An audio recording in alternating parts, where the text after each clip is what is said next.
Chapter 3 appeared to be easily conquered. Yun Ruorowo sat at the table, beginning to sip on the fish soup, accompanied by a small dish of vegetables and a modest bowl of rice. This delicate white rice, once inconsequential, was now something they could not afford to be seen consuming. After finishing her soup, she leaned against the doorframe, observing the person hanging laundry.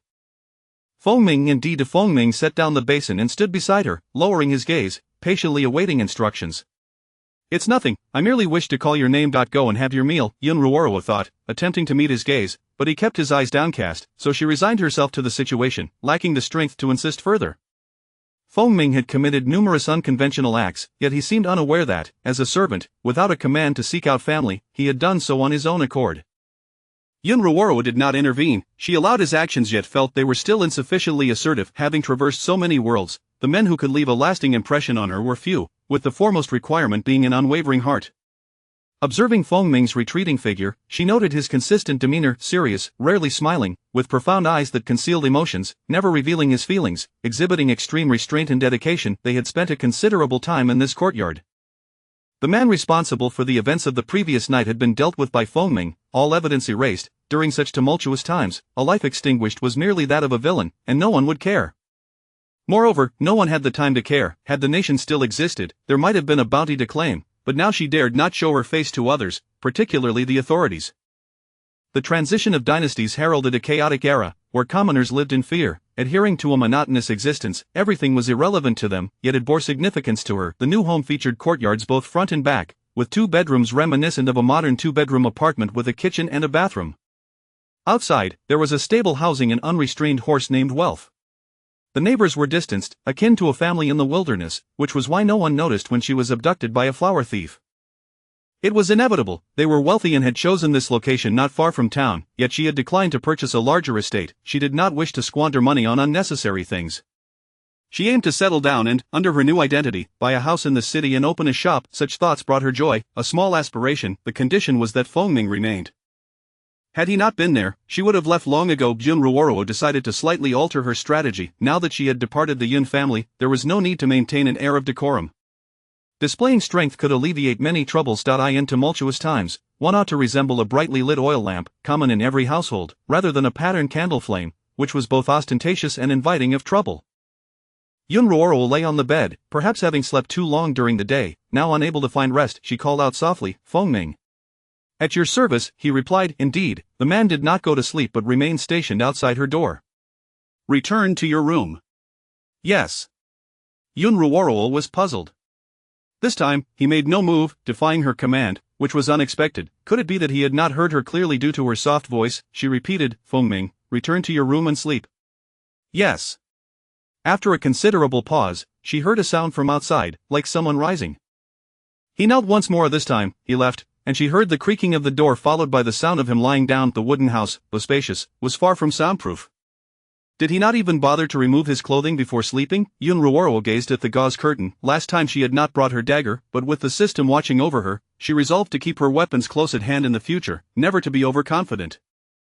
Anyone daring to approach would find themselves pierced like a bee's nest. Perhaps with more fierce women around, some might resort to underhanded tactics. The nature of these people was worse than that of those devoid of humanity. Staring at the gauze curtain for a long time, she found herself unable to sleep and began to engage in idle antics. She retrieved the dagger hidden beneath her pillow, furrowing her brow with a fierce expression, pretending to be cold as she thrust it into the air, feeling that her current demeanor should convey sufficient intimidation, although her face somewhat undermined the effect.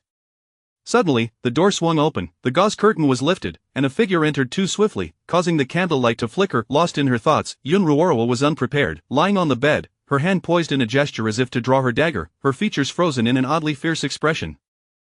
Yet to Fengming, who entered, it appeared as though he was distressed and seeking to vent. The dagger slipped from her grip, taken away by his large hand, leaving Yun Ruorowo's expression rigid. The one who had seized the dagger knelt beside the bed, holding it aloft with both hands, his head bowed, not daring to look at her, exuding an air of contrition. When had he left his own quarters? Had the door been left ajar? Yun Ruorowo pondered, recalling that she had only heard the door open, not close. Thankfully, she had not drawn the knife, or he would have been grasping it. It seemed this person had witnessed her in a moment of madness. Yun Ruorowo retracted her awkward gesture, stifling the urge to scratch the walls, and gradually pulled her bare arm back beneath the covers, revealing only her head. She then turned to regard the kneeling figure, blinking her large eyes as if what had just transpired was merely his illusion, and inquired, "Fengming, what are you doing?" "Please punish me, my lord," Fengming responded, still with lowered eyes, his thick eyelashes casting shadows, his arms blocking the light, his expression inscrutable, leaving her perplexed. Yet Yun Ruoro understood. It felt strange, as if he were making her feel as though she had no desire to live. The address had reverted. He called her my lord again, regressing their relationship, which was quite peculiar.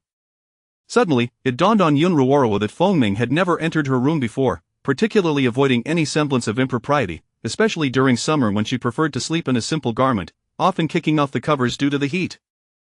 He had always kept his distance. Even then, his heart had already belonged to her. Today, however, seemed different. Perhaps the intimacy they had shared had erased their distance, and his tangled expression appeared as though he were easily swayed.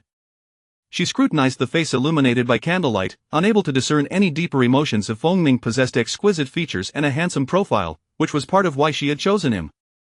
One could not simply select the strongest but should choose someone who resonated with the heart. Having grown up alongside him, the phrase she often heard was, "Yes, my lord," or "Yes, 6th Mississippi." When alone, he called her my lord, and when others were present, 6th Mississippi. Why the two forms of address? Such details were trivial. What mattered was the matter from the previous night, which he seemed unable to overcome. If he could surmount that obstacle, their relationship would transform entirely. Yun Ruoro nestled deeper into the bedding, revealing only her pair of lively eyes that glimmered as she mischievously commanded, "Fengming, starting today, you shall publicly declare yourself as my husband and embody the role of a husband. No more kneeling, and do not call me my lord, especially in the presence of others. Instead, call me by my name or wife, and fulfill the duties of a husband without raising suspicion." Her words were clear and solemn, though softly spoken. Fengming, kneeling at the bedside, heard her distinctly. Yet he lifted his gaze, catching only a glimpse of her dark hair and delicate fingers gripping the bedding, seemingly not comprehending her response, his fingertips anxiously clutching the edge of the coverlet. What a blatant hint! He was momentarily at a loss for how to reply, resorting to his usual response, "Yes." Yun Ruoro pressed down on the covers, adopting a fierce expression that lacked conviction, attempting to bluff, "You are unwilling." Fengming looked up, his eyes falling upon the exposed fair skin, a hint of pink flushing her cheeks, the delicate curve of her collarbone visible alongside the embroidered garment she wore. Then, to her surprise, the kneeling figure rose, setting the dagger aside and beginning to unfasten his clothing. Offering himself up, she hastily interrupted, "Wait."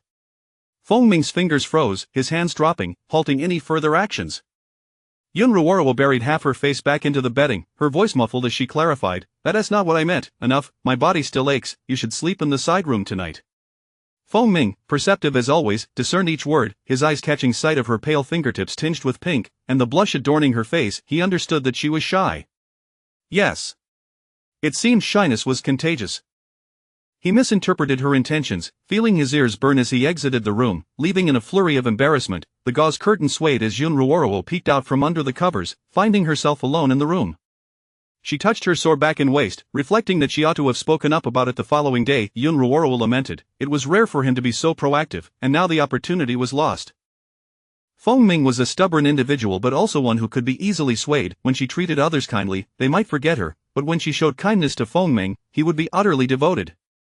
In this world, having someone steadfastly seek her out, resolutely choosing her, was indeed a source of happiness. Her judgment was astute. After all, some despicable individuals would disregard her kindness the more she offered it. Yun Ruoro settled back into a comfortable position, unburdened, and drifted off to sleep once more. Indeed, a certain individual's restraint had reached its limits. Once desires were unleashed, the beast within would awaken, becoming uncontrollable. Chapter 4. The affected veteran. Human beings are creatures governed by emotions and desires. In another room, Fengming, though undeniably weary, found himself unable to succumb to slumber, acutely aware of the inappropriate thoughts swirling within his mind. His fists clenched tightly, a silent admonition echoing in his heart, warning him against overstepping his bounds. Suddenly, a recollection of recent conversations flooded his mind, bringing forth memories of the previous night. He had gazed upon the unconscious figure, probing for an extended time before achieving any semblance of success. He surmised that perhaps his inexperience played a role, or that she had succumbed to the intoxicating depths of her desires, having pressed him too far, leading to this predicament. Yet, he knew deep down that it was desire that had commandeered his actions, stripping him of reason, leaving him without struggle, ensnared in a quagmire from which he could not extricate himself. Initially hesitant to engage in such transgressions, he ultimately found himself reluctant to let go. Fengming stifled the tumultuous thoughts that threatened to unnerve him, cautiously rising without making a sound.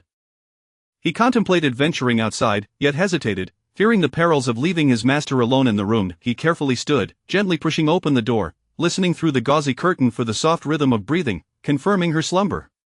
He lit a candle, ensuring its flame remained steady, quietly closed the window, exited the room, locked the door behind him, and secured the courtyard. Unbeknownst to him, the occupant of the room had opened her eyes, watching his retreating figure before closing them once more.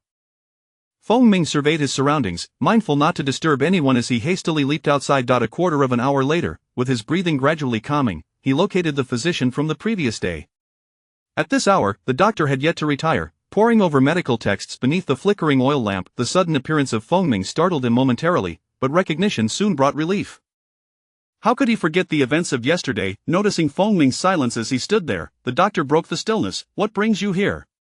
Feng Ming recalled his instructions and, after careful consideration, replied, "My lady is in pain." The doctor, a man of experience, responded with certainty, "It is her first time." "Indeed," Feng Ming answered without hesitation, believing the comment pertained to him. "Can she rise and move about?" "Yes," Feng Ming affirmed, understanding the inquiry was directed at her yet remaining unwavering in his response. "Such occurrences are commonplace. She will recover in a couple of days." The doctor added, "No medication is necessary. It is typical for women during their first experience, especially considering the herbal remedies from yesterday. As long as she can walk, it is not a grave matter. She may still bear some residual effects." Listening to the physician's words, Feng Ming finally grasped that the discussion was not about him. He pressed his lips together, inquiring with a stoic demeanor, "Is there any serious concern?"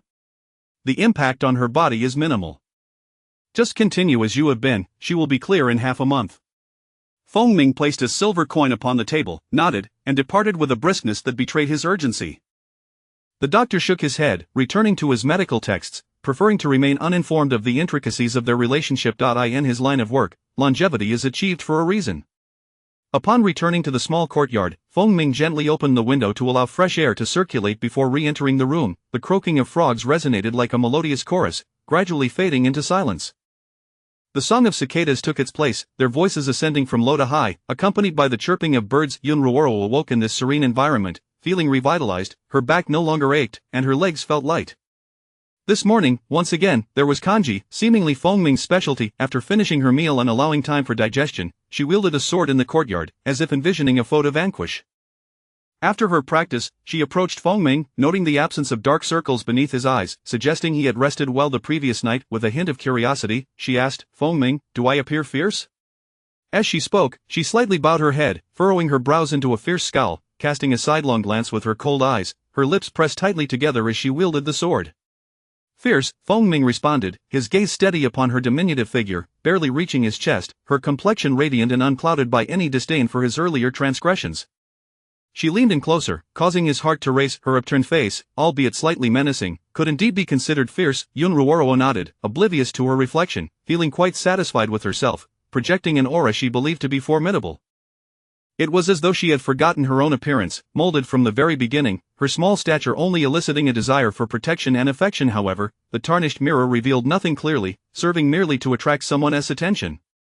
In summary, the affected veteran, unfortunately, Feng Ming, the naive lamb, remained unaware that he was being nurtured and ensnared by a cunning vixen, who persistently tempted his intellect. At this moment, Feng Ming's focus remained solely on the person before him, as if oblivious to all else, his mind caught in a state of disarray. Yun Ruoro, maintaining her stern demeanor, waved her hand grandly, scribbling a list of items to procure. Pinching the paper between her fingers, she commanded, "Feng Ming, go fetch the items I desire." "Understood," he replied dutifully. "Do not inquire after news of your kin. Discovery could lead to dire consequences." "Understood." Yun Ruoro nodded in satisfaction, once more gesturing for him to attend to his tasks. Relishing in her commanding presence, Feng Ming regarded her theatrically solemn expression, eventually diverting his gaze and exiting the room. Yun Ruoro continued to brandish the sword, aware that no innate skill exists without practice. Even ordinary individuals must hone their abilities, though she mastered them with exceptional speed. With a series of thrusts and slashes, she enacted the most ruthless of techniques in a playful tone, her voice lilting with an air of mock severity. Should anyone pass by, they might think the occupant of the residence had lost her sanity. Upon Feng Ming's return, he was met with an eerie silence in the courtyard, causing a surge of alarm to quicken his steps as he pushed open the door, fearing he might have failed in safeguarding his master. Seeing her presence, his heart settled, for Yun Ruoro lounged lazily, her figure sprawled across the table, exhausted hands trembling as she poured herself a glass of water. She sipped leisurely, her gaze appraising him, scrutinizing the broad shoulders and narrow waist, with a hint of mischief in her eyes. Yun Ruoro took a sip, careful to conceal any signs of her newfound desires, fully aware of the common adage that once one indulges in meat, the abstention of vegetables becomes a trial. Previously, she had merely harbored hidden cravings. Now, she felt emboldened by her newfound boldness toward him. Feng Ming arranged the items meticulously, his movements momentarily stilled by her unyielding gaze. Recalling the doctor's mention of residual effects, he regained his composure and proceeded to the kitchen with the supplies in hand. Confronted by the ingredients before him, uncertainty loomed. At that moment, Yun Ruoro entered, directing him with pointed gestures. Feng Ming heeded her commands with precision. Though Yun Ruoro had never cooked in her life, she had a knack for it, considering her privileged upbringing. Yet, she felt compelled to venture into the small kitchen, observing the servants at work, testing her own culinary prowess. Feigning casual interest, she sought to cultivate the illusion of innate talent. As the meal was served, she gestured toward the seats, declaring, "Let us dine together, refrain from engaging in actions that could expose our identities."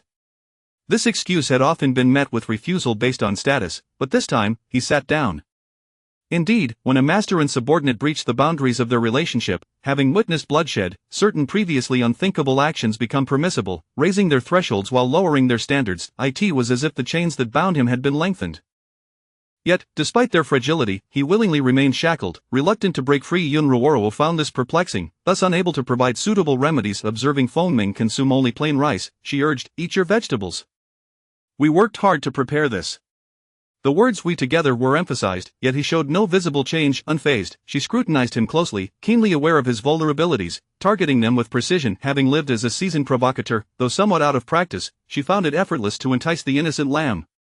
Were it not for the herbal concoction from the previous night, rendering her somewhat disoriented, she would have taken the lead rather than allowing him to comply so readily. Feng Ming sat upright, avoiding direct eye contact, his long fingers delicately holding the bowl, methodically consuming his meal like a machine. After the meal, the sixth miss, who had never washed dishes, preferred cooking over cleaning, even if the latter was more laborious. Rarely had she engaged in actions unbefitting her status, yet with him, she had revealed a different side of herself. Thus, she approached gradually, determined not to be perceived as having been possessed. She was but a soul reborn, not a replacement for anyone. She was a master fisherman, skillfully luring her precious catch. However, she was aware that time was of the essence, for blending identities was paramount. This place was fraught with danger, safety was a fleeting illusion, and for now, they could only remain. Chapter 5 of The Old Monk lacks resolve. Yun Ruoro propped her head on her hand, gazing at the figure sweeping not far away. It was not merely sweeping. It felt as though they were sweeping her heart, the sound of the broom scraping the ground akin to a caress against her very soul. The individual had exchanged their dark guard attire for ordinary clothing, yet their muscular arms could not be concealed. The belt cinched around their waist accentuated their curves, and their long legs moved with such grace that she found herself needing to quicken her pace to keep up. With each sweeping motion, the fabric of their sleeves stretched taut, drawing attention, and their demeanor and posture unmistakably indicated their affluent background. This was a true test of her resolve. The old monk. Feng Ming, from now on, wear looser garments, and let your mask not be too conspicuous. Understood. Feng Ming paused his actions, responded affirmatively, and resumed gathering the dust and leaves into a pile. He neither comprehended nor inquired, he simply executed his master's commands. If there is nothing else, buy what we need tomorrow and take me to the market. I wish to procure some items. Very well. Yun Ruoro returned to her chamber, where she began counting her wealth. Gold 1, 2, 3. The coins chimed cheerfully as the little heiress shook her purse, which was adorned with her own intricate embroidery. She possessed several such purses, each dainty and exquisite. After filling a few with gold, she felt a surge of joy and made her way outside. Her footsteps halted before the tall figure as she discreetly tucked a purse against him. Feng Ming raised his arm without moving, his head slightly turned away. One pouch was discreetly nestled into the pocket of his chest, another hidden within the shadow of his sleeve, one more tucked into his belt, and yet another dangling.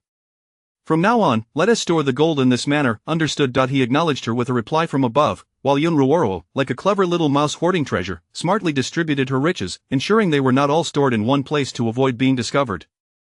In her mind, the safest hiding spot was not at home or buried away, but rather on Feng Ming himself, for since they had been separated and then reunited, she had hidden gold on him countless times. Initially resistant, she now relished the act. This was a positive development, she mused. It was not love at first sight, rather, it was a gradual infatuation. With no obstacles in her way, her desire for him grew. Next time, she hoped he might even undress and let her hide more treasures. He was her little conquest, her ideal type, and she could not help but gaze at him for prolonged moments. She was not one to chase after novelty, and thus her longing for him could last a lifetime. Feng Ming observed the petite figure as she finished hiding her treasures, her cheeks flushed with excitement, evoking an urge to pinch them playfully. Suppressing such inappropriate thoughts, he discreetly turned his head away, waiting for her to finish before picking up his axe to chop wood. The weight of the gold, divided into portions, did not hinder his movements, though the act of chopping wood made him feel warm, his ears aflame as he gripped the axe tightly, knuckles whitening. With a decisive crack, the wood splintered beneath his blow, as if he were venting some pent-up emotion. Yun Ruoro returned to her room and placed a piece of gold within the secret pocket of her belt.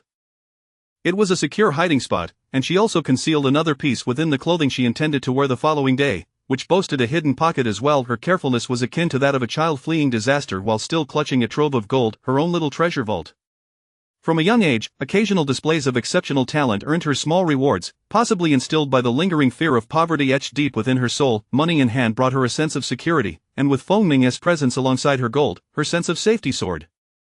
As she grew older, she became less conspicuous. While her elder siblings were quite formidable, possessing sharp minds lacking a maternal figure, she had been a solitary child, and if ever bullied, she was no pushover. Without resorting to special abilities, she merely needed to present herself demurely to deftly navigate troubles, fortunate that such instances were rare enough to avoid suspicion. At other times, she remained quiet and unobtrusive, a transparent presence. Without posing a threat and adopting a zen-like attitude, no one bothered her, nor did she have the time to worry about others. Having observed numerous methods of hiding her private funds, Yun Ruoro meticulously concealed the remaining gold before finally exiting her chamber. That evening, after bathing, she gathered her forgotten undergarments and proceeded to the well to wash them. Feng Ming had already taken care of the outer garments, but he would not touch her underclothes. Those were her responsibility. The bodice, now crumpled, was soaked, and as she held the fabric, the distinct sensation ignited a blush upon her cheeks. There was no remedy for it, she was simply too shy to face the world anew. Yun Ruoro fell silent, lowering her gaze as her complexion gradually returned to normal, methodically cleaning the fabric in her hands before eventually hanging them in a corner. As she returned to her room, the sound of rushing water from the bathing area caught her ear, conjuring images of a handsome figure emerging from the bath. Covering her face with her hands, she hurried back to her chamber, climbed into bed, and cocooned herself within the thin blanket. Uncertain of the reasons behind her feelings, perhaps it was the awakening of her desires, she found herself irresistibly drawn to the notion of being a little rogue. The effects of that one fateful night lingered, leaving her in a state of heightened yearning, particularly for the sensations that seemed to persist. It was no wonder the system had fallen dormant. Out of sight, out of mind, she feared witnessing her own mischief. She chuckled to herself, gripping the blanket tightly. She rolled over, extinguished the candle, and returned to her own thoughts, beginning to self-hypnotize. Sleep, sleep. This is the perfect time to drift off. Early to bed, early to rise promotes good health. 1 sheep, 2 sheep, 100 sheep. Her voice grew softer, her mind becoming hazy. The sound of the door creaking startled her awake, her eyes snapping open, initially icy but quickly softening upon recognizing the familiar silhouette lying on her side. She caught the moonlight as he entered the room, igniting the candlelight and approaching the bed. Understanding his intentions, she shifted further into the bed. Feng Ming lay down properly in the space she had made for him. Goodness gracious, she thought, here he was, confirming his role as her companion, fulfilling the obligation of sharing a bed. She had assumed he would not come, he was truly a man of responsibility, but now, what was she to do? Suddenly, an overwhelming sense of timidity washed over her. Indeed, her brashness had betrayed her. Faced with the reality of being close to someone she admired, she found herself unable to lift her hand, and neither moved, one cold and naturally disinclined to stir, the other uncertain of how to proceed, both feeling somewhat stiff. After a long pause, Yun Ruoro blinked at the figure beside her, wishing she could transform into a man, at least to possess a thicker skin, and tentatively remarked, "Your hands are quite small. I just want to touch them, nothing more." Perhaps she could pull him into an embrace, justifying it with, "I'm merely hugging you, nothing more." Or even, "I'll just give you a kiss, nothing more. And then, I'll just rub against you, but not intrude." Suddenly, she halted her thoughts, her expression shifting to one of utter confusion as she finally comprehended the implications. Raising her hand, she covered her eyes. Goodness, what on earth am I thinking? At that moment, she grasped the essence of maintaining composure in temptation. They hadn't even gotten to that point yet, and she was already losing her resolve. Just how did one become a paragon of virtue? The current circumstances were testing her limits, making it increasingly difficult to sleep. Yun Ruoro turned onto her other side, implementing her strategy of out of sight, out of mind. The temptation was overwhelming. Merely imagining a handsome man beside her was a colossal trial. Deep down, she had reservations. It was not the right time to act. After all, women must occasionally exhibit modesty to reel in their catch, especially when they had tasted the bait. This time, it was a mere tease, and the fish must take the bait willingly. Feng Ming lay with his eyes shut, sensing her movements, his body taut with tension, aware that she was watching him. With a slight pursing of his lips, he remained properly positioned, wrapped in his blanket, behaving appropriately. Without a command from his master, he would not take any action, even though her gaze seemed to convey intentions that nearly solidified into reality, causing his heart to race as if it might leap from his chest. Then, he felt her stirring once more, her taut body becoming even more rigid, yet nothing transpired. Yun Ruoro reached out, pulling a corner of the blanket to cover his abdomen. It is common sense not to let one's stomach get cold while sleeping. Rest now. We must head to town tomorrow. Having said that, she retracted her hand and closed her eyes once more. In truth, she wanted to whisper, "Come now, don't hesitate, just embrace me." Seeing him so tense, she also considered that spouses could sleep separately, but quickly dismissed the thought. Sharing a bed with her ideal companion was a delightful experience, though she felt a twinge of desire, which compelled her to count sheep instead. She did not place much importance on the institution of marriage. Human conventions were merely constraints for her missions, not limitations imposed upon her. She had long ceased to care about such matters. If he desired it, she could offer him that. If he did not mention it, she would remain silent. That sense of uncertainty was the very essence of love's preservation. Human nature was inherently masochistic, especially for a stoic dark guard who required emotional stimulation. He seemed to relish the torment. It was rather amusing, as they were a perfect match. She enjoyed tormenting others while simultaneously offering sweet rewards, ensuring he would be unable to resist. Feng Ming's expression remained impassive, his eyes closed with long, curling lashes. In the dead of night, he awoke suddenly, his closed eyes fluttering open. He felt shallow breaths beside him, a warm body curled against him, a leg draped over his own. The gentle sensation of being brushed against rendered him stiff with apprehension. After a moment, he cautiously lifted his other hand, tentatively testing the temperature of her foot, finding it somewhat cool. He reached for the blanket, but initially could not grasp it. He had no choice but to turn slightly, and after a struggle, managed to locate the blanket at the foot of the bed, carefully pulling it over to cover her. He draped it over himself as well, covering half of his own body and ensuring her delicate foot was snug beneath the fabric. Then he felt warmth enveloping him. Though he had no need for a blanket, already dressed, and now covered by it, it was impossible not to feel the heat. Inhaling the faint scent of a woman, he swallowed hard. At that moment, perhaps due to his tense state, he felt himself growing rigid again, while the figure beside him drowsily turned, clutching the soft blanket and finding comfort, drifting back into a deep slumber. After parting from her family, he was no longer under anyone's watch, and so she relaxed her sleeping posture, adopting whatever position was most comfortable, forgetting that another person lay beside her. Feng Ming rose silently from the edge of the bed and slipped out of the room. Yun Ruoro stirred slightly, her eyes fluttering open before closing again in exasperation. What a difficult man. He was so unpredictable. When Feng Ming returned, he lay down again, closed his eyes, and allowed himself to feel the rhythm of her breaths as he drifted into slumber. Not long after, Yun Ruoro jolted awake, realizing she had drunk too much water the previous night.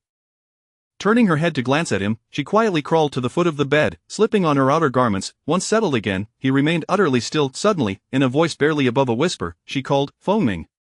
Here his response was almost instantaneous, just as it always was. So obedient, she could not help but chuckle, then once more pulled the blanket up to cover his abdomen, deciding to continue her slumber, allowing her precious little companion some extra rest.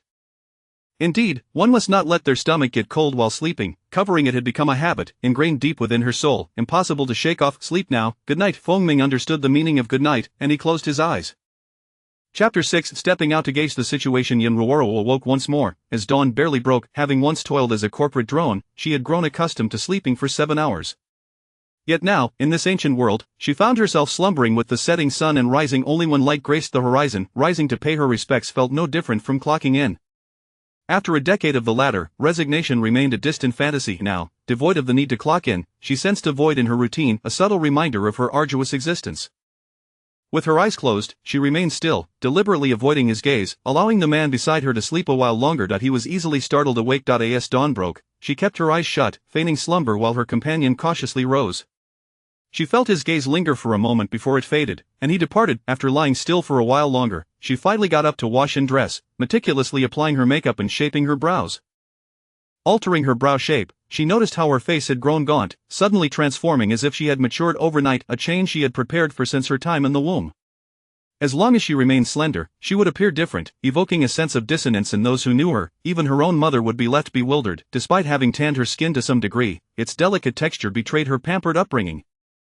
Nonetheless, she needed to take further steps to render herself inconspicuous, ensuring that no one could recognize her as Yun Ruoro from the Yun family. After perfecting her eyebrows and massaging her cheeks, akin to refining her facial structure. She finished just as Feng Ming entered the room. She motioned for him to take a seat. Once he settled down, she tidied his brows as well. There was no need for embellishment, for his presence remained shrouded from others, hidden away just as she was, both maintaining a low profile. Yet, she still adorned him with half a mask. Feng Ming cast his eyes downward, too shy to meet her gaze, his heart racing at the faint scent of a woman and the gentle touch of her soft hands, leaving him tense and inexplicably anxious. When their encounter concluded, he quickly rose and exited the room, clearly uncomfortable. Outside the door, Feng Ming pressed his lips together, recalling that when his master had groomed his brows before, he had never felt this way. His heart had merely skipped a beat, but now it thundered like a drum. Junruoro followed him outside to confirm their appearances. They looked considerably more normal in their attire. This marked her first exploration of the county, as she ventured ahead to seek the purpose of her visit. "Hey, how did you get in here?" Feng Ming silently trailed behind her, stepping inside only to retreat moments later, almost as if thrust out. The skin beneath his mask flushed red, his lips tugged at the corners, his face maintaining an impassive faade, although his neck betrayed his embarrassment. Seemingly recalling something, he glanced at a shop, his eyes filled with confusion, remembering that her monthly cycle was not due anytime soon.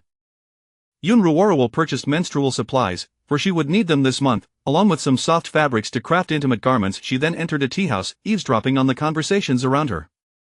Living without a system and relying solely on herself proved quite intriguing, akin to embarking on a new journey. Confirming the absence of any bounty from the Yun family, she surmised that the Chu emperor was likely too preoccupied to settle scores, rendering her current situation quite safe.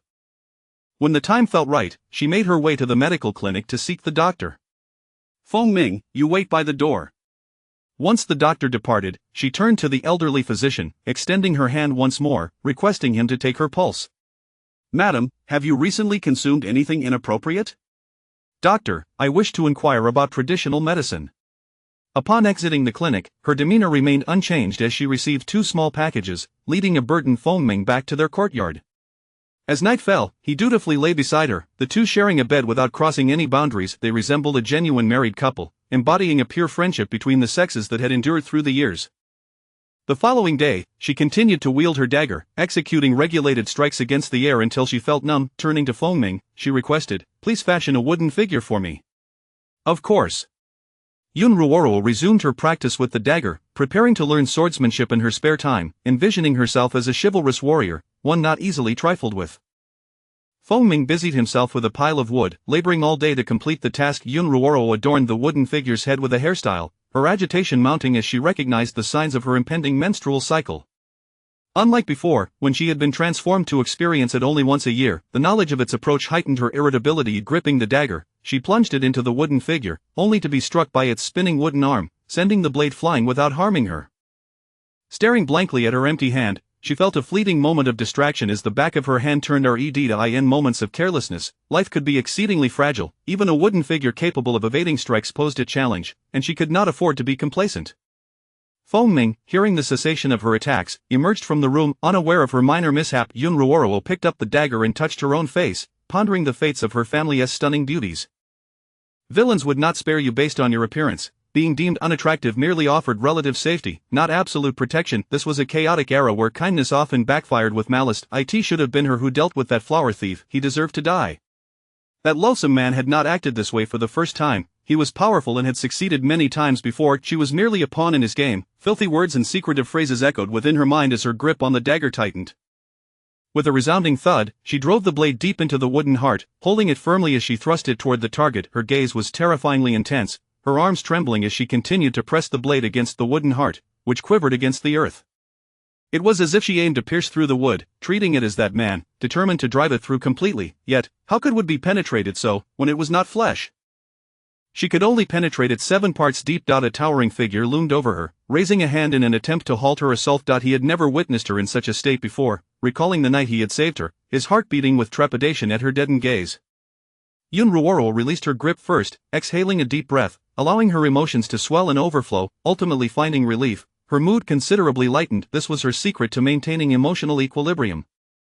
She never bottled things up, for enduring a moment of displeasure only led to greater losses, and taking a step back often fueled further frustration. She withdrew the dagger and sheathed it, concealing the red marks on her hand, her smile unwavering. "Feng Ming, are you preparing dinner?" "Yes." Observing him head toward the kitchen, Feng Ming remained oblivious to her injury, his clenched fist revealing the turmoil within him. Since that night, he could no longer contain his feelings for her, unable to resist crossing boundaries. He yearned to engage in actions he knew he should not take. "What would you like to eat?" Yun Ruoro inquired. Knowing he would provide no answer, she continued, "Fengming, you have yet to call me by my name." Ruoruo. The two syllables rolled off his tongue with a calmness devoid of emotional fluctuation. "Not like that. Learn from me, call me Ruoruo." Fengming pressed his lips together, unable to articulate. The way he pronounced her name was melodic and tender, akin to a gentle coaxing. Fengming began to gather ingredients, his silence deafening, his ears once again flushed. "You're truly not very resilient against teasing." However, he had not been like this before. Now, he blushed at the slightest provocation, a stark contrast to his former self. When would he finally take the initiative to embrace her and say, "I'll just hold you, nothing more"? Ah! Yun Ruoro clapped her hands to her face, questioning why her desires had grown so fervent, realizing it was likely due to residual effects. The doctor had assured her that engaging in intimacy would not affect her condition. She had no intention of complicating matters by entangling him in her emotions. "Fengming, just stir-fry it. Cook the rice mixed with coarse grains, make sure to prepare a generous portion, you're still growing and need to eat well." Casually mentioning this, Yun Ruoro recalled that he was no longer a child, but boys often matured later, some even grew well into their 20s. Yet, he was already a man, and the term man carried an allure that made her avert her gaze, turning to exit the kitchen while covering her flushed face. "Forgive me, I truly cannot control my thoughts since that night. It was too wild, too vivid, impossible to forget." She gazed up at the stormy sky, sighing, "This truly is exasperating." The man in the kitchen heard her, his gaze cast downward, concealing his emotions, his hands continuing their tasks, appearing indifferent.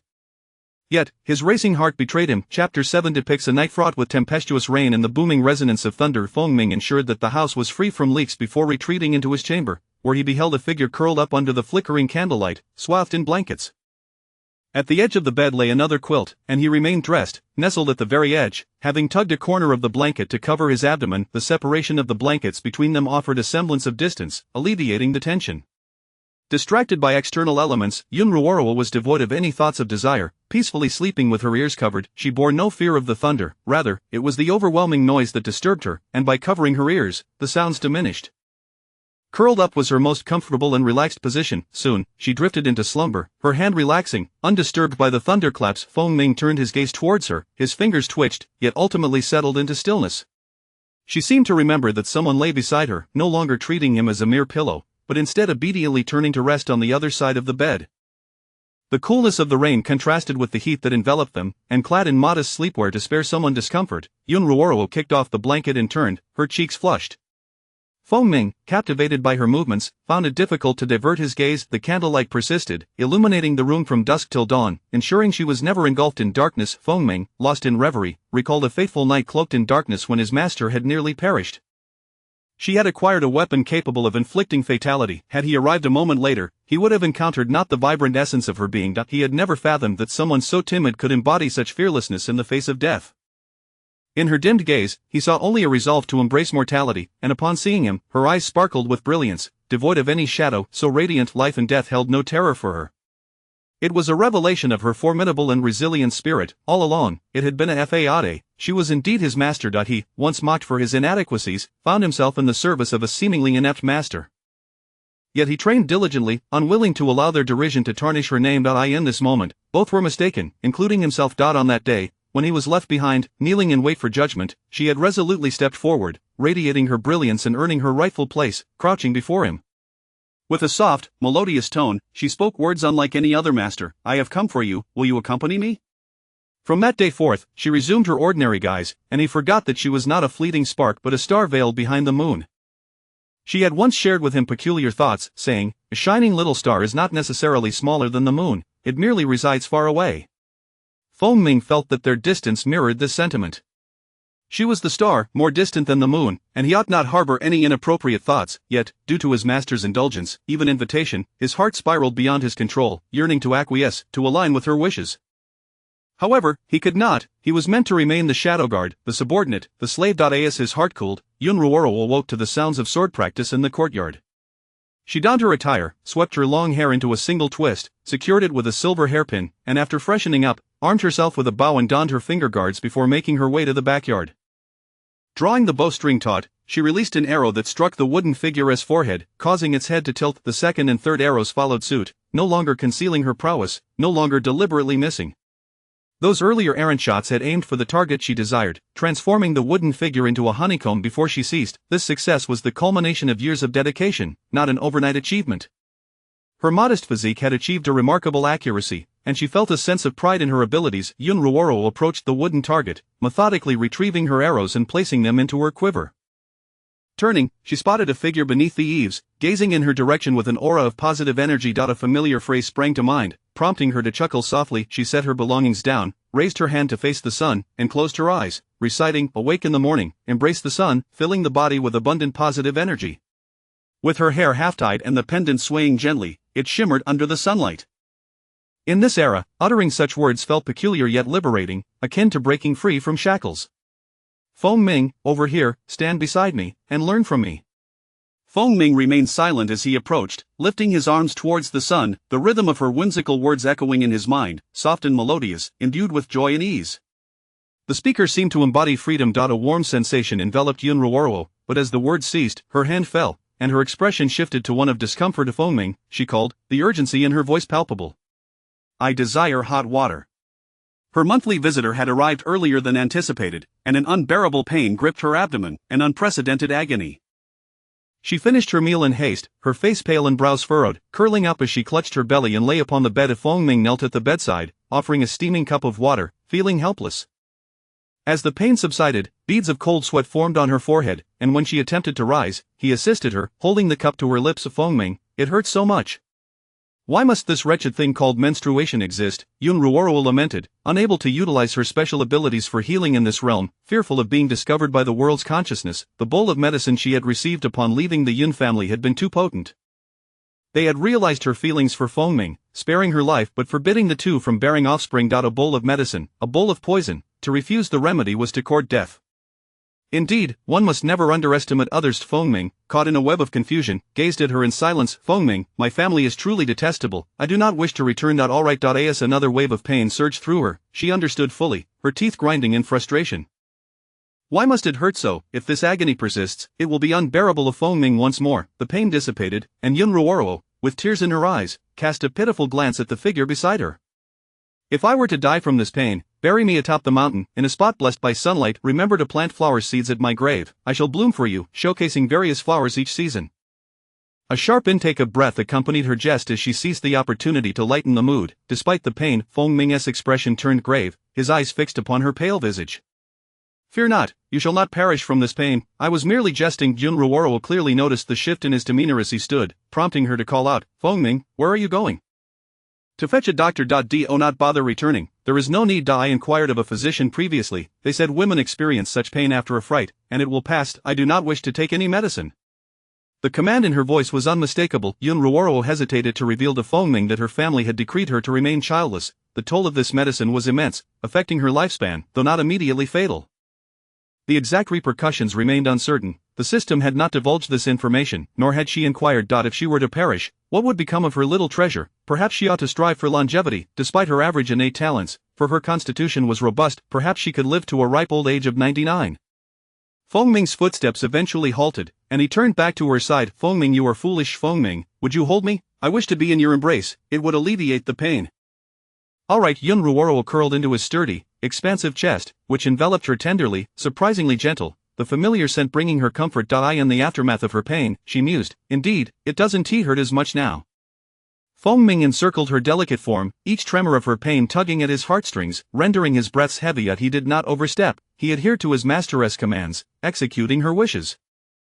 As another wave of pain subsided, Yun Ruoro nestled closer, weakly inquiring, "Feng Ming, your chest is truly solid, may I touch it?" Feng Ming fell silent, some commands from his master were simply not to be executed. Indeed, it was he who had overstepped. Chapter 8. She truly deserves it. As the day waned, the sky darkened, and Yun Ruoro found herself weary after a long day. Leaning helplessly against something, she regretted her choice of loose clothing. The fabric tugged painfully at her, exposing her chest in a tantalizing manner, a sensation both agonizing and maddeningly enticing. How could she be so foolish as to utter the words, "Just touch it"? What sinful thoughts plagued her? The pain seemed to diminish, perhaps due to her acclimatization. A faint flush of color crept onto her pale visage, a testament to her embarrassment. She extricated herself from her garments, flopped onto the bed, curling up, reluctant to face the harshness of reality. Feng Ming sat by the bedside, his gaze cast downward upon the emptiness beside him, the disheveled fabric of her clothing hinting at a longing to hold on, his heart aching for the tormented figure before him. He recalled the physician's advice to accommodate her needs. With that thought, he extended his hand once again. Yun Ruoro felt the relentless grip of her monthly discomfort, her abdomen contracting in waves of pain, though perhaps she had grown numb to it. This was a new agony her body had never encountered, yet she began to adapt. As her expression softened, her hand was lifted and placed upon the uneven surface of his skin, firm yet paradoxically soft. In disbelief, she blinked and followed the path of her hand. The individual beside her, with distinct knuckles, gently grasped her wrist, guiding her hand to rest upon his sturdy chest, then maneuvering her fingers to explore the contours of his well-defined abdomen. How embarrassing, doing this late at night, she murmured. In the dimly lit room, one face blushed while the other's ears reddened. One swallowed hard, while the other's Adam's apple bobbed. An atmosphere of intimacy enveloped them. Suddenly, a sharp pang shot through her abdomen. Her small hand trembled, and she instinctively withdrew it, reassuring him, "I'm fine now, I'm just hungry, Feng Ming." With remarkable swiftness, he rose and exited the room. Yun Ruoro noted his awkward demeanor, akin to a befuddled goose, her gaze falling as a mischievous smile graced her lips. When she rose, her expression turned soft and endearing, a stark contrast to her earlier demeanor. After a brief visit to the lavatory, she settled into a chair. The aroma wafting from the kitchen revealed a familiar dish, meat porridge with a sprinkling of leafy vegetables. She savored it in small bites, taking a moment to rest as beads of cold sweat trickled down her skin, rendering her somewhat uncomfortable. She could only wipe herself down before lying down. Exhaustion enveloped her, and she fell into a deep slumber swiftly. That night, she dreamt, a rarity, as it had been ages since her last dream. It unfolded in her heart, encapsulating a memory of that fateful evening when she stepped out at dusk, the sun setting behind her, only to be ensnared at a corner, unable to react, as if she had been watched for an eternity. Upon awakening, she found herself in an unfamiliar, heated place, the loathsome man seemingly unperturbed, gazing at her flushed and weary form, waiting for her to plead. "Please, spare me." She recognized she was dreaming. When one is aware of their dreams yet cannot awaken, fear dissipates, allowing for control over the dreamscape, where she could dictate life and death. A strong-willed individual fears not the dreams they conjure, for dreams serve as a release. In her dream, Yun Ruoro wore a countenance shrouded in ambiguity, her eyes glinting with a fierce light, embodying a goddess of death. The dream world trembled, as if on the verge of shattering. The author had once mastered the art of dream control, enhancing one's abilities. She recalled a moment when she had devoured a ghost. Feng Ming lay on his side, lifting his hand to drape a blanket over her abdomen. Her delicate face, furrowed in sleep, drew his concern, his heart tugging uneasily. Yet he was oblivious to the ferocity of his mistress's dream. His fingers, defined and articulate, brushed a stray lock from her face, tucking it behind her ear, mesmerized by his own hand. As he gazed at the owner of that hair, his hand froze, abruptly retracting. He had overstepped. The sleeping figure, unbeknownst to him, had opened her eyes, fixating on him with an earnest intensity. "Feng Ming, try kneeling," she murmured, her voice soft and laced with the remnants of sleep, carrying a hint of playful threat that left his movements suspended. "Lie down." He complied, maintaining his previous position. Yun Ruoro felt the pain subside, hoping fervently for an end to the suffering. Such an existence would be unbearable. Her cramps had reached their peak, yet she bore it with grace, allowing her thoughts to wander elsewhere. She had endured greater torments, rendering this mere discomfort trivial. The pain from her new body was manageable, kept at a minimal threshold, presenting her as a figure deserving of sympathy. Rising, she slipped from the bed, exiting the room. Upon her return, she cast her gaze upon the gauzy curtain, unmoving before the door. She reclined once more, scrutinizing him. The earlier gesture could be interpreted as either an expression of affection or an inability to control their closeness. Either way, it was a positive sign. An impulse surged within her. She reached out, encircling his neck, gradually leaning in until her face loomed larger in his view, brushing against his lips and teasingly nibbling his lower lip. After releasing him, she succeeded in reddening his lips, slowly creating distance as she whispered, "Good night." Having said her farewells, she turned away, closing her eyes to drift back into slumber, a wicked smile playing at the corners of her mouth. Behind her, Feng Ming remained oblivious, his eyes wide with shock, staring at the figure beneath the covers, his mind momentarily blank. He pressed his lips together, still feeling the lingering softness, and closed his eyes, attempting to quell the tempest of emotions within. He had thought sleep would evade him, yet before he knew it, he had succumbed to slumber, perhaps lulled by the familiar scent that brought him comfort. The following day, Feng Ming awoke silently, stepping outside. He raised his hand to his lips, lost in thought as sunlight cascaded over him, his palm rested over his heart, feeling its strong rhythm, warmed by the sun's embrace. Yunruoro, having awakened without pain, was reluctant to move, likely having exhausted all her energy the previous day. She leaned back in her chair, lazily propping her head up, watching the tall figure bustle about, her gaze unwavering. As he approached, their eyes met briefly before he lowered his gaze. Her bright eyes, devoid of any haze, were entirely occupied by his presence, an endless source of temptation. A gentle smile graced her lips, her spirits lifted as she contemplated her heart's desires. Initially, her aim was merely to navigate a path of unwavering loyalty, yet he had stirred her feelings. He was her ideal type. She found herself unwilling to retreat, reluctant to leave him behind in such a dismal world. Thus, she resolved to remain as an ordinary person by his side. In life, there exists a metaphorical fawn within each heart, forever fluttering for that one person. In her case, she had simply experienced a few more collisions, a natural occurrence over the years. She could only cherish the individual before her. This marked her first genuine companionship for a lifetime. Previous pursuits had been tainted with insincerity, love fluctuating like a pendulum, fading and transforming into resentment with alarming ease. Typically, upon achieving success, her image would crumble, gradually morphing into something unremarkable, ultimately leading to her retreat, never to feel a sense of unresolved longing. People often cling to beautiful memories. Feng Ming, feeling the weight of her gaze, found himself unable to meet it, the scrutiny too intense. Throughout the day, they exchanged no words, yet an unspoken sentiment lingered in the air, a palpable connection. It was as if one were to pay more attention to the minutiae of the other's actions, anticipating needs without uttering a word. Care was omnipresent. As night fell, Feng Ming laid a blanket on the ground, making himself comfortable, resembling a wooden post. Yunruoro perched on the edge of the bed, propping her chin on her hand, observing him beneath the flickering candlelight, finding his profile particularly enchanting. Feng Ming, she softly. After speaking, she lay back down, closing her eyes to drift into sleep. Whether it was the change in tone or the altered essence of good night, Feng Ming found the phrase resonating differently within him. Once merely a greeting, it now conjured images of her soft visage drawing near, alluring and gentle, the sensation of her lips lingering in his memory. In that moment, he realized he could have rejected the kiss, could have turned away, yet he had allowed her crimson lips to approach. This goodnight felt incomplete, as if he were yearning for something more. Feng Ming shut his eyes, determined to cease his thoughts, feeling the urge to kneel once again. For several consecutive days, Yunruoro remained languid, her energy sapped. As she recuperated, her monthly cycle concluded. She withdrew a sword, performing a flourish before thrusting it forth, slicing through the air with a sense of exhilaration, the blade sweeping across her upper body. She leaned back, allowing the gleaming sword to glide past her, then, leveraging her waist, sent it flying outward. This world held its own martial arts, with feats of agility and balance, though lacking in inner strength. It was merely the sensation of weightlessness, the thrill of leaping higher than before, a novel experience. Thus, she contemplated two paths, one of settling down with Feng Ming, concealing her identity while engaging in small enterprises for the rest of her days, or the other, to wander with him as part of the martial world, exploring all that life had to offer.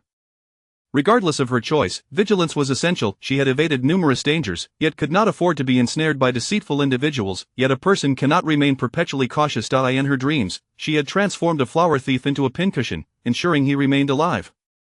The memory of his incredulous expression lingered, as she had relished the act of forcing him into the ground. Waking with a sense of satisfaction, upon waking, she observed the small movements of the one beside her, evidence of their newfound intimacy. It appeared he was grappling with his feelings, likely caught in a tumultuous internal struggle. She hesitated to make a bold move, fearing it would backfire. If she advanced too forcefully, he might retreat, maintaining a deliberate distance. Instead, she chose to infiltrate gradually, conquering him slowly. Over the past few days, he had appeared lost in thought more times than he had in the last decade. The element of surprise was key. An unexpected strike would pierce the heart more deeply than a prepared attack. As her sword sliced through the air, the blade pointed directly at Feng Ming, who stood silent and still, observing her intently. Memories of her childhood, when she would recklessly swing branches, flooded back, overlapping with the present. Back then, she had playfully jabbed him with a stick, innocent in their games. Now, she had transformed that same playful spirit into a series of skillful maneuvers. Yet, despite her growth, she remained a petite figure before him. Standing merely 2 steps apart, they faced one another, one gazing up with a flushed face, while the other averted his gaze, staring into the blurred scenery behind them, unable to reach the depths of his perception. Chapter 9 of Feng Ming. You have lost. Yunruoro sheathed her sword and hung it on the bamboo hook on the wall. She picked up 2 wooden sticks, tossed one aside, and gripped the other with her slender fingers. With the stick held at her side, its flat end pressed against the ground, she regarded the person before her intently, signaling a challenge. Yunruoro. Feng Ming's eyes widened slightly, and he spoke gravely in response. Feng Ming. Yun Ruoro swung the stick with fervor, reminiscent of Sun Wukong battling the White Bone Demon. Alas, she was not Sun Wukong. Her strike was met with Feng Ming's dual-handed defense. The stick halted before him. Undeterred, she loosened her grip, allowing the stick to be deflected. Using the moment to grasp its center, she pivoted, jabbing the stick into Feng Ming's abdomen, forcing him to take a step back in surprise. Instead of pressing her advantage, Yun Ruoro withdrew, extending her hand once more. Feng Ming, be more serious. If you lose, you must shed your garments and lie beside me tonight. Feng Ming's ears turned crimson, his usually calm expression betraying disbelief, yet he made no move to refuse. Yun Ruoro amused. Had he never encountered such a delicate rogue? Well, now he had. Once again, she charged forward. Who among them did not harbor dreams of martial prowess, of traversing rooftops and traversing myriad mundane worlds? They were oblivious to the joy she felt when leaping effortlessly into the air. Ordinary people had long confined her spirit, only allowing her a glimpse of her true abilities. Her innate talent and reflexes remained stifled. She was observing the world alongside the system's enemies, knowing that recklessness was unwise unless she grew powerful enough to disregard them entirely. Then, she could become the unrestrained protagonist. From the moment she crossed over, having been born anew, she had stealthily begun her training. She had lived several lifetimes more than them, all within mundane realms, mastering various skills akin to martial arts manuals, save for the absence of inner strength. For instance, the mesmerizing staff technique of the Monkey King, combined with her petite and agile frame, allowed her to execute flips and somersaults with ease. Feng Ming, caught off guard, succumbed to her dazzling display of skill, ultimately losing due to his own carelessness. Yun Ruoro, however, held back, contemplating whether to scratch her head like the Monkey King and revel in a victorious moment, but thought better of it. She wished to maintain a semblance of dignity in front of the one she cherished. In her previous life, while undertaking her mission, she had adopted a boyish demeanor, relishing in the martial arts novels she adored, capable of wrapping herself in a sheet to play the hero or draping it to portray a beauty, effortlessly switching between innocence and bravado. And thus, she garnered a comrade whose loyalty was unwavering, someone she could trust unconditionally. Upon succeeding, she would take on the mission for her target, executing it alone, perishing alongside her foes, emerging as a hero before making her escape. Countless traversals had left her unassimilated by the ages, for she could seamlessly adapt her mindset, her versatile character serving as her survival instinct. Casting aside the stick, she leaned in closer, tilting her head, her gaze laden with meaning, her tone laced with flirtation as she softly uttered, "Feng Ming, you have lost." With that, she floated away, leaving Feng Ming in a daze, having been struck 11 times. Although he managed to land a few hits, his hesitation to strike with full force led to his downfall. In a moment of distraction, he was caught off guard and struck first. The words "you lost" echoed in his mind, a reminder of the cost of defeat, causing his ears to redden uncontrollably. Whether it was intentional or merely an oversight, only he knew. Nightfall. In the dark courtyard, a figure gazed at the sky, which seemed different tonight, adorned with a brilliant glow. A fortnight had passed since their first encounter. On the bed lay a single blanket. Yun Ruoro reclined, watching as he took his time to enter the room. Propping her cheeks on her hands, she observed him. Today, he lacked the boldness of that evening. He had merely removed his upper garment, leaving the rest intact. At long last, with his bare torso visible through the sheer curtains, he appeared both hazy and enchanting, the fabric drawn back and then let fall, illuminating and shadowing the space. Feng Ming lay at the edge of the bed, his body rigid, stiffer than the staff he wielded in their earlier duel. Yun Ruoro leaned closer, inhaling his scent, teasingly proclaiming, "Feng Ming, I'm just here to smell you, not to do anything." "You smell delightful." Feng Ming, his cheeks flushed, dared not look at her, casting his gaze aside, for her eyes radiated an aggressive fondness that he could not withstand. It was this very gaze that ignited in him a desire to breach boundaries. "Feng Ming, your ears are so red." "They look splendid." Feng Ming's entire being began to heat up, his heart racing like a wild horse, as he fixed his gaze on the curtains, yearning to slip through the small opening, yet he remained motionless. Yun Ruoro seemed unwilling to let him off the hook, her voice growing softer. "Feng Ming, what should I do? You are so tempting." Feng Ming closed his eyes, seemingly surrendering to the struggle, wishing to escape the chaos of his heart. "If only you would open your eyes to look at me. I refuse to believe you lack desire." Yun Ruoro, without laying a finger on him, stirred his emotions, her gaze roaming over his sensual throat. She noticed a strand of black hair cascading down the defined contours of his collarbone, tracing the firm lines of his arms and the chiseled muscles of his chest. Her gaze lingered before returning to his handsome visage. Unbeknownst to her, at some point, his beautiful eyes had opened, their depths fixed upon her. Yun Ruoro was blissfully unaware of the flush that adorned her cheeks, her gaze sparkling, resembling a blooming peach blossom, exuding an irresistible allure. She felt a swell of heat rise within her. He remained still, and Yun Ruoro sighed internally, gradually reclining on the bed, her eyes tracing the gauzy fabric. The room fell into a profound silence. Was it inappropriate for a woman to take the initiative? Yet, he was simply too patient, clearly refusing to move unless she invited him. A thought crossed her mind. Fengming was unlike others, his affections unwaveringly steadfast, laden with myriad emotions directed solely at her.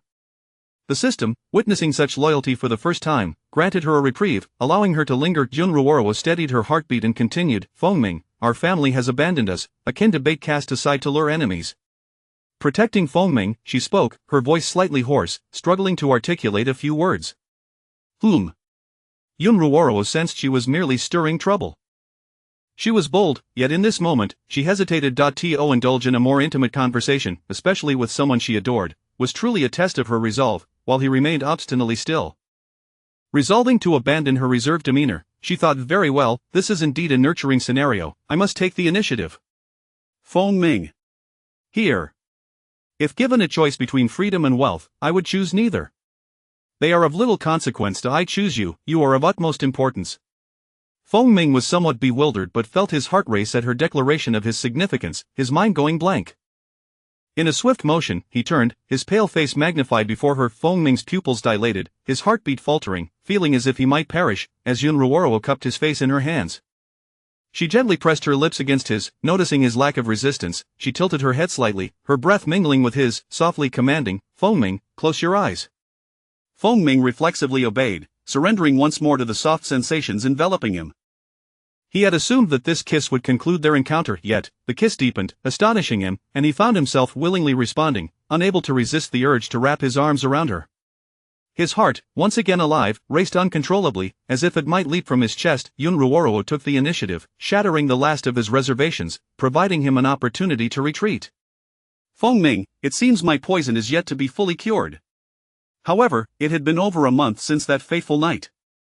Within the gauzy enclosure, the delicate figure encircled the man's neck, her fair arms exerting a gentle pressure as she drew him closer, their bodies entwined, obscuring her alluring curves. The space dimmed, the flickering candlelight casting shadows as the wick fell, unbothered by any hand, slowly sinking into the cup, soaked in oil, until it extinguished. The room was enveloped in darkness.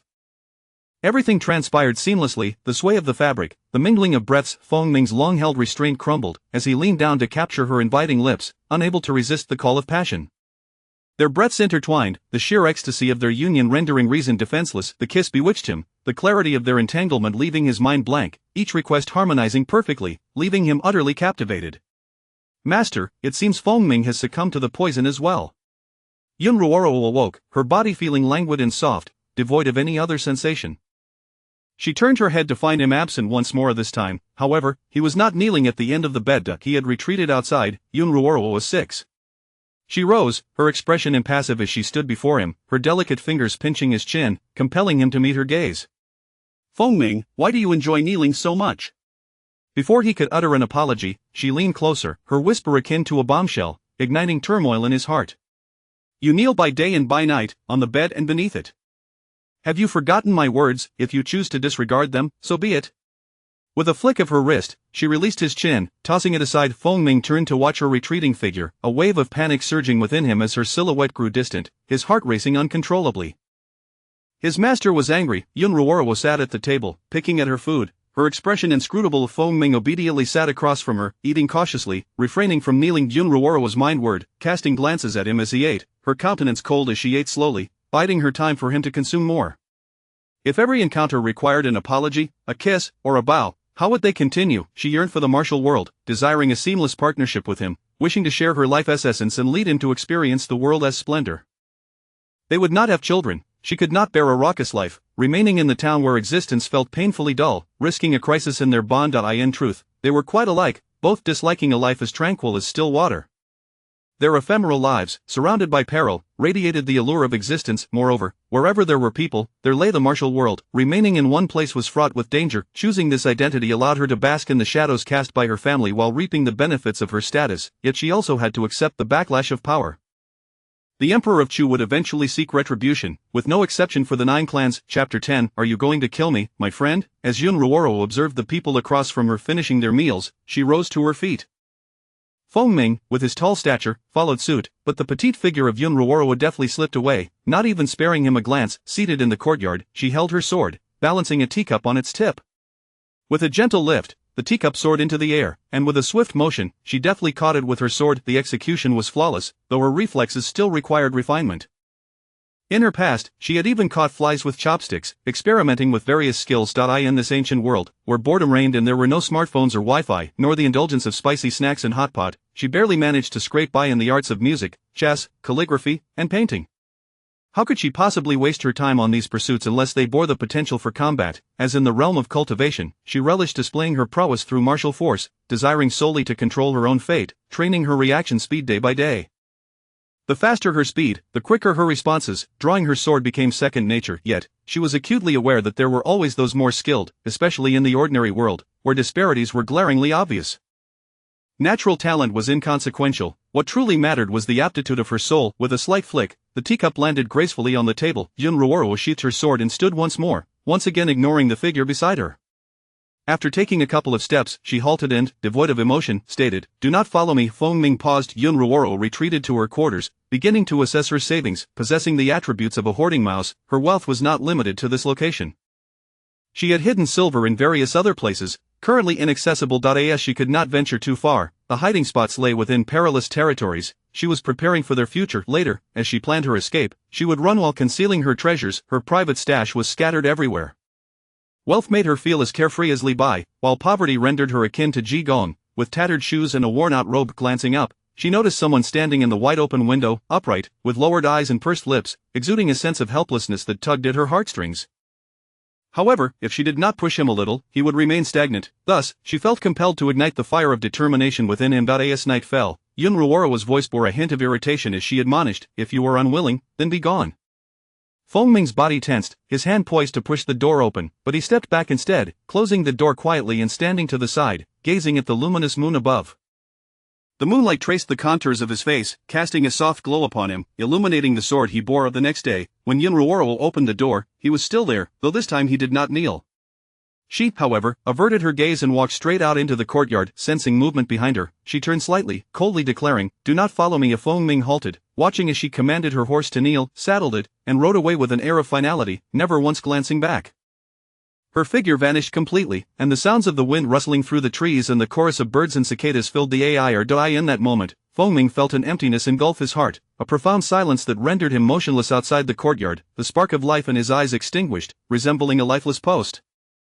It was not until the sound of approaching hoofbeats reached him that he stirred, as if awakened from a slumber. Yunruoro, having finished her breakfast, returned around noon after purchasing supplies.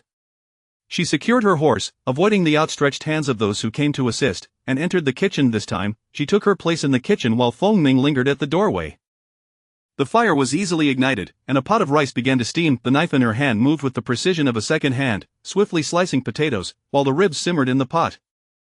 The skill with which she tossed the ingredients was something he could not replicate. Fengming pressed his lips together, feeling increasingly anxious, as though he were on the verge of being abandoned.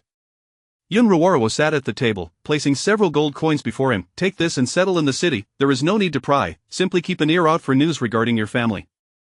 Leave the horse, go now, you can still make it back for lunch." She had faith he would eat. Fearing he had erred and would further incite her anger, he resolved to eat, knowing that neglecting his meal would have severe consequences in her eyes. What mattered was not what he consumed, but simply that he filled his stomach. Fengming's voice came out hoarse, his throat parched, unsure of how he managed to form words. He reached for the gold, clutching it tightly as he slowly retreated from the courtyard, each step heavy with the weight of his burden. He walked a considerable distance, yet there was no call urging him to return, no breakfast offered, nor lunch prepared for him. His master was truly angry. Yunruoro sighed inwardly. Sending him away for a time would allow her mind to clear. She felt a twinge of discomfort. Her feelings toward him had always been sincere. In truth, she held genuine affection for all her targets, for they were all good people, and she aspired to be a good person herself. Yet her fondness for Fengming had gradually developed, and she was reluctant to let him go hungry or dismiss him entirely. However, times had changed. She needed him to break free from his identity and resolutely accept her. Without a push, he would remain restrained by his status, unwilling to struggle against the bindings of his existence. Yunruoro chose not to dwell on these thoughts any longer. She picked up the stir-fried vegetables and savored the flavorful ribs, feeling her spirits lift after a satisfying meal. Indeed, good food had the power to heal. Once he departed, she fetched water to boil, washed up, and locked the door behind her. Returning to her room, she secured both windows and doors, extinguished the candlelight, plunging the space into silence. In the dim night, beneath a sky adorned with stars and a bright moon illuminating the earth, she wrapped herself in her blanket, inhaling deeply before snuggling in, a look of contentment gracing her face. The blanket carried his scent, granting her a sense of security as she drifted into slumber. However, the next moment, she abruptly felt something amiss. How could she have become so peculiar? As she heard a faint sound, the night deepening, a vigilant Junruoro instantly awoke. She grasped her dagger, silently rising to her feet, slipping on her shoes, and stealthily approached the window. Peering through the narrow gap, she sought the familiar figure illuminated by the moonlight. After a moment of observation and confirming his identity, she felt a surge of joy and quietly returned to her resting place. He had returned, astonishingly on the very first day. She pondered when he had realized the room was empty. After all, she was currently sleeping in his bed, not in her own room. If he were a villain, she could have easily drawn her bow and taken him down with a single arrow, but if there were two of them, she would have swiftly dispatched both. The subtle sounds continued as he entered the room. Junruoro speculated that perhaps he was puzzled by the absence of candles, prompting him to investigate. However, it was difficult to guess when he would notice that she was not in bed. If he did not approach, he would remain unaware of her absence, yet, if he drew near, it seemed unlikely he would remain oblivious. After considering countless possibilities, the room was suddenly illuminated.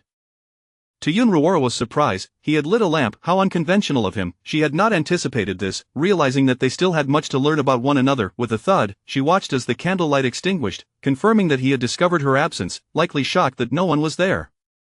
The candle had fallen to the floor, yet the flame did not die out. Instead, it brushed against the fabric of the tent, igniting it. In a state of panic, Fengming froze, failing to react in time to extinguish the flames as they spread rapidly.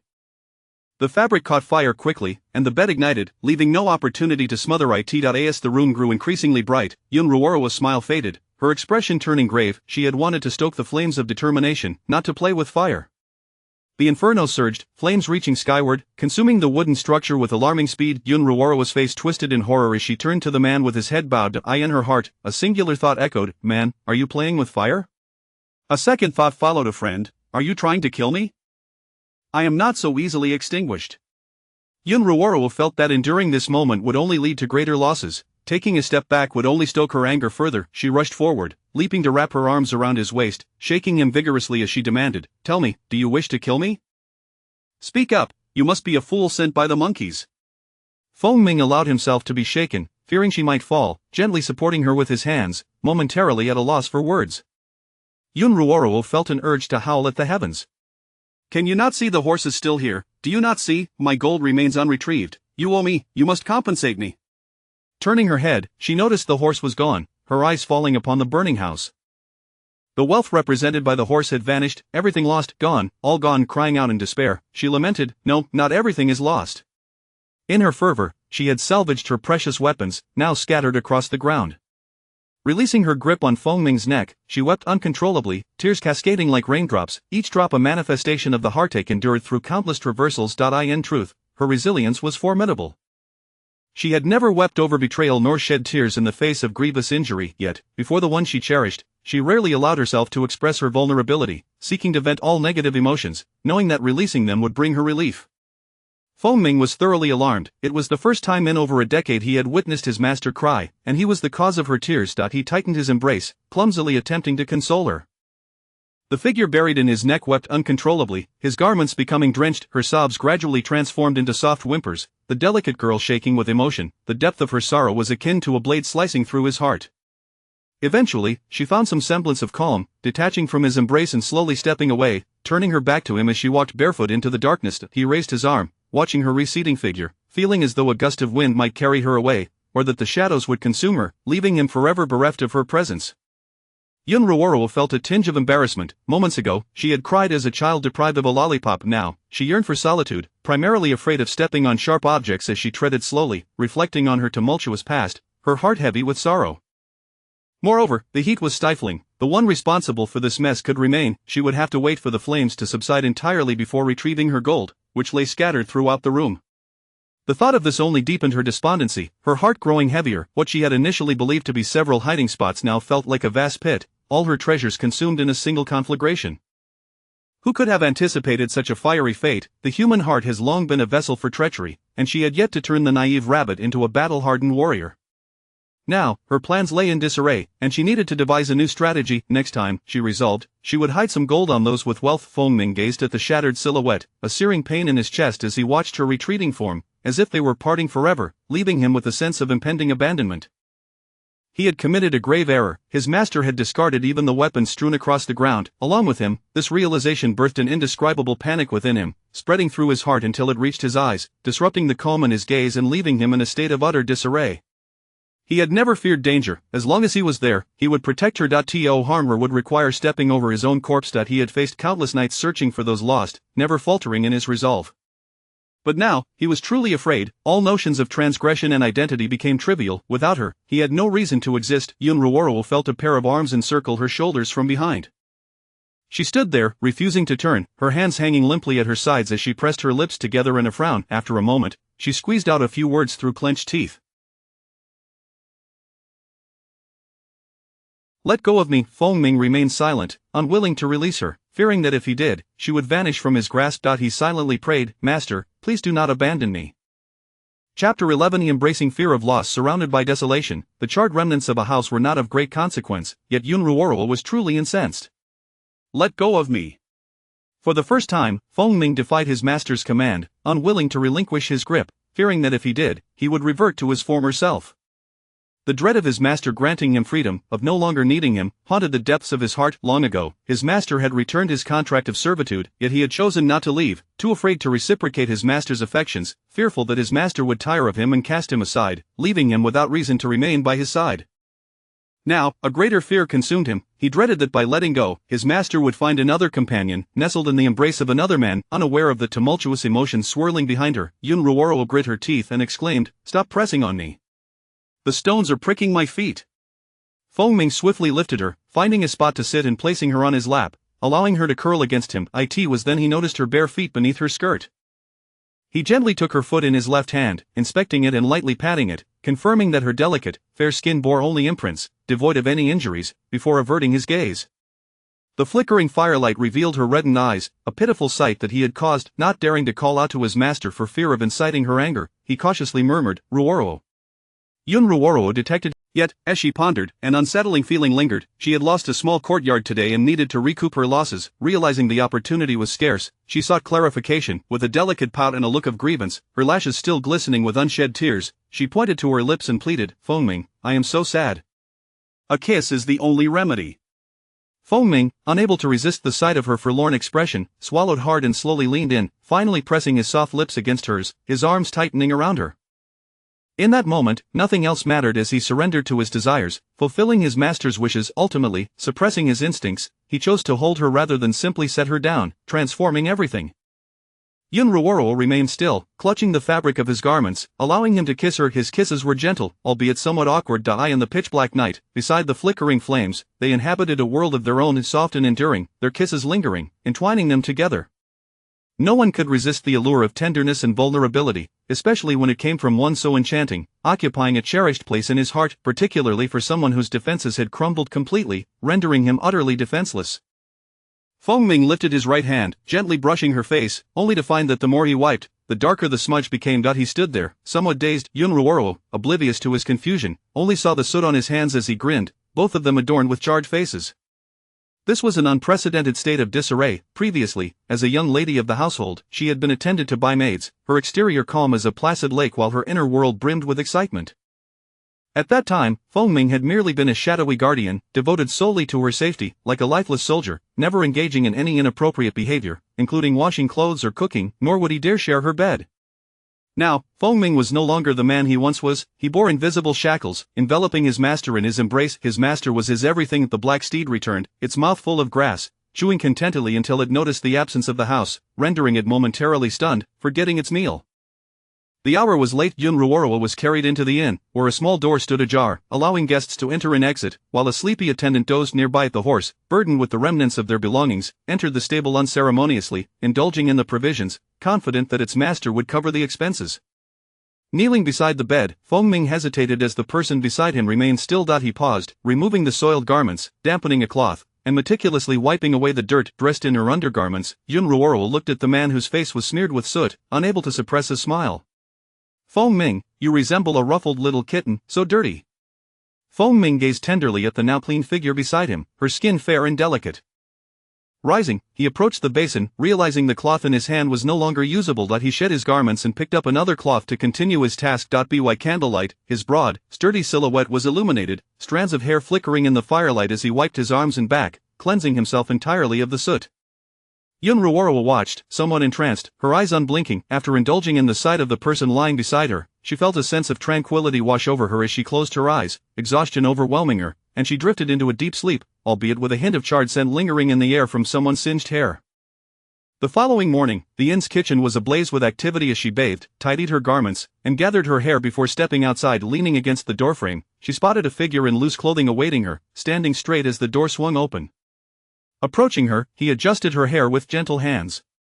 Feng Ming, she addressed him, her tone no longer crisp but imbued with emotion. Your hair has been singed, it looks rather amusing. Yun Ruoro, the queen of breaking the atmosphere, interjected, shall we fix it? Very well. Feng Ming slowly lowered his hands from her hair, taking her soft hand in his, leading her downstairs. They sat at a table for breakfast. The attendant, having changed shifts, cast a glance at the couple, observing the swords on the table and hanging from their backs, assuming they were a pair of wandering martial artists, unaware of any underlying issues. However, as they checked out, the attendant noticed the single-room reservation and scratched his head in confusion, deducting the deposit. Dear guest, the deposit is non-refundable. You booked a single room, which is a bit more troublesome for two. The attendant's subtle implication went over Feng Ming's head, causing him to furrow his brow, sensing something amiss but unsure how to express it, merely glancing coldly at the attendant while holding his sword.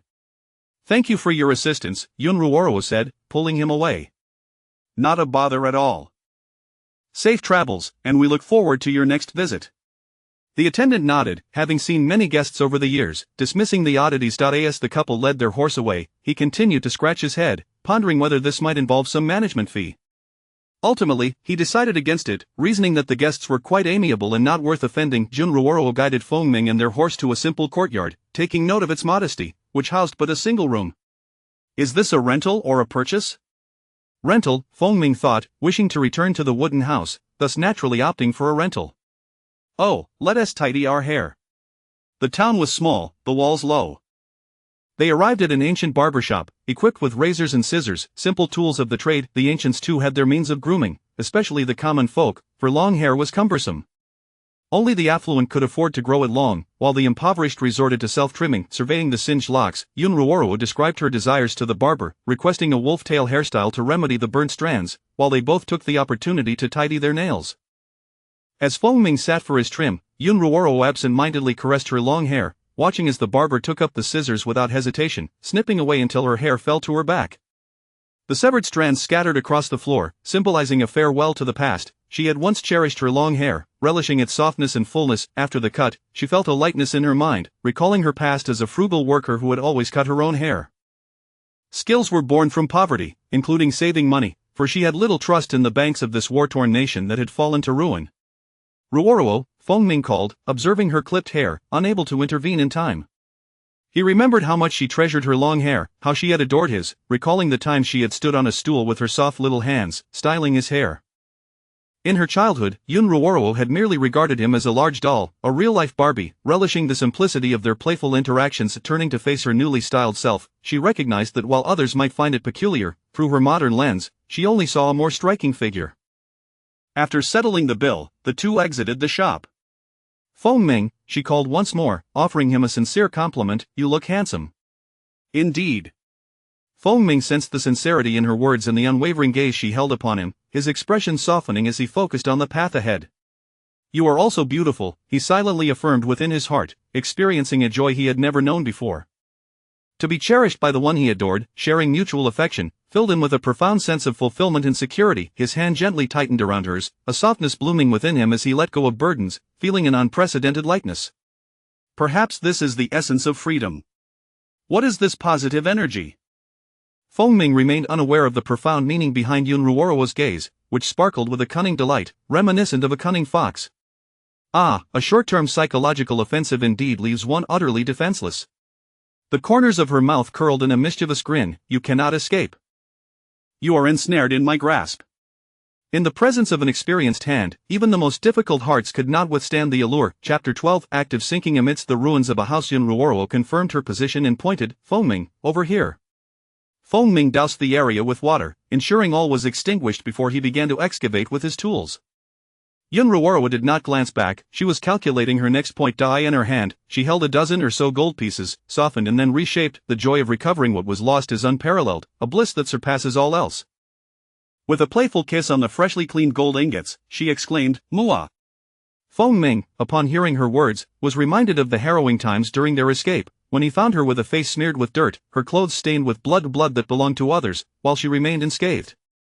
This realization stirred a peculiar feeling within him. Since he had become her shadow, they had never been apart, but that one moment when she vanished left him feeling hollow, engulfed by panic. Finally, he deciphered the hidden signal she had left behind, cradling her unconscious form in his arms, and with that, his fear dissipated, his heart once again filled by her presence. It was indeed a joy of recovery, a sentiment he had harbored for his mistress all along, not merely a matter of crossing boundaries, but an inclination toward rebellion. Hand in hand, they returned to their rented courtyard, where the wealthy lay drunkenly amidst the stacks of provisions. Yun Ruoro's hand was finally released. She examined her sweaty palm, now calloused, contemplating the purchase of hand cream. She also resolved to buy 2 pairs of gloves, as the weather had just turned pleasantly cool, perhaps matching ones for couples. A handkerchief approached, gently wiping away the beads of sweat. "Fengming, I desire a bath, a soaking tub." "Very well." One ventured into the kitchen to boil water, while the other stepped outside to return with a new bathtub. After a brief tidying of the courtyard, they resembled a married couple. Since the onset of their plight, Yun Ruoro had not enjoyed a proper bath. The thought of soaking was a delightful prospect, one that lulled her into a serene stupor, cautious of slipping into the tub. Once cleansed, she languidly draped herself over the edge of the bathtub, caressing her face, which had regained its softness. No longer gaunt, Fengming had transformed. His demeanor shifted from icy detachment to a wild indifference. He stood outside the bathroom, listening to the sound of water, gazing at the starry sky. His sword remained by his side, and he wished to remain by hers. Yun Ruoro, feeling drowsy, inhaled deeply and gradually sank into the water.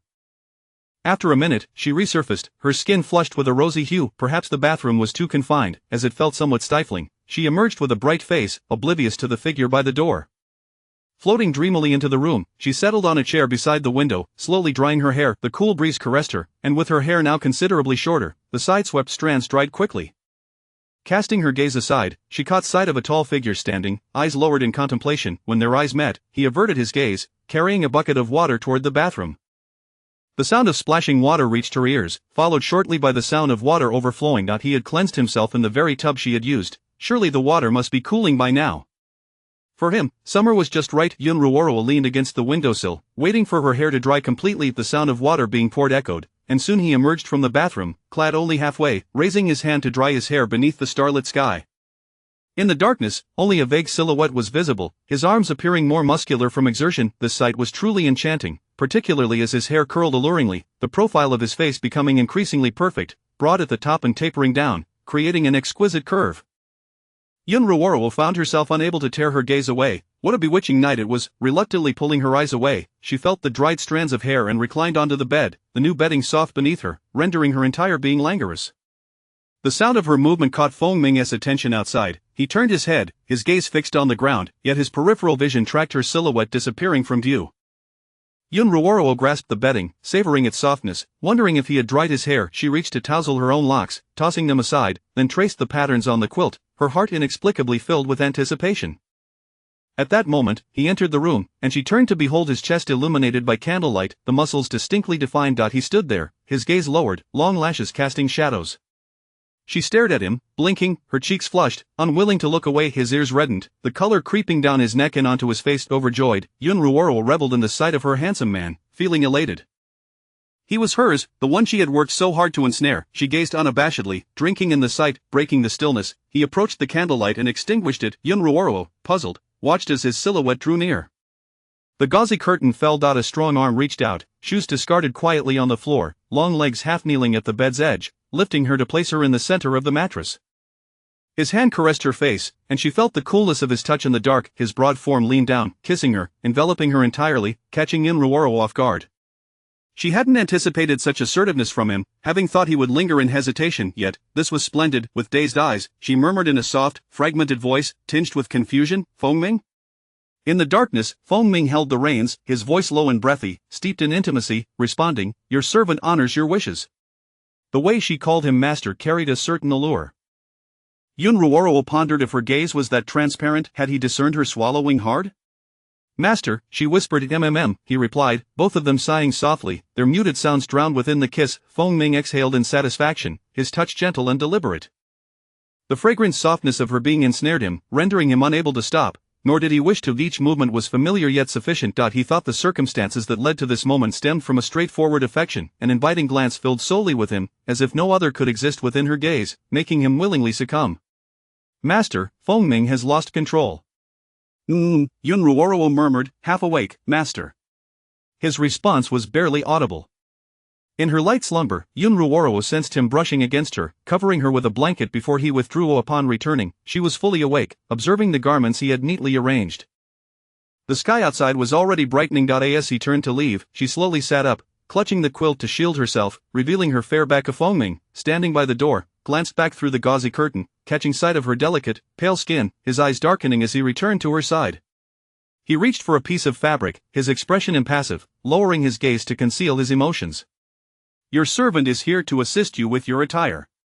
Though his words were coolly spoken, they carried an unusual flavor, evoking a peculiar sensation, as if saying something forbidden yet eliciting no anger. Surprised that he would return to assist her in dressing, Yun Ruoro regarded his slender fingers. "There's really no need, I can dress myself," she thought, shaking her head in refusal. Feng Ming's eyes glimmered with slight regret as he placed the garments beside her, rising to exit the room. Once she had donned her clothes, she sat at the mirror, lifting her garment to glance at the red marks beneath her collarbone. Indeed, it was as if a dog had bitten her. Confirming that her neck bore no marks, she gathered her hair, securing it with a simple hairpin, and touched her slightly swollen, red lips. He was somewhat fierce, having begun to hone his skills, yet there remained a touch of restraint. In this moment, it was all a result of having endured excessive stimuli in a short span, enriching her verbal repertoire. She would not cease in her efforts to ensnare him, guiding him back to his former, more wooden self. Chapter 13. A bold invitation. Feng Ming stood upright outside the door, raising his hand to gently adjust his bangs, ensuring they fell into place. After this gesture, he felt somewhat stiff, unsure of his own actions. The sound of the door opening interrupted his bewilderment, causing his hand to drop instantly, hanging limply by his side. "Feng Ming." As he responded, he did not plant himself firmly as before. Instead, an impulse to step forward and embrace was stifled, and his entire body tensed. Yun Ruoro sensed his unease and, inhaling the fragrant air, suggested, "Let us practice swordplay. I wish to savor meat buns later. I can smell them already." "Very well." With empty hands, Yun Ruoro proceeded to wash up. Feng Ming returned to his room and retrieved a sword, 2 daggers, and a bow with arrows, along with some of Feng Ming's belongings. Throughout the years, there had only been one occasion when she had not brought them, finding herself ensnared in a life-threatening predicament. Hence, from that day forth, a dagger remained beneath her pillow, and another was secured to her thigh beneath her skirt. If Feng Ming was aware of this, he did not disturb the dagger, which was fixed in place, its handle equipped with a mechanism to prevent it from falling due to impact. However, inadvertently, he often found his fingers tracing the strap that secured the dagger, rotating it gently as if to ensure it did not constrict her. Yun Ruoro accepted her longsword, solemnly declaring, "Feng Ming, if we face a formidable group of enemies, do you trust me?" Feng Ming gazed into her lively, beautiful eyes and affirmed with a single word, "Trust." "Even if my blade were to pierce you, would you still believe in me?" "Yes." The response bore no hesitation. Yun Ruoro's expression softened as she continued, "Feng Ming, we must practice our sword skills, trusting one another and entrusting our backs to each other, to vanquish our foes together. Let us call it the lover's sword technique." "Agreed." Upon hearing the term lovers, Feng Ming felt warmth rise to his cheeks. Observing his flushed ears, Yun Ruoro contemplated for a moment, then set aside the sword, saying, "Then let us first practice a duet dance." Feng Ming was unfamiliar with the concept of a duet dance. When her hand rested on his waist, and her shoulder was touched, with his hand cradling hers, he still did not comprehend until the meaning became clear. Yun Ruoro leaned closer, gently coaxing, "Feng Ming, you must not be shy. Your movements guide me, shaping my direction of attack." "Very well." Feng Ming found himself unable to contain the rush of warmth spreading through him. Yun Ruoro sensed her impatience, he was less open than she was. Though her face flushed, her words flowed freely without hindering her actions, yet Feng Ming remained stiff, requiring her patience. "Feng Ming." This night mirrored the previous one. Upon hearing the bold invitation, Feng Ming's throat bobbed as he gazed at her, ultimately yielding to his impulses and enveloping her in his embrace. Yun Ruoro pressed against his chest, her hand gliding over the loose collar of his garment, her delicate fingertips tracing long, graceful lines across his firm skin, akin to a mischievous little cat. As his heartbeat intensified, hers quickened in tandem. A solitary existence in the martial world pales in comparison to the vibrancy of two. Alone, there is no turning back. Companionship is essential on the journey of life. She wished to remain by his side, ensuring he would not feel the weight of loneliness. As the nation stabilized, they grew increasingly restless, for time was not on their side. The Yun family, remnants of the former dynasty, had attempted to assassinate the new emperor, and the evidence of their crimes could implicate them multiple times over. Their kin scattered, some fleeing for their lives, while others served as bait.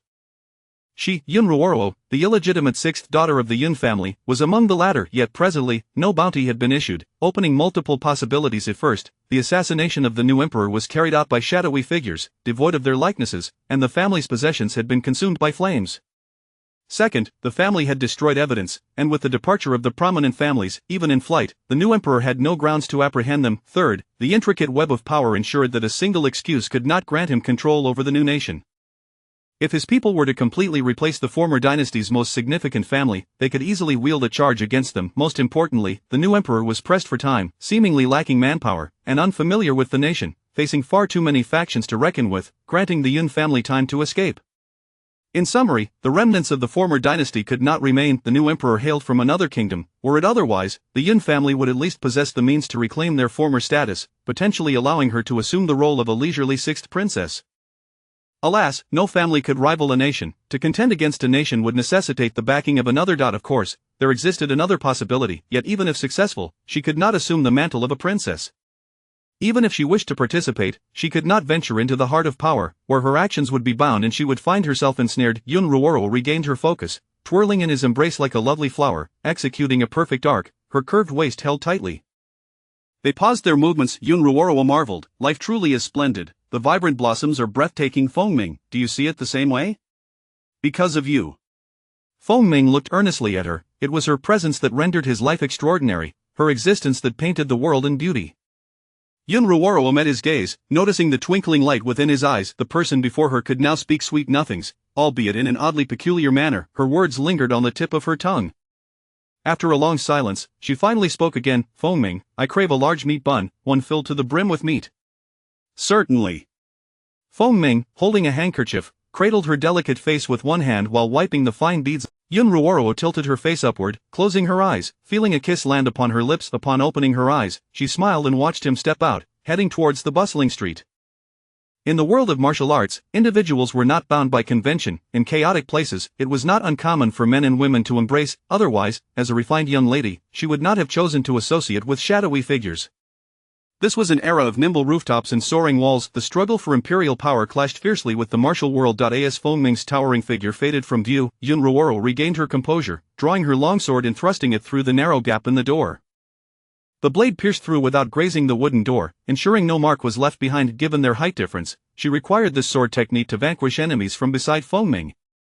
As long as he trusted her, she would never inflict harm upon him. Her hand remained steady as she withdrew the sword from the gap, her agile body spinning in a circle before lunging out repeatedly until the vendor returned with breakfast.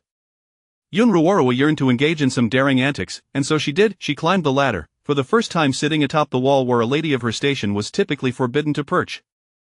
Fengming steadied the ladder, accompanying her in all her endeavors. Yun Ruoro nibbled on a bun, savoring each bite while listening to the distant sounds of lively vendors and observing the throngs of people. She relished the crowd, though she preferred not to join it. Rather, she enjoyed standing in the center of the sidewalk, watching the ebb and flow of passers-by, feeling a sense of tranquility and serenity as no one recognized her or stopped to linger. Yet she craved the presence of someone by her side, sharing fine wine and gazing upon mountains and rivers, experiencing the trials of the world together. If she were the last person remaining in this world, life would lose its meaning and color.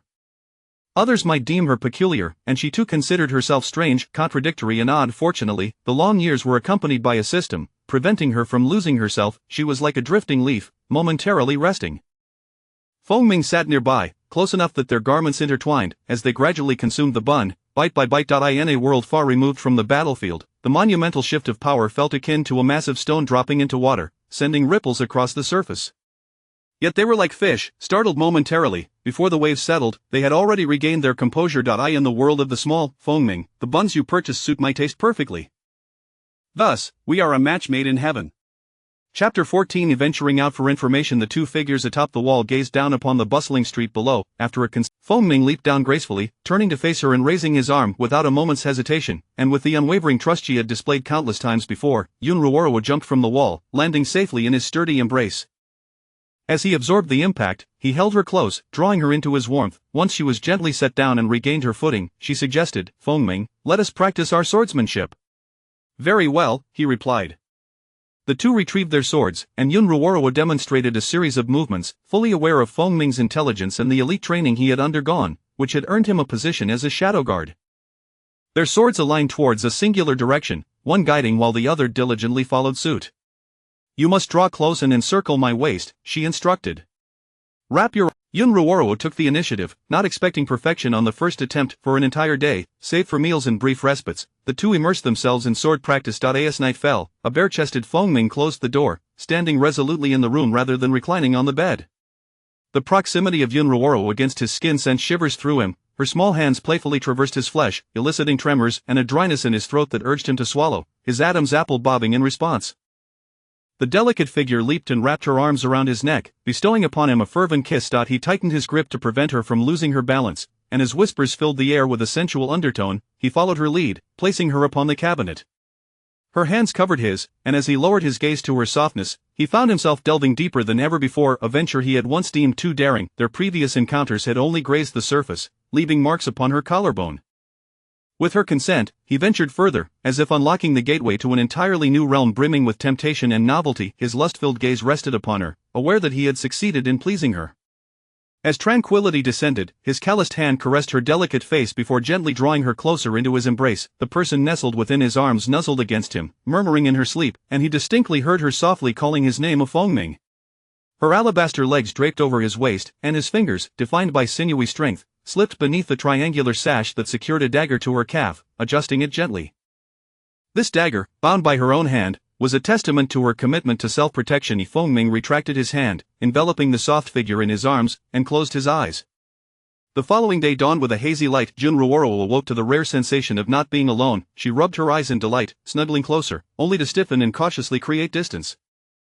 Yet, in the next heartbeat, before she could fully detach, she was drawn back into his embrace. A raspy voice, laced with seduction, reached her ears. Yun Ruoro swallowed hard. He would sometimes call her by her name, while at other times addressing her as master, as though inviting her to discipline him. The thought of punishing him sparked a sense of twisted excitement within her. It was only natural, she mused. The family's upbringing was indeed peculiar, as was her own. Ever since her journey began, having died and been bound by a system, traversing countless worlds, how could she possibly remain unchanged? The attire one dons, the style one embodies, and the appearance one possesses all reflect one's character. With a playful bite on his shoulder, she felt him tremble, his breathing intensifying, and she couldn't help but smile mischievously. Encouraged, Feng Ming raised his hand and began to reciprocate, their breaths entwining in a passionate embrace, filling the void that had once existed between them. As the day brightened, Yun Ruoro playfully nudged his solid chest. Feng Ming brushed his lips against hers before reluctantly rising. Once they stood in the courtyard, they resumed their sword practice. This time, Feng Ming felt the weight of the sword more pronounced than the day prior, fully embracing his role as her support. In this instance, their collaborative assault was seamless. Feng Ming hardly allowed her to touch the ground. Ultimately, he cradled her in his arms, setting her gently upon a chair, wiping her brow with a damp cloth, and gazing at her serene, closed eyes before bestowing a tender kiss upon her. Having wiped his own perspiration, he strolled out of the courtyard. Residing in the town allowed for convenient meals, as they often purchased ready-made dishes, with Feng Ming always being the one to procure them. After half a month, their synchronization had reached an extraordinary level. The rapport they had cultivated over the years lingered effortlessly between them. After a fortnight of remaining indoors, Yun Ruoro ventured out to a tavern. "Welcome, esteemed guest," the server greeted, as the tavern bustled with patrons. A large man wielding a hefty blade occupied one table, while scholars and families filled the space, some women veiled, others dining together. The establishment exuded a vibrant atmosphere, encapsulating the diversity of life. The servers hurried about, taking orders. Yun Ruoro glanced at the tavern's name of the guesthouse, the largest tavern in the town, known for its delectable cuisine. She tugged at Feng Ming's hand and entered. The server approached with an expression of indifference, inquiring, "How many guests do we have?" "Two," Yun Ruoro replied in her soft voice, drawing the attention of several patrons. Some glanced over mid-meal, while others turned their heads in curiosity, and a few, having finished their meals, idly surveyed the entrance. Feng Ming cast a detached glance, his expression void of emotion. Perhaps it was the aura of intimidation surrounding him that deterred those who dared to look. The server, seemingly unfazed, gestured for them to enter. Right this way, esteemed guests. They followed the server to a vacant table, wiping it down before the server asked, "What would you like to order?" As Yun Ruoro prepared to speak, she noticed Feng Ming moving, prompting her to swallow her words. He placed his sword upon the table and, with his own weapon secured against his back, surveyed the distant display of hanging signs swaying gently in the air as he began to recite a few dishes. "Very well, esteemed guests, please wait a moment," the server responded swiftly, departing to announce the orders aloud. Table 8. Yun Ruoro glanced over, recognizing 3 dishes she had mentioned previously. A smile graced her lips as, beneath her sleeve, her delicate fingers played with his strong hand, her little finger curled around his, eliciting a response, their fingers entwining as her index finger danced around his, her thumb circling it. Feng Ming turned to observe her, his eyes softening behind the mask, noting her tranquil demeanor. In their own world, they were a perfect pair, their mutual admiration drawing the gazes of onlookers. Some regarded them with envy, while others scoffed at the sight. A voice broke the silence. "Tisk, TSK, these young folks today have never faced any real trials, they scatter like leaves in a storm." His companion laughed heartily, unabashedly exposing the truth. "Ha! You re just envious." Yun Ruoro's fingers faltered, not due to the comments directed at them, but rather an unspoken exchange with Feng Ming. Her fingers resumed their subtle movements, conveying an Feng Ming, noticing her gestures, lifted his gaze toward a group of individuals nearby, seemingly merchants, before returning his attention to Yun Ruoro, as if merely observing. One of them expressed concern, "The Chu Emperor has dispatched someone. I wonder who it could be." "What is there to fear? We're merely small-time merchants, it shouldn't concern us," another replied dismissively. "If anyone were to be dealt with, it would be those prominent families. They all fled." Another interjected, "It seems the execution hall from the capital has taken action, led by a high-ranking official. The last time we passed through the capital, many were apprehended." The distinction between the execution hall and the law enforcement hall was slight. The former was tasked with apprehending individuals, while the latter held the authority to enact immediate justice, without mercy. The 2 roles were contingent upon the whims of those in power, determining who lived and who perished. Oh dear, just as peace seemed to settle, chaos looms once more. The common folk, indifferent to who ruled the empire, only cared about the matters at hand. Chapter 15. Tears of Envy. The steaming dishes were served on the table. "Please enjoy your meal," the waiter announced as he retreated. Yun Ruoro released her grip and began to savor the food, attentively gathering vital information from the conversations at various tables. She confirmed a significant revelation: the state of Chu had seamlessly taken control of Wu, now engaged in purging any remnants of descent. First to be hunted were the royal figures of the previous dynasty who had fled, followed by the prominent families, with the Yin family at the forefront of this list. However, the Yin family, like a treasure-hoarding mouse, scattered gold coins as they fled, with key members mysteriously disappearing. Yun Ruoro felt akin to a small gold coin, yearning to speak up. "If you capture them, you cannot apprehend me." Alas, she belonged to a crucial timeline. Being of the Yun lineage, which held significant standing among the 9 clans, she knew that if the branches were not targeted, she too would be unable to escape. A silver coin was placed on the table as the 2 exited, garnering merely a glance from a passerby before their gaze shifted away, entirely unconcerned.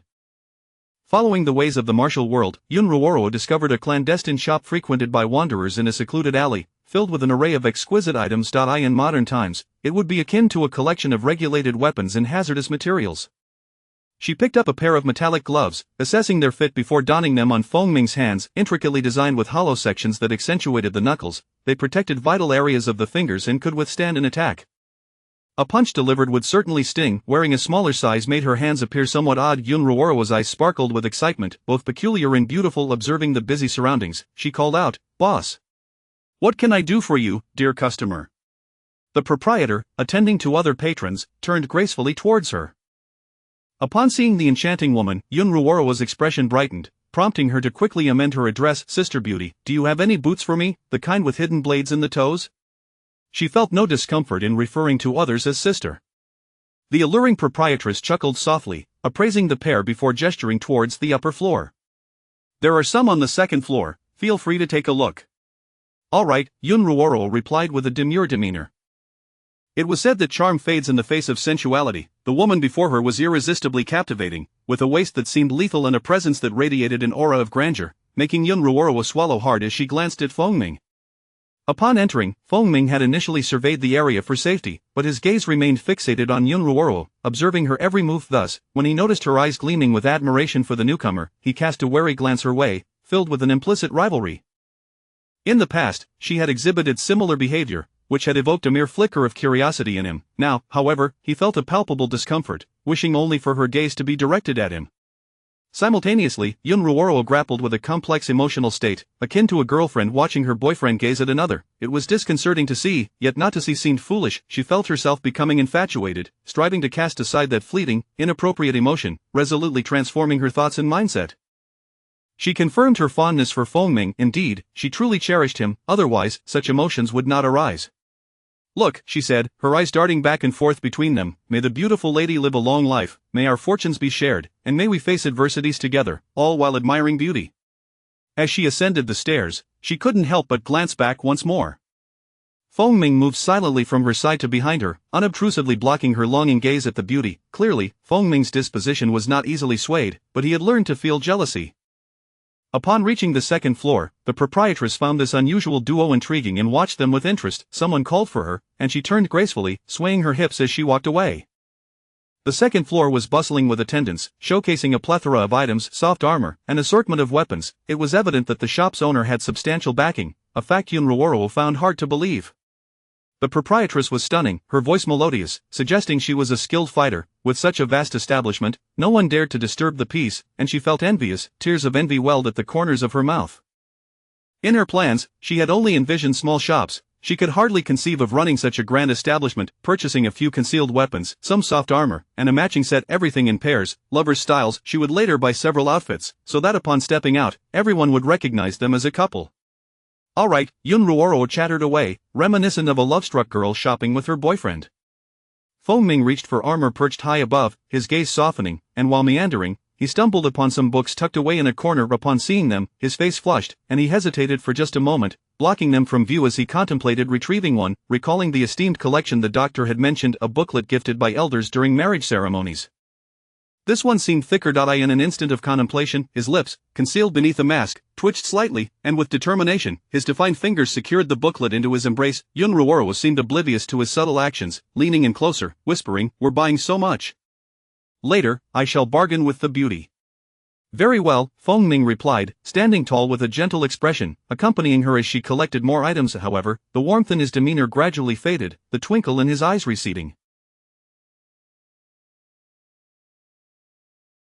For Yun Ruoro had clutched the beauty's sleeve, her limited charm radiating desire as she sweetly coaxed, "Sister Beauty, could you reduce the price a bit? Look, I'm buying so much." As the escape began, her face grew increasingly pallid, leaving only a trace of her previous allure, determined to make the most of her resources. "Dear Beauty, behold my radiant eyes," filled with sincerity, she pleaded. With a soft voice that was music to the ears, the proprietress replied, "I find you delightful, little one. I shall grant you a discount, but do remember to take care of my business in the future." The beauty acquiesced. Yun Ruoro observed the glimmer in the beauty's eyes as she waved her hand with commanding grace, offering generous discounts that made her feel like a wealthy patron receiving a complimentary treat.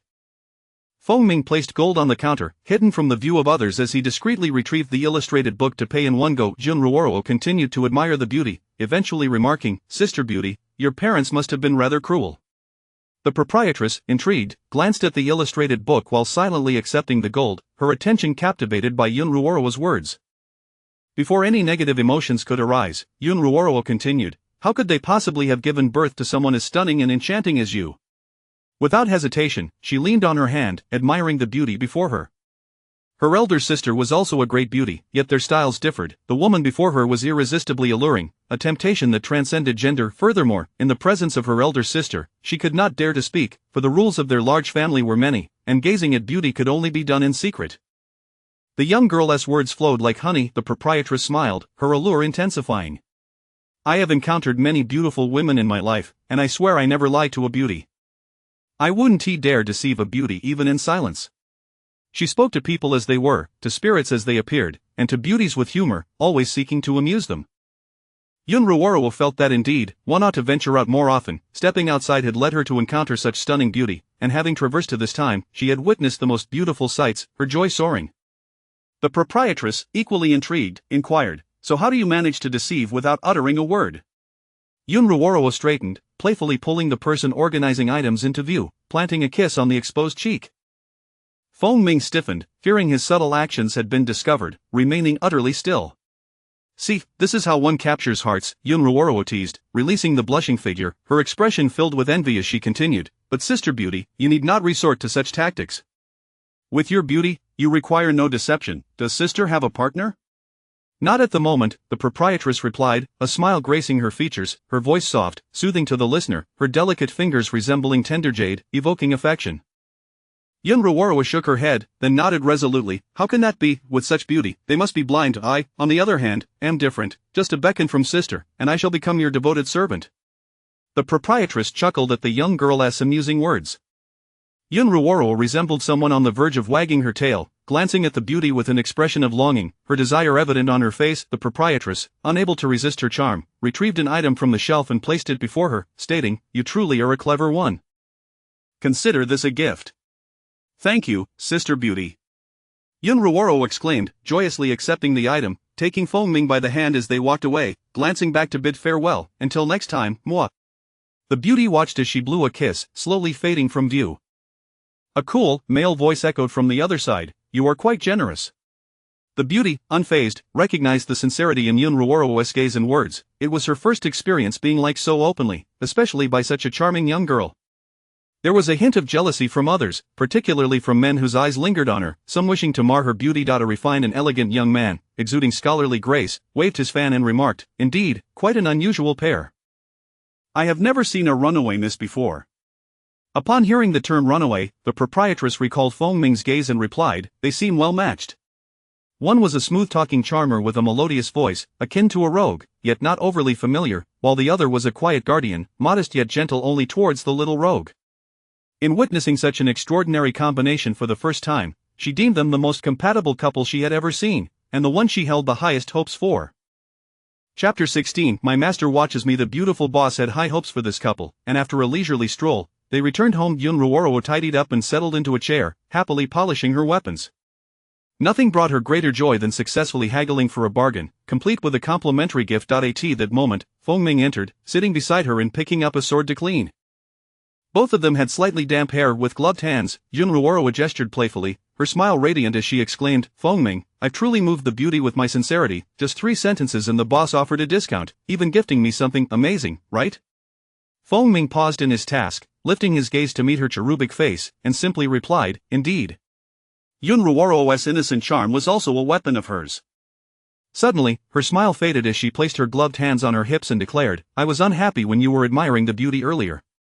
Feng Ming, who typically wore a stoic expression, now appeared momentarily dazed, experiencing for the first time the swift change of emotions akin to flipping a page in a book. Yun Ruoro instructed, next time you gaze upon a beauty, stand beside me and look together with me here, you won't be harmed. I want look, Feng Ming declined. Yun Ruoro cupped his face and implored, no. You may gaze at the beauty for a long and prosperous life, and it will bring you joy, making the world seem so much more beautiful. I will look at you. Her face flushed crimson as she released his face and removed her gloves. A taciturn individual, capable of uttering sweet nothings, his earnest gaze was captivating, almost entrancing. It was difficult to assess. His sudden declaration left her unable to resist. Lowering her head, she began to polish her dagger, realizing that falling in love indeed rendered one somewhat childish. Feng Ming observed her rosy cheeks and, after a moment, returned to polishing his sword. The room fell silent as they quietly maintained their weapons. Feng Ming rose to fetch water, taking Yun Ruoro's hand and placing it in the basin to wash, then gently drying it with a cloth. He carried the soiled water out, returning shortly with a basin of clean water. Approaching her side, he lifted her and placed her gently on the bed. As Yun Ruoro lay there, blinking her eyes, her gaze wandered over her collarbone and the solid chest revealed by the garment she had shed. Her emotions swirled in Feng Ming's eyes, deepening their hue, as he took her hand and placed it against his chest. Master, look at me, he urged. How can I be so bold? Yun Ruoro replied, flipping over to pin him beneath her. Since she had sincerely invited him, merely looking was insufficient. His strong arms, sculpted abs, and robust chest were indeed captivating. Feng Ming felt a sharp bite of desire at his heart, his gaze transforming as he looked deeply at her, her tender skin glowing with a rosy hue, exceedingly tempting. Yun Ruoro smirked, placing her hand on his abdomen. Suddenly, there was a loud knocking at the door, accompanied by urgent voices from a distance. Curse it, ruining my moment, was her immediate reaction as she pulled the quilt over them, shielding Feng Ming, instinctively protective, resembling a guardian of treasure. Feng Ming's face flushed deeper under the quilt, captivated by her alert expression. The commotion outside snapped him back to reality as he attempted to rise. After listening intently, Yun Ruoro confirmed it was an inspection and hastily gathered his clothes, assisting him to dress. Feng Ming rested his chin on her shoulder as he complied. You shall now be known as Feng Ming. Sit on the chair, facing away from the door, and write or read. They will observe you, but do not make eye contact. If they inquire about your weapons, simply state they are for self-defense while traveling the world. Understood. As Yun Ruoro descended from the bed, she tied her hair into a high ponytail, placing her armor prominently on the table, and wielded her dagger. There came another series of knocks. Feng Ming smoothed out the quilt, the candlelight flickering on the table as he sat down with a book, his literacy evident. Yun Ruoro, clutching her dagger, opened the door, leaning against the frame. Under the torchlight, the officials first glanced at her, then withdrew parchment to compare. Meanwhile, several soldiers entered without greeting, and the wealthy stood obediently in the corner, staring at the torchbearers, as if recalling the house that had been consumed by flames.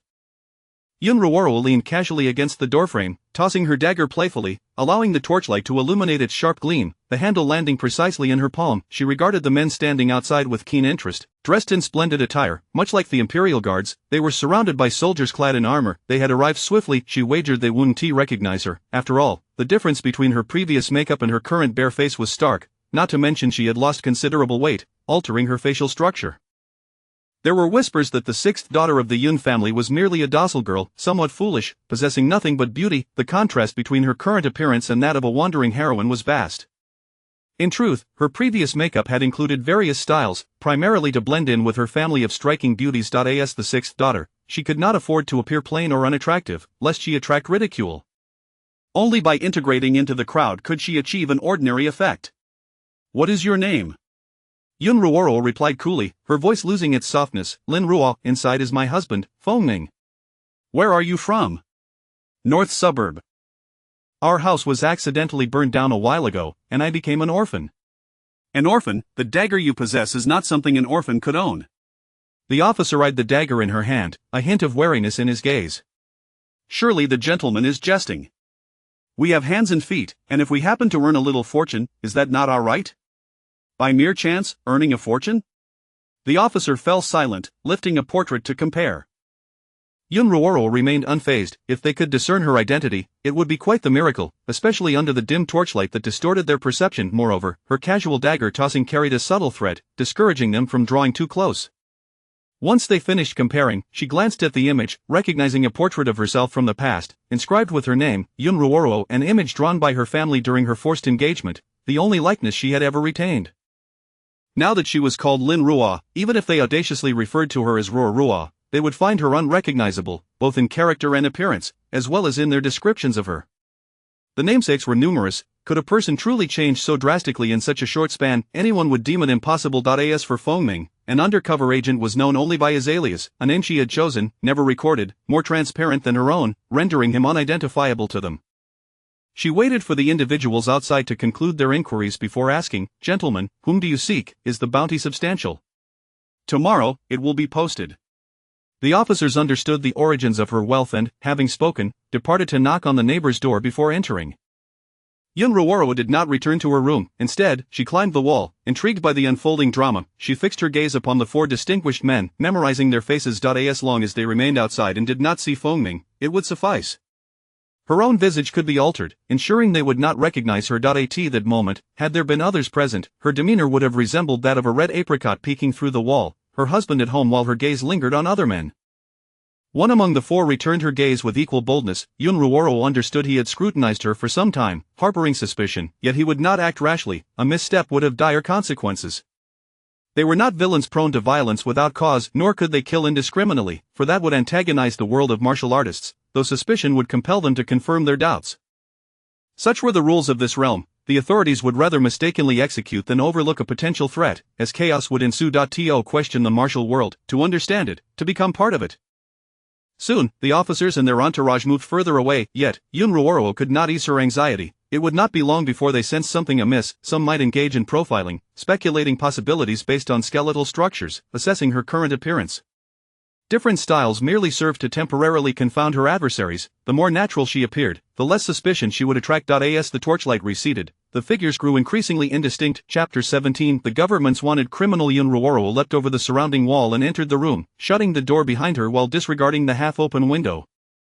She adjusted the wick of the candle, allowing it to emit merely a faint glimmer. Approaching Fengming, who was engrossed in his book, she entwined her fingers with his. Fengming, like a scholar ensnared by a fairy's charm, set his book aside and followed her lead. Yun Ruoro was intent on resuming their previous activities. The candlelight dimmed further, the gauzy curtains blurred, garments lay in disarray, and her fragrant shoulders were partially exposed, as if eager for the garments to fall away, her silhouette wavering and indistinct. This time, no one interrupted with a knock, yet a figure quietly observed from the shadows. Yun Ruoro's fingertips glided over the skin, one hand caressing his flawless profile, concealing his face from the outside observer, whispering with fervor, "Husband, my dear." Fengming's eyes, dark as ink, instantly responded as he rapped. He had sensed the presence of another, rendering their situation delicate. He drew her closer, capturing her crimson lips in a kiss, his large hand tracing her cheek, their entanglement profound and reluctant to part. Just then, the candle extinguished, plunging the room into darkness. Outside, the observer confirmed the couple's authenticity and turned to leave, nearly colliding with a horse's face, which startled him. The horse, with its neck twisted and lips pursed, edged closer, compelling the figure out of the courtyard. After a while, seeing no one enter, it lay comfortably in its stall. The enemy was once again misled, oblivious to Fengming's presence. In the darkness, Yun Ruoro pressed her palm against his chest, then lifted her body, no longer intending to shed her clothing, but rather reaching within her garments to loosen them. She sought to savor her beloved entirely, engaging in delightful pursuits. Fengming, unable to discern details in the shadows, could nonetheless perceive her contours. His hand was drawn to the graceful curve of her waist, her delicate frame transforming with newfound strength. It was akin to martial training, the interplay of force and softness, governed by an inherent rhythm that he felt as though he had acquired an enchanting new understanding, reminiscent of the figures illustrated in a small booklet, yet he remained oblivious to the ink stains. In that moment, he was entranced, imitating the actions depicted in the drawings, finding it so exquisite that it sparked a desire for more experiences to replicate. Master, Fengming has transformed. The following day, the sound of blades slicing through the air echoed in the courtyard. Straw figures lay in tatters, strewn across the ground. Yun Ruoro landed, still unsatisfied. The straw figures were lifeless, while humans were vibrant. She nestled close to Fengming, adopting a playful tone, her originally soft voice now melting hearts. "Husband, my legs are weak." Fengming lifted her once more, seating her upon a chair, cradling her in his embrace, his hands encircling her delicate waist. Yun Ruoro leaned against him, relishing the rare tranquility. "Today, dear husband, let us acquire another horse. In a few days, we shall venture into the world." The horse in the courtyard suddenly turned its head. "Horse? What horse?" Having been addressed as husband throughout the night, whether to confuse the enemy or out of a genuine desire to call him so, Fengming found himself utterly defenseless, having accepted this new reality. "From now on, these garments shall remain on you. Do not remove them in daily life." "Very well, I shall not remove them." Yun Ruoro observed the soft armor beneath her attire, along with various concealed weapons, sensing that something was still lacking. Ah, yes, the aphrodisiac and poison. She had none. After a moment's contemplation, she concluded that the beautiful owner of the shop must possess them. Whether to purchase them was another matter. It was perilous and could lead to self-harm, yet antidotes could be procured. "Let us head to the tavern. I am craving sweet and sour fish. Are you hungry?" Fengming naturally released her, allowing her to step away, steadying her waist before letting go. Yun Ruoro hung her sword and dagger at her side, having discarded her bow and arrows, while her arms and legs bore hidden throwing knives, small and unexpected. She tucked several concealed weapons into her attire, donned gloves, feeling slightly weighed down, yet it did not significantly impact her. After organizing herself, she began to stuff items into Fengming's hands, gold being the most essential. Fengming lowered his gaze, earnestly memorizing where each item was placed. The horse observed the two departing figures. "So, what horse?" Yun Ruoro sat once more in the tavern, listening to the myriad conversations around her. Four individuals entered, and the chatter abruptly ceased, as if sensing something amiss, only to resume in hushed tones, cautious of what they dared to discuss. Yun Ruoro, savoring her meal, glanced up to find the four from the previous night, akin to the four renowned establishments. A leader does not bring along lackeys while dining. She watched unabashedly, even locking eyes with one of them. Fengming merely assisted her in extracting fish bones, following her gaze with an indifferent expression, yet his eyes softened unconsciously as he allowed her to eat while surveying others. It seemed that, like Yunruoro, he had come to understand certain matters, no longer harboring displeasure towards those who gazed upon them, the forespoken hushed tones, occasionally glancing towards their table. Yunruoro attempted to interpret their lip movements, but found herself filled with skepticism. Their accents varied slightly, and their mouth shapes differed minutely. Why is Mingyue paying her any attention? The man addressed as Mingyue, clad in matching dark garments, exuded a robust and elegant presence, his features striking, with dual blades at his back, intricately designed like a crescent moon. He pondered briefly. Jurich, I can't shake the feeling that something is off about her. Jurich, sturdy as a brawny man, with pronounced features and a large sword slung over his shoulder, inquired, is she a wanted criminal? Has she undergone disguise?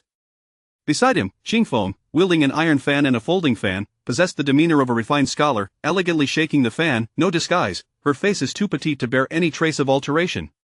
Chasing Shadow, sipping tea with a sword at his side, bore a resemblance to Feng Ming in demeanor, casting a fleeting glance at him but remaining silent.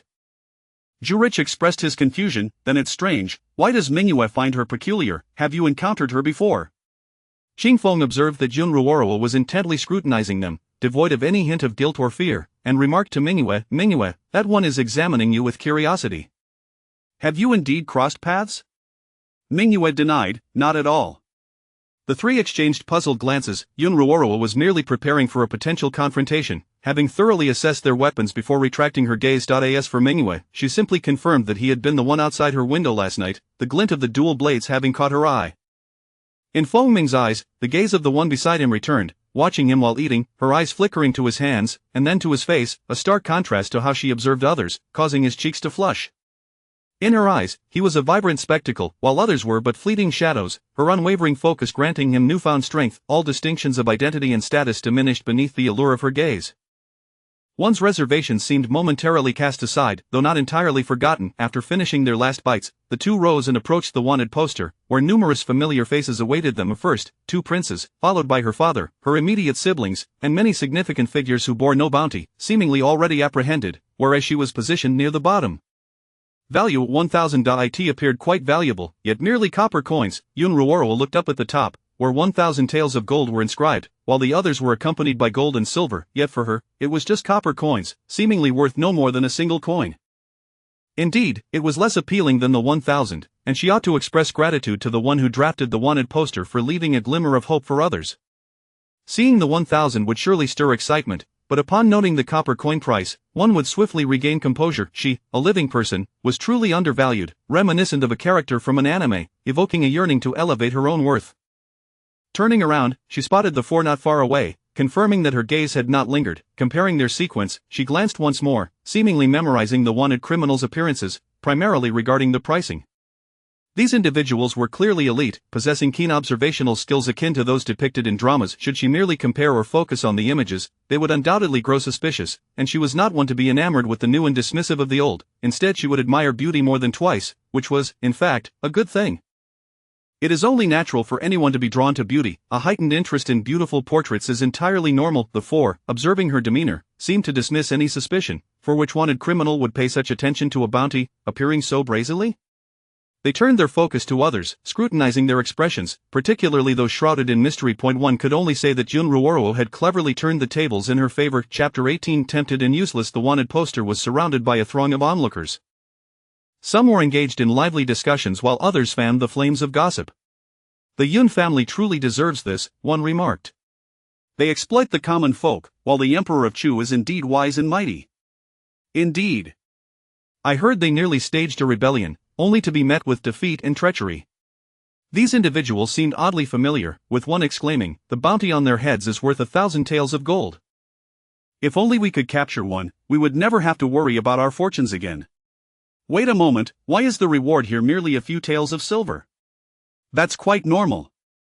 Catching the significant ones leads to the minor ones being incidental, just like stringing gourds together, worth only a trifling amount. Yunruoro, who had not the slightest concern for the gossip, was acutely aware of the Yun family's circumstances. The notion of exploiting the common folk was utterly preposterous, and she held no disdain for such trivial bounties. In fact, for the sake of reputation, they often performed good deeds. As a time traveler, she felt little sense of belonging and harbored no resentment over being unjustly accused. In her heart, she silently chanted, gold, gold, glittering gold, and a vivid sensation of wealth washed over her, causing her eyes to gleam with excitement. "My dear husband, do remember, it's all about the gold." "Indeed," Feng Ming replied, casting a glance at the wanted poster. Those with gold as a bounty were seldom easy to apprehend, and he had numerous hidden guards nearby. "Let us go, my dear husband, and purchase a horse to roam about. Then we shall surely prosper," Yun Ruoro suggested as they moved away. The crowd, overhearing her words, felt as though she implied that riches were merely lying in wait for anyone who ventured out. As the four departed, a disseminator of rumors circled back, appearing before them with a respectful bow. "My lord, the rumors have been spread as you requested. Please be cautious in the coming days. It would be best to lure them out if possible. You may leave now." "Understood." Once he departed, the four engaged in casual conversation. With the emergence of slanderous remarks, it was inevitable that someone would take action to quell the spread of such talk. They could not escape, the borders were perilous, and there were those who would not allow the Yun family to fall into complete ruin, for they had put forth a commendable effort. They were but a scattering of sand, struggling in vain. "Bright moon, what are you drawing?"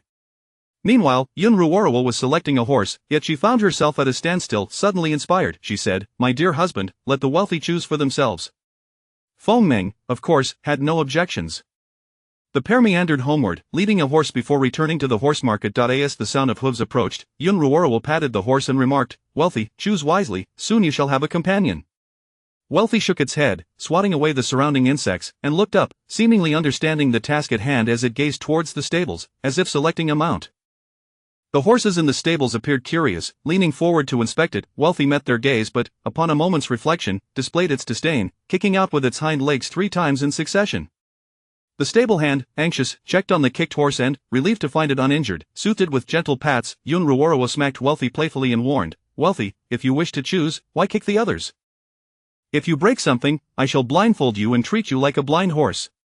Whether Wealthy understood or not, it ceased its kicking, evidently fearing the loss of sight. It then began to exhibit a mocking expression, neighing derisively.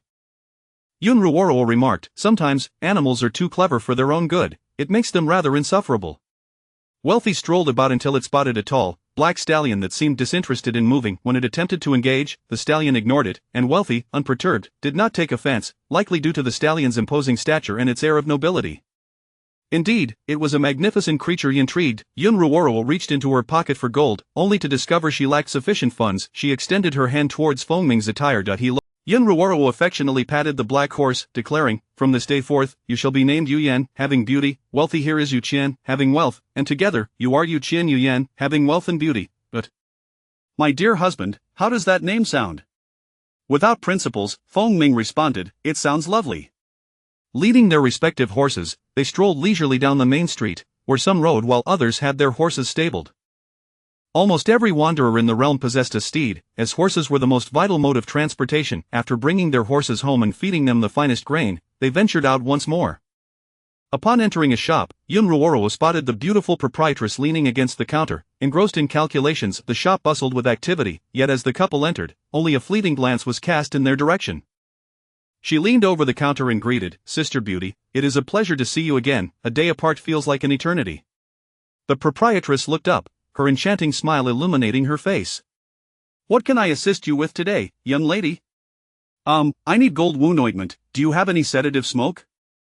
"Also, I require smoke balls, confinement powder, 13 spices, itch relief medicine, and the best deworming remedy." Yun Ruoro listed off her needs in one breath. The onlookers couldn't help but pause, their gazes fixed on the girl making such demands. One couldn't resist asking, "Young lady, are you preparing for a showdown with someone?" Yun Ruoro, still focused on the proprietress, did not turn back but replied, "With so many villains in the world today, should I encounter one, I will first knock them unconscious and then let them experience a taste of their own medicine." The four on the second floor. The crowd murmured, "This young lady is truly fierce, thinking about it is quite terrifying." "Young lady, with such a substantial order, can you manage it?" The proprietress, surrounded by an array of jars and vials, seemed puzzled by one item. "What is 13 spices?" "Oh, I can manage." "Sister Beauty, could you perhaps give me a discount?" 10 taels of gold, the beautiful proprietress replied, her smile radiant. "Such a steep price." Yun Ruoro hesitated, finally pointing to a heart-protecting mirror. "If I buy all these, will you gift me that?" The proprietress assessed the mirror, recognizing it as a reasonable trade, and decisively replied, "Certainly." One pair. Excellent. Once the agreement was made, Yun Ruoro turned, reaching into Feng Ming's chest pocket before the eyes of the crowd, retrieving a hefty piece of gold, exchanging it for a plethora of medicines along with the prized heart-protecting mirror. Upon receiving the heart-protecting mirror, Yun Ruoro placed it against Feng Ming's heart, his neck flushed crimson, his gaze wandering. She discreetly indulged in a moment of intimacy, akin to a rogue, before retracting her hand. Others assumed Feng Ming was merely shy, unaware that Yun Ruoro was audacious enough to act so brazenly in public. A clattering of jars and vials ensued as they were wrapped together. The crowd instinctively shifted, fearful of the fragile contents shattering, though they knew that the thick, specially crafted porcelain was resilient. Still, anxiety lingered until the pair departed. On the second floor, Mingyue held an art book, flipping to the last page to reveal a newly drawn portrait. Gazing after the departing figures, he murmured to himself, Yun Ruoro? He felt an unsettling dissonance. Among all the wanted criminals, Yun Ruoro appeared the most ordinary, a simplicity that struck him as incongruous. His instincts had always been remarkably accurate. Yun Ruoro? The three beside him compared the portrait he held, sensing a divergence in likeness. The image in his hand bore a notable difference from Yun Ruoro's appearance. In normal circumstances, she would look like this. However, if Mingyue continued to depict her at an older age, he could produce a likeness that bore a striking resemblance to Yun Ruoro. Indeed, the gifted among them possess an extraordinary ability to discern. Chapter 19. A warning from the system. Within the confines of the room, someone harbored ill intentions. Suddenly, after a prolonged absence, the system lazily interjected, "Host, you are about to be discovered." Yun Ruoro, momentarily pausing her action of tightening her belt, reluctantly abandoned the endeavor. Feng Ming's eyes, dark as ink and filled with desire, flushed crimson. For some inexplicable reason, he had suddenly ceased his movements. He sat up, embracing her, and inquired with confusion, "My lord?" "My dear, we have run out of silver. You must go earn some." At such a critical juncture, the mention of silver felt out of place to Feng Ming. Perhaps his thoughts were clouded by desire, rendering his mind sluggish. He momentarily failed to comprehend her meaning. He encircled her slender waist, nuzzling against her neck, his heated breath imbued with longing, before he began to kiss her fervently. In a corner of the room, a book was caught by the wind, its pages revealing entangled illustrations that were all too familiar to Feng Ming. He had perused it before, causing his cheeks to burn with embarrassment, yet, he continued to read, hoping to learn from the tome, so that his lord would never tire of him. His fervent breath cascaded over her fair skin, trailing downward as his strong arms gripped her waist, holding her firmly in place. The softness of her form was utterly captivating, and just as he felt success within reach, he sensed his lord's reluctance. Yun Ruoro placed her hand upon his broad shoulder, gradually lowering her head to push him away gently, speaking softly, "My dear, gather your belongings, tonight we depart to seek treasure."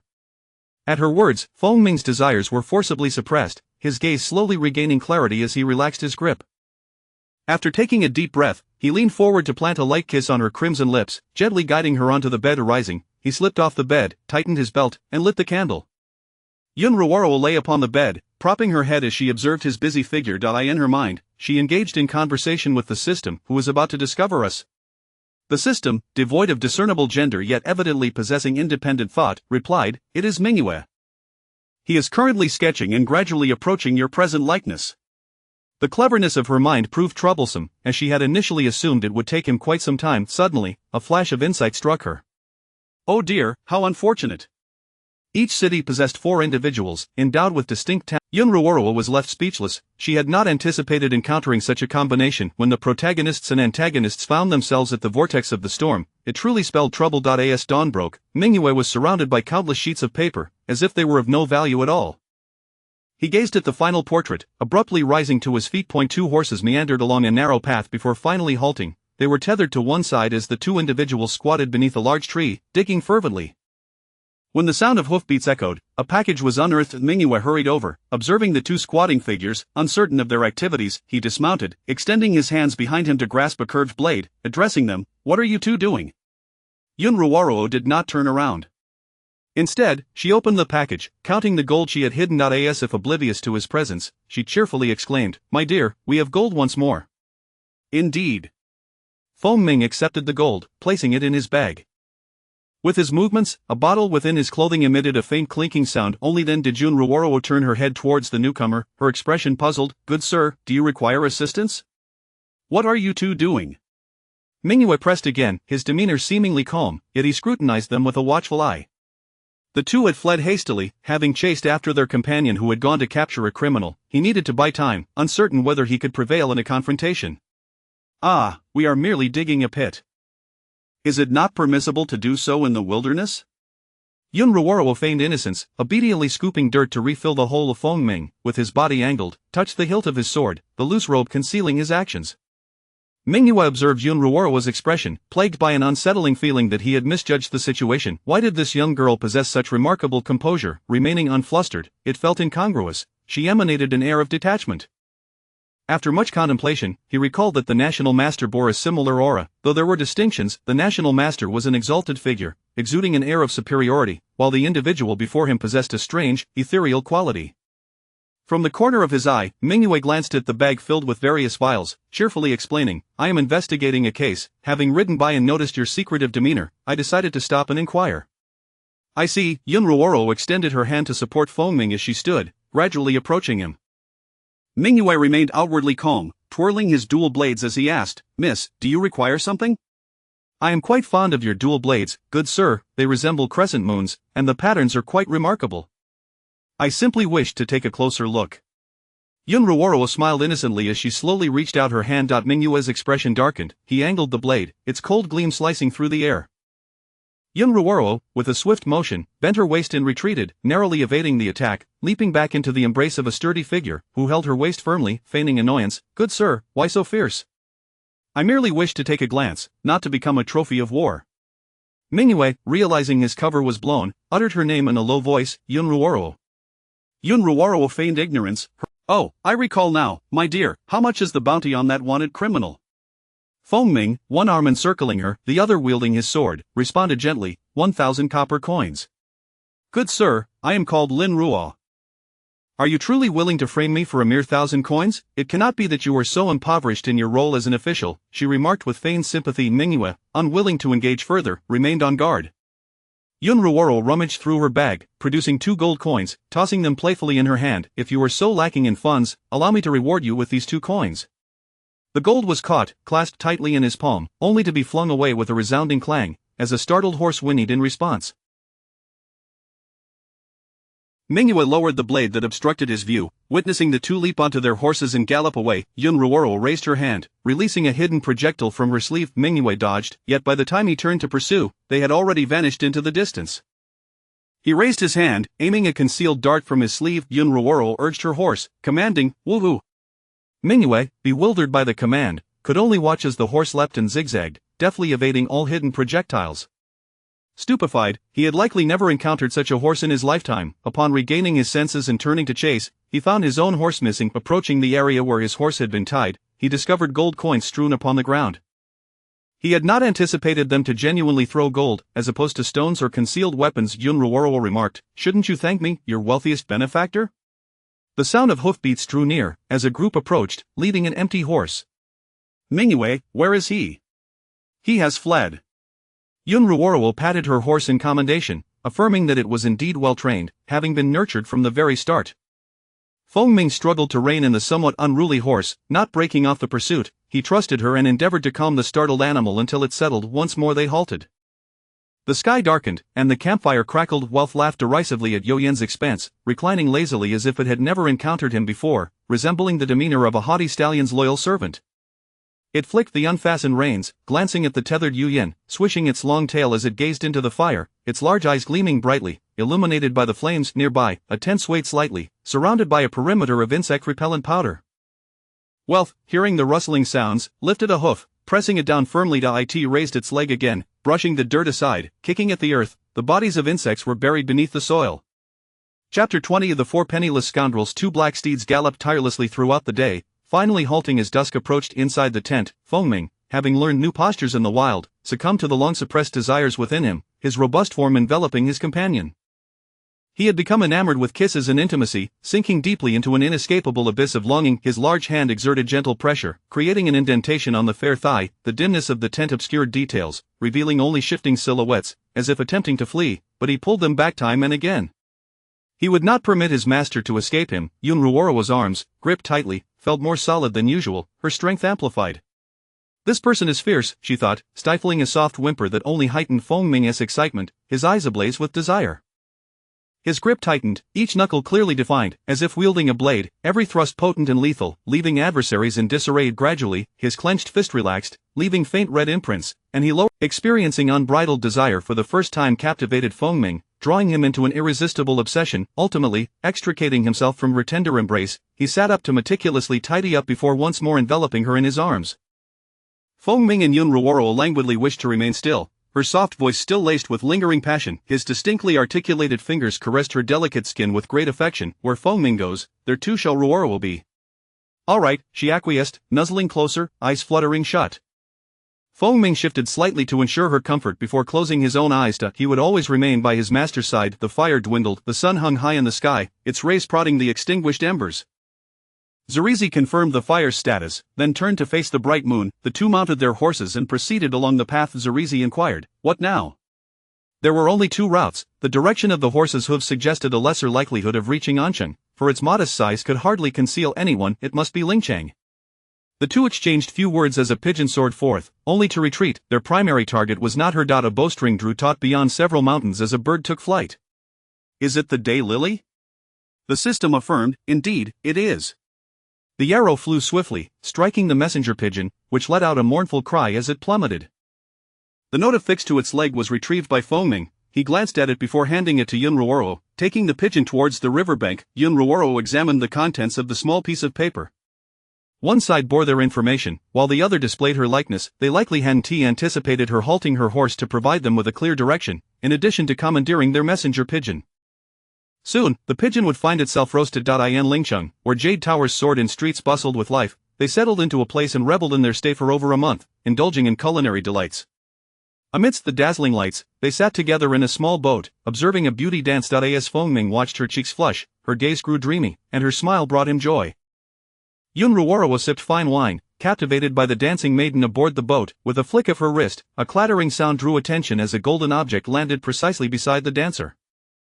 Amidst the throng of boats, the maiden glanced down to discover a gold piece. Just as her performance concluded, she offered a graceful bow, her gratitude for Yun Ruoro's generosity surpassing mere polite acknowledgement, as it brought her even greater delight. Eventually, as the boats began to drift apart, Yun Ruoro turned her gaze to the lotus lanterns along the riverbank. The vendor, spotting her, ignited a lantern and placed it in a basket, extending a bamboo pole towards her. "Miss, 10 copper coins for a lotus lantern." The boatmen timely halted their vessel. Fengming turned, reaching for the coins before depositing them into the vendor's basket. Other boats, too, seemed intrigued and paused. Yun Ruoro's boat glided toward the center of the river, its pace quickening. The lotus lantern floated past, and ahead, others were releasing lanterns into the water, pulling Fengming along. She joined in the lantern release, casting her gaze around. Suddenly, beneath the dazzling lights, she spotted a familiar figure, veiled in gossamer, with a perfect waist and an undeniable presence. Perhaps the night offered little concealment. Yun Ruoro recognized her at once, a mix of surprise and suspicion swirling within her thoughts, as if conversing with herself. "Why is my breathtaking elder sister here?" Without receiving an answer from the day lily, she confirmed her sighting and, with a fading smile, addressed the boatman. "Boatman, let us dock." Fengming followed her gaze but saw no one. Once the boat was secured, he disembarked first, wrapping his arms around Yun Ruoro's waist to help her ashore. "My dear, I'm weary from play, shall we return?" "Very well," Fengming replied, taking her hand as they vanished into the bustling streets. As night fell, he inhaled the faint scent of wine clinging to her, sensing a peculiar distraction in her demeanor. "Master?" Yun Ruoro regarded him earnestly, saying, "Fengming, should we ever part ways again, go to Yun City and purchase a small courtyard to await my return. Also, remember my treasure spots, use them when needed, for they are prepared for you." "No!" Fengming gasped, unease propelling him to hold her tighter. He could not bear to be apart from his master. Yun Ruoro soothingly stroked his head. "Trust me, I am formidable. If true danger arises, solitude may serve me better, much like our previous escape." This time, Fengming remained silent, embracing her firmly. "I spotted my elder sister. We must leave this place, for it is perilous. After all, she is worth 500 taels of gold. We shall depart by dawn." Upon hearing this, Fengming exhaled in relief. Yun Ruoro nestled against him, her downturned gaze partially veiling the emotions within her long lashes. Danger loomed. Her elder sister should not be here. Was she not elsewhere? What had gone awry? The narrative seemed amiss. She hoped they would not be discovered. If that figure was indeed present, the situation would become dire. The Daylilia's silence indicated their surroundings were under the watch of the second representative, while the first represented the world's consciousness. Such circumstances had never before arisen. As dawn broke, the two had scarcely exited the city gates when they reached a fork in the road. Yun Ruoro observed a throng of people at the other junction, frozen in disbelief, exclaiming, "What bad luck!" She called out to the one staring at her, "Ah, what a coincidence, greetings, officer, farewell, officer. Run!" This individual, astute enough to recognize her despite the disguise, should have identified her horse. Cursed wealth, why not take a straightforward path instead of meandering? Fearful of being shot in the rear by arrows, Mingyue brandished the whip, shouting, "Pursue! Run, my dear! The penniless scoundrels are on our tail." Fengming, donning a half-mask that obscured his features, urged his steed into a gallop, the horse seeming to sense its mortality, racing at breakneck speed. The penniless scoundrels. As Yun Ruoro listened to the thunder of hooves, she turned to glance behind, two bows aimed at them, glimmering arrows poised to strike. She swerved to the side, narrowly evading their lethal intent. Fengming, maintaining distance, diverted the incoming assault, understanding that proximity could spell greater danger. The execution hall. Yun Ruoro gasped, realizing they sought their lives. Fortunately, her wealth and agility allowed her to flee swiftly. Addressing her pursuers, she exclaimed, "Gentlemen, this is a case of wanton slaughter. For a mere 1,000 copper coins, you chase after a splendid beauty, have you no shame?" The four assailants refrained from disputing, Zurizi bellowing, "Surrender at once." Yun Ruoro retorted playfully, "What a delightful thought. Penniless fools, do not pursue." The crowd, perplexed, found their arrows failing to find their mark, questioning their existence, particularly as the horse galloped away, mockingly glancing back, compelling one to look toward Mingyue. She cast him a knowing glance. "See, I told you, you wouldn't believe me." Suddenly, a cacophony erupted as smoke spread rapidly, leaving the pursuers with no time to halt, charging directly into the haze. They clutched their noses, stumbling through the chaos, emerging only to find their horses kneeling, their own conditions little better. They could only brace their blades as they watched the pair vanish into the distance. The term penniless echoed hauntingly around them. Who could blame Yun Ruoro for her affluence? What they had discarded was not mere smoke, but fine smoke, all composed of wealth. Within the haze, Yun Ruoro had added a paralyzing agent. She dared not employ poison, disliking the indiscriminate taking of lives, not out of kindness, but because these four were pivotal figures. Their demise would spell danger for her. She was not yet strong enough to act without consequence.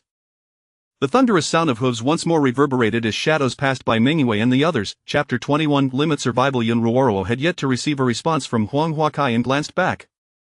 She abruptly halted her steed, tossing out a rope. Fengming grasped the other end, and together they swiftly set up a trap. Yun Ruoro could already feel the vibrations beneath her feet, the sound of galloping hooves echoing from a distance.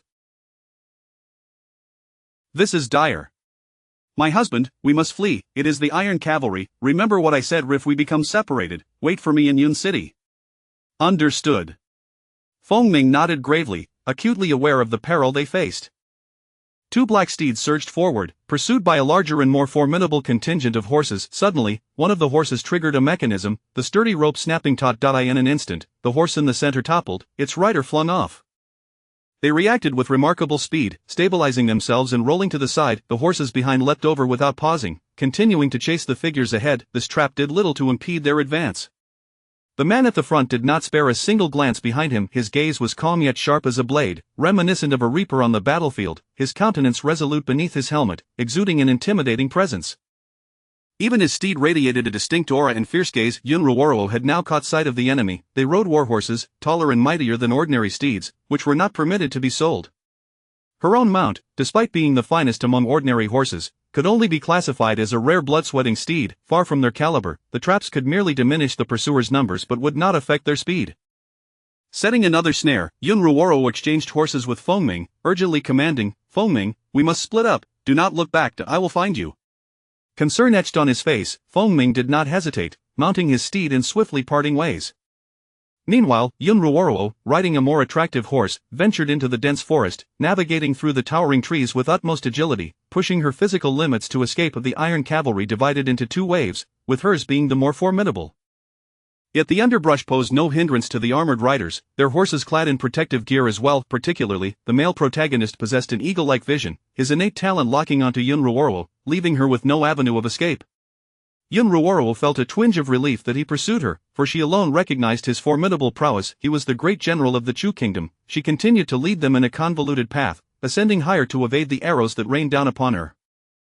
Ultimately, she found herself at the edge of a cliff, a vast expanse before her, rolling to the side in a desperate, disheveled manner. As the warhorse leapt forth, Yun Ruoro dashed ahead, her feet shattering the stones beneath her, narrowly evading another volley of arrows.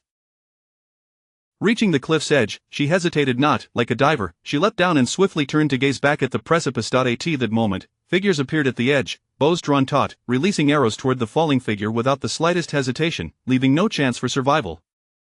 Unable to evade, Yun Ruoro adjusted her position just enough for an arrow to strike her abdomen, instantly clutching her midsection. The force of the shot accelerated her descent, revealing the strength of her pursuers. She plummeted into the depths of the chasm, too profound to hear any sounds of her fall, the distant roar of a waterfall masking it completely. The man atop the cliff lowered his striking gaze, devoid of any compassion, turning away as if a mere glance could signify his approval. A cohort departed, dismissing the fate of the one below. To them, she was as good as dead. Below the cliff, a sword was embedded in a jutting rock. Yun Ruoro dangled a few meters above the ground, her feet finding purchase on the uneven stones as she descended, gingerly feeling her abdomen, almost having tumbled into a shattered heap.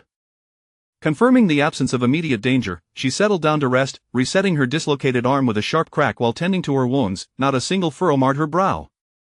She bore no semblance of a pitiful creature in pain during her menstrual cycle, for her little white rabbit was not present. Nestled within the fissures of the earth, teeming with poisonous insects, she was unable to ascend unless she transformed into one of them, scaling the slick cliff. She attempted to extract the arrow lodged in her, but it would not budge, leaving her somewhat exasperated. Looking down, she noticed the arrow was entirely metallic. Truly, there was no semblance of tenderness.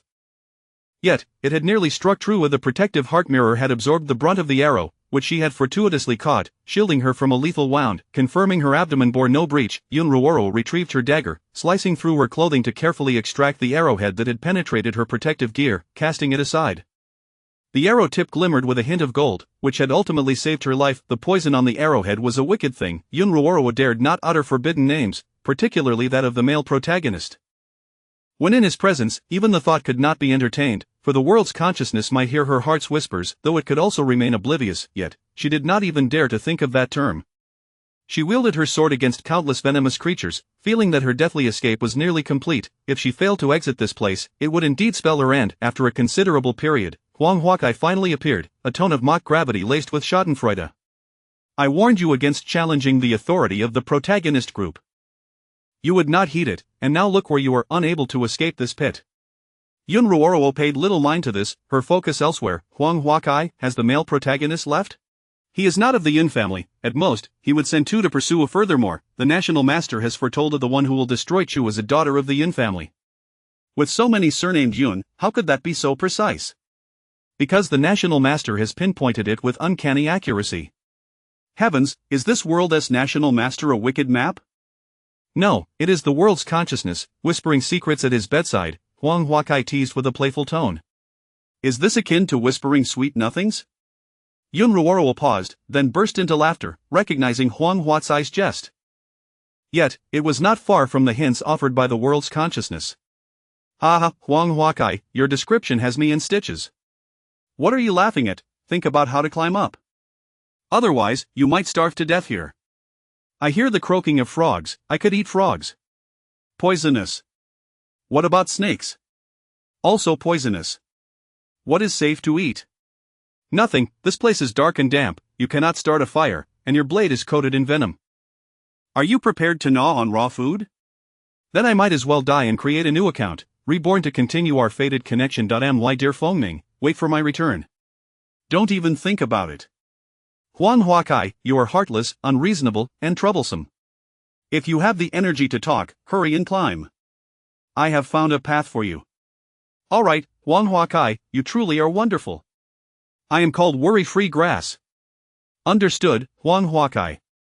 Worry-free Huang Huakai was left speechless as Yun Ruoro nodded, sword in hand, advancing deeper into the dim abyss. Finally, she remembered a pressing concern. Why is the male protagonist in Yuan City? After a long pause, Huang Huakai replied, this is a rebirth world. Is it before or after the rebirth? After. What about the plot we are familiar with? Before the rebirth. Yun Ruoro posed the most critical question, so, will I be discovered? No, your little darling was sent to the antagonist while still wearing a mask, so the reborn ones do not concern themselves with him. However, she was reborn amidst her family's disintegration and may question your presence. You must be cautious not to reveal yourself should she perceive even the slightest deviation. Remember, this is reality, there are many anomalies, and your presence is but a trifling detail. If you wish to be with your little darling for eternity, be a mere passerby. Do not involve yourself in anything, do not establish any power even should you cross paths, do not reveal your uniqueness. The male protagonist will treat you like a mere vegetable, and the female lead will do the same. Alright, that terrifies me.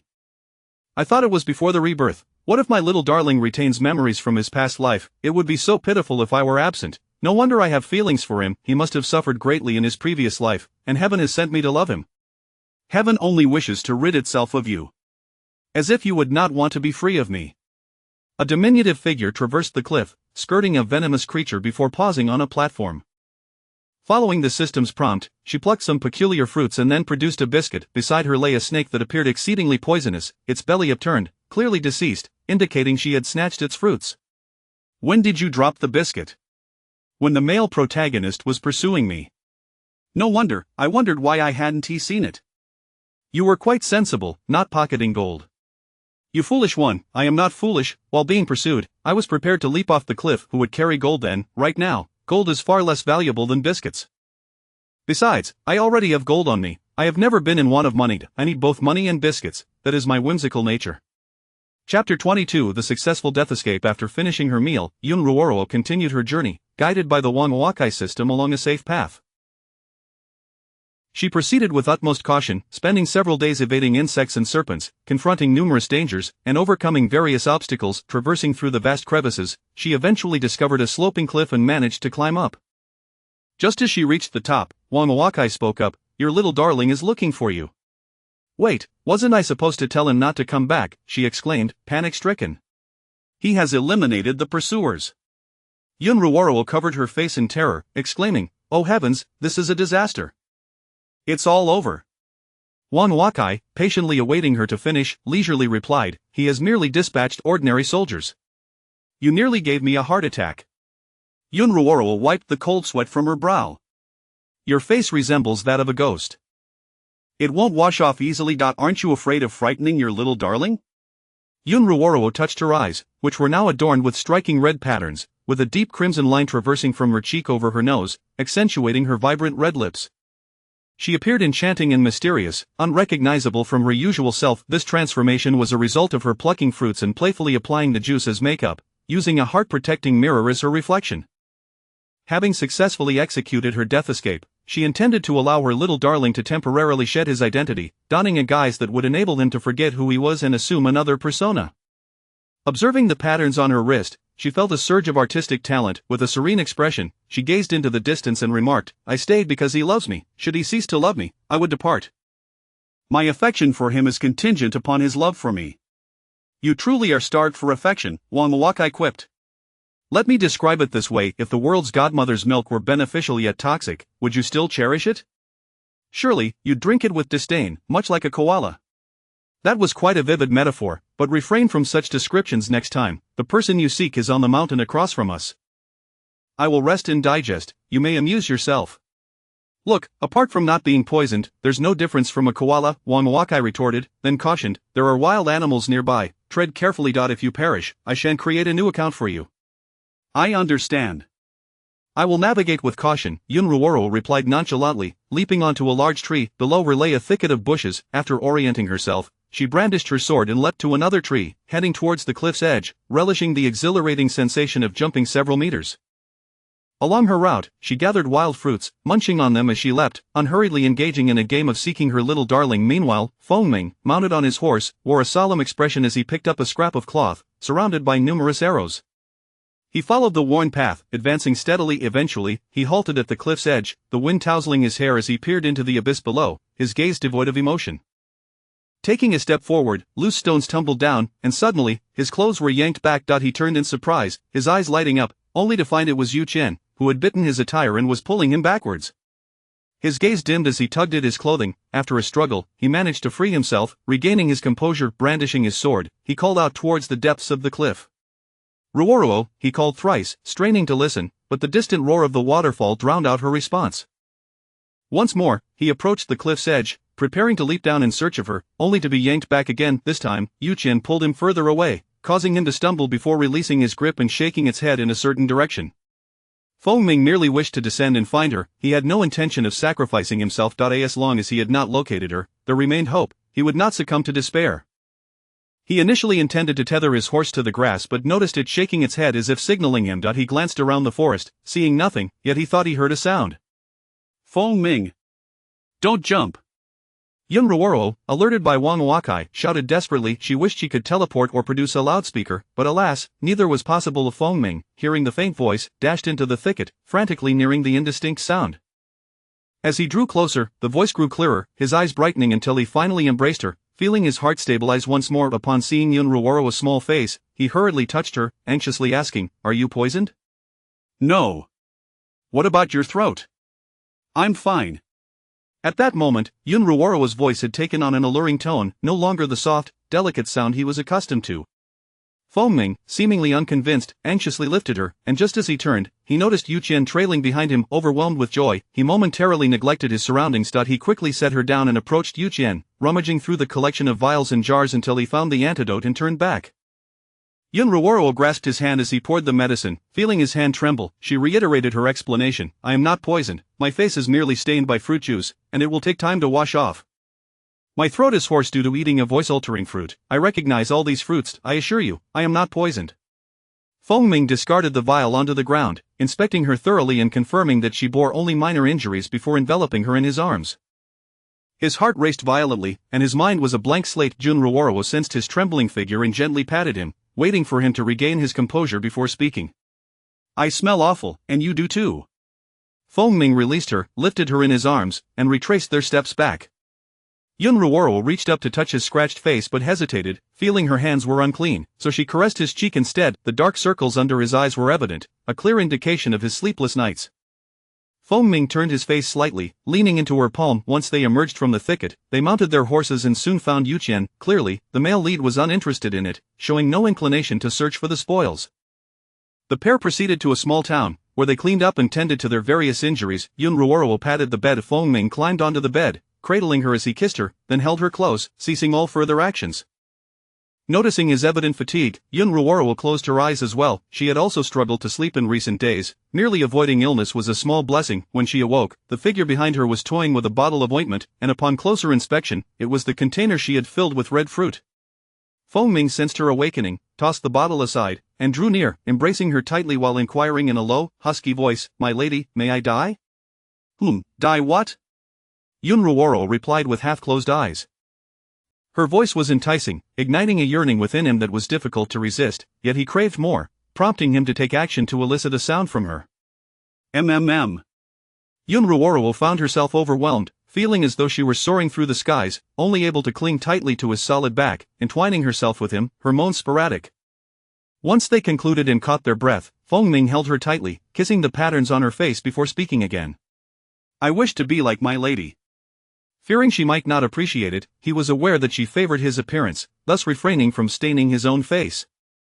Yun Ruoro chuckled. He had indeed learned to draw inferences from her words. She had mentioned couples' attire and couples' heart-protecting mirrors, and now he had added couples' makeup to the list. "This makeup will take ages to wash off. Don't you find that peculiar?" "It looks good," Feng Ming replied, nuzzling into her hair. Yun Ruoro felt his affectionate demeanor lift her spirits. "Then I shall dye you." "Very well." After rising and having breakfast, Feng Ming sat with his eyes closed, wrapping his arms around her waist as she playfully smeared fruit juice on his face with a brush. The final layer of red was applied repeatedly, growing deeper and more vivid. "Ruoro. From now on, call me wife, no more Yun Ruoro." "Wife." Feng Ming opened his eyes, his gaze seductive as he glanced at their reflection in the mirror, and remarked, "It's different. This is also considered couples makeup." He pointed to his lips. Yun Ruoro lowered her head and kissed him. They lingered for a long while before parting. Feng Ming's breath quickened, and he pointed to his lips again, explaining, "Dye your lips." "All right." Yun Ruoro applied a light layer onto his lips. Although it wasn't as vibrant as her own, Feng Ming was nonetheless satisfied. They also dyed their hair and experimented with various hairstyles until they finally settled on a suitable one, transforming their appearances entirely. However, their clothing remained too plain. As they descended the stairs, they encountered curious gazes from onlookers, yet their indifferent demeanor caused the inquisitive stares to avert. No one dared to pass judgment upon them. Chapter 23. Carefree and joyous. After Yun Ruoro's fall from the precipice, her likeness was removed from the wanted posters, marking her successful escape from death. The martial world was soon abuzz with tales of a pair of blood-soaked avengers, donned in resplendent crimson garments, vivid and striking as wedding attire. Rumor had it that they had originally set out in plain clothing, only to have it stained red by their own blood, an undeniable fact, as the two had merely ventured out to procure new outfits.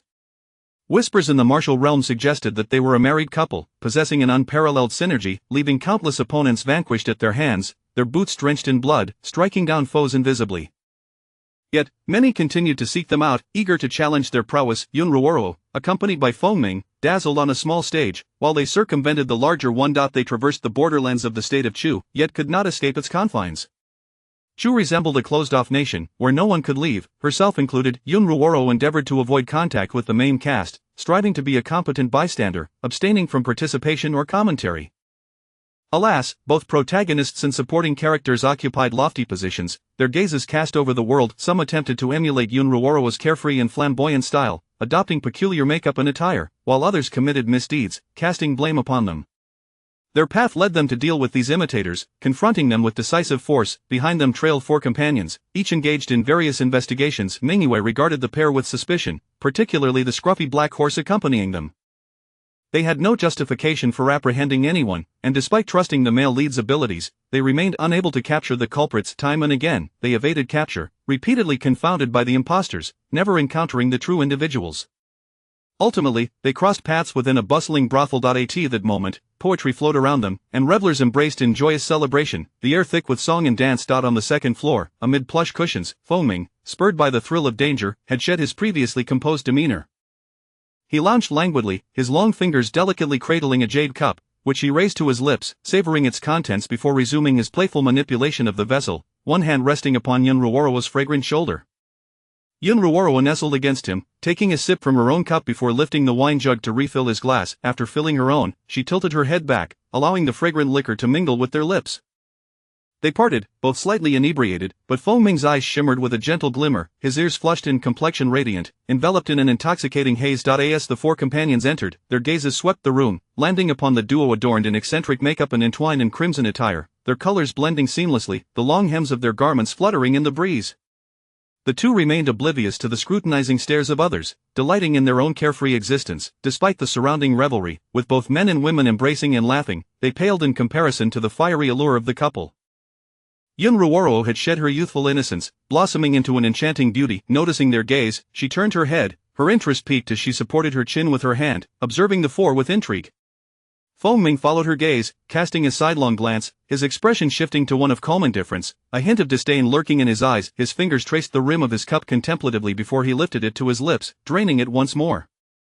The cup was tossed lightly, landing steadily on the table. He propped himself up on one arm, mirroring Yun Ruoro's pose, yet he refrained from looking at the four, his gaze instead fixed upon the one beside him, treating the surroundings as mere air.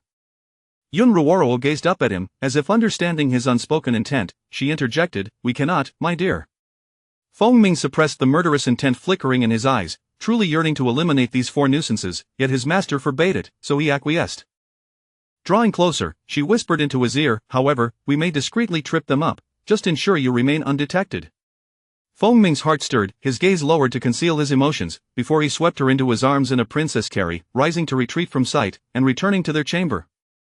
Sitting on the edge of the bed, he looked into her eyes, filled with affection, offering an invitation more sincere than ever. He raised his hand, gently cradling the back of her head, leaning in to kiss her, savoring the taste of wine upon her lips.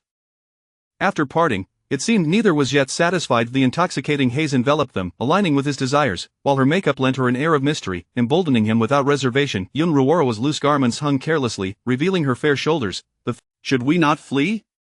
"My lady, they have no grounds to arrest us," Fengming murmured into the crook of her neck, his voice fragmented, unwilling to cease, longing to delve deeper. Their journey had kept them apart for too long, and intimacy had been scarce. His defined hands tugged at her garments, the fabric unfurling like blossoms, revealing his solid musculature against her soft, pale skin, a harmonious blend of strength and tenderness. His broad back shielded her alluring form. All emotions within Fengming were driven by desire. Years of familiarity had made him acutely aware of her vulnerabilities. My dear, the good and the bad, she teased, evoking an even more fervent response from him. His slightly parted lips curved into a smile, the sounds escaping them captivating him. He felt as though he were enveloped in a sublime melody, listening to the ethereal strains of song. As the song faded, Feng Ming yearned for more. Kneeling on the bed, pulling her up by her wrists, Yun Ruoro's eyes were glazed, swept away by the enchanting melody, adrift in a sea of passion, like a lone boat tossed upon the waves. The crimson attire lay scattered about, reminiscent of a bride's wedding gown they had not wed, seemingly defying societal norms, their unusual garments rendering their identities forgotten. That night, they were undisturbed until dawn broke. The brothel remained vibrant, yet devoid of the usual raucous crowds, enveloped in tranquility. In this serene atmosphere, steady footsteps emerged from their room. Feng Ming stood at the railing, leaning against a post, his icy gaze fixed upon the four individuals preparing to depart, unable to suppress the urge to act, his mind still preoccupied from the previous night. Though the evening had been delightful, the sight of them now soured his mood. Only when he confirmed that they had truly left did he make his way to the kitchen. Moments later, he emerged, one hand steadying a basin of water, the other cradling a bowl of meat porridge. As he ascended the stairs, Yun Ruoro had awakened, her little darling now quite proactive, leaving her somewhat overwhelmed. It was not her body that felt unprepared, but her heart, captivated by his charm. Lazily, she inquired, Huang Huakai, when will the critical juncture conclude? Very soon. Your elder sister is gradually consolidating power. The male lead is her weapon, and those from Chu's previous ranks are at your disposal, including those four. And the male lead as well, he can kill at will? This is the realm of the female lead. Initially, the male lead is merely her rival. Midway, he becomes her blade. By the end, as she ascends to the throne, their statuses become unbalanced. Furthermore, how vengeful of you, holding on to grievances for 3 years.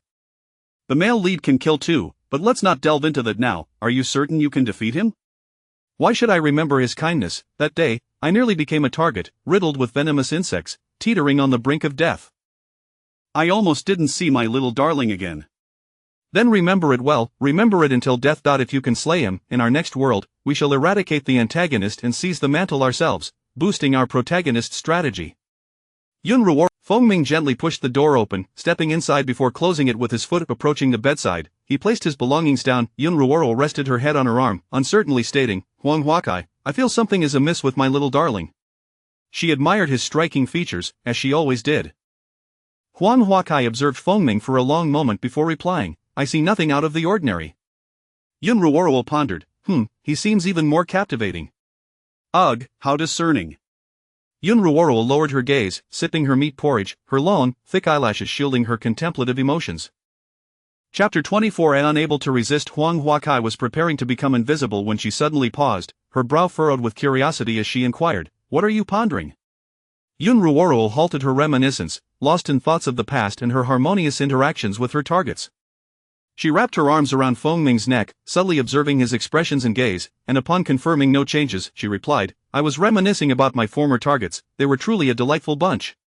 Feng Ming, having received a kiss, felt his ears flush crimson. Despite the passage of time, he remained unable to withstand such affection, yet, he relished the intimacy shared with his mistress, wishing for her to remain close solely to him, untouched by the allure of others. Huang Huakai refrained from speaking further, her thoughts drifting to the charming first gentleman, contemplating light-hearted banter, realizing the peculiarity of their unspoken understanding. It was with the host that she shared the most profound rapport, having known each other for many years, bonded as comrades through life and death. She scrutinized the target closely, finding no discernible difference. Utilizing her abilities, she tuned into the target's innermost thoughts, only to be met with an unsettling silence. No thoughts, how strange it was for a person to possess no inner voice. Although this was her second attempt at using her abilities, the first had yielded at least a few whispers. Huang Huakai grew wary, ready to whisk the host away at a moment's notice. As Yun Ruoro awaited Feng Ming's return with a basin of water, she suddenly gasped in pain, exclaiming within her mind, it hurts. After a brief moment, when no response came, her emotions flickered. A few seconds later, she communicated directly with Huang Huakai, crying out, Huang Huakai, it hurts, am I about to die? Still, there was no reply, leading Yun Ruoro to believe she was overreacting.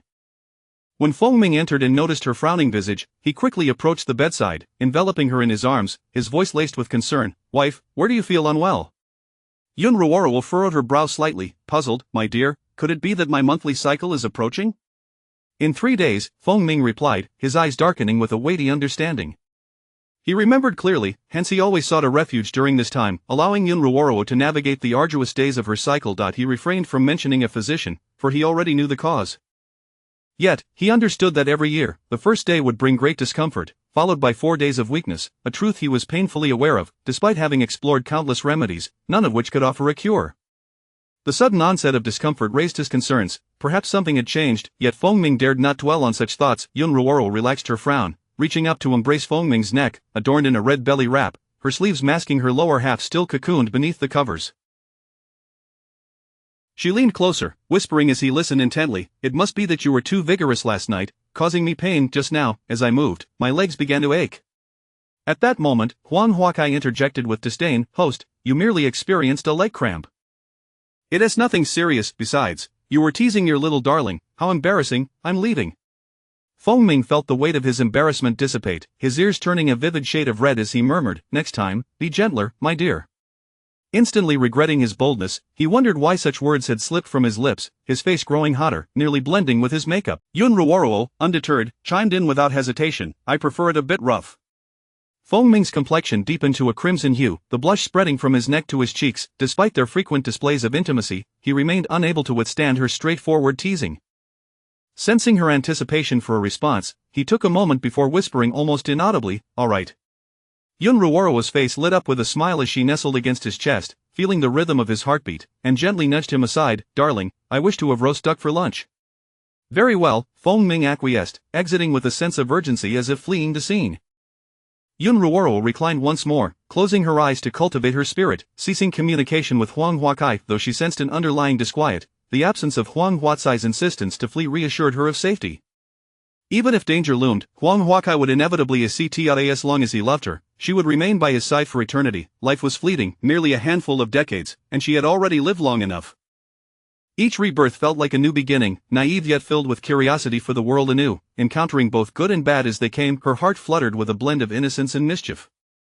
She appeared virtuous, yet her essence was quite the contrary. Arising, she stood alone on the second floor, locking eyes with several individuals returning at the entrance. The four traversed the lengthy corridor adorned with lotus ponds, ascending to the second floor, one turning back to scrutinize. Mingyue examined her striking makeup, a bewitching beauty, and tentatively remarked, "The Yun family." Yun Ruoro paid no heed to his mention of the Yun family, exhibiting not a hint of emotional disturbance as she disregarded his probing, greeting him as though they were old acquaintances. "Official, you appear to be quite busy." "The Yun family is known for its beauties. As long as one is pleasing to the eye, it raises questions," Mingyue replied, acknowledging her greeting. Yun Ruoro, with a graceful demeanor, her every movement captivating, spoke in a melodious tone, "Such words may not be well received by others, but my husband and I are indeed good people. When others err, they merely seek a pretext. They cannot blame us, we are virtuous." Mingyue queried, "Is that so?" Yun Ruoro affirmed, "Indeed, bad people remain bad regardless of their attire. The fault lies with the individual, not the beautiful garments or the enigmatic makeup." "Would you not agree, my lord?" The four were rendered speechless. Indeed, she had not committed any wrongdoing, and had even performed numerous good deeds within her capacity, though those she aided were cautioned against mentioning it. They were aware of only a fraction, as many were tight-lipped, resulting in their anonymity. Mingyue pondered if he had overthought the matter. The Yun family members were not as she appeared. Yun Ruoro had fallen into a chasm of despair, with no chance of survival. Moreover, a person could not change so drastically. Alterations in appearance could only suggest the passage of years, yet changes in voice, behavior, and even gaze could not transform so swiftly, seeming entirely natural. Even that horse, as she claimed, was merely an unclaimed object, one that could be taken by whoever treated it kindly, albeit with some effort. However, Mingyue felt an inexplicable thread of doubt linger in his heart, one he could not shake, though its origin eluded him. He had probed every avenue yet found no resolution, ultimately dismissing his unease. At that moment, Fengming emerged from the kitchen, carrying a roast duck prepared by the chef, along with various accompaniments, slowly ascending the stairs, each step heavy with his dissatisfaction and intent to expel. The four, upon seeing him, ceased their chatter, turning to enter the inner chamber together. They understood the necessity of avoiding provoking him further, for the murderous intent in his eyes was nearing the brink of eruption. Even the most honest man has his limits, especially one who was perpetually wronged, and the opposing party was no stranger to deception. Had they retained their own temperaments, they would have acted long ago. Fengming had demonstrated remarkable restraint. He placed the dishes upon the table in the pavilion, each meticulously overseen by him, exuding a delightful array of colors and aromas. Despite his prolonged efforts in the culinary arts, the flavors remained merely average. Ultimately, he resigned himself to the realization that he lacked an innate talent for cooking. Chapter 25 of the fiery twin beauties. Yun Ruoro approached, inhaling the air with a smile as radiant as a blossoming flower. However, her joy was fleeting. After a few days, she began to curl up, clutching her abdomen, her lips turning pale from the pain. She refrained from taking medication indiscriminately, unable to find a remedy for her discomfort. In truth, this level of pain was bearable for Yun Ruoro, otherwise, she would not merely appear pallid, nor would she cry out in agony, but rather present herself as delicate and helpless, evoking sympathy. Each time this occurred, Feng Ming felt an overpowering urge to eliminate the perpetrator. Already aware that it was a member of the Yun family responsible, the family members were utterly indifferent to the properties of the medicine, showing no regard for the life of the one consuming it. Anger surged within him, murderous intent escalating. Damn it, they truly deserve to die. Yun Ruoro, mustering her strength, rose to her feet, determined to embrace Feng Ming despite her pain, seeking to soothe him as if to share her breath with him. A wave of pain surged through her, leading her to believe that everything else could wait. The presence of someone who cared was enough to render her vulnerable. Feng Ming sensed the tremors of the person in his arms, recognizing it as his failure to protect his sovereign. As dusk deepened, the outside world was alive with revelry and merriment. The night grew darker, and the surroundings fell into silence. In the room, a figure draped in red silk lifted her arm, casting a flying dagger that pierced through the paper window, striking down a shadowy figure before the narcotic could be introduced. Suddenly, a concealed weapon shattered the window. Feng Ming had already risen, instinctively raising his hand. With a flick of his specially crafted sleeve, he deflected the projectile. The sound of metal clattering on the floor echoed ominously. Damn, his gaze darkened, eyes filled with icy murderous intent. As another weapon was launched, he wrapped the blanket around Yun Ruoro, leaping through the window with her in his arms. A few agile bounds placed them among four companions, charging towards a throng of enemies. They had allies as well as foes, all entangled in a web of conflicting interests. Yun Ruoro did not intervene. Her little darling needed an outlet, much like how she sought release when overwhelmed with emotion. She harbored no worries, for he possessed nearly the prowess to contend with the male lead. The four individuals observed the one among them with peculiar expressions, nestled amidst the soft blankets. The enchanting figure in crimson curled into a fragile ball, losing her former brilliance.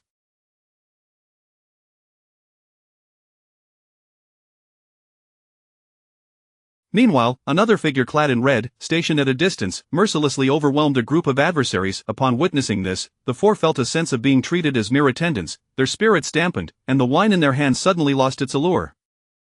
The music and dance ceased. Countless onlookers peered curiously, watching the fight unfold as if it were a theatrical performance. Even at the sight of death, they maintained their composure, sipping their drinks. Some even ascended to higher ground to observe the combat more closely. The crowd around the skirmish dispersed, creating a space for the battle, ensuring they remained out of harm's way. Mingyue observed the techniques being employed, noting a stark contrast to their previous encounters. Now, the strikes were ruthless and lethal. Unable to resist, he glanced at the figure seated in the chair, noticing for the first time the proximity of her trembling form, her complexion pale. He could not help but inquire, "What troubles you?"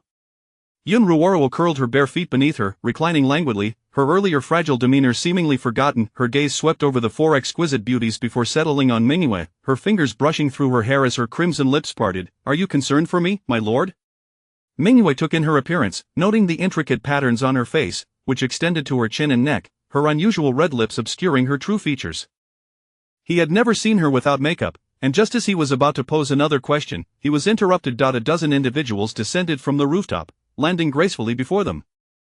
Among them were both men and women, silently brandishing weapons, standing guard around them. One particularly graceful woman held out a cup of steaming tea, offering it to the seated figure.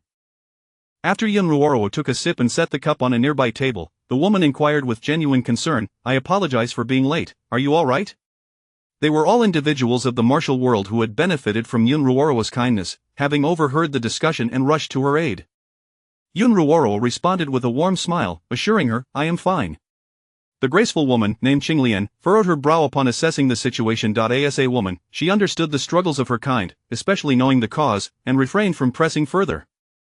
She exchanged glances with her companions. Two robust men, one on each side, lifted the armchair, encircling Yun Ruoro with protective intent. Qinglian trailed behind, nodding at Mingyue and his companions before departing without hesitation. She recognized that the four were not entirely reliable, yet they could still serve a purpose. Mingyue found it difficult to articulate the scene before him. He recognized the group, who had gathered in small clusters the day prior, now united to safeguard Yun Ruoro.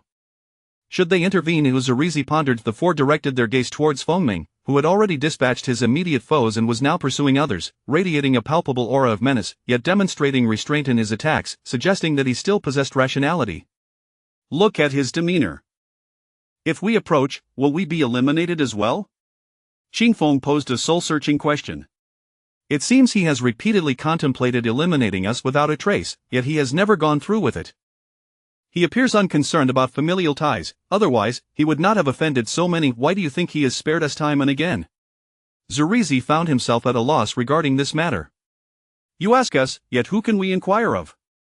In this realm where they felt powerless, their identities as officials placed them in an awkward position. When handling cases, once the perpetrator was identified, they could execute justice on the spot without the need for capture. However, confirmation of guilt was essential. After all, national affairs remained unresolved, and they could not allow official matters to entangle the martial world. Feng Ming returned, casting a distant gaze towards the person protected within the crowd. With a few agile leaps, he reached her side, weapons and bodies strewn around them. He retrieved a pouch of coins, tossing it to Qinglian, before lifting. Qinglian had no time to refuse. The door had already closed behind them. She could only open the pouch, discovering scattered silver coins and numerous gold leaves inside. Ultimately, she divided the money among the group, knowing that refusal would prompt an explanation.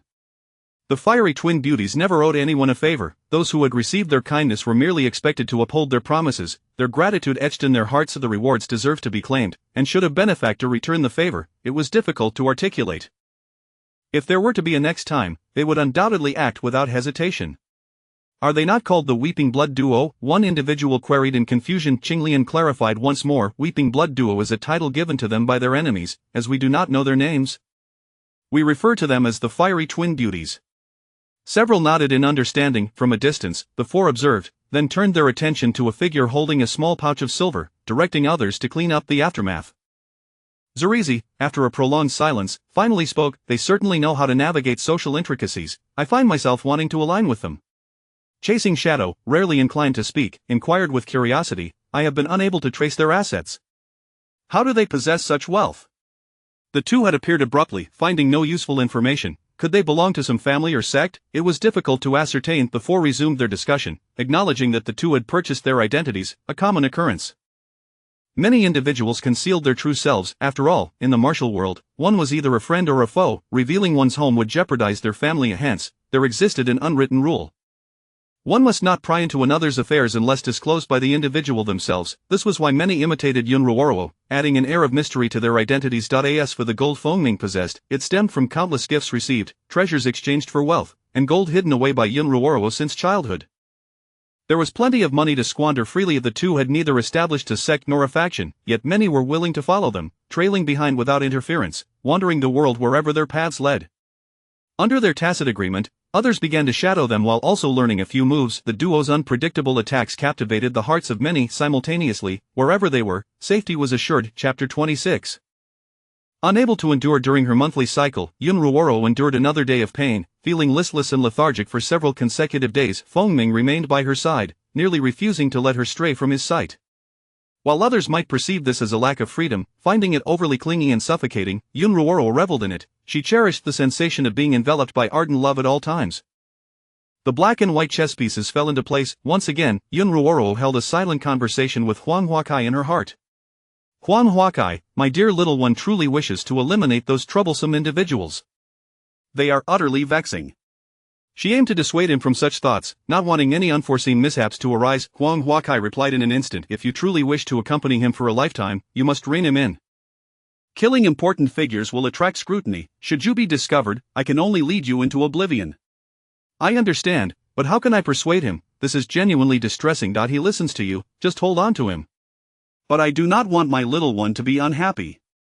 Bottling it all up will harm her health. It is evident that she's overheated. You must help cool her down. My little one is far too fierce. I cannot withstand it. Even if I cannot endure, I must try. This is a trivial matter. Do not seek my assistance. You made your choice. You must bear the consequences and find your own way. I am going to sleep. Huang Huakai once again took the initiative to end the conversation. Yunruoro bit her finger, filled with anguish, helplessly dropping a chess piece. She raised her gaze to discover something amiss with the man across from her. His Adam's apple stirred, and his ears flushed a deep red. She teased, husband, what are you thinking? Why are your ears so red?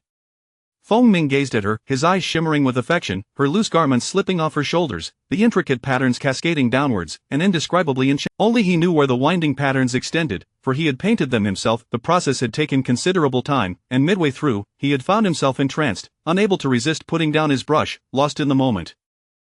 At that moment, the man across from her wore an expression of eager curiosity, prompting him to lower his gaze to the chess pieces. Rarely, for the first time, he shifted the topic. Are you hungry, my dear? Yes, I am. Yun Ruoro did not press him further, naturally acquiescing to the change of subject with a nod. Feng Ming rose, signaling someone downstairs, then returned to his seat, his pale fingers brushing against the chess pieces, his gaze directed elsewhere. Following her line of sight, he noticed a beautiful woman gracefully waving her sleeves on the flower terrace, and then turned to see a man brandishing a sword, as if, in that moment, the treatment of both genders was curiously equal. The lively atmosphere in the building resonated with joy, as both men and women reveled together. After admiring the beautiful dancer, Yun Ruoro felt her spirits lifted and turned around, catching the scent of food. A handsome man poured wine, and what more could one desire? Their raised goblets clinked softly, the intoxication gradually intensifying, while fresh water washed away the taste of alcohol but could not dispel the lingering heat. Emerging from the bath, she donned vibrant attire and entered the room. Feng Ming reclined on the couch, watching her intently, extending his hand. As Yun Ruoro raised hers, her fingertips glided across his palm. Feng Ming felt a tantalizing itch, his distinctly shaped fingers grasping for that elusive little hand, yet it slipped away from his grasp. Yun Ruoro drew near, half kneeling on the couch, lifting his chin with her fingers, her voice dripping with allure as she inquired, "Husband, do you wish to see me dance?" "Yes," Feng Ming replied without hesitation, instinctively wrapping his arms around her legs, feeling her retreat, his empty hands resting on the couch, his gaze earnest. At that moment, a new melody wafted in from outside, a lilting and enchanting tune. Yun Ruoro danced for the first time, her loose garments accentuating her exposed shoulders, her collarbone becoming increasingly enticing with each movement, her long sleeves swirling, her skirt fluttering. She embodied a captivating grace that Feng Ming had never witnessed before, her figure enchanting and alluring. Unlike the person he knew to eye in this moment, she radiated a flamboyant brilliance, mesmerizing and bewitching, as if she were a beauty capable of toppling kingdoms. Regardless of her form, she stirred his thoughts, ensnaring his heart and controlling his very heartbeat. Ultimately, the enchanting beauty glided closer, nestling into his embrace. His strong arms enveloped her gently, as though she were an exquisite treasure, her body pressing against him as if to merge their souls, wishing never to part. With her beguiling charms still lingering, she teased, "Husband, do you find my dance beautiful?" "Beautiful," Feng Ming replied, utterly helpless, his actions affirming his words. As her hands pressed against his head, Yun Ruoro felt dazed by his kisses. She sensed that this night would not come to an easy conclusion, thus she willingly complied. The young man had recently been filled with fiery passion, having abstained from meat for over half a month. He needed to cool his ardor. "Do not, my husband," Yun Ruoro implored, attempting to escape, only to be pulled back. My lady. Yun Ruoro had never anticipated that she would be reduced to tears, pleading for mercy. He showed no signs of relenting, her entire being felt undone. This was unbearable, truly insufferable. Feng Ming leaned down to kiss the person in his arms. She remained unaware that her whimpers and pleas, along with the marks of unlike last time, this time her body bore countless love bites, feeling as though she might fall apart at any moment. He had grown stronger, while she felt utterly worn out. It was absurd. Why could he not bring her along to grow stronger too? "My lady," Feng Ming's voice held a playful lilt, indicating his cheerful mood, while his back bore scratches and his shoulders were marked by several bites, which only heightened his delight. "Hoof." Feng Ming's lips curled into a satisfied smile, the crimson makeup shimmering vibrantly, drawing her closer, brushing against her ear and whispering, "Last night was an invitation from my lady." Without hesitation, Feng Ming replied, "Indeed. Next time, dance for me." As Feng Ming envisioned the latter half of his scheme to charm her, his eyes sparkled with excitement. Without a moment's pause, he affirmed, "Agreed." Yun Ruoro wished to retract her words, but it was too late. At that moment, the kingdom of Chu's Feng state was liberated. The ruler waved his hand, expanding the borders outward. It was a time of transition, as the old ruler would not remain in power for long. This marked the day the female lead would ascend to the role of empress. Before long, she would eliminate the newly appointed ruler, ensuring her child became the new sovereign, while she would serve as regent. Moreover, the child was the male lead's, representing his Achilles heel. A single misstep could lead to the downfall of his entire clan. The male lead was merely a pawn in the female lead's intricate game, bound to her by necessity. This vulnerability became a weapon for her, enabling her to wield power as an empress. Simultaneously, the male lead harbored an unusual emotion toward the female lead. After all, strong individuals tend to recognize each other's worth. No one desires eternal invincibility. True joy lies in fleeting moments, while the pursuit of happiness is meant to last a lifetime. Only by becoming the empress could the female lead fully reclaim her identity and restore her family's prominence, becoming yet another source of strength. Choosing not to involve herself with the main characters was indeed the wisest course of action, for Yun Ruoro possessed a keen self-awareness. She lacked the capability to contend with the protagonists. She needed to guard against the world's consciousness, as many events would be constrained. Without power, she would not only be outmatched intellectually, but also in martial prowess. This disparity between individuals is a harsh reality. Not everyone can become the world's protagonist. Those who traverse dimensions and claim to be the main characters are merely pawns, at best finding success within their own limited circles. The grand world is not dictated by their whims. Accompanying the protagonists invites death. Their every action brings suffering and rebirth to others. While they appear to have done nothing, in truth, they have orchestrated much behind the scenes. The world's consciousness remains indifferent, merely observing. Yet it can exhibit warmth, such as when faced with a horde of invaders. It will make them acutely aware of its hospitality. The welcomed invaders become mere dust, merging with the earth, indistinguishable from one another, experiencing the fleeting joy of annihilation. Yun Ruoro has experienced this. Her body was absent during that time, leaving only her spirit, carried away by Huang Huakai. Yet, without the limitations of a physical body, her entire existence felt liberated. The only issue was that the task was complicated, necessitating a fresh start. Chapter 27. Finding him. Yun Ruoro once more prepared to rise, setting her sights on yet another enchanting vista. However, upon witnessing the wealthy and handsome individual sprawled out, her smile gradually faded until it vanished entirely. Were it not for the rhythmic undulations of the horse's body beneath her, her fury might have surged. The warm water cascaded down, and the horse ceased to be merely a horse. It became a wet horse. The wealthy one scrambled up from the ground, resembling a dog, glaring fiercely at its surroundings, which appeared somewhat peculiar for a horse. It was only upon recognizing its owner, the petite floral patterned figure, that it began to whimper. "Little Chanqian, where is my stuff?"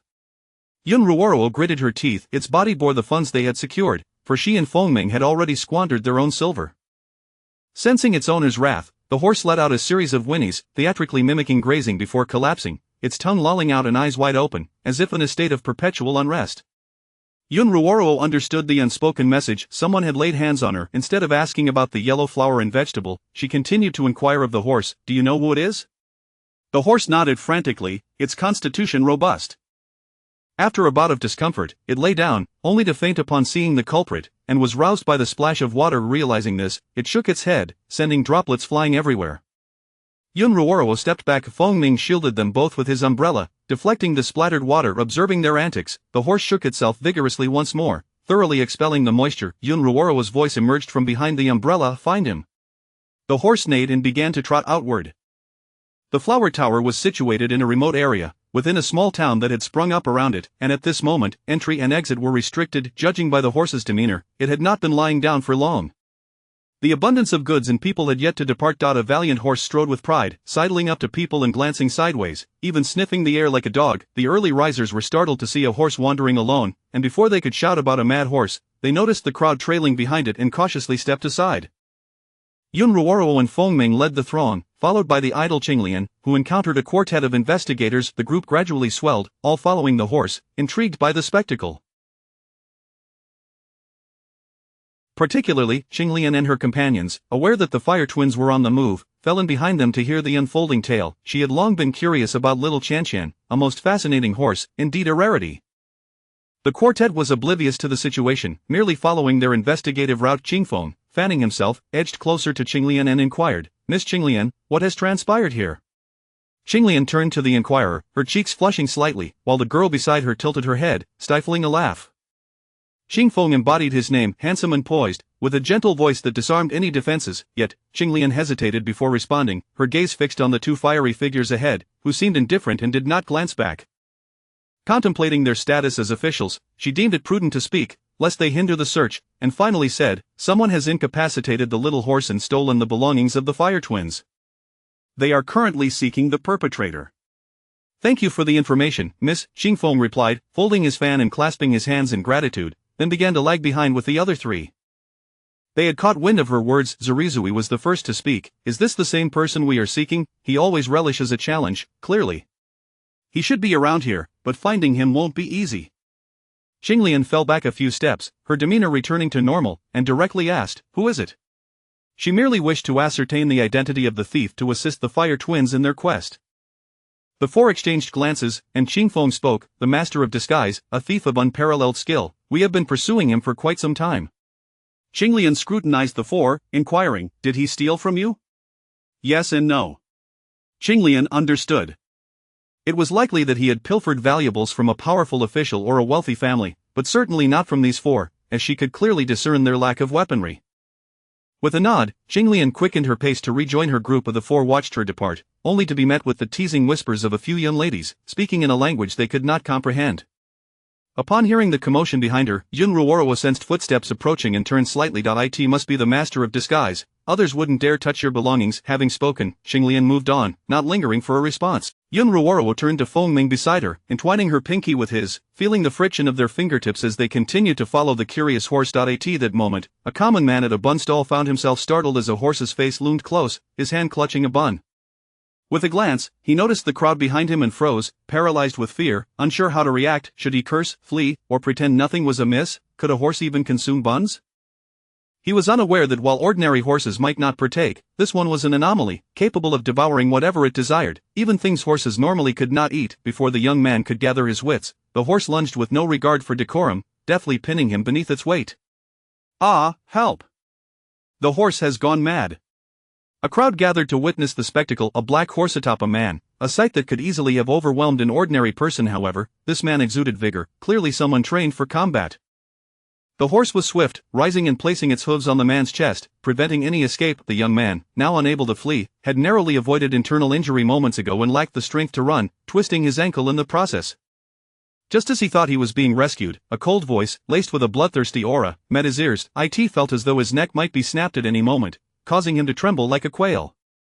Where are the goods? Feng Ming's eyes glimmered with coldness, his presence radiating a palpable sense of menace, instilling an indescribable fear that suggested one wrong word might lead to dire consequences.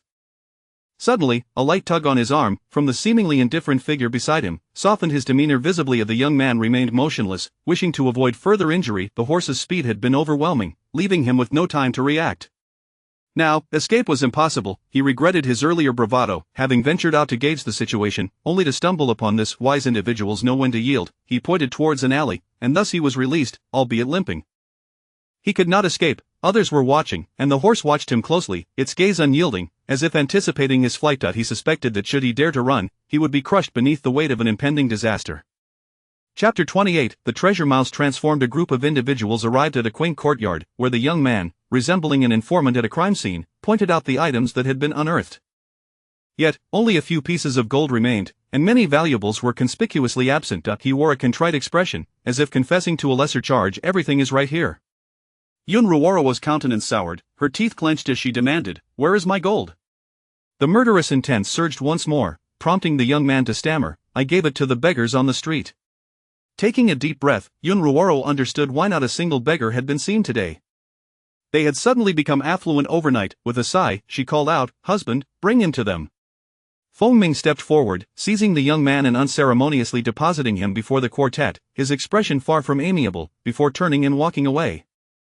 As Yun Ruoro surveyed her possessions, she realized that little remained, all needed to be replaced, yet they possessed not a single coin among them. While some basked in newfound wealth, others were rendered destitute in an instant.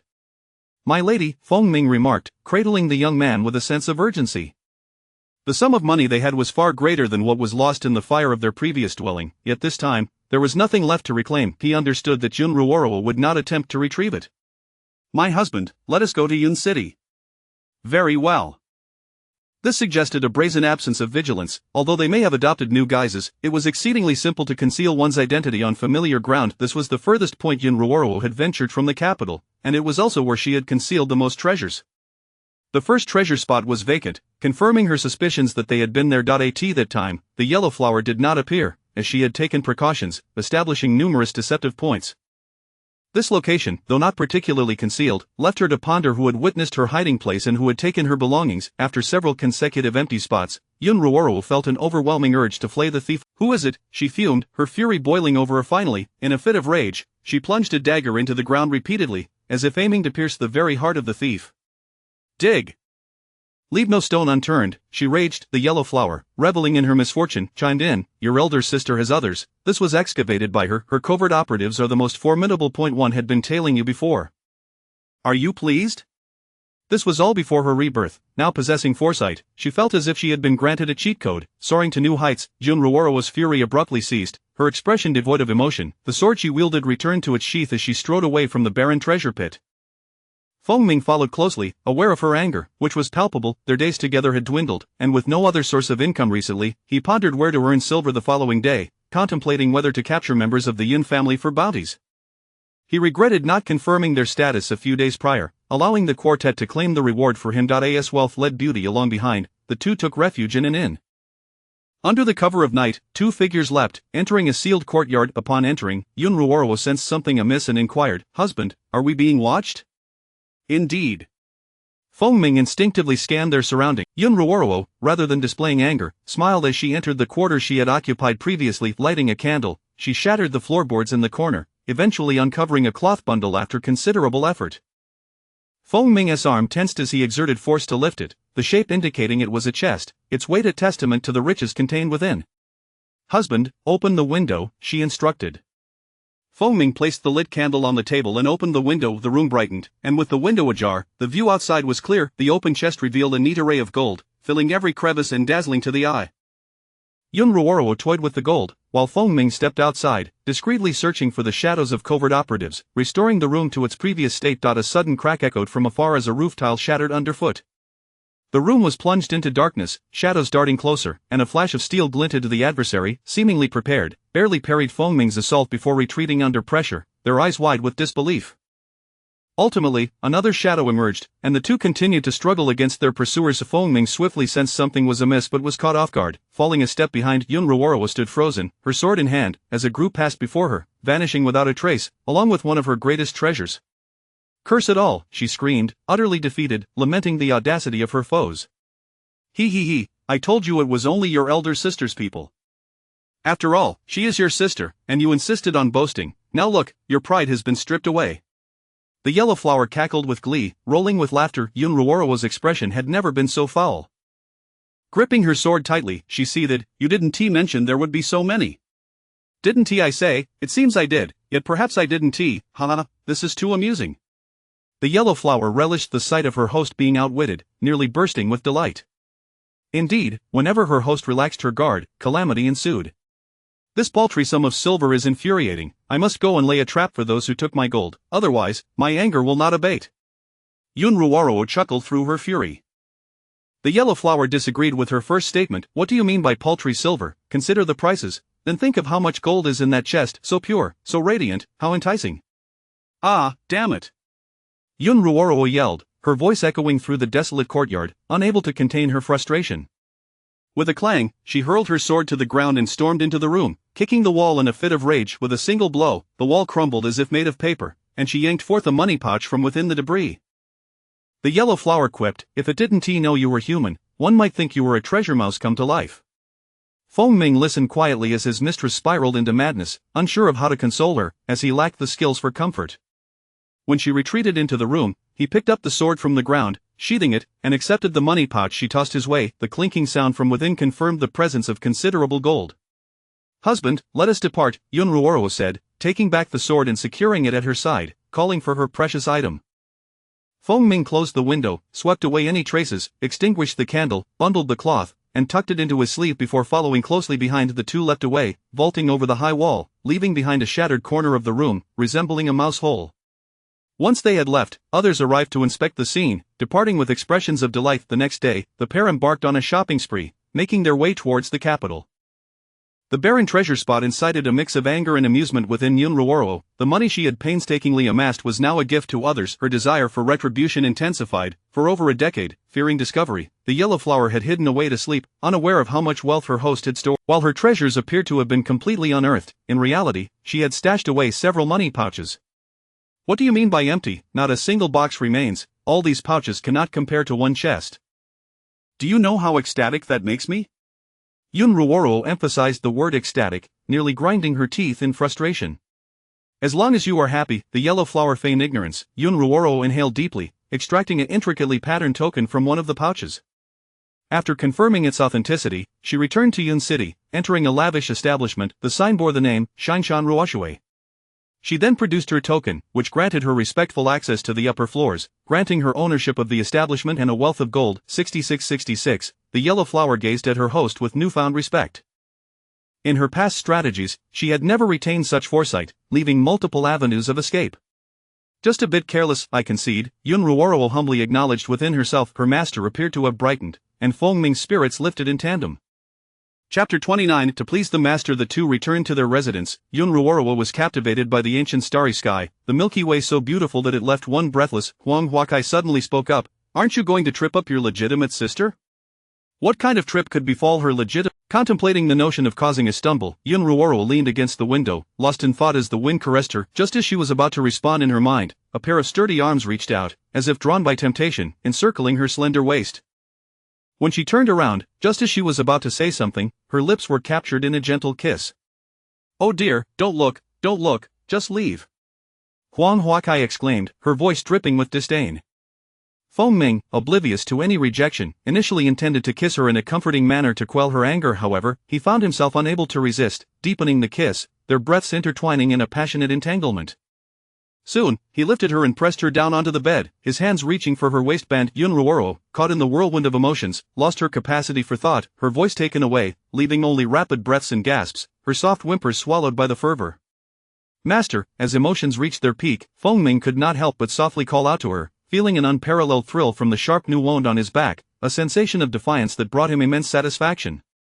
Is the master feeling a bit happier? Yun Ruoro responded, and Feng Ming, hearing her reply, endeavored to keep her attention on him, hoping to lift her spirits and help her forget her troubles.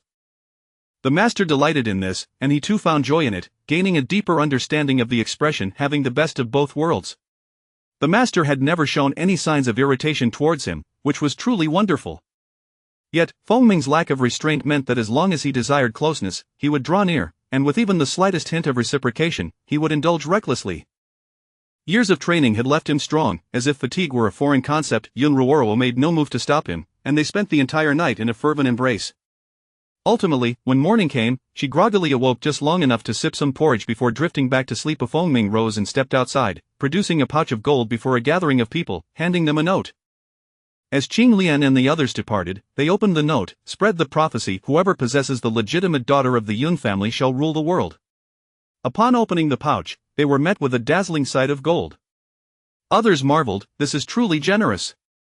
Unbeknownst to Yun Ruoro, her little treasure had spent lavishly. However, it mattered not, even if she were aware, she would only shove more gold into his hands. After all, if her little treasure would not spend it, then who else would? It was meant for him, for the two of them. Discussing money could harm relationships, yet wealth does not affect affection. Gold, after all, cannot be taken with one in life or in death. It was hers to spend freely. Eventually, Yun Ruoro learned of Feng Ming's actions through his whispered words in her ear. Such rumors seemed to be linked to the prophet's predictions. This insight was offered by Huang Huakai, for there were few privy to the prophet's foresight, and Yun Ruoro could not openly speak of it without arousing suspicion. Feng Ming tenderly combed through her silken hair, his long fingers deftly twisting the strands. No longer clumsy as before, Yun Ruoro, seemingly indifferent, remarked to Feng Ming, isn't it rather advantageous to cause a stumble? 2 prophecies will keep me busy, and it's a perfect opportunity to engage. Huang Huakai pondered in her heart, aren't you afraid of being discovered? In her mind, Yun Ruoro nonchalantly replied, discovered, it's impossible for word to travel from here to the capital in such a short time. Besides, I will have to interact with the main characters sooner or later. I might as well test the waters. To gain benefits, one must take risks. The greater the danger, the greater the reward, and the more connections made, the more advantages gained. That does make sense, Huang Huakai conceded. Yun Ruoro continued in her thoughts, my legitimate sister seems to be scheming against me at a critical moment. She desires not just my wealth but appears intent on drawing me into her machinations. I shall not comply, and that will surely infuriate her. Yes, infuriate her. Huang Huakai chuckled with delight, yet remained cautious. Feng Ming gazed at their reflection in the mirror. At that moment, they appeared like newlyweds, immersed in love, an unparalleled satisfaction filling his heart. Yun Ruoro was unaware that her little treasure frequently engaged in self-strategizing. If she were to discover this, she would undoubtedly shower him with affection, for she adored such treasures. A strategy does not require one to pursue only a singular target. It merely necessitates a perfect goal, a heart that remains unchanged. Others need not achieve perfection. The more attention they pay to her, the more benefits she and the system would reap, especially from the protagonists. Once cautious of being discovered, she now maintained her vigilance, for the attention of others was no concern of hers. Huang Huakai, usually loquacious, understood that when she refrained from speaking at the opportune moment, it indicated she was being observed, necessitating carefulness. Nonetheless, she felt compelled to offer a warning. My legitimate sister is watching me, she will pay attention to me, and that poses a danger. Please remind me, lest I inadvertently reveal my thoughts. Rest assured, I will keep it in mind, Huang Huakai promised, exceedingly cautious since her previous misstep, consistently vigilant to detect any signs of scrutiny. In truth, the will of heaven only occasionally took notice, akin to her legitimate sister's attention towards her. She needed to deceive it with false sentiments. As for Fengming, he would not scrutinize her closely, yet he could not resist the occasional whim to listen to the sounds of all things. The voices of all living beings, not limited to humanity, included even insects. This was the power of the heavenly will, a capability that could be deafening. Generally, it refrained from employing such force, for it was formidable. Precisely because of its might, its range was vast. Yun Ruoro imagined hearing the voices of all things and felt her head throb from the noise. Prolonged exposure would surely drive her to madness. She felt a twinge of sympathy for the heavenly will's overseer. Well, sympathy for 3 seconds is enough, anything more could lead to my own demise. Yun Ruoro rose and made her way to her shop, filled with jewelry and adornments, some of which she recognized. Fengming glanced over and immediately identified a collection of bridal gifts left to her by her aunt. The concubine of the largest family was no ordinary woman. Her dowry was naturally substantial, something the Yun family had once looked down upon. Had it not been for Yun Ruoro, the concubine would have died childless, and her dowry would have merely been the tip of the iceberg of the Yun family's wealth. Because of Yun Ruoro's obedience, she successfully inherited the estate. Even if she sold everything, no one would intervene. This shop, transformed from Yun Ruoro's asset to Lin Ruo's, was a common practice among many in the family, where those in power turned a blind eye. Everyone had their escape routes, ensuring that when disaster struck, each would have a way out. There were far too many clever individuals in the Yun family, their intellect akin to a genetic mutation, and Yun Ruoro blended in seamlessly. The simultaneous emergence of protagonists and antagonists within a single family was indeed a remarkable phenomenon. Strolling back to her residence, Yun Ruoro found herself idly seated before a guqin, plucking its strings. Suddenly, she sighed, if only I had acted a moment sooner, I could have become a princess. Why couldn't I have been quicker? The prospect of unifying the world was tantalizingly close, yet so different from what it could have been. Indeed, being overly astute could be detrimental, especially for those with a penchant for perfection. Witnessing imminent success only to have it snatched away was utterly disheartening. Hearing her lament, Fengming pulled open his garment to reveal half of his robust chest, his well-defined arms gracefully drawing his sword, accompanying the melody of her playing. Enthralled, Yun Ruoro felt her thoughts captured, and the guqin transformed under her touch. Of Fengming, like a marionette, moved in rhythm with the music, showcasing his most alluring form and angles, drawing the attention of the one playing. Yun Ruoro exclaimed, he is seducing me. Who taught him this? Who is it? I must not let her find out who it was. I shall be ruthless in my retribution. As the two harmonized, their lives were filled with joy, their days blissfully bright. Fengming reveled in the master's initiative. He enjoyed being commanded and relished being beneath her. However, this pleasure did not last long, for soon the master's smile faded once more. Damn it! Chapter 30. Captivating attention. Yun Ruoro received the news and performed what could only be described as the art of an instantly vanishing smile. She hurriedly arrived and gazed upon the ransacked shop. Nearby, a group of individuals bent in contrition, feeling unworthy of their employer's trust, yet they had been rendered unconscious and were powerless to act. Then, four familiar figures emerged from around the corner. Mingyue approached to deliver the unfortunate tidings that the elusive thief of 1,000 faces had been rescued and harbored a deep grudge, making him the likely perpetrator. The sentence, "You should come with a few people," compelled Yun Ruoro to abandon the empty shop and hasten back to the courtyard, where she found Shanshan unharmed, letting out a sigh of relief. Approaching her, she gently stroked the horse's mane, cautioning, "Be careful, my dear Shanshan. Do not eat indiscriminately, there are nefarious individuals who wish to harm you for your meat. Do not be deceived by their trickery." Shanshan, rarely receiving affection from its owner, was momentarily delighted, but upon hearing of the threat against its life, its expression turned incredulous and mournful. Noticing Shanshan's vigilance, Yun Ruoro addressed the accompanying individuals. Even with such a grand establishment, it can still be robbed. It seems we have grown complacent and forgotten our responsibilities. I seek your forgiveness, my employer. Hearing the reprimand, the four displayed expressions of terror and unease. Yun Ruoro regarded them, her demeanor not that of the fierce tyrant they were accustomed to, but rather devoid of emotion, her face adorned with enigmatic patterns, her voice icy and indifferent, laden with the threat of death. "I grant you one final opportunity. Safeguard her well, should any harm befall her, I shall see you torn asunder." Yes, the individuals hastily acquiesced, feeling the weight of dread, nearly kneeling. They could not comprehend why, despite the mere expressions and words, they felt as if they were in the presence of an ancient sovereign. Once their master departed, Shanshan ignored the four and began to vigilantly survey every corner of the courtyard, like a startled bird, inspecting every nook and cranny, even stepping on the grain baskets. Sniffing around, it was wary of being drugged, reminiscent of the last incident. Meanwhile, the distant Yun Ruoro had just intended to inquire about Huang Huatsai's whereabouts when she heard Shanshan utter two words, plunging her into silence. "They've come." The implication was clear.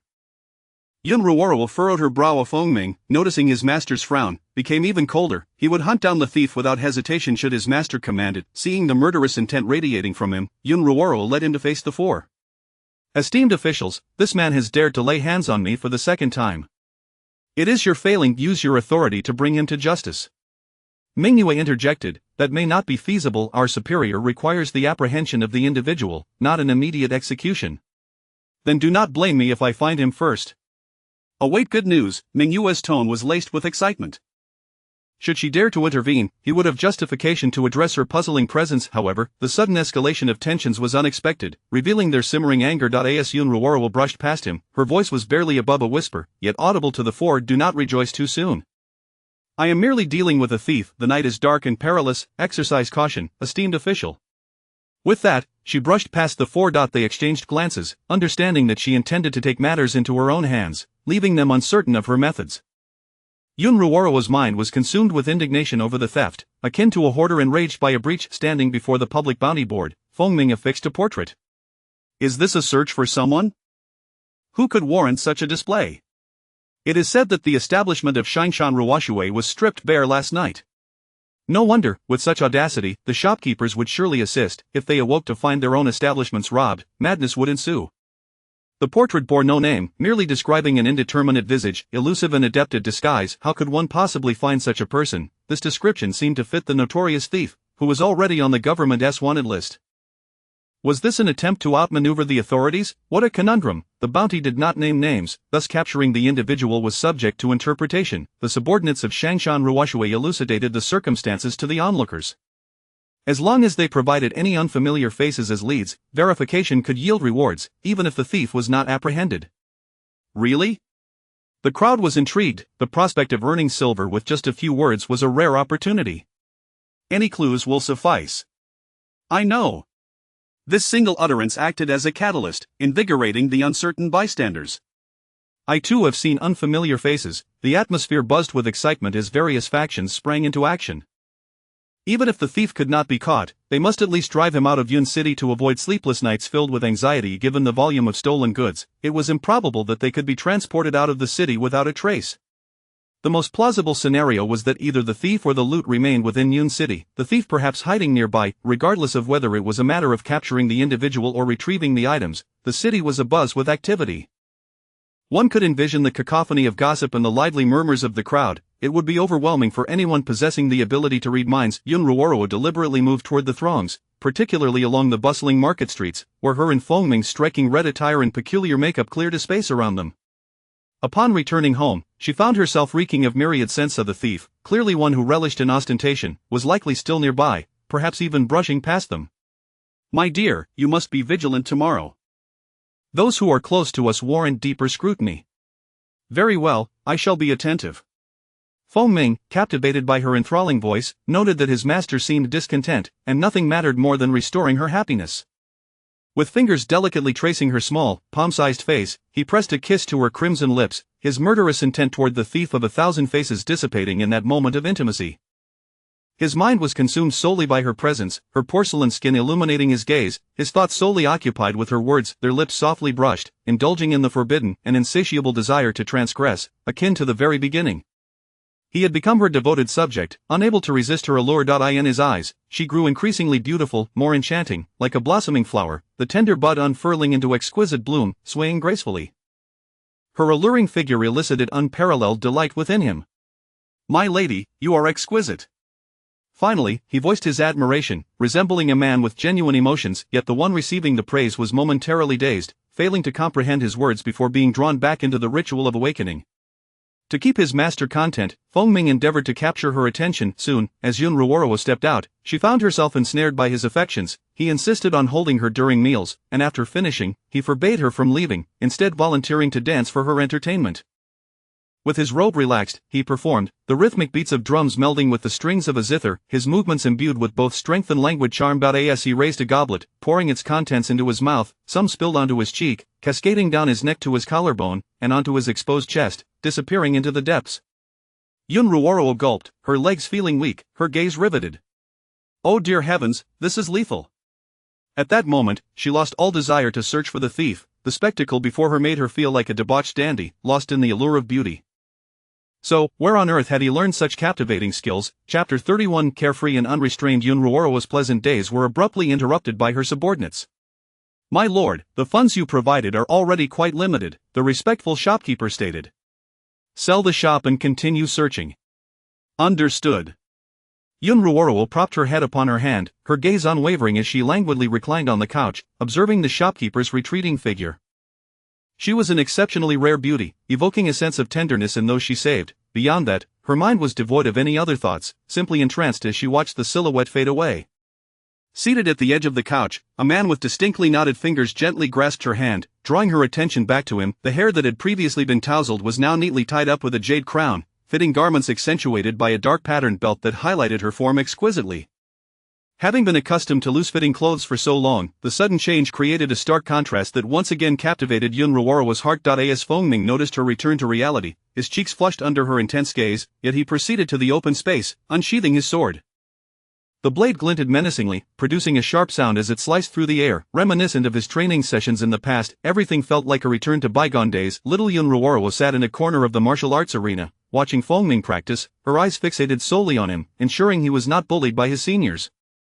Regardless, she was still the master, and they all showed her respect in public. Feng Ming, possessing great talent and diligence, had achieved his current strength through countless drops of blood and sweat.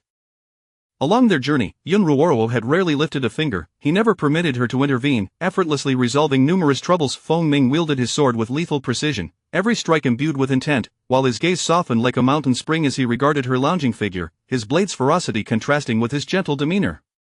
My lord, Feng Ming shall forever be your sword. As Yun Ruoro watched, she suddenly felt the patterns on her face were too conspicuous, and everything else seemed trivial. On a whim, she ordered the wealthy patrons to leave. Upon returning, she washed away the patterns in hair color, donned light garments, and turned to face Feng Ming as he entered. Extending her hand, she wiped the makeup from his face. Compared to 3 years prior, he had transformed, matured and grown taller and stronger. With the mask on, it partially concealed her features, rendering her lower face even more alluring. Unable to resist, she pressed her lips against his, the mask slightly clashing, creating a tender friction, akin to intimate whispers. When Feng Ming washed away his hair color, the transformed pair clasped hands and proceeded to the stable. The sound of hooves echoed softly, resembling the stealth of thieves. As night fell, their figures vanished into the darkness before the city gates closed. The respectful shopkeeper of Shangshan Rushi returned to the courtyard, only to find it empty upon entering. After waiting a long while with no one appearing, the second day passed, then the third. Still without a soul in sight, she realized the person had departed, leaving no word behind, and no longer sought them. The stolen goods were inconsequential, such was the carefree and unrestrained nature of their departure. This incident once again disrupted her plans. With delicate jade hands, she held a finely crafted white jade cup, her red lips elegantly pursed, her stunning beauty drawing others into a trance. Every movement of hers and every inch of her skin was impeccably exquisite, too perfect, as though crafted with meticulous care. At that moment, she sat poised, while a figure knelt before her. My lord, we have lost all trace of number 6. Whom? Her response was reminiscent of a celestial being replying to the mortal realm. She raised her index and middle fingers gently from the armrest, as if conveying some command. The kneeling individual stood, his head bowed and eyes downcast, yet in his peripheral vision, the figure seated above him dimmed the world around him. Powerful and beautiful, she was irresistibly enchanting, like a poppy, captivating minds and consuming lives. A beauty whose intelligence rivaled that of a demon, with countless bones beneath her throne. Once the room was devoid of people, the beauty's red lips parted softly. Sixth sister? She was always attentive to discrepancies in memory. Indeed, many unexpected individuals, regardless of gender, had achieved success and become her allies. Jun Zicheng rose, her figure exquisite, shedding the chill of youth for a more alluring charm. Entering a room, she approached the infant's crib, her fingertips brushing against the soft, pale face, a gentle smile gracing her lips. The servants had already withdrawn, the door wide open, when a figure strode to the threshold, their hurried footsteps suddenly halting as they beheld the scene within, their breath stilled. Cautiously, he stepped inside, making a soft sound to announce his return, lest his sudden appearance startle her. He drew closer, wrapping his arms around her from behind, the beauty sensing the intensity of his heartbeat. Yet, she gently pushed him away and departed on her own. He hurriedly followed, walking beside her, his back straightened, head tilted slightly as he cautiously observed her emotions, adopting a demeanor of controlled feelings. The beauteous allure was a weapon. She could never afford to be weak. Failing to utilize her beauty would leave her easily manipulated, reduced to a mere vase, yet, being overly demanding would provoke annoyance. Moderation was key. The man finally coaxed a smile from her, only to be suddenly burdened by pressing matters that required his departure. Jun Zicheng paid little heed. As night enveloped the scene, layers of delicate gauze drifted, parted by a large hand. "What brings you here?" The beauteous voice was sultry, unperturbed, carrying a subtle hint of dismissal. The man's expression remained stoic, though a barely perceptible emotion flickered in his eyes as he spoke, as if stating a fact. "The child resembles me, he is mine." "That is my child." "What does it have to do with you? The esteemed general is capable of fathering one himself, why covet another's blessing?" The man laughed, exasperated, striding forward to approach the figure on the bed. The beauty stirred, delivering a fierce kick with her long leg, which he caught in his strong grip. The sound of impact echoed sharply, revealing the force behind it. Retracting his hand into a fist, a hint of gritted teeth surfaced in his speech. "You, quite well." The beauty withdrew her leg, the smooth fabric of her trousers slipping down to reveal a calf bound with metallic armor, starkly contrasting her graceful leg. "General, deception is a soldier's art." His purpose for visiting extended beyond this encounter, as he launched an offensive. The beauty seemed to perceive his intentions that despite their apparent physical disparity, her stunning figure possessed a power to match his. Both were fierce, their strikes deliberate and silent. The expansive room was devoid of any witnesses, and the sounds of their struggle remained unheard beyond the courtyard, which was never privy to the events within. As fatigue set in, they tumbled together, their garments falling away. The man unfastened the protective armor, uncovering a layer of soft padding beneath a hard exterior, prompting another laugh from him. With a powerful presence, he drew near, pressing for an answer. "Is the child mine?" "It is yours, but I shan't give it to you." His large hand tightened, muscles flexing as he pulled her into his embrace. In the next moment, he felt a bite on his shoulder, the metallic taste of blood filling his senses. This minor injury merely darkened his gaze. A significant scar marred his back, rendering him unafraid of such a trivial bite. Yet, that bite quickened his breath, and he leaned down to kiss her bloodied lips, entwined in passionate conflict, black and white entangled, their sultry whispers echoing in delightful solitude. Satisfied, the man cast a glance towards the distant room, where his first child resided, his complex thoughts swirling before he vanished without a trace. The sky turned a pale hue. The beauty, having bathed, reclined on the bed, her expression still tinged with desire, appearing even more languorous and enchanting. Thoroughly pleased with the services rendered, she was ensnared in a web, intent on making him aware of the child's existence, dragging his entire family into her schemes. To wield him as her blade, she required her husband to occupy that position, for only then could the sin of deceiving the emperor be invoked, effectively binding her weapon. A shadow emerged at the bedside, producing a porcelain vial and extracting a salve to apply gently to the bruised skin, kneading softly. "What of the one in the palace?" Replying to the lord, "He cannot hold on for much longer." The voice, muffled beneath a mask, responded. Having slain so many of my kin, it would be best if he did not perish too easily." "Yes." "Where has he gone?" The general advised that he was dispatched to quell the rebellion. It was evident the shadowy figure recognized his identity. She halted her ministrations, responding with utmost respect. "Assist him in resolving this, you may leave." "Understood." The shadow swiftly exited the room, disappearing into the darkness, leaving the beauty propped up on her hand, her eyes reflecting deep contemplation. A useless pawn should be adorned with brilliance, making it shine, as it would help her seize the position she desired. Chapter 32 of The Clear Foolishness. Wealthy was putting on airs, for the master had proclaimed that as long as it resembled a fine steed, a mare would be sought for it. Such a delightful prospect, the black horse raised its head with pride, exuding elegance save for its eyes, which betrayed nothing but a clear foolishness indeed. The eyes are the windows to the soul. Some horses, with their unmistakable gaze, revealed their simplicity with startling clarity, yet, even without scrutinizing the eyes, the creature still possessed an imposing presence. "Where are you all headed for amusement?" Yun Ruoro mused internally, her voice changing once more. "The world is vast, and I wish to take my little darling to explore it." "What, You intend to bring your little darling to Shaolin Temple to witness the performances of the 18 bronze men and their divine finger skills? Yun Ruoro, leisurely riding her horse, tugged at the reins, her face etched with confusion. What Shaolin Temple? Isn't that the direction you're headed? Oh.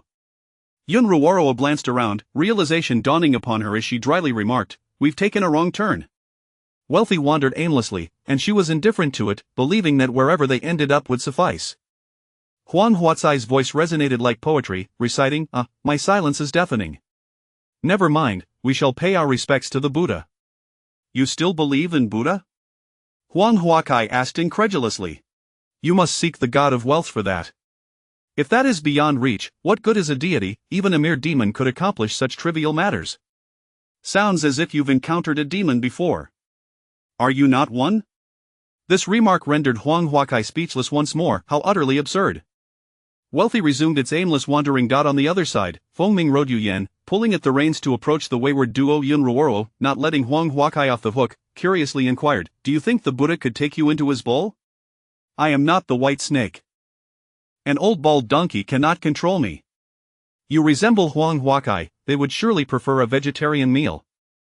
Huang Huakai fell utterly silent, struck by a sense of absurdity. The two eventually arrived at a dilapidated temple, clearing a spot to kindle a fire. Fengming set about grilling fish. Yun Ruoro was shifted closer to him, two large fish sizzling over the flames, the aroma gradually wafting through the air. She gazed at the fire and called out, "My lord." "Yes," came the prompt reply from the person beside her. "My elder sister wishes to seize my gold, to trick me into reclaiming it, thereby plunging me into a whirlpool of power struggles, leaving me to vie for an escape. That notorious thief could very well be in cahoots with her, if not before, then certainly now. The treasures of the Jiang family must have been spirited away by others, he couldn't have pilfered so much on his own." "Humph, I shan't go." Yun Ruoro was resolute in her decision, refusing to identify as the sixth miss of the Yun family. She would not partake in the conflict. Entering that fray would only bring attention to her, leading to discovery and ultimately demise. This was unacceptable. She did not wish to leave her little darling behind. "Very well, I shall not go." Fengming, holding a fish in one hand, produced a slip of paper with the other. Yun Ruoro, puzzled by the note before her, reached out to take it while passing the grilled fish to him. Unfurling the paper for a closer look at the neat handwriting bore a sharpness, a single sentence reading, "The Yun family's troubles are not easily resolved. Are you willing to assist?" Through the flickering flames, she felt as if she had not finished reading, so she flipped it over. The same elegant script continued, "The treasure has been exposed. I shall temporarily relocate it to a safe place, the capital." The capital was the heart of the Chu kingdom. Clearly, she was not the only target for those seeking her treasures. It seemed several individuals had been coveting her riches. Was it truly worth it for such a paltry sum? After internally lamenting this, she turned towards the one grilling the fish, inquiring, "When was this note written?" Fengming pursed his lips, casting his gaze downwards towards the fish, hesitant to meet her gaze, pondering how to respond. Yun Ruoro soon realized, "I knew it. How could she suddenly seek my gold, attempting to lure me into her ranks? It turns out she had this scheme from the very start, and my lord wisely turned her down. You truly are remarkable." She praised him with a light kiss on his chin. Fengming, relieved that his mistress bore no anger, cautiously voiced his true feelings, "I do not wish for you to go." The thought of her departure stirred unease within him, and in a panic, he concealed the note. The capital was fraught with danger, rife with their kind of troubles. Yun Ruoro smiled with satisfaction. "Then we shall not go, let us keep our distance from them." "Very well." Yun Ruoro smirked, tossing the note into the flames, wrapping her arms firmly around him, resting her head against him as she watched the paper transform into flickering flames, turning to ash and vanishing. It was a rarity for her little darling to dare keep secrets from her. A servant rising to take charge was no small feat, yet she had initially treated him differently, and as time passed, their roles had become distorted. Who would willingly assume the identity of a servant, unable to escape the shackles of status? It was truly unexpected. Humans are wondrous beings. Outside the forsaken temple, the wind began to howl, raindrops falling, the fish now thoroughly cooked, and amidst the thunderstorm, the pair enjoyed their meal with relish. Wealthy, leading Yu Yan, dashed inside, hanging its lasso on the wrist of the Buddha statue. Standing close beside it, Yu Yan nervously kicked its feet, clearly expressing its fear of the thunder. Before long, lively sounds echoed from outside, a group of individuals swiftly approaching, entering the dilapidated temple. Upon seeing the two, the newcomers paused, perhaps surprised to find others in this desolate wilderness. Removing their hats, 4 men and 1 woman settled down quietly, not engaging in conversation but rather maintaining a calm demeanor. as if they were strangers. Feng Ming scrutinized them, confirming there was no threat, and with a watchful eye, resumed his meal of fish. Once Yun Ruoro finished eating, she turned her gaze towards the group, noting they sat in the corner, consuming dry rations, lacking even a fire of their own. The familiarity of their faces struck her. It felt as though she had seen them somewhere before. After a moment's contemplation, she grasped Feng Ming's hand, her fingers playfully tracing his knuckles, conveying a silent message that made him relax his vigilance. Among them were Qinglian's parents, wanderers of the martial world. She then spoke leisurely, traveling the martial world is no easy feat. Would you all care to join us by the fire? The 5 individuals found her voice vaguely familiar, turning their gazes towards the pair, their expressions unfamiliar. A pile of wood lay nearby, indicating they had been there prior to the rain, and after exchanging glances, they rose, clasped their fists in greeting, and settled beside the fire. In truth, they had intended to borrow some wood but were unsure how to voice their request. With everyone gathered, the wood was more than sufficient. As the thunder ceased, the horses also quieted, and silence reigned among them, devoid of conversation or eye contact, as if they were strangers. At that moment, only the sound of rain washing the world remained. The dilapidated temple was not truly broken, merely abandoned, with no leaks to be found, as if a traveler had come to mend it. In the first half of the night, Yun Ruoro kept watch alongside one of the women. In the latter half, Feng Ming stood vigil with one of the men, and all shared an unspoken silence, the atmosphere eerily peaceful. By the time the rain ceased, it was already the next day. The two watched as the group rode away, waiting for the sun to rise. In the afternoon, the muddy ground solidified, and only then did they leisurely embark on their journey. Chapter 33. Rumors. In the verdant embrace of the Shaolin Temple, not far from a bustling city, the incense wafted thickly, and the golden splendor of its architecture drew throngs of visitors. By the time Yun Ruoro arrived at the foot of the mountain, she spotted a group descending, albeit one member was conspicuously absent, a woman whose presence lingered just out of sight. Soon, the woman caught up with the 4 and departed. The remaining 2 continued their ascent, overhearing a cacophony of rumors. It was said that Master Huining had proclaimed with his own lips that the might of Chu was unstoppable, heralding an era of chaos and upheaval. Was this a portent of good or ill? Whispers suggested that he had uttered another phrase, a child of the celestial family, destined by heaven, will bring peace and prosperity to the realm. Such proclamations were met with mixed reactions, as many speculated on the implications of these words. Yun Ruoro, having listened to the clamor for a considerable time, found herself none the wiser, bewildered by the swirling confusion, each voice stirring its own narrative. Yet, it scarcely concerned her. She merely grasped that the deceased were being exploited as vessels for these dubious rumors, including the tale that whoever claimed the daughter of the Yun family would seize dominion over the world. One of Qinglian's parents had indeed met with Master Huining, lending some credence to the swirling tales. Accompanied by Feng Ming, they stood outside the grand hall, observing the worshippers, each with their own desires, flowing in and out like a relentless tide. After a brief while, they turned to depart. Mounted once more, they embarked on their journey, traversing picturesque landscapes where talented scholars and beautiful maidens engaged in poetic exchanges, the harmonious sounds of qin and flute mingling with joyous laughter. They drifted further away from the divine and the mystical. Yun Ruoro cast one last glance over her shoulder. The realms of gods and demons were intertwined, each nourished by the other's faith. The heavens watched over the mortal realm, for belief was its sustenance. In times of turmoil, when resistance seemed futile, humanity turned its gaze skyward, offering their faith as a plea for intervention. The world resembled a chessboard, chaotic and fraught with losses, where no one emerged victorious. The true victor was ever the house, with all living beings merely pawns. At this juncture, Qingcheng, situated at the border of Chu and the former dynasty, had become the most prosperous city within Chu's territory. Feng Ming, cradling his delicate face in one hand while the other held a handkerchief, meticulously wiped his rosy lips, his gaze earnest as if engaged in a solemn ritual. Once finished, he succumbed to temptation, leaning in to plant a gentle kiss upon those lips, a tender act that blended seamlessly with the lively atmosphere around them. In this instance, they were alone, devoid of ostentatious adornments, having donned simpler attire. Even if masked, he felt an inexplicable restraint. Though clad in resplendent red, he had once dared to kiss her amidst a crowd, intoxicated and lost in the moment, yet now, draped in fine garments, he hesitated to express such intimacy before others. Perhaps it was the voluminous robe that enveloped him, constraining his movements, making him feel as if he were bound. For reasons unknown, he longed to don that striking makeup once more, to revel in carefree abandon with the one before him. Yun Ruoro, rarely witnessing this disoriented state in her beloved, sensed an undercurrent of yearning within him. People change, desires evolve over time, and she could not decipher the nature of his yearning, for he spoke not of it, only that it was a deep longing. Humanity resembled an endlessly growing onion. Understanding him required peeling away layers, only for new ones to emerge, demanding further exploration. How intriguing it was. As they exited the private chamber of the tavern, they descended the stairs side by side.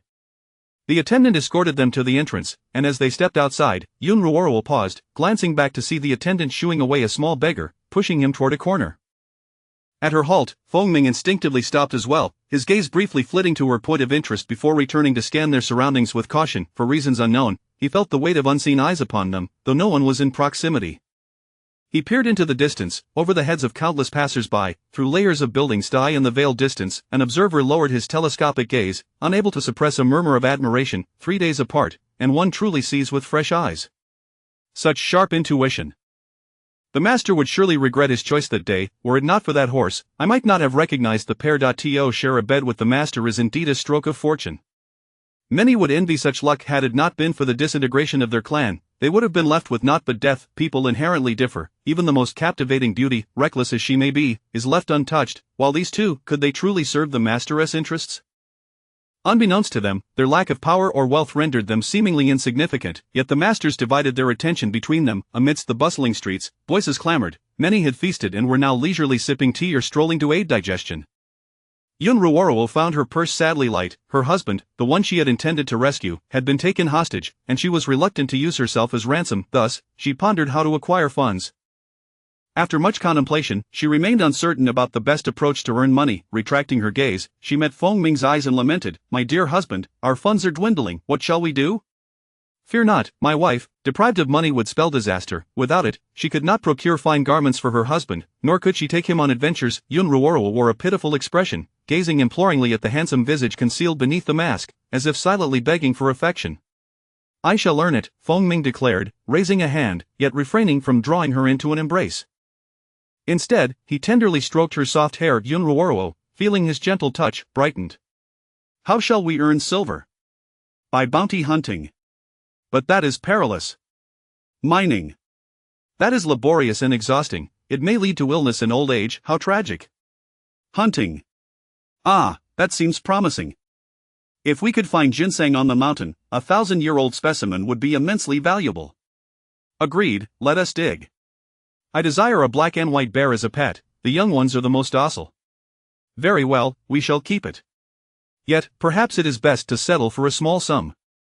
It would merely be a conspicuous burden, and raising another would be unfeasible. As it grows, it could become quite fierce." "Indeed, we shan't keep it." A tall figure lingered a pace behind, attentively responding without a hint of skepticism, while a shorter companion gestured animatedly.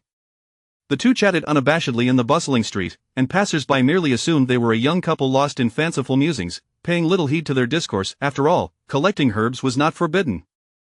The mountains had been frequented by many, particularly the outskirts, where every blade of grass had been picked over. As for the interior, it was fraught with ferocious beasts and venomous creatures, making it perilous even for skilled martial artists. "My dear husband, with time to spare, why not gather a few followers? I wish to open an illicit establishment in the wilderness, constructing tables and chairs. If anyone damages them, let them pay double, or even tenfold." "Very well."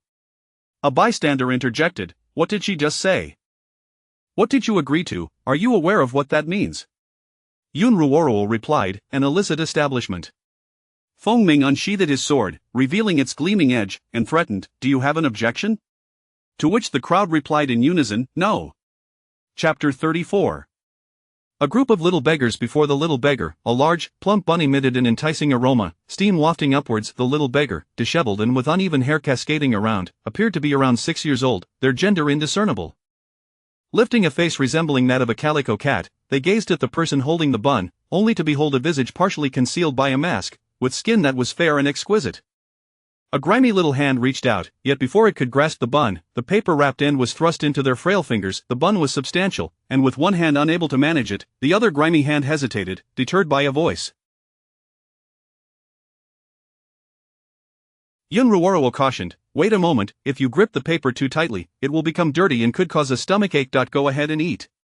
Under the scrutiny of the observer, the filthy little hand clutched the paper wrapping, reluctant to touch the bun itself for fear of making a mistake and facing reprimand or worse. The little beggar took small bites, clearly famished yet eating slowly, as if awaiting the kind-hearted stranger to depart, but the latter remained squatting nearby, showing no intention of leaving. "Eat up, finish that, there is plenty more over here." Help yourself as much as you desire. Yun Ruoroa gestured towards another pile. The little beggar looked up, bun in hand, and froze at the sight of the towering figure, mouth agape, gazing foolishly at the lofty silhouette that cradled a large basket overflowing with buns and steamed buns, as if a deity of buns had descended. Yun Ruoroa smiled, her presence radiating brilliance in the eyes of the little beggar, captivating them with the gentle gaze concealed beneath the mask. Regaining composure, she led the way to a secluded, dilapidated courtyard, where the entrance showed signs of wear. Inside the yard, a few half-grown children were counting coins, clearly distressed by their insufficient amount. Upon noticing newcomers, they swiftly became vigilant, but as soon as they caught sight of the weapons on the visitors, they averted their gaze, lowering their heads in a display of timidity, huddling together in compliance. The little beggar dashed over, joining a cluster of other beggar children who huddled closely, too fearful to move. Yun Ruoroa found the scene amusing. Earlier, she had witnessed their fierce expressions, yet now they resembled a flock of quails. She approached slowly, each step deliberate, and they shrank back, paralyzed by fear. You're regressing, scaring little ones like this, Huang Huakai remarked with a tone of disdain. Yun Ruoroa offered no reply, halting just a step away from them, bending slightly to observe their bowed heads. Then, with a sudden smile, she left them with a parting remark, such amusing little creatures, until we meet again. Fengming set down the warm bun, leaving behind some scattered silver coins, and followed suit, his long legs quickly catching up with her. The group of little beggars, realizing the strangers had truly departed, relaxed at last, rushing to the buns and each grabbing one to devour. Who were those two? I've never seen them before. What did she mean just now? I don't know, Xiaoqi, can you explain what happened? The little beggars did not blame the guide among them. It was evident that the two strangers bore no malice. Xiaoqi, who had refrained from eating, spoke up, their voice indistinct in gender. I was in our usual territory, they finished their meal and I watched them walk away, then Xiaoer chased me off, but not long after, they returned and handed me a bun. They seemed like a couple. I overheard the woman mention something about opening a black shop. A black shop? Should we leave this place? A chorus of eyes turned towards the eldest child, who was no more than 14, malnourished and short in stature. He collected the silver coins, glancing at his younger siblings, orphans left behind by war, bereft of parents or family. Talented orphans were often taken away, but they were ordinary, unremarkable children with no exceptional gifts. They longed to be taken away, yet would rather starve than live as slaves, for in this realm, the lives of servants were deemed worthless. The eldest boy pondered deeply. He did not comprehend the intentions of the two strangers but sensed a purpose behind their actions.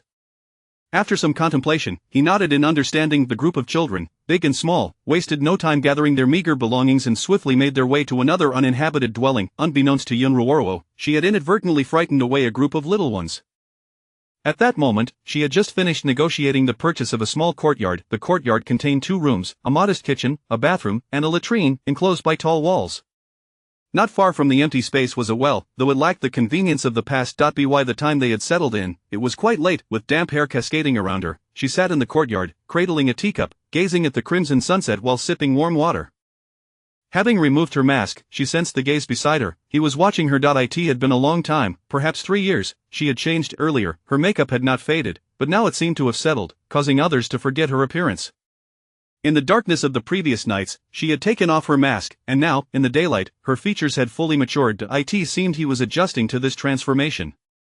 He had grown more reserved. However, they could not perpetually mask their true selves, as the colored pigments were limited and excessive scrubbing was not advisable. Releasing oneself entirely from constraints could lead to trouble. Sometimes, one needed to rein it in, to toy and play with it, which was rather amusing. Yun Ruoroa turned to look at him, only to find he had already averted his gaze, staring down at the cup in his hands, resembling a student caught by a teacher, frozen in place. After spending so long together, this sudden shyness struck her as curious, igniting a playful desire to tease Fengming. Here, Fengming responded, his body tensing momentarily, straightening up. Outside, it had been a while since he had heard her call his name. Why do you not look at me? Yun Ruoroa continued, recalling the words spoken on that second night. He opened his eyes, no longer vacant. As he turned to her, she reclined lazily, adopting a most alluring pose, propping her head on one hand, while the other lifted, fingers caressing her hair. His gaze met hers, reminiscent of their first encounter, leaving him momentarily dazed. The Yun family possessed exceptional genes, girls transformed remarkably as they aged, and she was no longer merely 18. Though not as dazzling as her illustrious elder sister, she was undeniably a beauty in her own right. The crimson clouds cast a luminous glow, framing her thick, long lashes and picturesque features, with vibrant red lips beneath a layer of pinkish gloss. Having removed her makeup and donned the mask, she had been traveling, and it was under her deliberate design that this was the first time Feng Ming had witnessed her without adornment in years. It was a profound shock, leaving him feeling disoriented, as though everything preceding this moment had been a transgression. Feng Ming fidgeted, a sense of deep-seated inferiority stemming from his loyalty. He was merely a servant yet had overstepped boundaries with his master. The gravest sin was not merely climbing into his master's bed but embracing her from behind, that night, an act of insubordination that, within a family, would be punishable by death. Feng Ming resisted the urge to kneel, his mind fixated on a singular thought: his master despised him kneeling, and if he did so, she would be angered. His handsome face remained calm as ever, yet the knuckles of his fingers tightened around the armrest of the chair, straining to maintain composure. Yun Ruoruo noticed the shift in his demeanor, sensing the faint crack of tension in the air. As her hair dried, she let her hand fall, feigning ignorance, and leisurely stood to walk towards the room.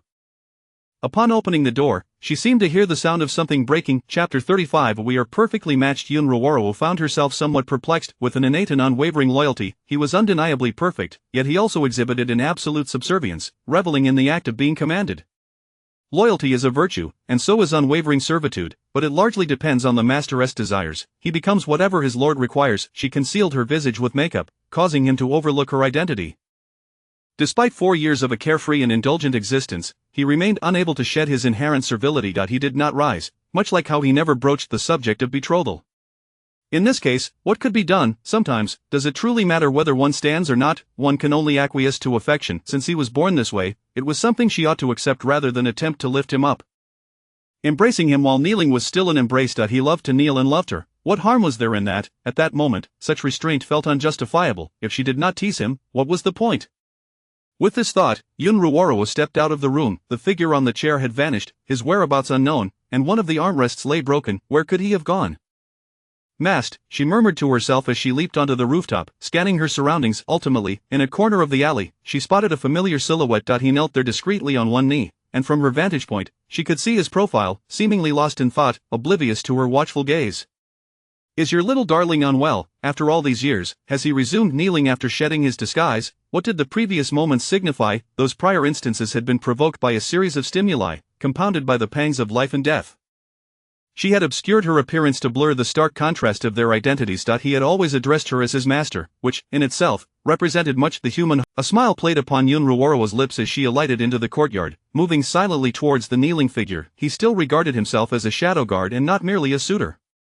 He had always strived to embody the image his master desired, possessing both affection and loyalty. He could express the semblance of romance, yet in places unseen by her, he remained the shadow guard. As the one in control, she stood aloft, unperturbed by the sorrows of spring or autumn, nor did she feel inferior. She was no longer the person she once was. Having endured much, she had grown formidable, transcending humanity yet remaining beneath the heavens. This man had knelt more than once in secret. She merely chose to turn a blind eye, for some concepts cannot be altered. Human nature is undeniably intriguing. Feng Ming faced the house, feeling the knee pads crafted by his master, meant to remind him, yet he hesitated to remove them. He deceived himself, fearing that kneeling might tarnish his appearance in her eyes. Deep down, however, he was loath to relinquish her affection. Thus, he remained in this contradictory position until he snapped back to reality, sensing another presence behind him. His body stiffened, frozen in place as he gripped his sword tightly, unsure of how to confront the situation. Had his master discovered him, Feng Ming seemed to take pleasure in kneeling. Why not kneel before his master? Unable to discern any emotion in the voice, he quickly turned to kneel before the person behind him, lowering his head. Master, I quite like you, Feng Ming, but if you relish this, let it be so, but only in solitude. Now go, and do not let yourself be seen. Yun Ruoruo's tone was frigid, never concealing her affections. Her voice shifted once more, reminiscent of a dulcet yet dangerous melody. Observing his lowered head, it seemed as though he had never lifted it. Upon hearing that his master was not angry, Feng Ming felt a weight lift from his heart and rose to follow the figure ahead.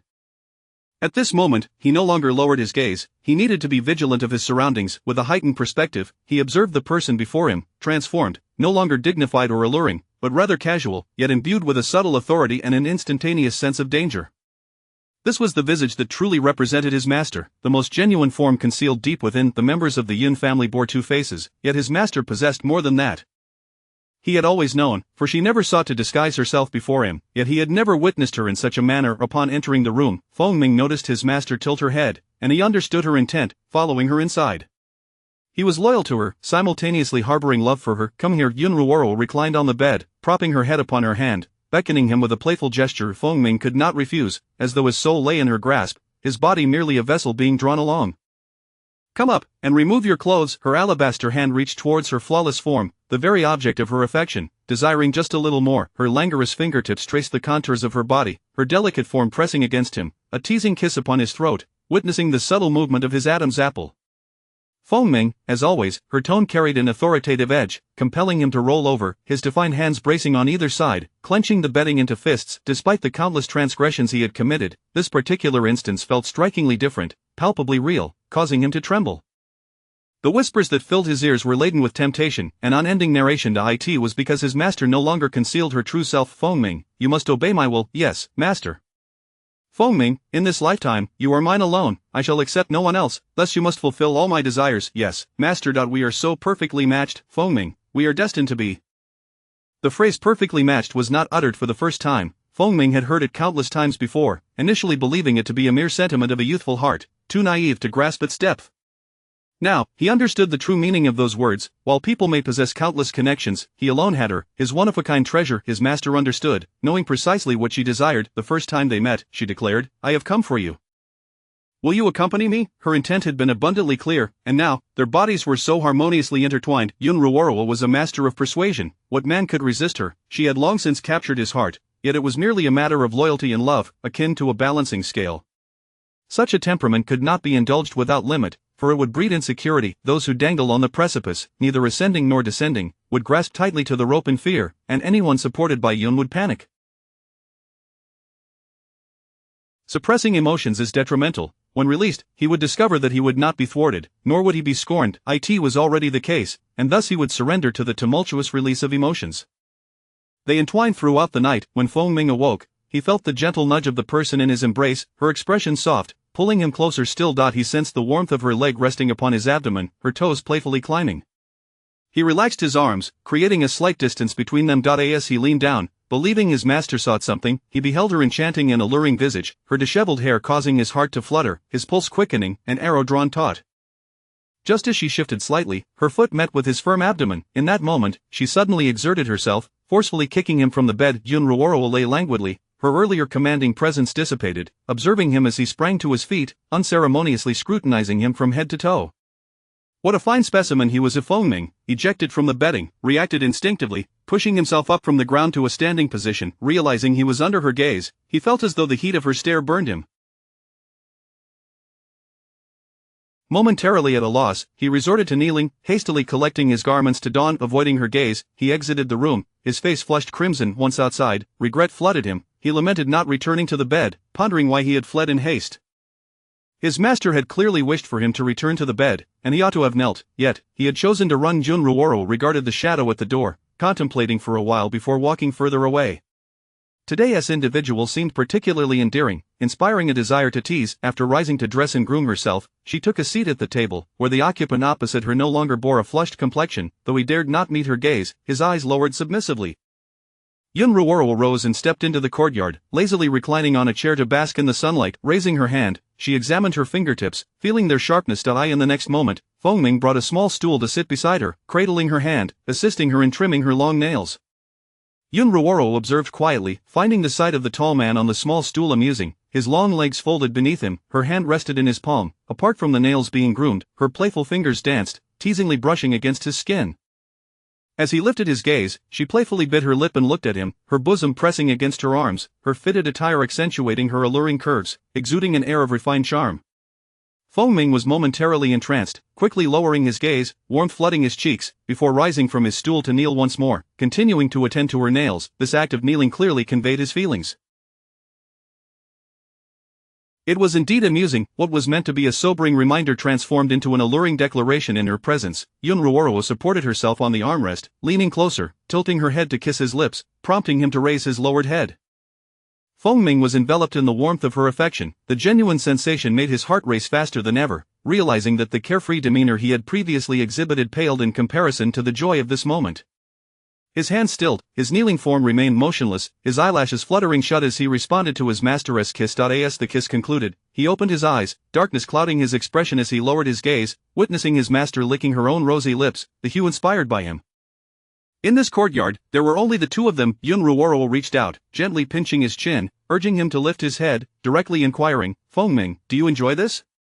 "Indeed," Fengming replied without hesitation, his heart racing even more erratically. A favored inclination compelled him to confront his innermost feelings, then continue kneeling and ensure my nails are perfectly shaped. "Yes, master." The courtyard door was firmly shut, enclosing the two within. The high walls obscured the view from outside, rendering the world beyond invisible to them. As the nails were meticulously shaped into perfect arcs, Fengming's large, defined hands grasped a warm cloth to wipe her delicate hands, cleansing them before applying hand cream, finally donning protective gloves. His tall figure exhibited remarkable precision, awaiting patiently by her side once all was complete. Yun Ruoro sensed she had absorbed enough, grasping her sword and drawing near to his broad chest. The sharp blade danced through the air, leaving traces of its motion. As they engaged in combat once more, panting from the exertion, Yun Ruoro turned and nestled into his sturdy embrace, speaking softly, "Husband, address me as master."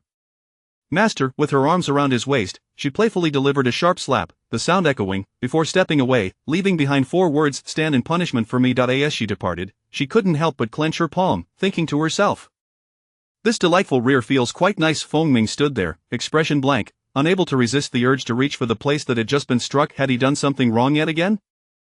Suddenly, he recalled her words. One must not call her master in public, only in bed could he do so without her objection. Now, she had referred to him as husband and commanded him to call her master. He should have refused, addressing her as wife instead. It was clear that he should call her master when in public, and wife when in intimacy. Why was it reversed? Yet, why did this inversion stir such excitement within him? The tall figure pressed against the side of the slab, gazing into the clear sky, remaining motionless until someone approached with a confident stride. Chapter 36, A sudden little trouble. Fengming, hearing a sound, returned his hand to its original position and observed its gait, finding it rather peculiar, utterly bewildered by its antics, until he spotted a calico cat perched atop the wall. Upon noticing the onlooker, the feline gracefully rose, treading with an elegant feline stride along the wall, before leaping down and vanishing from sight. It appeared to have learned from the cat. Yu Qian, realizing the cat had disappeared, shifted slightly, casting an expectant glance at the individual who had withdrawn his gaze, gesturing for him to depart. Fengming unmistakably comprehended the implication, shutting the door and window before stepping outside, where he found his The two set forth, riding away from Qingcheng and into the depths of the mountains adjacent to it. Yun Ruoro asserted that her quest for treasure was no jest, and her desire to open a shop was equally serious. With a system at her disposal, failing to find valuable items would be inconceivable. She could even engage in tomb raiding, sidestepping all traps and returning laden with treasures. Fengming obediently followed, though Yu Yan often disregarded his guidance, yet in the presence of her master, she exhibited remarkable docility, seemingly having chosen her master just as he had chosen hers. Unlike Yu Qian, who could be persuaded with mere incentives, Fengming remained steadfast, his gaze averted from the alluring silhouette, quickly retracting his thoughts, though certain aspects had already betrayed his impure intentions. Yun Ruoro, glancing sideways, noticed his ears reddening once more. Evidently having awakened unsatisfied and preoccupied with a plethora of errant thoughts, she refrained from speaking, instead leading him along the safest route until they arrived before a waterfall, where immense boulders rendered humanity insignificantly small. The two unrolled a cloth, laid out their provisions, and commenced their camping, removing their masks in the absence of others, savoring their meal while delighting in the picturesque scenery. Fengming too reveled in the beauty before him, his deep-set eyes reflecting a sense of serene detachment, as if liberated from all worldly constraints. He was indifferent to the mistakes of his subordinates, willing to squander wealth at will, unconcerned by the limitations of rules. His compliance with regulations was not born of reluctance but rather a sense of indifference, akin to playing a game, adhering to its rules merely to achieve a specific goal. And her goal was him. For him, she willingly chose to remain hidden, allowing her brilliance to gather dust, letting the sun transform into stars, permitting the moonlight to drown her, and the world to become a cage. She proclaimed that her unwavering choices, made for him, left no room for fear. Fengming gazed at her slender figure, placing his hand over his heart. Indeed, what was he truly afraid of? If Huan Huakai could hear Fengming's innermost thoughts, it would remark, "Your little darling is once again engaging in self-advancement." The noose hung around Yu Qian's neck, pulling Yu Yan along behind the two, who treated her as a pet. In truth, choosing Yu Yan was tantamount to selecting a beautiful little companion. Everything was determined by wisdom. The two ahead came to a halt, and so did Yu Qian, with Yu Yan naturally following suit amidst the tangled vegetation of the mountains. Yun Ruoro crouched down, using her sword to part the branches of the thicket. Red berries emerged, swaying as if beckoning or attempting to flee. Escape was impossible. This world was not one of mythical creatures, and ginseng could not run away. She sought only the finest, including Lingji. This land, rich in resources and fertile soil, birthed countless life forms. Feng Ming knelt, carefully extracting the ginseng, his focus entirely upon it. At his side stood a trusted companion, ensuring his safety, allowing him to concentrate solely on the perfect excavation of the ginseng. Yun Ruoro lifted her sword, deftly dispatching a venomous insect, while a small stone accurately struck a distant snake, scaring it away. Any creature that strayed into the wrong place faced no hesitation. They were swiftly dispatched, eschewing paths of safety for those of peril. They had no one to blame but themselves. She had long since disregarded the rules set by human powerhouses, rather, she had transcended the realm of humanity. However, she held a reverence for life. Ordinarily, she would not act unless provoked. If ever threatened, whether human or ant, the outcome would be the same. Her only stipulation was that she would not venture too far, nor would she bother, unless it was along the way. The ginseng, taking on a humanoid form with 3 legs, caused Feng Ming's face to flush once more. Yun Ruoro's gaze lingered on his crimson ears, noting that he was no longer innocent. She casually glanced at the robust ginseng, clearly a valuable find. "Darling, wrap it up, we must seek the next treasure." "Agreed." Feng Ming secured the ginseng and retrieved a prepared box from Yuqian to store it. The two then continued along the secure path, winding their way to a massive tree. Yun Ruoro looked up, spotting a hidden location among the vast intertwining branches. She pointed to the concealed spot, calling out, "Up there, retrieve it."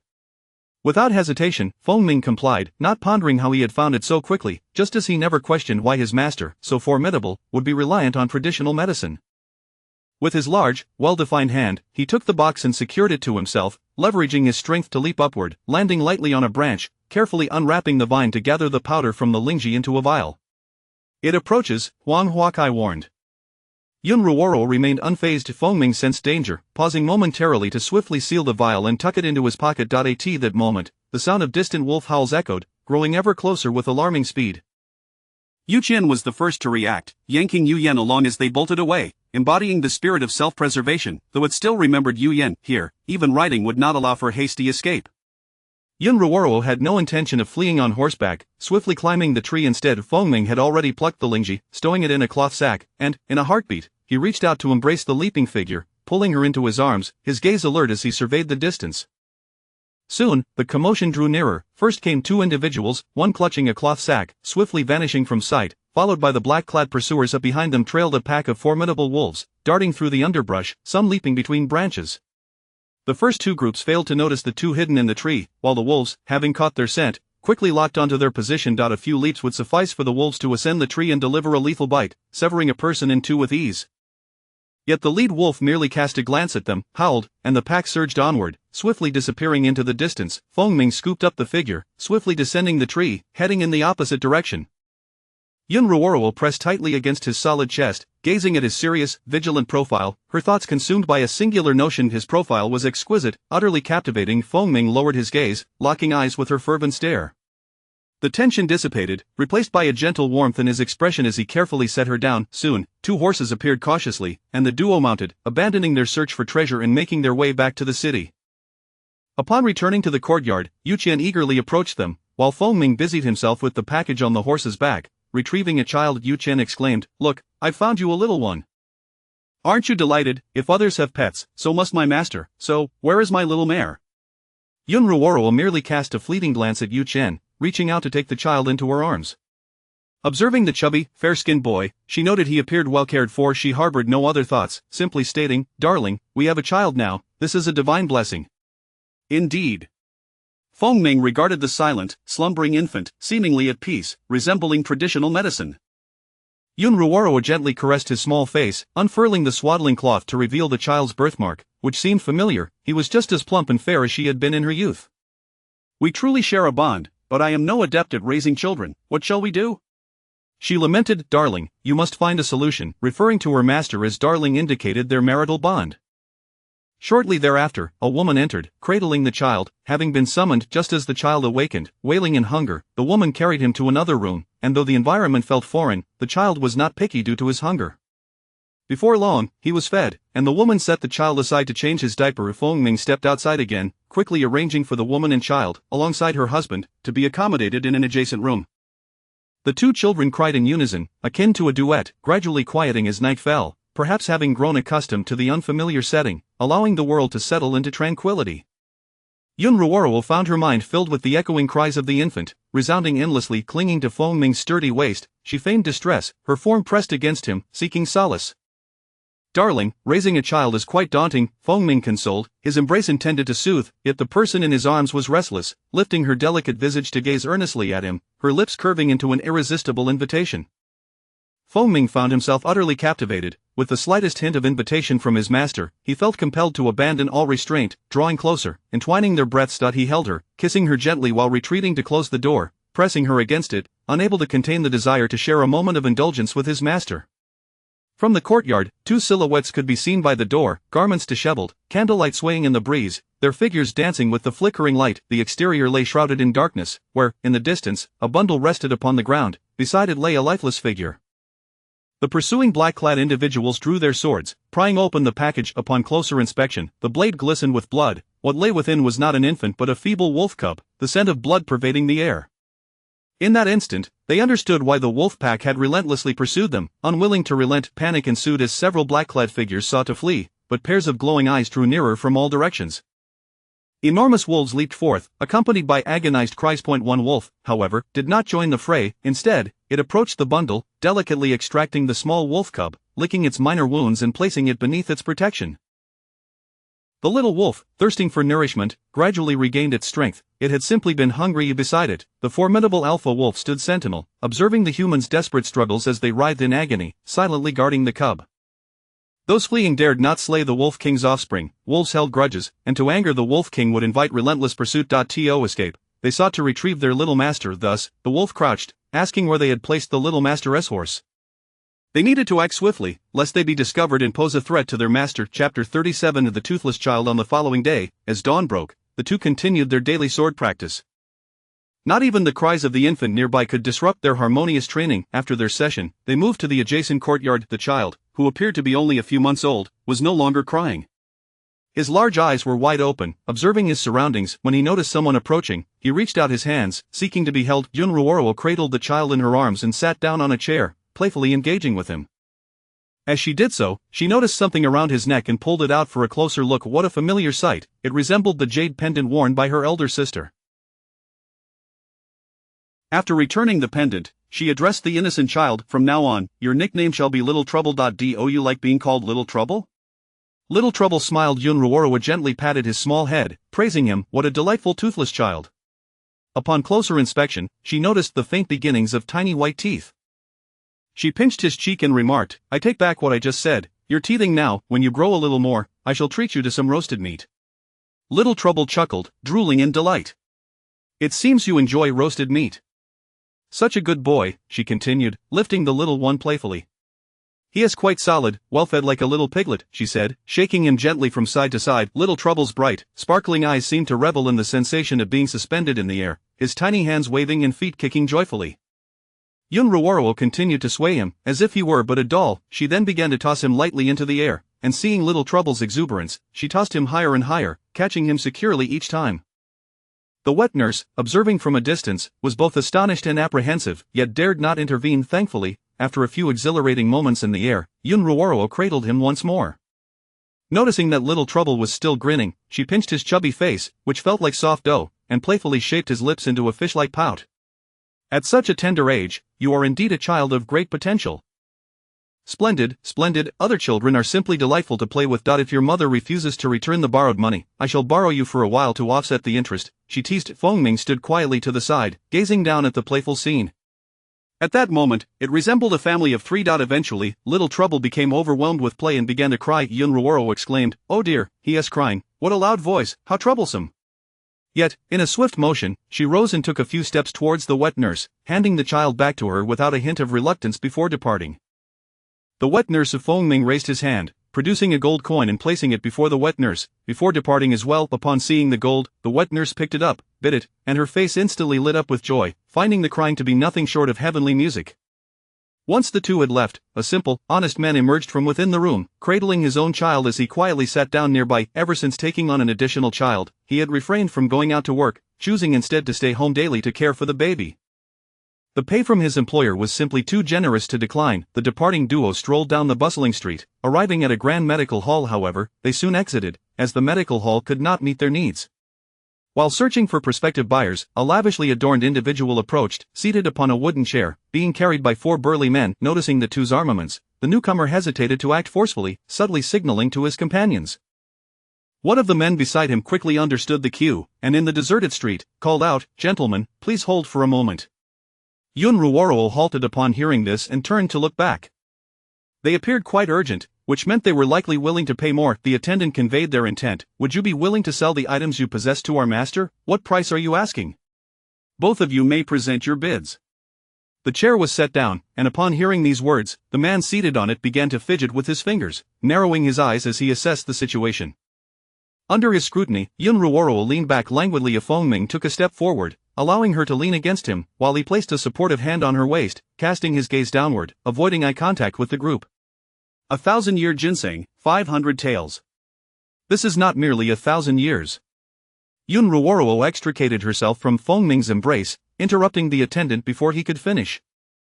Fengming then stepped forward, opening the box to reveal the ginseng. The master's gaze had shifted from Yun Ruoro to the ginseng, and he seemed momentarily stunned, almost doubting its authenticity. Freshly acquired, the roots were intact, worth 500 taels of gold. Was this price too steep? At last, the master spoke up. "I shall include a 1,000-year-old reishi mushroom, no bargaining required. If you do not want it, I shall simply take it to brew soup for my husband." The crowd murmured, "Truly 1,000 years, brewing soup poses no risk of overdose." Fengming closed the ginseng box and opened the reishi box.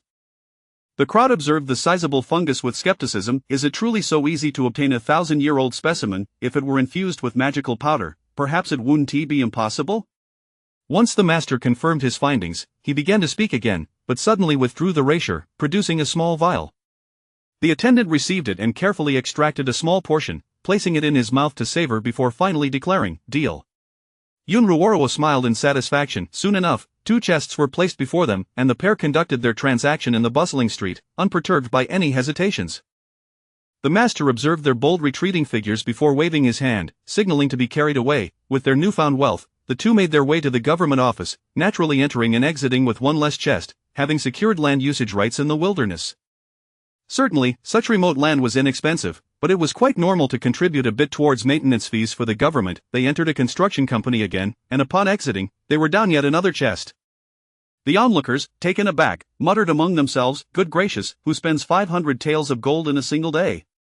As the two departed, the crowd dispersed. A few individuals from the construction firm soon found the designated location, unfolding their blueprints and confirming the details before leaving.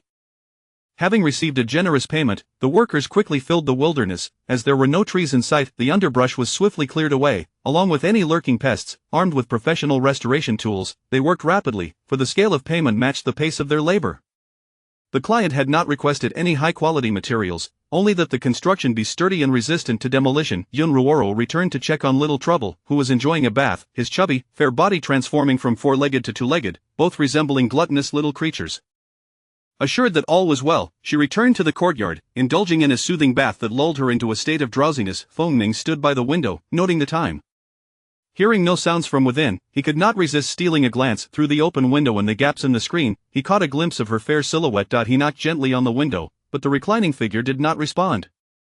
Yet, he did not hurry. Instead, he stood outside, listening to the sounds around him. A moment later, Yun Ruoro arose, donned her garments, and stepped outside, stretching languidly. Fengming scooped the languorous figure into his arms, pausing momentarily on their way back to the room before gently placing her on the bed. He then returned to the bathing area, retrieving her discarded weapons, and re-entered the room, fastening a dagger to her fair thigh and placing the rest of the arms beside her. Noticing his master's gaze upon him, he hesitated, then drew closer. He placed a soft kiss upon her supple lips, donned his gloves, and grasped his sword, departing once more. Yun Ruoro brushed her damp hair aside, settling herself in a chair to await his return. Chapter 38. The stingy yellow flower. Ever since the last encounter with traditional medicine, the wealthy had become exceedingly cautious. It led the beautiful one to frolic on the grass beside their new home when, unexpectedly, it felt the gaze of someone upon it. Raising its head, it beheld the very person who had delivered the child that day, and its expression instantly morphed into one of disdain. What was this? Having delivered, they now sought to reclaim. Such a breach of decency. The individual trailed behind, and it ambled leisurely, circling about until the master appeared bored. It watched the two engage in a flurry of swordplay.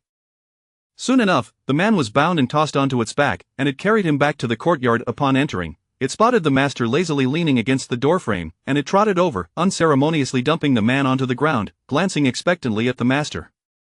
"I shall find you a little mare tomorrow." Content. The wealthy one strutted away. Yun Ruoroa donned her mask once more, her hair cascading freely, clad in a voluminous robe that obscured her figure. She cast a fleeting glance at the man on the ground before retreating into the room. Feng Ming hoisted the man and followed her inside, discarding the cloth that had muffled his cries. Yun Ruoroa settled into a chair, sipping tea, unhurried to speak. The incapacitated man remained silent, enveloping the room in a thick stillness. Feng Ming proceeded to search the man's person but found no identification, realigning his dislocated jaw. The poison in the man's mouth had been extracted. Now able to speak, he still kept his head bowed in silence. "Are you the son of Li Ziqing's elder sister, Jin Ziqing?" The man abruptly lifted his gaze, his voice hoarse as he queried, "Who are you?" Yet, Yun Ruoroa refrained from answering. Propping her chin on her hand, she inquired, "Your admission raises my suspicions. Speak, who do you belong to?" The man fell silent once more. Yun Ruoroa lifted her eyes to regard Feng Ming, who strode purposefully out, only to return shortly, cradling a child in his arms. He placed the child before the man, gripping the hilt of a black dagger, drawing it forth and aiming the blade at the child. In his swift motion, the sword plunged downwards. The man, recognizing the familiar child, urgently interjected, "Wait," yet, it was too late. The blade pierced through the fabric and into the flesh. No, he watched in horror as blood seeped from the swaddling, his eyes nearly bursting with rage as he lunged toward Feng Ming, bound as he was. Feng Ming withdrew the blade, still stained with crimson, evading the oncoming man while the blood dripped steadily to the floor. Yun Ruoroa remained propped on her hand, seemingly indifferent as she once again prompted, "Speak, and perhaps there is still hope." The great general, the man, thrown into disarray, hesitated no longer. Ji Yulingyi of the Chu kingdom. Indeed, Yun Ruoroa observed his expression, confirming the truth of his words. She recalled the man who had nearly taken her life and waved her hand dismissively. Feng Ming set the child upon a chair, stuffing cloth into the man's mouth. Amidst the man's desperate struggles, he dragged him away. This time, Feng Ming's blade bore genuine blood. The moment the man placed the child upon the wealthy one, it marked his death sentence. Failing to eliminate the trouble, placing the child upon anyone else would be an act of malice, inviting disaster. If taken away, it mattered little, but since the master desired this child, and he was an enemy as subordinate, the man must perish. After a long while, the man returned. Yun Ruoroa pointed to the child, who was beginning to awaken, and said, "My husband, take him away. It seems we must darken his complexion a bit, then he won't be recognized." Understood. Feng Ming lifted the child and headed to a nearby courtyard, entrusting the child to a wet nurse with the instruction, "Ensure the child darkens a bit." Of course, master. The wet nurse, startled by the sight of the red swaddling, quickly nodded in agreement. Once the men departed, she unwrapped the swaddling, discovering the child unharmed, and sighed in relief. Feng Ming returned to the room, where the faux blood had been cleaned away, and he approached the individual washing her hands, extending his hand to join hers, whispering softly in her ear. As her hair brushed aside, she dried her hands, yet before any further actions could unfold, the sound of hooves echoed outside. Of Feng Ming's expression turned icy. He straightened, discarding the cloth, donning his mask, and leaped out. Indeed, trouble had arrived. Perhaps it was that child, or their own, but the number of those seeking to collect the bounty on them had diminished significantly. Though not entirely. Where there are people, there exists a world of intrigue.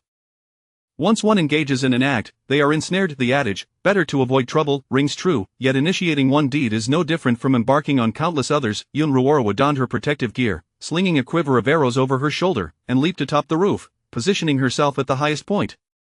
She drew her bow, aiming at the dark silhouette beneath the moonlight. Few possess the skill to draw a bow swiftly in the darkness. This time, there were too many assailants. One managed to flee, and Feng Ming pursued, returning shortly thereafter.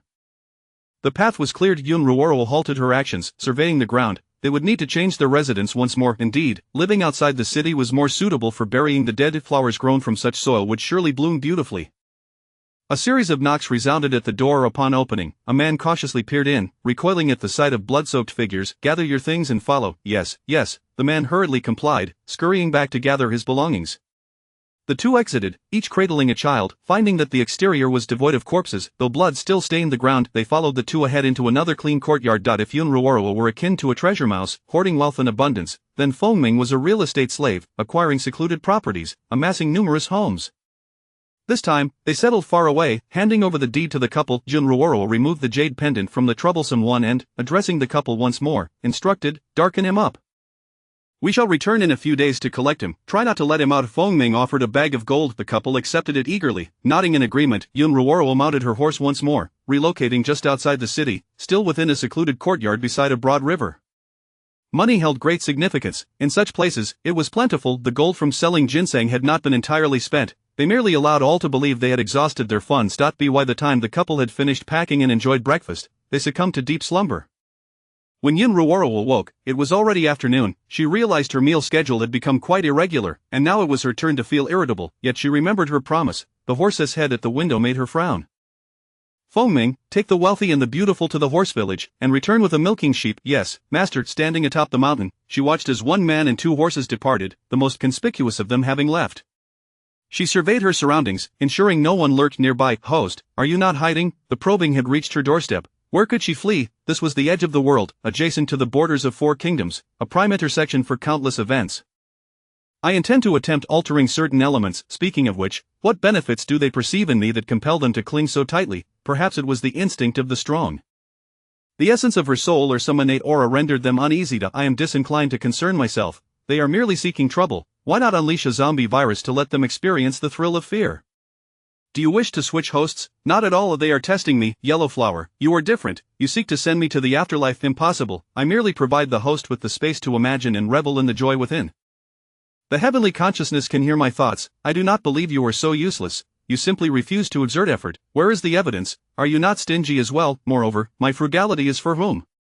Yellowflower's denial was reason incoherent. Stingy Yellowflower, the essence of the husbandstone. A graceful figure stood firmly on a branch extending outward, her masked eyes gazing into the distance until a silhouette appeared, leading a sheep at a leisurely pace. The branch swayed, and her form vanished without a trace. Chapter 39. The joy of having a child. The lamb had taken residence in the stable, and Yun Ruoro gazed at it thoughtfully. Will my husband mask the gamey flavor of the sheep's milk? She mused. I shall learn. Fengming responded with resolute confidence. After all, he had spent considerable time honing his culinary skills, yet he only managed the simplest of dishes, while the more intricate ones invariably turned out rather mediocre. Never mind, I shall give it a try. I'll let him taste it tomorrow. If he finds it unpalatable, perhaps we should send it away. Yun Ruoro, though yet to embark on the journey of motherhood, was already expressing her discontent. Very well. A softness lingered in Fengming's gaze as he observed her. When he departed, she remained perched on a branch, and upon his return, she was still there, her position unchanged, awaiting impatiently. The task of milking fell to Yun Ruoro, for Fengming's ears had turned as crimson as his face, his clumsiness leaving him at a complete loss. The lamb, restless, was beginning to perspire in its agitation. After simmering the sheep's milk, it cooled rapidly. When Fengming returned, he bore a bowl of honey, setting it down before making his exit. Those observing were left perplexed, their heads bowed in their own labors, momentarily oblivious to the scene. It was only after the honey was added, and a taste was taken while warm, followed by another once it had cooled, that the flavor proved satisfactory. She recalled having almonds among her snacks, which could counteract the gamey taste. Thus, she simmered the milk once more, and with this double infusion, the result was greatly improved. At this juncture, Yun Ruoro noted Fengming's absence. It was indeed a rarity for him to be out of sight. After searching for some time, she discovered him standing in a shadowy corner, turned away from her, seemingly in contemplation. Curious, she approached to discern the cause of his melancholy, but as she did so, he shifted to another spot, eluding her gaze multiple times before she finally caught sight of him. His delicate jaw was slightly swollen, giving him a somewhat rounder appearance, though not alarmingly so.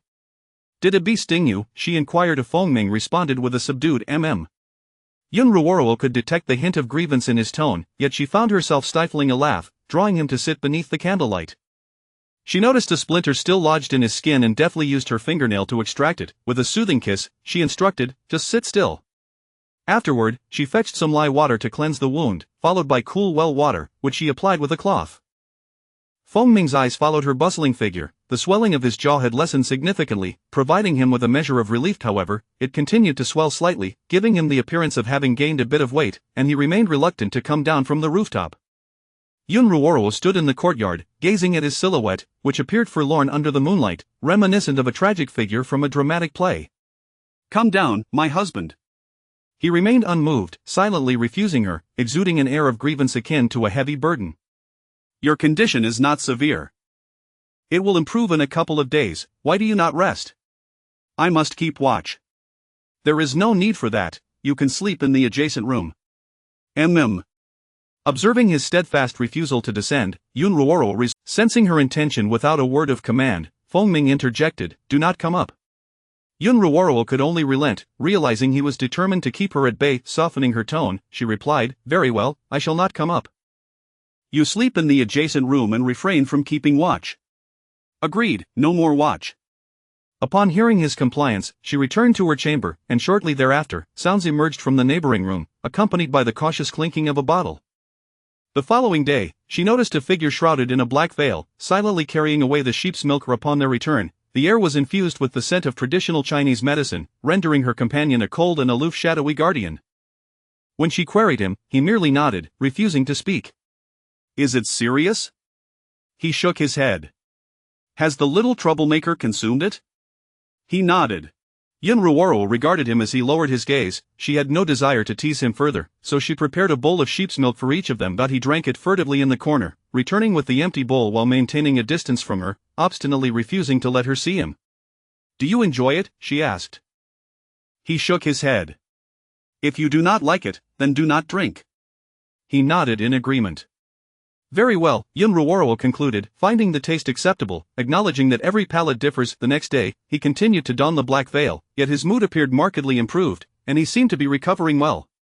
This continued for 4 days, during which she brought the child to the courtyard, and it was only on the second night that he finally removed the black veil. For reasons unknown, a newfound beauty returned to him, an air of confidence that was palpable. That evening, Feng Ming inhaled the scent of sheep's milk emanating from the person in his embrace. It was a different kind of temptation. Just as he was about to loosen his clothing, the child began to cry, interrupting him for the first time. The sensation of being caught in limbo left him expressionless as he rose and retreated to the adjacent room. Huang Huakai inquired curiously, "What do you intend to do with the child?" "I wish for the little darling to experience the joy of having a child." "Yet he appears anything but joyful."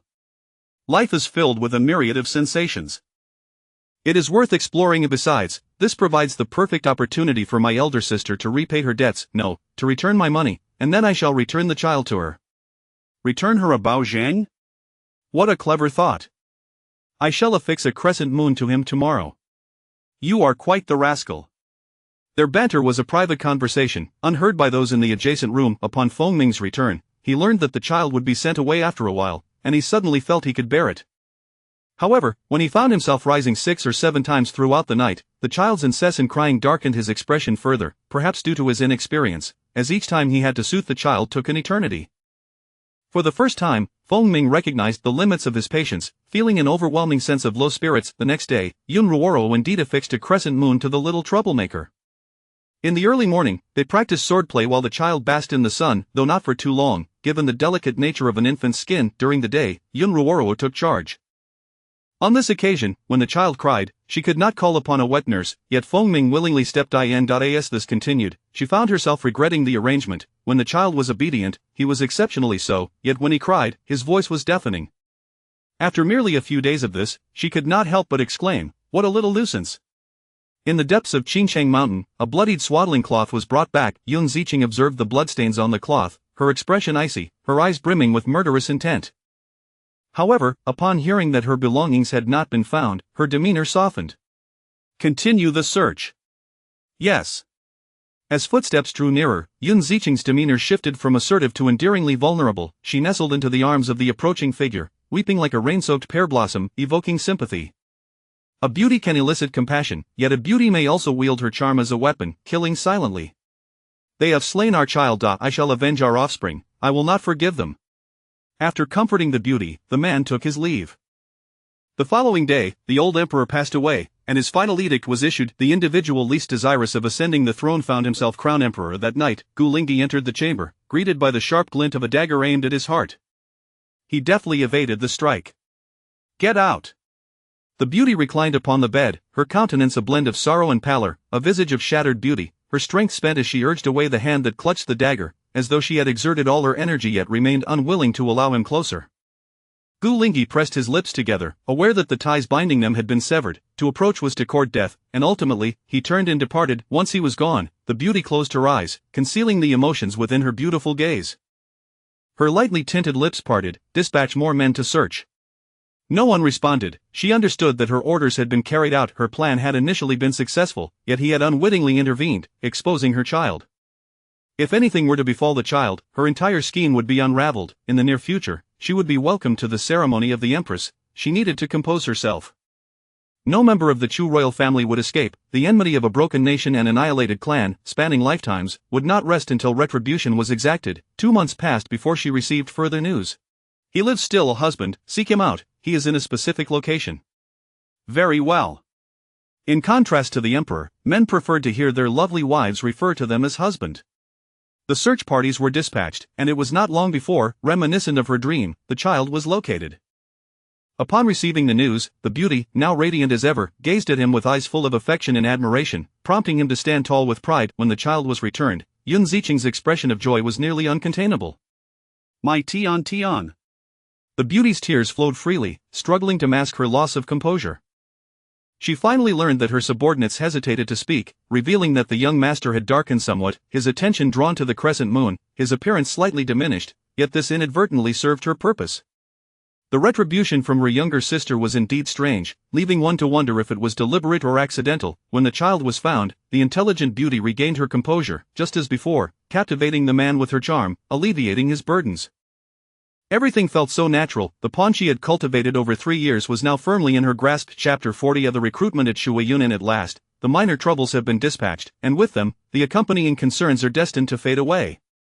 Yun Ruoro scrutinized Fengming, observing his haggard appearance, which bore traces of a melancholic demeanor. The sorrow he carried seemed overwhelmingly vast, likely stemming from the burdens of parenting. Fengming's emotions, which had previously been concealed, were now laid bare. Since their union, his feelings had transformed remarkably, evolving from a mere wooden disposition to one of vibrant complexity. Indeed, the joy that follows hardship is magnified, yet it is perhaps premature to revel too soon, for a slave, oppressed and momentarily favored, can easily become a fool in their delight. Her establishment, the black market shop, was nearing completion, just in time for training a team of enthusiastic and skilled attendants, akin to a culinary haven. Life, after all, is best lived in a whirlwind of activity. She too was engrossed in her endeavors, and as she observed him laboring, her menstrual cycle arrived punctually, bringing with it both discomfort and fatigue. Her husband had returned, albeit partially. She could only watch as he dug the holes to conceal their treasures. At this time, Fengming had confirmed multiple times that the area was deserted, burying each item meticulously, scattering grass seeds above them, waiting for them to sprout and blend seamlessly with the landscape, camouflaging their hidden riches. The remaining treasures were intended for concealment within the Shuiyun Inn. Truth, Yun Ruoro had contemplated naming it Dragon Gate Inn, but fearing suspicion, she settled for a name that was unremarkably ordinary. Within the realms of the 4 nations, now reduced to 3 due to the presence of the formidable Gulingi, it was only a matter of time before they would become like family. The power center of Chu was now muddied not only by the Yun family but also by the royal family of Chu and foreign entities, resulting in a chaotic amalgamation. Even those on the fringes of power found themselves caught in the fray. At this moment, Shuiyunan was particularly well suited for planting flowers, ideal for those who engaged in black markets and dealt with the aftermath of their dealings. The small rascals were quite fitting for such endeavors, bearing the scent of past violence. Husband, let us recruit some assistance and muscle for Shuiyunan, Yun Ruoro proposed as she stood at the door, ready to seek out those children, only to be halted. In a couple of days, Fengming interjected, lifting her effortlessly and placing her upon a plush chaise lounge, covering her abdomen and presenting her with a cup of sweetened red sugar water, while he took a seat beside her, ensuring she remained still. At that moment, without the effete of makeup, her pallor revealed an endearing fragility, evoking a protective instinct in him. Despite her light-hearted demeanor, her strength was merely a facade. The man's concern and desire to protect her reached unprecedented heights. Noticing this, Yun Ruoro feigned vulnerability, curling herself up to appear even more pitiful, employing her beauty as a weapon to men, it seemed, were often swayed by such tactics, and Fengming was no exception. Yet, he required a commanding presence, someone to dominate and tease him, igniting an insatiable longing within him. Only a cowardly man would wish for a woman to remain perpetually delicate. Fengming cradled her delicate hand, feeling the calluses in her palm. After carefully grooming her nails, he retrieved a balm to apply to her hands, gently massaging her fingers. His attentiveness was earnest. He no longer resembled a shadowy protector, devoid of emotion. After 2 days of attentive care, Yun Ruoro, having completed her cycle, felt rejuvenated. Following a meal, as the final blush of dusk fell and day met night, they strolled along a narrow path. This time, she intentionally left her mask off, revealing a captivatingly exquisite visage. After walking for some time, she misstepped on a stone, twisting her ankle. With a startled gasp, she tumbled to the side, teetering dangerously close to falling down a slope. Fengming, alarmed, swiftly reached out to catch her, enveloping her in his arms without a second thought. Striding confidently to a more spacious area. He set her down on a stone, one arm around her while the other tended to her injured ankle. As he looked down at her, nestled against him, her face blushing with a shy allure, he suddenly became acutely aware of their close proximity, his throat tightening with nervousness and his ears flushing crimson. Yun Ruoro, feeling the thrill of surprise, looked up at him with a flirtatious gaze, her trembling lashes locking onto his eye. In that fleeting moment, the atmosphere between them thickened with unspoken tension, their faces drawing ever closer, akin to enamored lovers lost in a kiss. The sky darkened, and under the moonlight, the surrounding fireflies flickered, as they marveled at the starry night, watching the ethereal creatures dance around them. One hand lifted, a firefly alighted upon her fingertip, which she gently placed atop Fengming's head, her laughter brightening the night air. Fengming, positioned against the light, could clearly discern the enchanting smile gracing her face, and he found himself entranced. The night deepened, and as Yun Ruoro nestled within his embrace, she nuzzled against his solid chest like an irresistible kitten.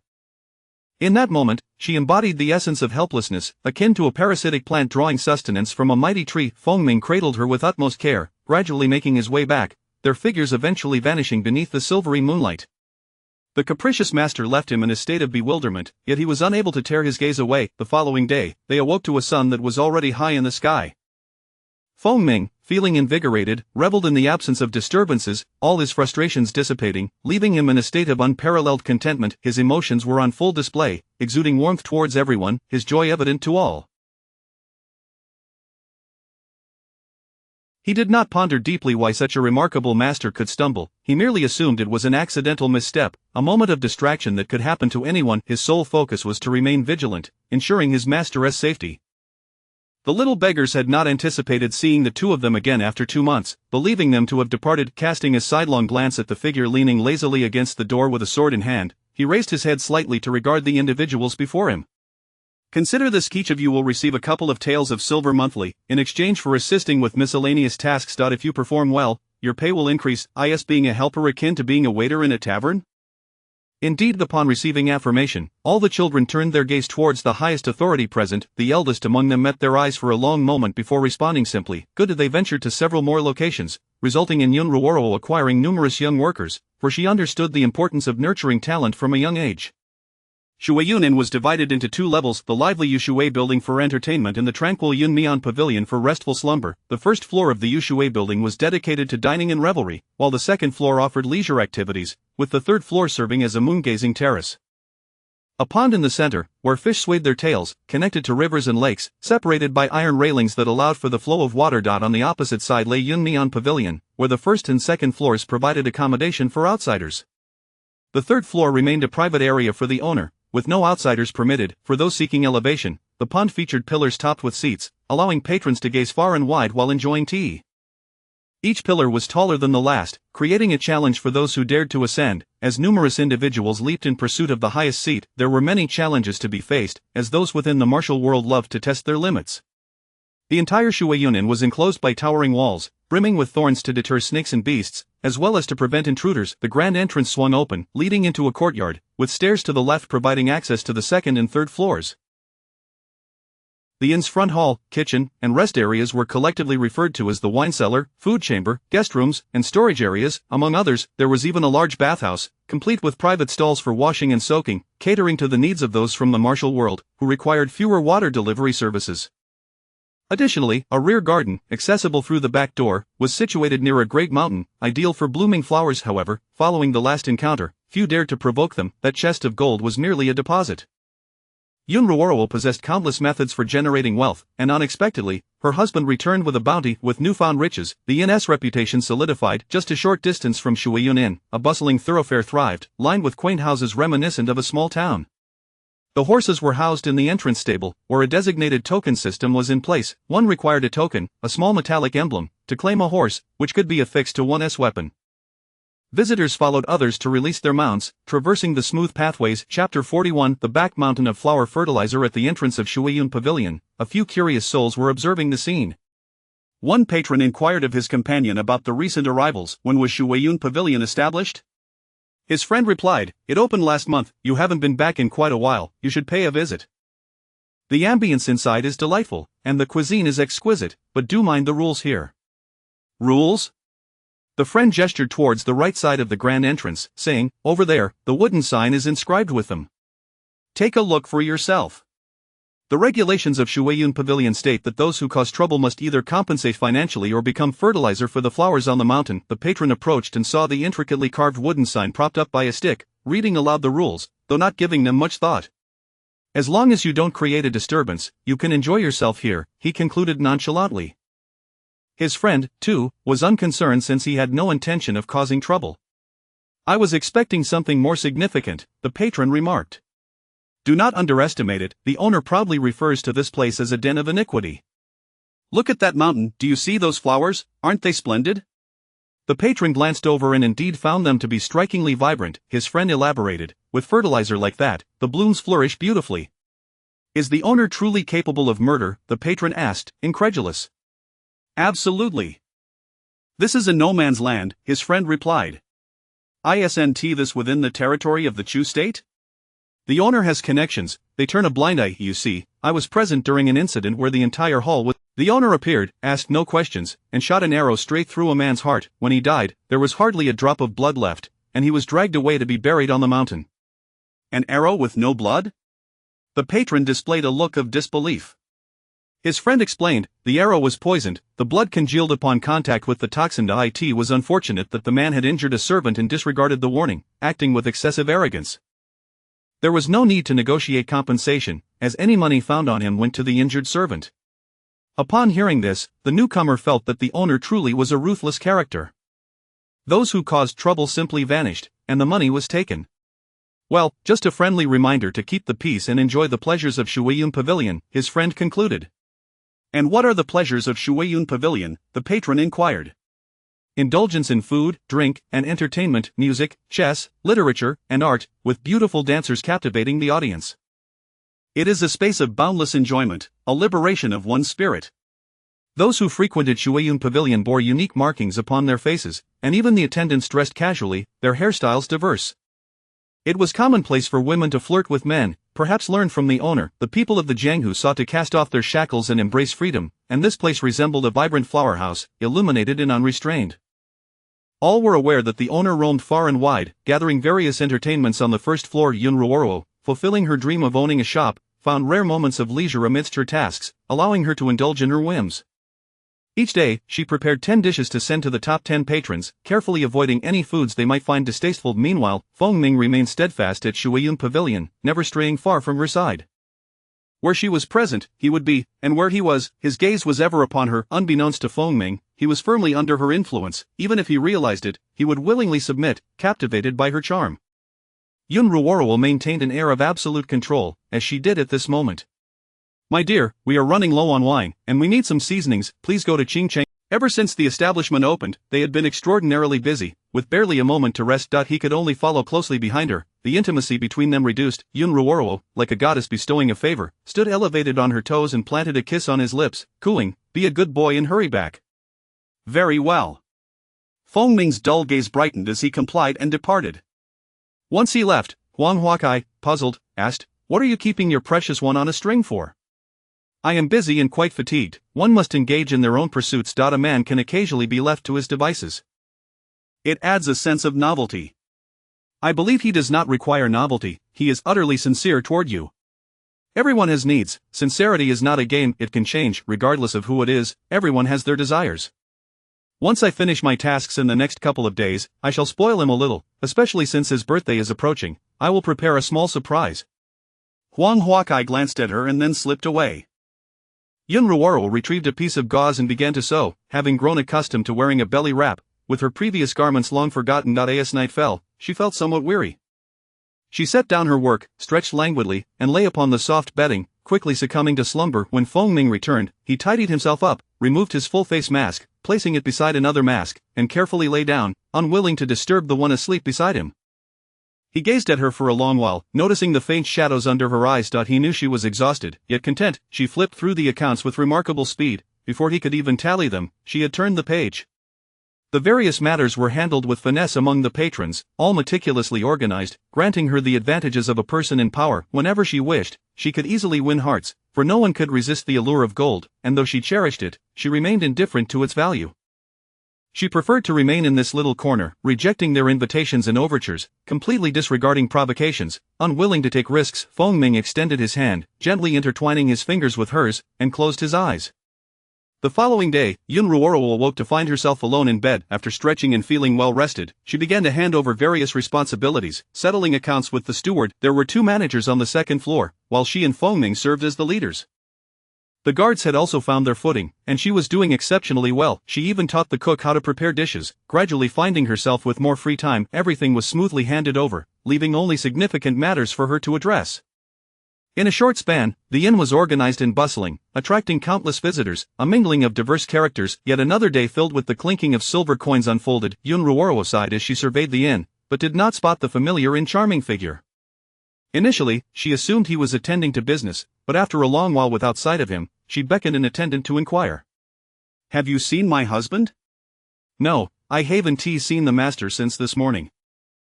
Among the unfamiliar, she spotted a familiar visage and exceptionally beautiful face, rivaling that of her half-sister, capturing the attention of both men and women. It was Yun Zimu, the eldest brother of the Yun family, who, despite being disguised, she recognized instantly.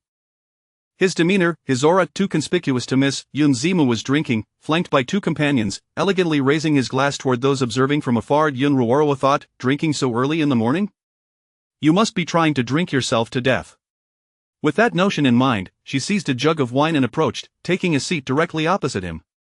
"A beauty graces us, indeed, illuminating Shuiyun Pavilion," he remarked, his tone becoming rather smooth-tongued. "Life is fleeting. One must revel in it. Why should a beauty concern herself? Cheers." Yun Ruoro raised her glass and finished its contents in a single gulp. As soon as Yun Zimu finished, Yun Zimu seemed to grasp her intentions and ceased drinking, as he was beginning to feel the effects. Clearly, this was no ordinary wine, as just a few cups had him feeling lightheaded. He leaned back in his chair, his posture relaxed and at ease, speaking with a familiar tone, teasing, "You certainly live without restraint, you do whatever you please. What business do esteemed guests have meddling in the affairs of the owner? You seem rather idle. Shall I return you to the wanted list to add some weight to my little treasury?" Yun Ruoro retorted sharply, her words laced with subtle barbs. This man, like her, had successfully evaded capture.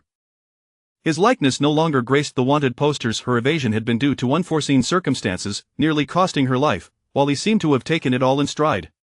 "Humph, I do not envy others' unbridled freedom, doing as they please." "Not in the slightest." Chapter 42. Do not touch my man. Yun Zimu raised an eyebrow slightly, intrigued by her demure and sensible half-sister, who concealed a hidden side akin to the thorns of a briar by the wall. Yun Ruoro locked her gaze onto the other, her tone indifferent as she inquired, "Where is he?" "Those who defy authority should remain where they belong." She gently set down the wine jug, her demeanor betraying no hint of anger, retaining her calm composure. "My man is not yours to control." "How can it not be?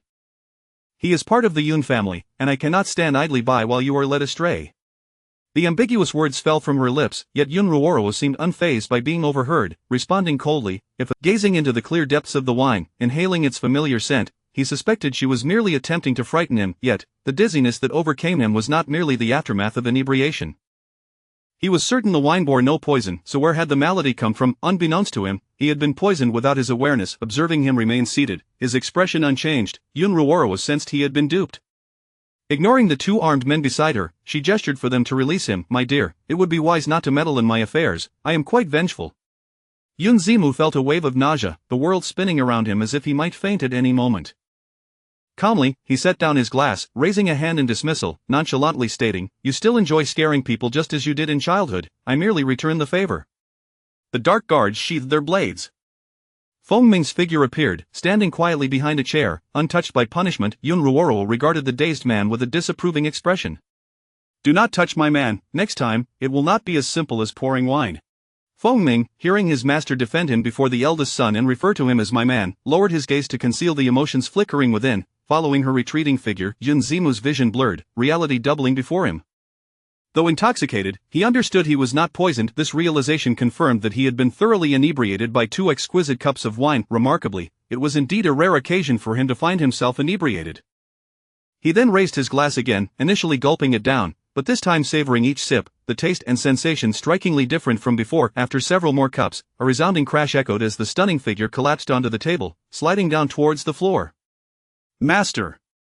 The 2 dark guards beside him were taken aback, swiftly catching him, only to discover he was merely drunk. Yun Ruoro stood by the window, observing the inebriated man, who had nearly lost all decorum as he slid to the ground. She did not turn back to inquire, "What did they say to you?" The silent figure behind her finally spoke, "They said I am unworthy. They are envious of you. Do not waste your sympathy on them."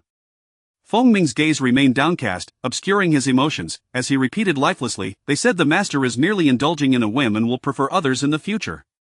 This was the first time Yun Ruoro had heard him string together such a lengthy sentence, laced with grievance.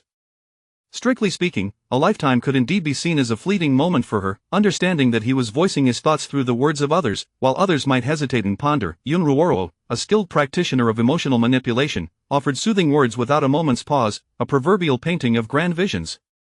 "As long as Feng Ming is by my side, I shall not favor anyone else." As she spoke, she turned to him, leaning in closely, gazing earnestly into his eyes, asking in return, "Will Feng Ming always be by my side?" "Yes." A gust of wind swept through, tousling their hair as the masks obscured their expressions, leaving only their earnest gazes visible.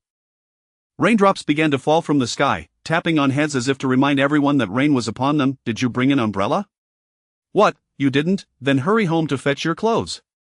As the rain intensified, the outside world vanished, with everyone seeking shelter beneath the eaves, the downpour failing to affect them. Yun Ruoro turned her gaze back, her attention drawn to the scene on the pond. Momentarily stunned, someone sat atop a high wooden bench, drenched in rain, despondently sipping water mixed with alcohol, embodying a profound sense of loneliness that comes with being high above. The downpour obscured his features, and Yun Ruoro slightly tilted her head towards the person beside her, saying, "Darling, do not emulate him, it is far too dangerous. On a rainy day, one ought to stay indoors. If lightning were to strike, one would be turned to charcoal." "Indeed." Feng Ming observed the distant figure, a sense of danger creeping over him as he glanced up at the darkening clouds. Yun Ruoro felt the same, sensing a strand of hair lift, and boldly commanded, "Kick him down." This instinct prompted Feng Ming to quickly don a hat, braving the rain as he ascended to the rooftop. As the other raised his sword, Feng Ming leapt forward, delivering a kick that sent him tumbling. The opponent reacted swiftly, landing and swinging his blade in retaliation. Feng Ming, shrouded in his hat, descended like an assassin from the heavens. His well-defined hands, clad in sharp gauntlets, grasped the sword at his side, drawing it halfway out, using the sheath to deflect the incoming strike while simultaneously delivering a kick that sent the adversary stumbling back, leveraging the momentum to land gracefully. Just as the opponent prepared to attack once more, a thunderous roar split the air, illuminating the area with its ferocity, while a bolt struck the distant hillside, sending shockwaves through the crowd. In that instant, everyone's hair seemed to float, released from its tether. Yun Ruoro gazed into the distance, relieved to see a lightning rod in place. With such a powerful strike, if one were to be hit, everyone would feel the exhilarating shock. Lightning is perilous, she mused. Yet, it dawned on her that one lightning rod was insufficient, they needed several more. Feng Ming sheathed his sword, ignoring the entranced crowd, departing down the corridor to change his attire. Upon returning, he found Yun Ruoro standing at the window, her gaze fixed on the distant hillside, speaking to him without turning. "Tomorrow is your birthday, do you desire anything?" He stepped forward, wrapping his arms around her from behind, resting his chin on her shoulder as he replied, "Once this opportunity passes, it will be gone. I desire my wife." Yun Ruoro turned around, nestling into his embrace, and as he did not lift his gaze, she rose on her tiptoes, whispering into his ear, in broad daylight, "Do you wish for a public display of affection?" As those words left her lips, she watched his fair ears flush a deeper crimson. Feng Ming lifted his head, glancing away, hesitating for a moment, before uttering two words in the rain, meant only for their ears when dark. With that, he enveloped her, burying his face in her hair, seemingly unable to withstand such directness. Holding her close, he suddenly remembered how busy they had been. They scarcely had time even for a simple embrace. The person in his arms, hidden from his view, curled her lips, brimming with anticipation.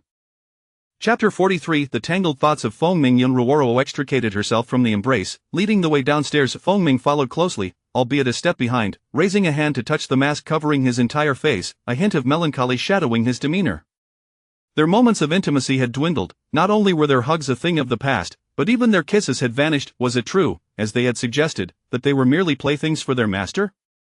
Once the master grew weary, the closeness would dissipate, leaving him as the forgotten shadow, kneeling in silent supplication for the master's affection. In truth, Feng Ming had been skeptical of such notions, yet he had witnessed disdainful dismissals before, of favored concubines, of side lovers, and even of discarded shadow guards. One day, they might enjoy the master's affection, only to be assigned perilous tasks the next, deemed unworthy of the master's regard. Having seen too many fickle hearts, he couldn't help but ponder if he had faltered in some way.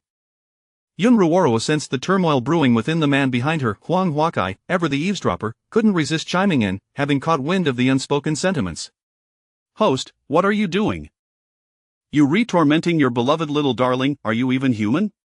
In her mind, Yun Ruoro mused, my dear little darling is rather peculiar at times, with a penchant for masochism. While I yearn for pleasure, he seems to derive satisfaction from suffering, a concept that utterly astounds me.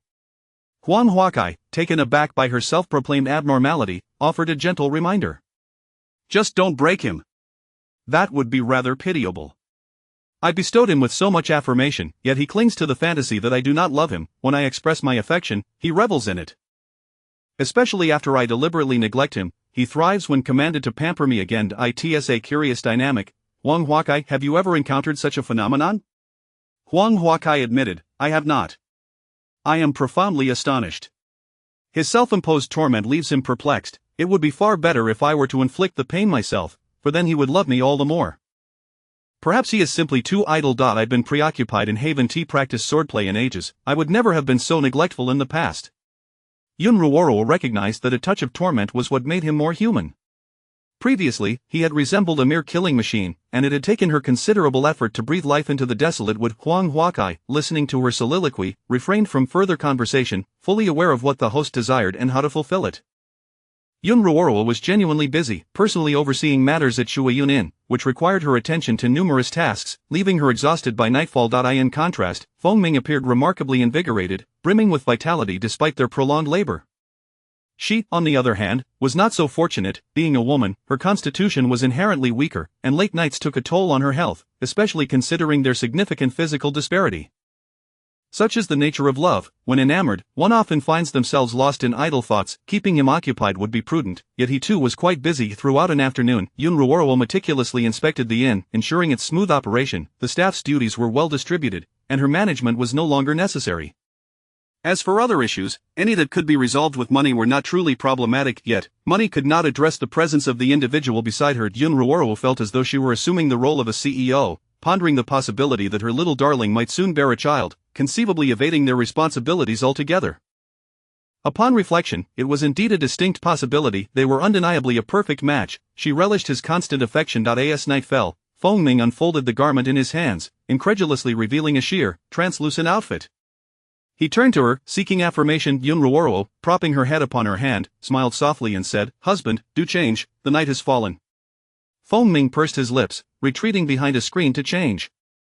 When he emerged, his upper body was tantalizingly obscured, while his lower half was clad in layers that allowed only the silhouette of his long legs to be seen. The stark contrast between his attire and his bashful demeanor left Yun Ruoro breathless, her mouth dry with desire, yearning to transform into a wolf at that moment.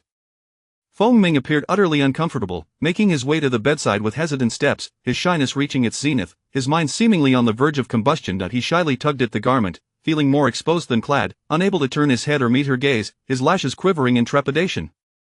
Overwhelmed by this scene, Yun Ruoro clutched her heart and exclaimed, "My heavens!" The room was enveloped in an eerie silence. After a prolonged moment, Fengming finally gathered himself, standing up and playfully pushing her down. Perhaps it was the way the garment lay open, accentuating his appealing physique. To Yun Ruoro, his struggle seemed trivial as he bound her wrists with silk ribbons, tying them in a delicate bow. Fengming's complexion flushed, his eyes shimmering with rare mist, akin to a pitiful victim of bullying, his face awash with an adorable blush. Yun Ruoro thought, "Oh my, this is even more alluring." Unable to withstand the tension, Fengming pressed her bound wrists above her head and leaned down to kiss her. Once the hour of the rat had passed, in the enveloping darkness, he inquired, "Fengming, are you happy on your birthday?"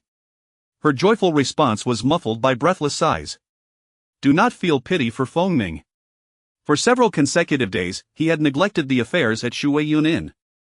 Fengming's spirit soared, radiating vitality, embodying the essence of someone cherished by love. His inner musings transformed, no longer lost in tumultuous thoughts. He had found solace and security in the master's affection, which he perceived as validation. Huang Huakai, casting a sidelong glance, noted, 6. The affection is off the charts. Previously, it had not been privy to his inner thoughts. It had become apparent that the once reticent individual, when faced with sorrow, could indeed be vulnerable, possessing a rather intricate emotional landscape. In a world filled with wonders, what appeared to be torment was, in truth, deeply cherished, akin to a slap followed by a sweet date. Just as the host had asserted, everyone harbored their peculiarities, including shadow guards. Huan Huatsai's knowledge expanded daily, realizing that only the host could effortlessly navigate such complexities. Skillfully ensnaring hearts, Yun Ruoro indulged in a lazy morning, feeling a tickle on her face. Upon opening her eyes, she found Feng Ming seated at the edge of the bed, tenderly untangling her disheveled hair. "Tomorrow, I shall practice swordplay," she murmured lazily, retreating into the warmth of her blankets, her eyes fluttering shut once more. However, she soon felt movement within her cocoon. Feng Ming embraced her, and as she nestled against his chest, he too closed his eyes in comfort. By noon, Yun Ruoro finally roused, consumed a meal, and promptly returned to slumber, making up for her lost sleep, sinking into a deep, dreamless rest. When she awoke again, night had fallen, and she felt utterly languid, reluctant to move. Leaning against Feng Ming, she allowed him to feed her meat porridge, only to realize her body was starting to heat up. Feng Ming noticed the change, initially believing she was simply fatigued from the previous night. He soon surmised she was falling ill. After consuming the porridge, Yun Ruoro drifted back into a heavy sleep, vaguely aware of someone entering, their words a muddled cacophony.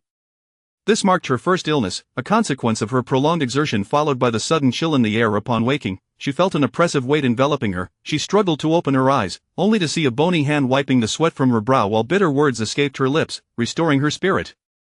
As she reached to touch her neck, she sensed her temperature had begun to lower. It had been ages since she last fell ill, and this malaise was far worse than any injury. It felt as if her body were a battleground, her strength sapped by an all-out war. Upon noticing her awakening, Feng Ming's dim eyes ignited with light, and he hurriedly rose to fetch a glass of warm water, gently assisting her to sit up. Yun Ruoro drank the water, reclined for a moment, stretched lazily, and finally spoke. "Feng Ming, I wish to bathe. Your subordinate shall prepare it at once." The room was enveloped in a warm haze as her figure, drowsy yet languorous, soaked in the soothing water. By the time she emerged, Feng Ming had changed into fresh garments, and she languidly extended her arms, pouting, "Husband, carry me." Feng Ming obliged, cradling her in his arms and bringing her to the table to feed her porridge, his voice tinged with concern and guilt. "Is my wife still sleeping?" Yun Ruoro glanced at the freshly changed bedding, shaking her head. Once he sat down, she curled up against him, enveloped in his cloak, appearing fragile and delicate, utterly dependent. Yun Zimu, awakening from her stupor, observed her once strong sister now rendered utterly feeble. The decorum of a refined lady had vanished. In the public eye, she was unabashedly seated in a man's embrace, half her face concealed by a mask, being fed with little regard for propriety. Sensing the scrutiny, Yun Ruoro met the gaze and thought, "Why do you watch me? Jealous, are we? But perhaps you too should have someone feed you." Yun Zimu found herself at a loss for words. As a man, how could he desire someone to coddle him? Yun Ruoro, dismissing her entirely, pointed at a dish, saying, "Husband, I wish to eat that, you must try it too." "Yes, but eat slowly." Feng Ming obediently picked up the chopsticks, feeding her morsels before setting them down, switching to a fresh pair to serve himself. "Husband, I want that one too." Feng Ming complied, eagerly selecting another piece. "Husband, I wish to drink the soup." He blew on the spoonful of steaming broth before carefully feeding it to her. "Do have some yourself." "Indeed." As he fed her, he also took bites for himself. Once Yun Ruoro had her fill, she wiped her mouth and nestled against his sturdy chest, not obstructing his meal, behaving in a remarkably obedient manner, as if she were devoid of limbs. Her mood shifted like the wind, elusive and difficult to decipher. Feng Ming sat upright, one arm around her while the other skillfully maneuvered the chopsticks, indifferent to the curious glances of others as he savored his meal. Once they finished, Feng Ming cradled her and departed. Chapter 44 Illness. For 2 consecutive days, Yun Ruoro had nearly recovered from her illness, yet she remained reluctant to leave her bed, insisting on being carried wherever she went. After meals, Feng Ming would always hold her in his arms, taking leisurely strolls through the labyrinthine corridors. The hallways were mostly deserted, as most were indulging in merriment elsewhere, with only a handful of individuals meandering through. A familiar patron, upon seeing the pair, inquired with concern, "I heard the master has fallen ill, is he feeling better?" Feng Ming responded without turning, merely offering a single syllable. The person in his embrace was snugly wrapped in his cloak, nestled contentedly against him. He brought her out for some fresh air, aware that being cooped up in the room was stifling, yet his lady was unwilling to rise. Upon returning to the 3rd floor, he laid her down on the soft couch and closed the fully opened windows, leaving only a side window ajar for ventilation. Turning around, he noticed her reaching out for him. He drew near once more, cradling her in his arms as he settled into a chair, gently removing her mask. The delicate figure in his hold made him handle her with utmost care. This continued until a bowl of medicine was presented. The moment Yun Ruoro caught a whiff of the bitter concoction, every fiber of her being recoiled in protest. "My lord, I won't drink it. It is too bitter." Only by taking the medicine will you recover, Feng Ming replied, mimicking the tone of coaxing, his voice soft and soothing, having repeated this scene countless times before. If you don't drink it, you won't get better. You merely wish to avoid movement. Yun Ruoro tightened her grip around his waist, burying her head deep into his chest and shaking her head defiantly, her demeanor exaggeratedly petulant. Seemingly enchanted by her antics, he continued to persuade, drink it, and then my lady shall dance. At the mention of this, Yun Ruoro perked up, lifting her head to inquire, shall I wear the gauzy dress to dance? Feng Ming answered without hesitation, only to realize too late that his agreement was now irrevocable. With a triumphant look, Yun Ruoro seized the bowl of medicine and gulped it down in one go. Before she could even voice her complaints, a sweet date was placed in her mouth. She took hold of his long fingers, and after swallowing the date, she playfully licked the sugary residue from his fingertips. Releasing his hand, she nestled closer to his chest, rubbing against him until she reached his slightly flushed ear, whispering, "My lord is truly sweet." The warm breath against his ear felt like a gentle flame, causing his cheeks to flush even deeper. Not content to let him off easily, she playfully nibbled on his earlobe, breathing warmth into his ear. Feng Ming froze, his voice raspy and laden with unspoken longing as he called out, "My lady! My lord, the doctor said I must sweat more.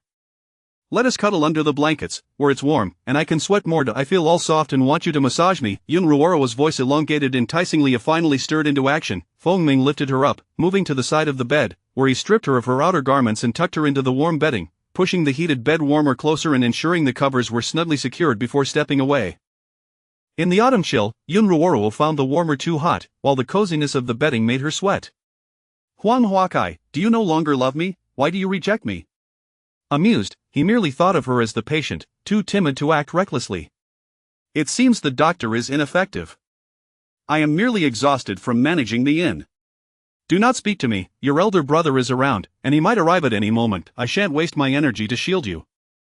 You do not comprehend the hardships of my frugality." Huang Huatsai's voice gradually faded, as if he were speaking to someone far away.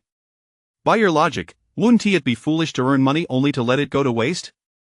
Saving it in a bank only to die and not be able to retrieve it?" Huang Huakai received no response, leaving him uncertain if his words had been heard. Standing at the doorway, a calm figure braved the cold wind, gazing across at the figure in the opposite building, who was drinking. Yun Zimu, the legitimate son of the Yun family, exuded grace and warmth, possessing a countenance akin to that of his sister, Yun Ziqing. The primary distinction lay in their temperaments. Though Yun Zimu appeared amiable, the members of the Yun family were known to wear dual masks. Feng Ming had never encountered him directly, yet he sensed an underlying danger in Yun Zimu, a feeling that had sharpened over time. He could not believe that the other had come in force merely to remind him of his place. The way Yun Zimu indulged in wine led others to perceive him as a mere lover of spirits, yet the masked visage only heightened his allure and enigma.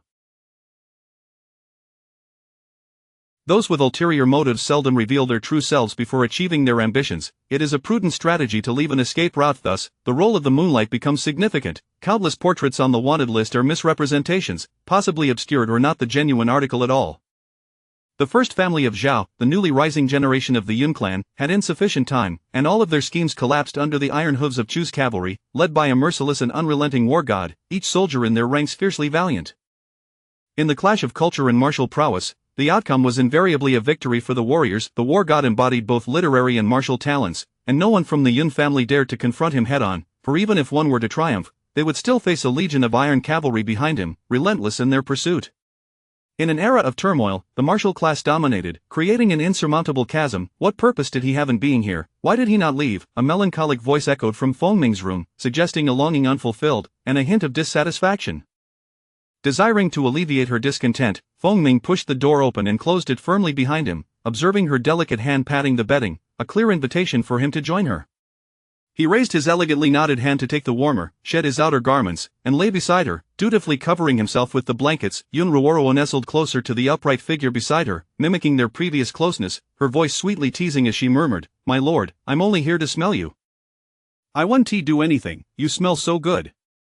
Her soft little hands stealthily glided over him, tracing patterns through the fabric. She was aware of his clandestine practices, sometimes indulging while she slept, or when fatigue overtook her, he would channel his excess energy late into the night. "My lord smells delightful. Touching you is equally enticing." As she spoke, she leaned her upper body onto his, her fingers dancing across his clothing in rhythm with their heartbeats, each step deliberate and tantalizing. Then, her fingers deftly hiked up his garments, inching their way toward the hidden treasures beneath. Reveling in the beauty of the moment, Feng Ming initially believed his lady was merely playful, perhaps feeling better and seeking amusement to stave off boredom, allowing her to indulge in her whims. He thought that once she tired of the game, she would drift off to sleep, yet she relished in the tantalizing thrill of keeping him on edge, until he could no longer resist. However, with her current ailment, he remained steadfast in his resolve not to respond. Yun Ruoro found this delightful, her little treasure mirroring his former self, like a steadfast post, though she was no longer the same, fearing he might not appreciate her boldness. She knew he relished her initiative. Her fingertips subtly altered their course, quickening the pace of his heartbeat as her fair hands tugged at his sash. Feng Ming's breath hitched, holding her close in the warm bedding, taken aback by her earnestness, the desire in his gaze failing to be suppressed. He rasped, calling out, "My lady! My lord, we must move more to sweat, only then will you recover swiftly." Yun Ruoro entwined her arms around his neck, testing. Her man was simply too tempting, and merely gazing at him ignited her desires. She longed to indulge in their nightly revelries. Feng Ming lifted the duvet, cocooning them in darkness, close enough to feel the warmth of her delicate face as their breaths intertwined, sharing the thin veil of air. The bedding shifted, breathing in and out, much like a living being. Fresh air seeped into their cocoon, mingling with the fragrant sweat of the two nestled within. The heavy blankets muffled their sounds, with occasional whispers escaping through the seams. Such blissful days were truly exquisite. Chapter 45. A time cannot stand still. The next day, Yun Ruoro had recovered from her illness, her spirit refreshed. After glancing at the account books and taking a leisurely stroll around the building, she led her little darling out of the inn.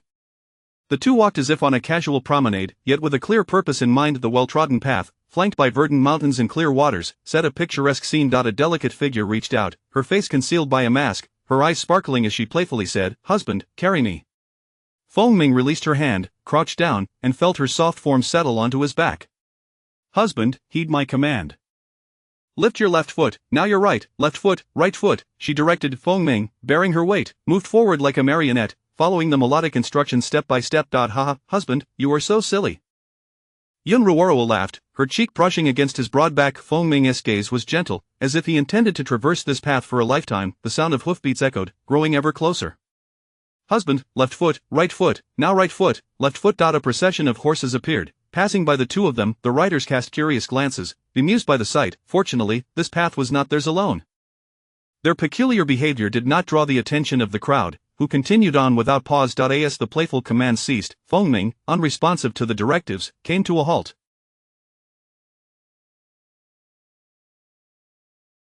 "Alas, what a twist of fate, husband, since we shan't go to meet the wealthy today, let us allow them to amuse themselves in the horse village while we return," she lamented.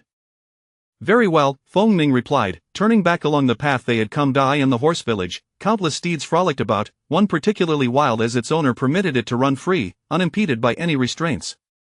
Were it not for the owner's praise of its intelligence, onlookers might have deemed it mad. Yet if it was indeed clever, that would justify its behavior. Intelligent creatures often exhibit peculiarities, and this robust stallion was a rare find. Thus, the wealthy had numerous wives, wholly disregarding their owners. As for the beautiful, the treatment was rather similar. Yun Ruoro had purchased a fine horse, parting with a significant sum of silver. Being from the martial world, the residents of the horse village dared not offend her. The two horses were treated with utmost regard. Shui Yunin, Yun Ruoro glanced inside, sensing a semblance of chaos. The two made their way to the back entrance, with Feng Ming trailing beside her, a stoic and silent sentinel of Feng Ming. "Do not follow so closely, it is too conspicuous, you must conceal yourself better, perhaps alter your appearance slightly," she instructed.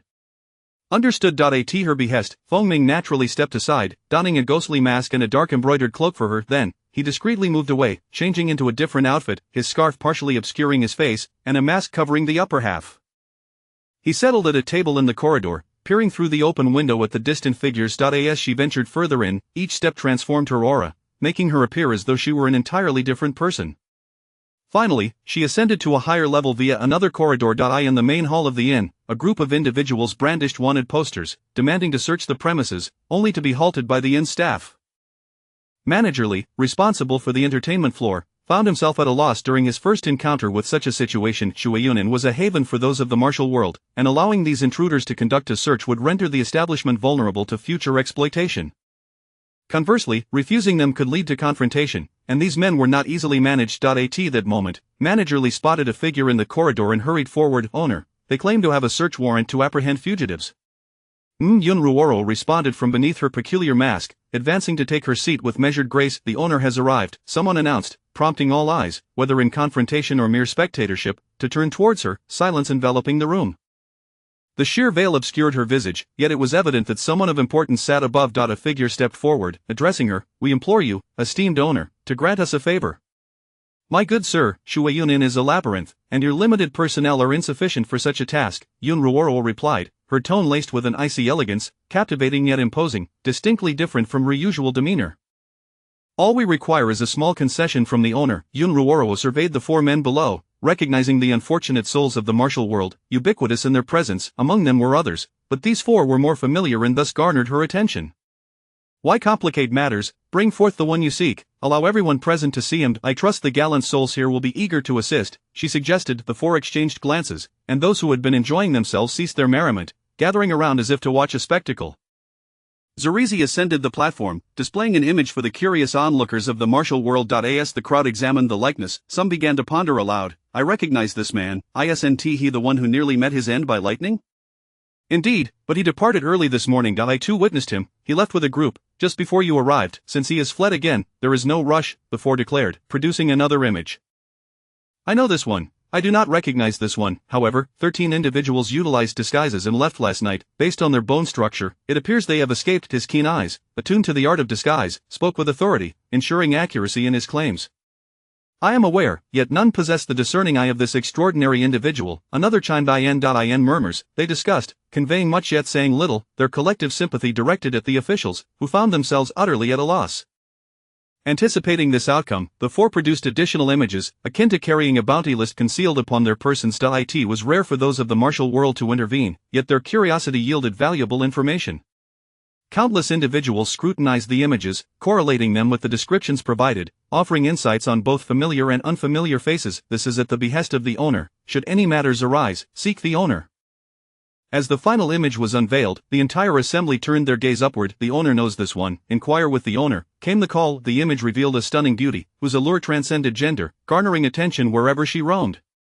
Thus, the crowd's consensus was swiftly reached. However, that beauty had not been seen since early morning, leaving the question of whether she had departed or was lost in a haze of revelry.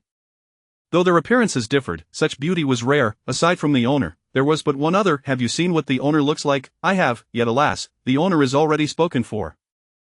That gentleman is a rare beauty, captivating all who behold him, yet he shuns proximity, allowing none to draw near. The assembly buzzed with discussions, some elegantly adorned female warriors expressing their regrets. While they shared much, it felt as though they had said nothing at all. Mingyue, still clutching the image, was about to inquire further when a gentle tug at her garments caught her attention. Looking down, she beheld a small girl with a charming bun hairstyle, extending her scarred little hand, her face adorned with a miniature mask. Her attire mirrored that of the inn servants, and the multitude of small figures indicated they were indeed the inn staff. Sir, please give this to Chi-Chi, she will take it to the esteemed owner. Chi-Chi's voice was soft and endearing. She was the very little beggar who had once guided them. At this moment, she and her companions had all grown plumper, their youthful faces scrubbed clean and adorned, rendering them quite adorable. Many in the martial world remembered them, exchanging greetings as they passed. Naturally, their voices were intentionally pitched to sound even more charming, as they were still young and did not wish to appear out of place. Such was their means of survival. Chapter 46, a thoughtful consideration. The bright moonlight illuminated the scene as she passed the wanted portrait forward, revealing the old scars adorning the small hand. The portrait was held by Chi-Chi, who ascended the staircase step by step, gently lifting a corner of the curtain to hand the image inside. From the outside, a shadowy figure within the curtain sat up. Below, one could discern a grotesque and terrifying mask, a hand clad in black metallic armor extended to receive the portrait, seemingly examining it with contemplation. Chi-Chi stood obediently to one side, chest held high, striving to exude an air of authority.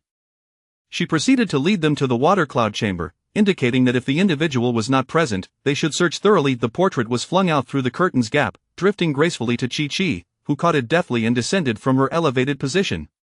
Let us go.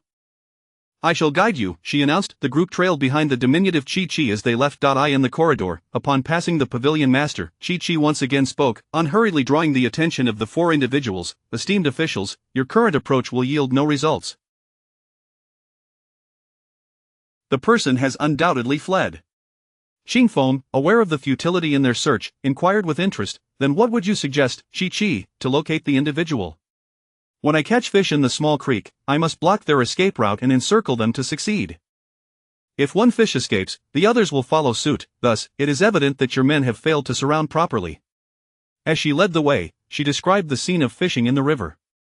If we cannot even encircle the water cloud chamber, then we must pursue them into narrower channels. The four quickly comprehended her analogy.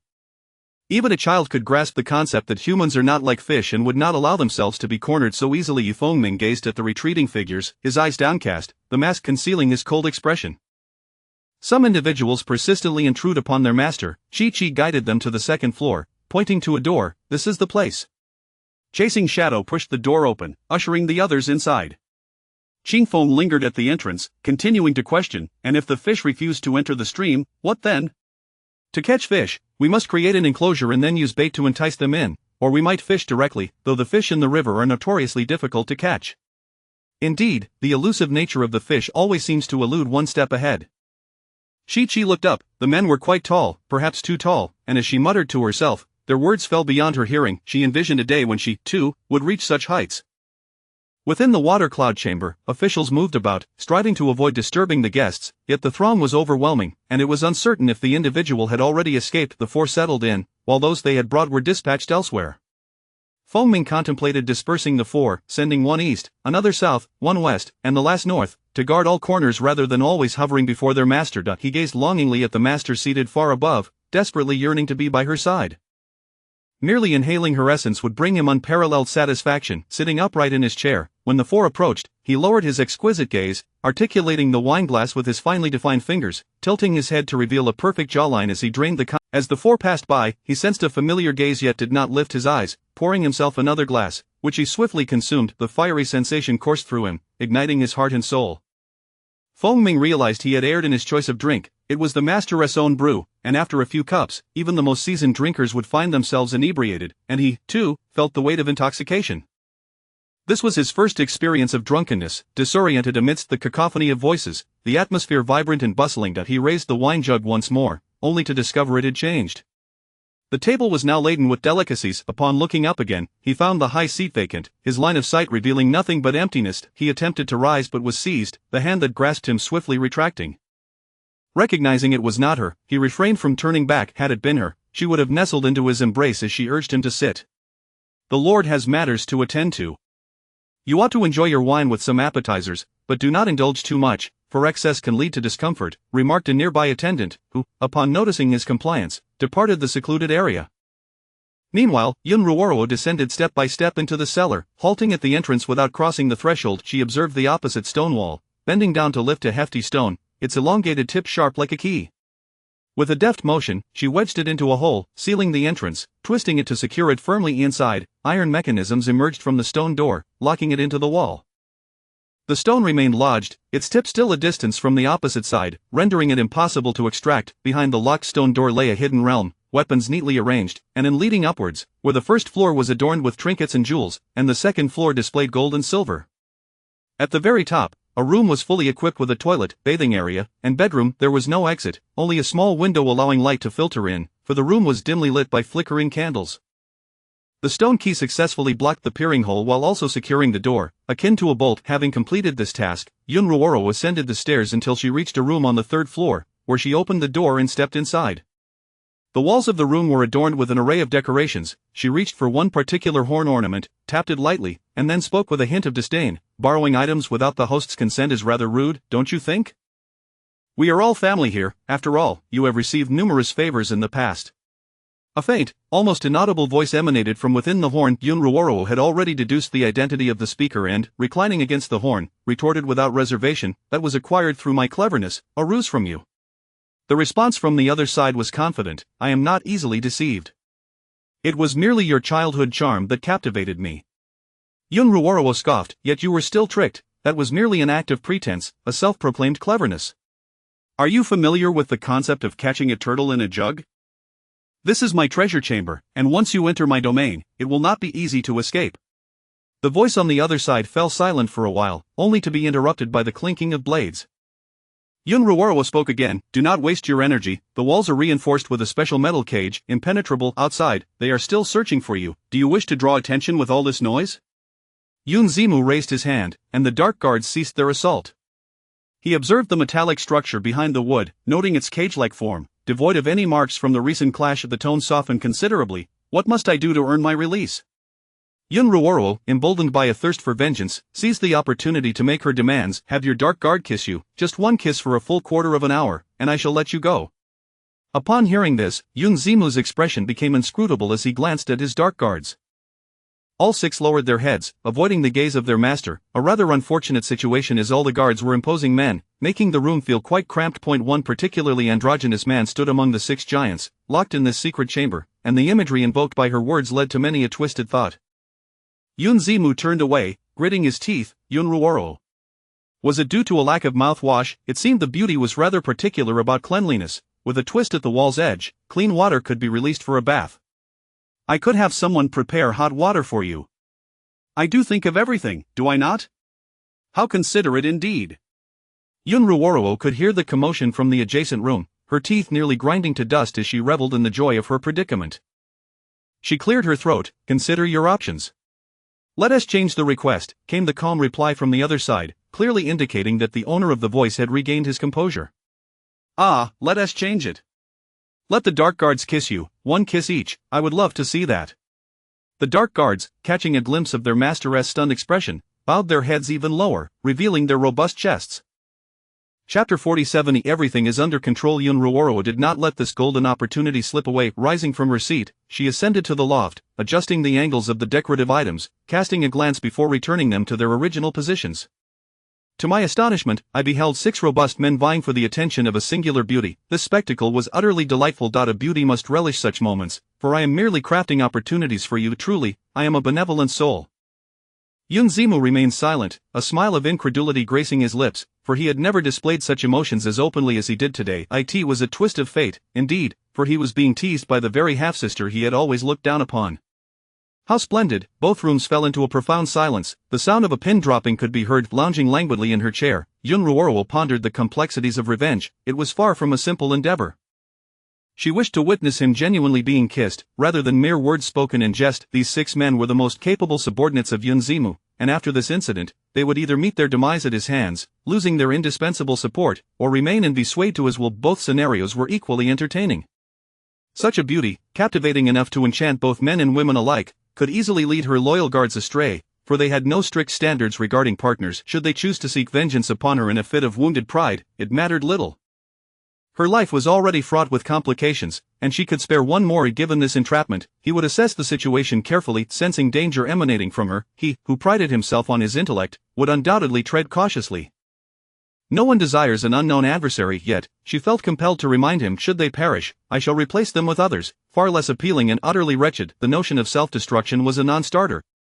This declaration effectively halted the actions of the shadow guards, who initially intended to sacrifice themselves to preserve their master's honor, only to discover a far more insidious reality at play.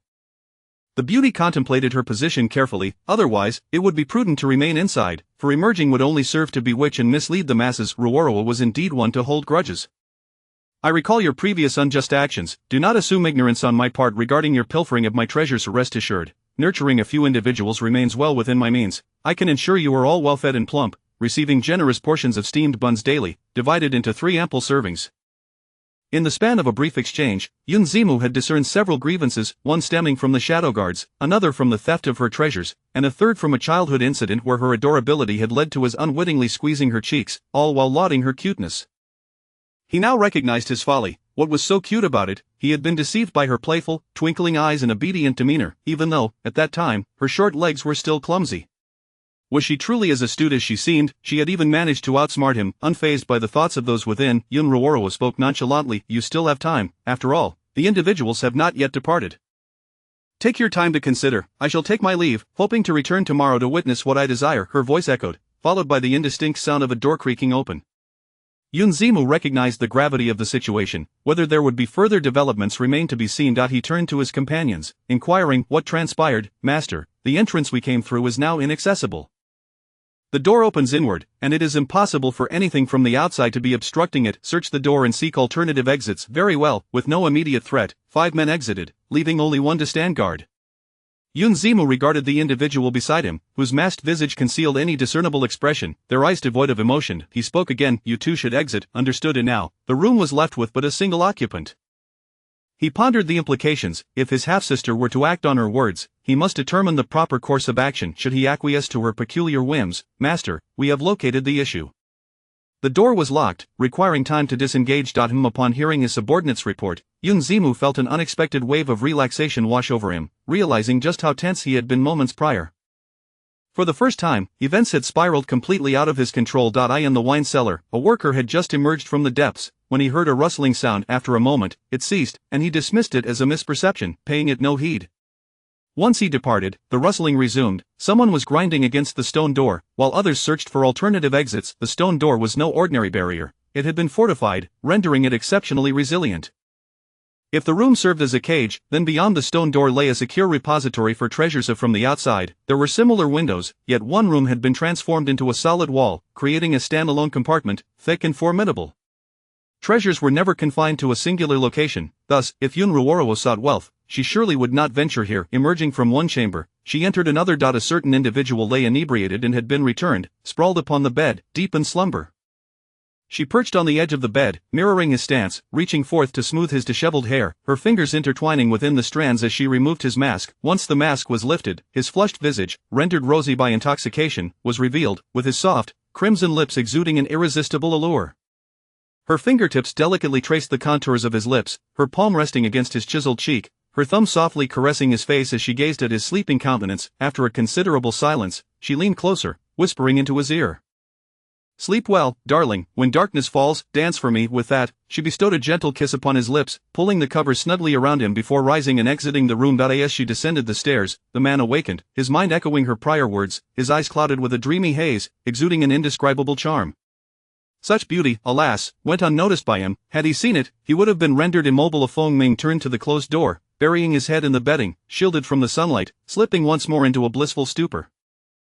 Initially intended to captivate their master, it seemed that her words had delayed his awakening. Upon the suspended corridor, Yun Ruoro paused momentarily, glancing toward the third floor before retracting her gaze and returning to Yushui Tower.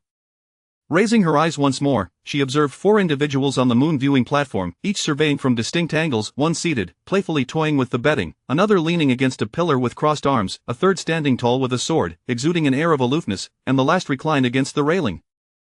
4 individuals, each embodying unique styles, showcasing their prowess. Indeed, they captivated the attention of the nearby maidens, particularly as 2 of them responded, eliciting a chorus of delighted gasps. The beauties on the third floor could scarcely contain themselves.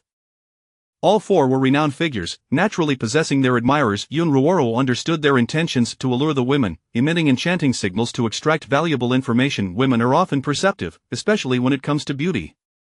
With so many eyes observing, it was inevitable that one would catch sight of certain individuals. Astute beauties in the realm would trade information to attain the attention of someone special.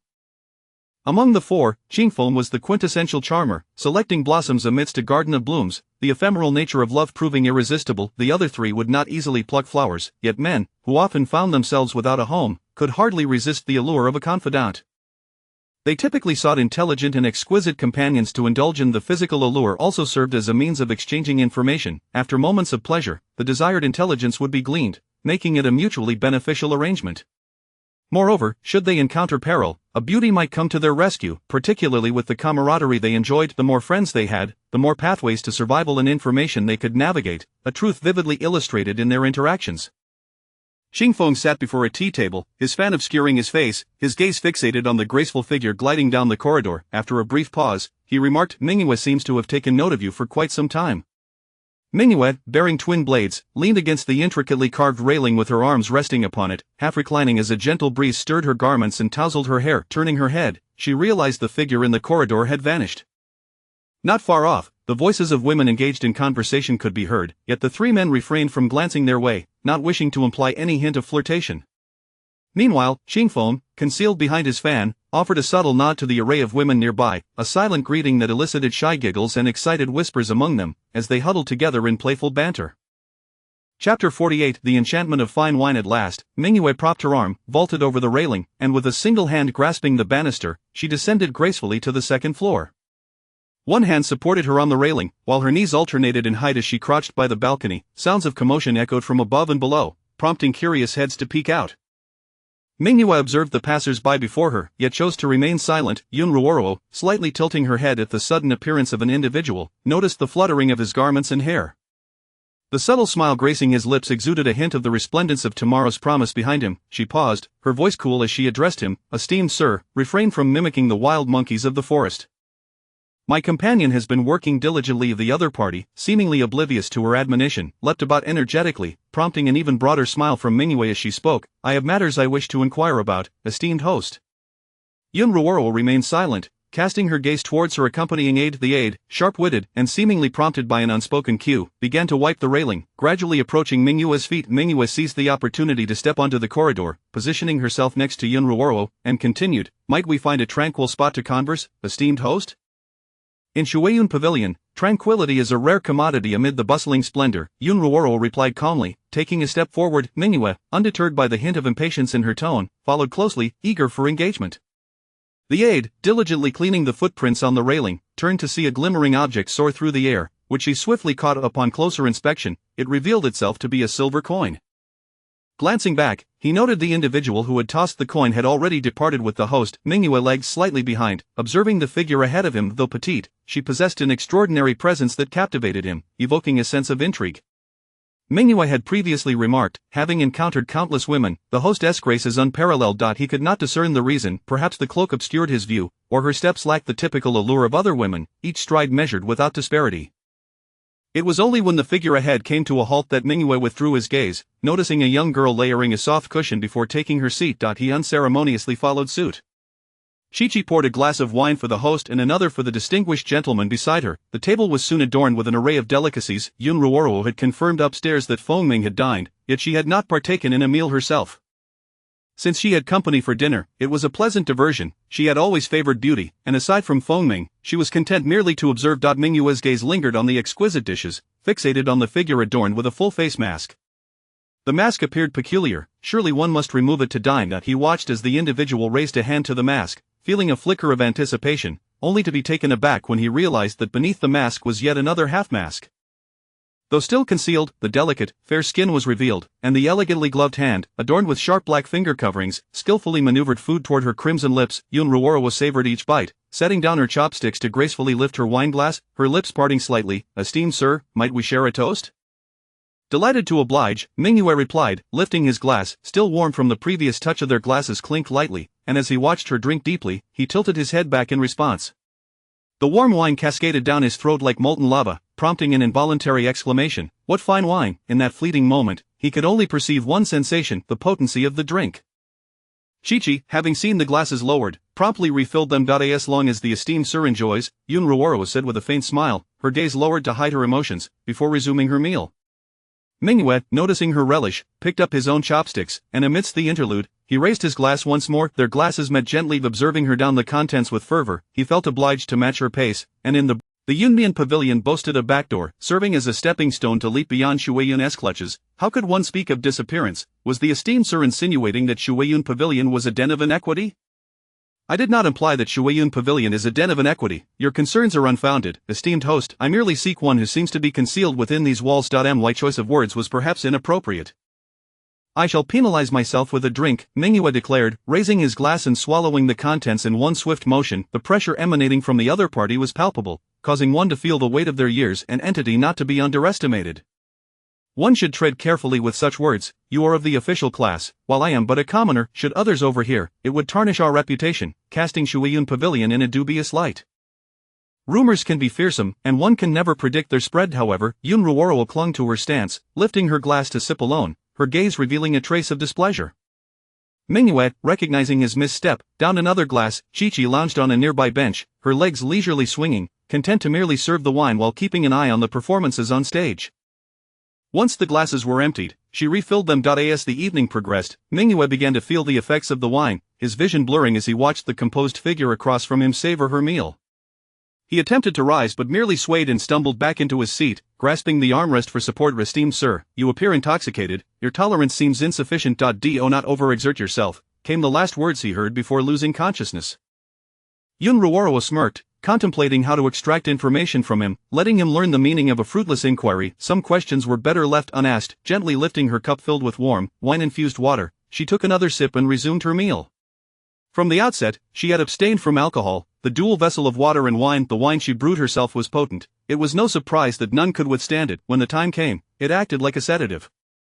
She offered a piece of roasted chicken, calling out, "Chi-Chi, come and have a chicken leg." "Thank you, esteemed host." Chi-Chi's eyes sparkled as she received the chicken leg, expressing her gratitude before happily indulging, all the while observing the inebriated gentleman.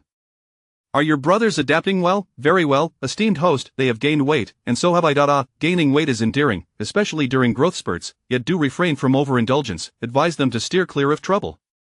Blades are unforgiving. Rest assured, esteemed host, due to the last incident, word has spread that no one dares to create a ruckus in Shueyun Pavilion. If trouble arises, they resolve it elsewhere.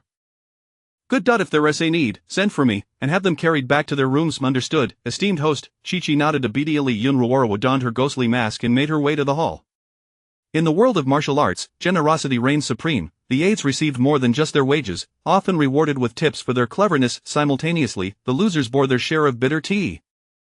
The rules were self-imposed. One bore the burden of their own gains and losses. Those lacking resilience should refrain from overstepping their bounds. Should trouble arise, it was not the courtyard's guards who would act, but rather fellow patrons who would see to it that the troublemakers were expelled. Whether deceived or not, this was the world of martial arts. Losing money was trivial, yet losing one's life was a grave matter. At least, for now, no significant incidents had transpired within Shueyun Pavilion, though they had been fabricated. Yun Ruoro understood that the last act of killing a chicken to scare the monkeys only served as a temporary deterrent. She needed to display strength to quell the restless hearts that lurked beneath the surface. Chapter 49. The Posture of Surrender. In the ethereal realm of Shueyun, a grand contest is underway, a fundamental martial challenge attracting countless participants, all in pursuit of gold and fine wine.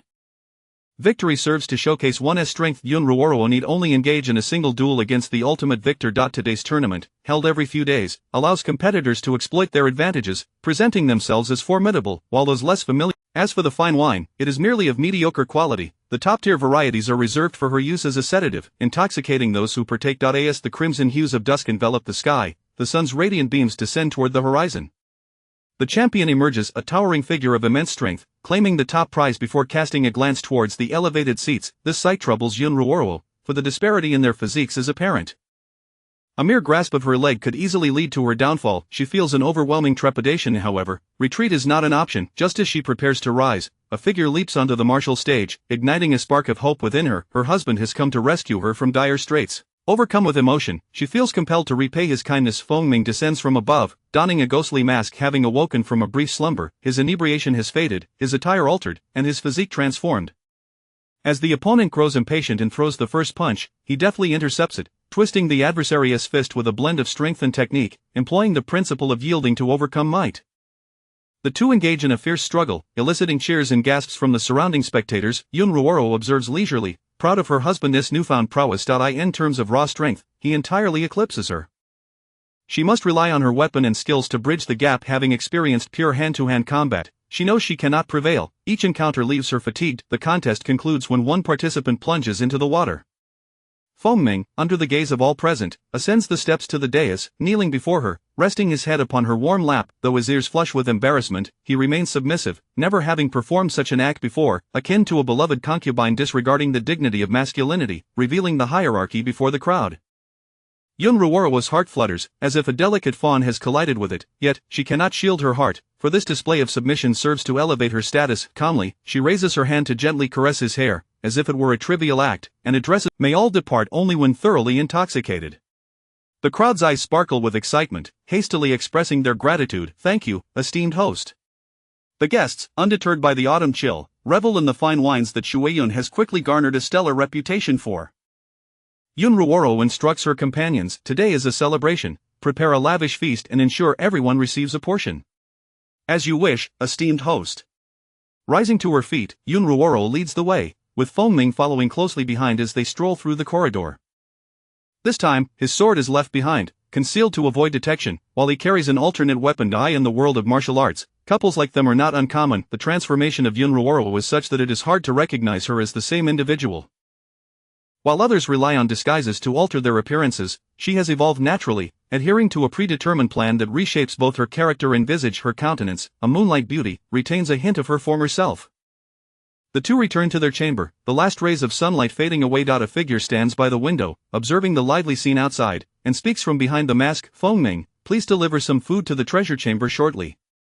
Feng Ming acknowledges, leaning against the wall beside the window, concealed from view, watching the final glimmers of light illuminate the figure by the window, evoking an illusion of flight.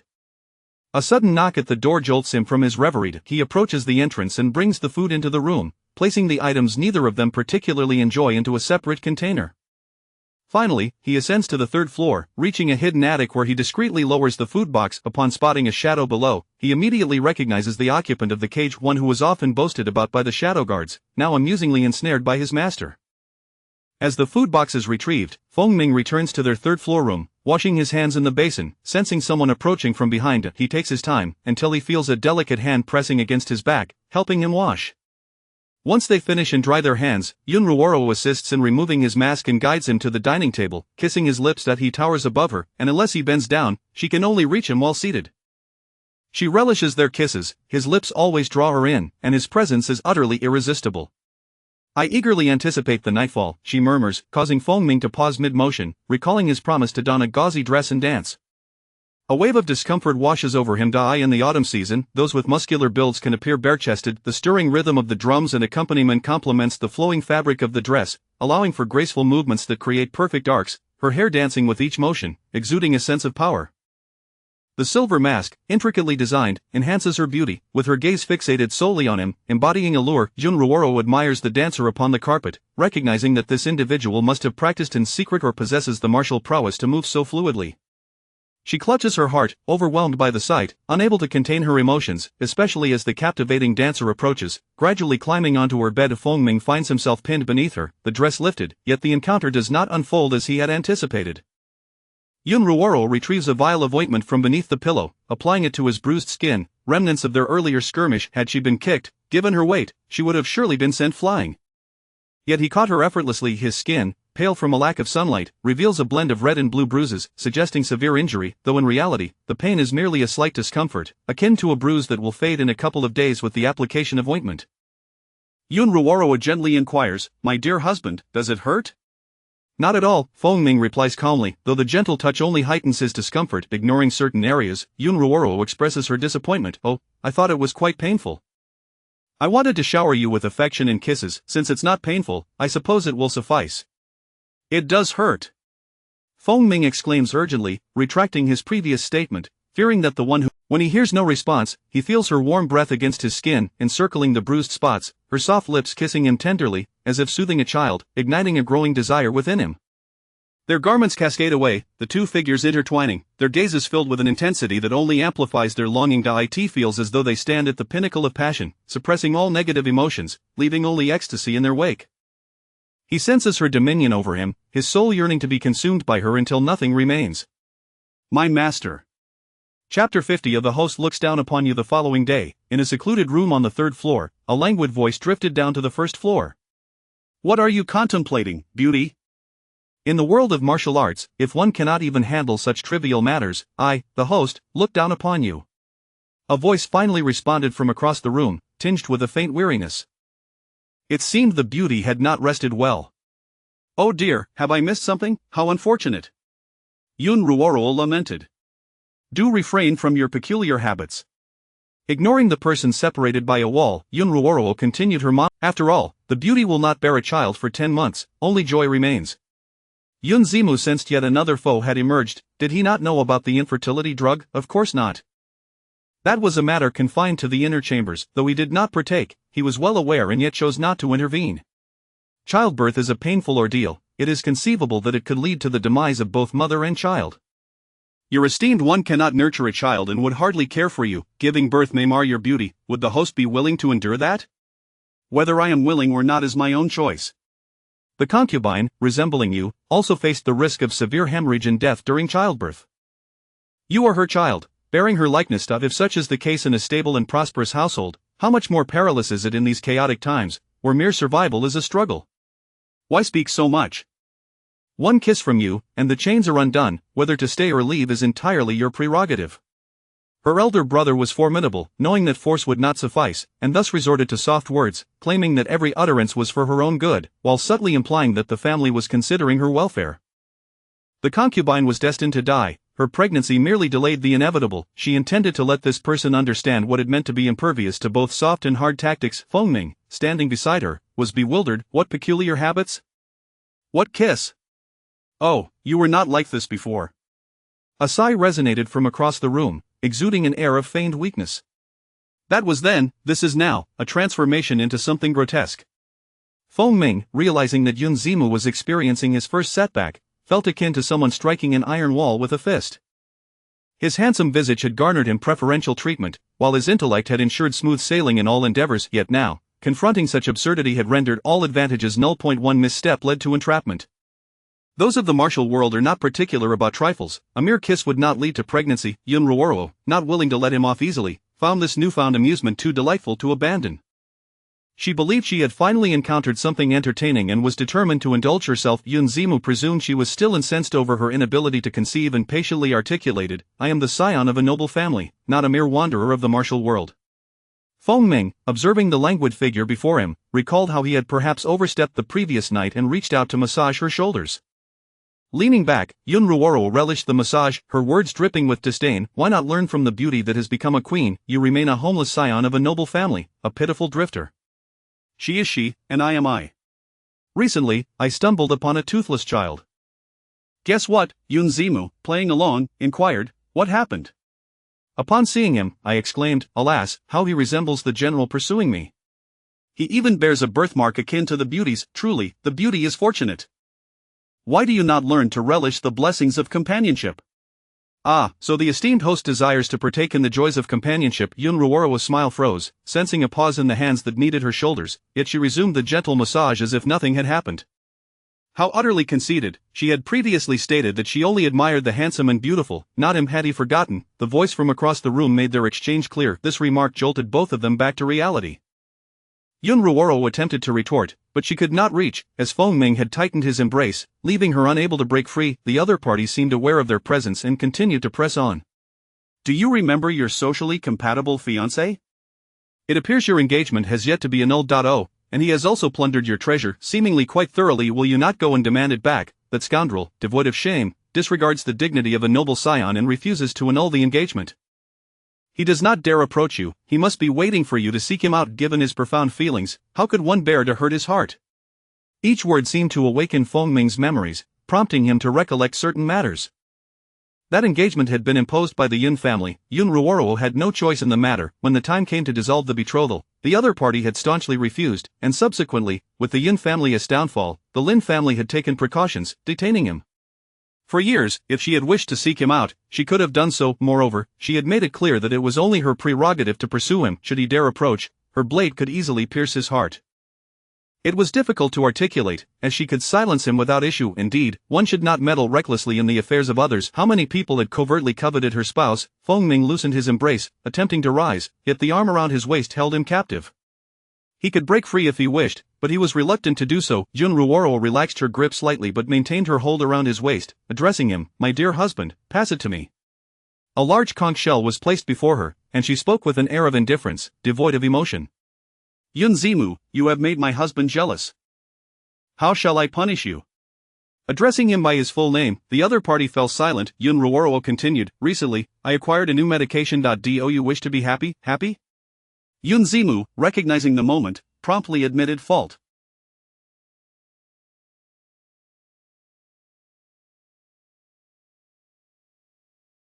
His half-sister's nature had become increasingly inscrutable, protective to an extreme. Any mention of Feng Ming became intolerable, and he had not even spoken directly. Merely 2 sentences had reached the point of no return.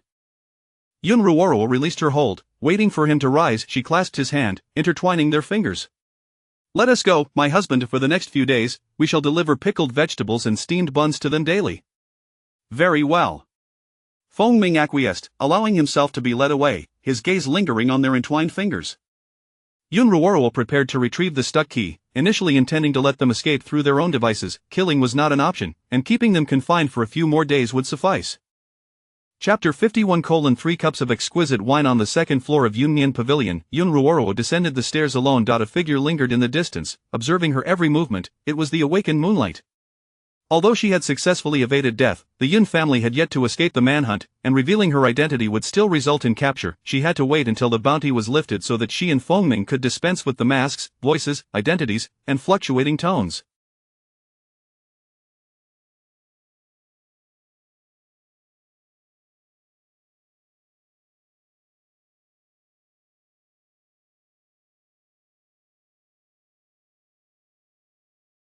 Casting a sidelong glance, she disregarded the figure, slowly making her way down the stairs toward the wine cellar. Upon reaching the platform, she stood before the cellar door, with the treasure chamber door to her left.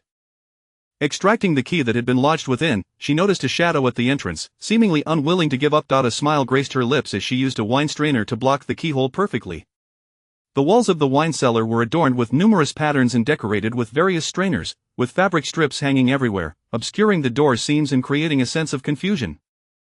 Who would know that the door was not within the cellar but rather at its entrance? Placing the key into her sleeve, she paused before entering the wine cellar, cradling a flask of fine wine in her hands. She ascended to the first floor, traversing the corridor before entering the Disobey building. In her wake, another individual seized the opportunity to infiltrate the wine cellar. Due to Yun Ruoro's earlier actions, changes were already visible through the keyhole. The dark guards within the treasure chamber remained silent and still. After the shadow entered, he was greeted by an intoxicating aroma of wine. The fragrance here was more alluring than that of the wine cellar in the Disobey building. He scanned the surroundings but found nothing amiss. The cellar was vast and dimly lit. Voices echoed from the entrance, prompting him to quickly conceal himself in a corner, merging with the shadows. Once hidden, two individuals entered the wine cellar, completely oblivious to his presence. One attendant approached the stone wall, where a row of sealed wine jars stood, and picked one up, exclaiming, "Alas, the master is gambling with someone again." The other attendant took a jar as well and remarked, 3 jars of exquisite wine wagered. Should he lose, I wonder if it will pain him. I feel for him already. With little remaining, they prepared to leave, cautioning each other to avoid any mishaps, as one jar was worth several gold coins. As they departed, the shadow emerged from the darkness, gazing at the row of wine jars. He reached for one, uncorked it, and inhaled deeply. Just the day before, while escorting Mingyue back, he had confirmed that the wine here was indistinguishable from that in the wineglass. This was the prized specialty of Shuiyun Pavilion, the exquisite 3 cups of wine. After placing the jar back, he exited the wine cellar. Within the treasure chamber, the dark guards pressed against the wall, straining to listen for any signs of life. As deep night fell, more figures in black descended into the cellar, this time with a clear objective. They removed the cork and knocked rhythmically against the stone wall for an extended period. Ultimately, they were met with failure, hastily replacing the cork before fleeing once more. And meanwhile, those in the treasure chamber received Fengming's meager offerings, a box of buns and pickles, without even a bowl of porridge.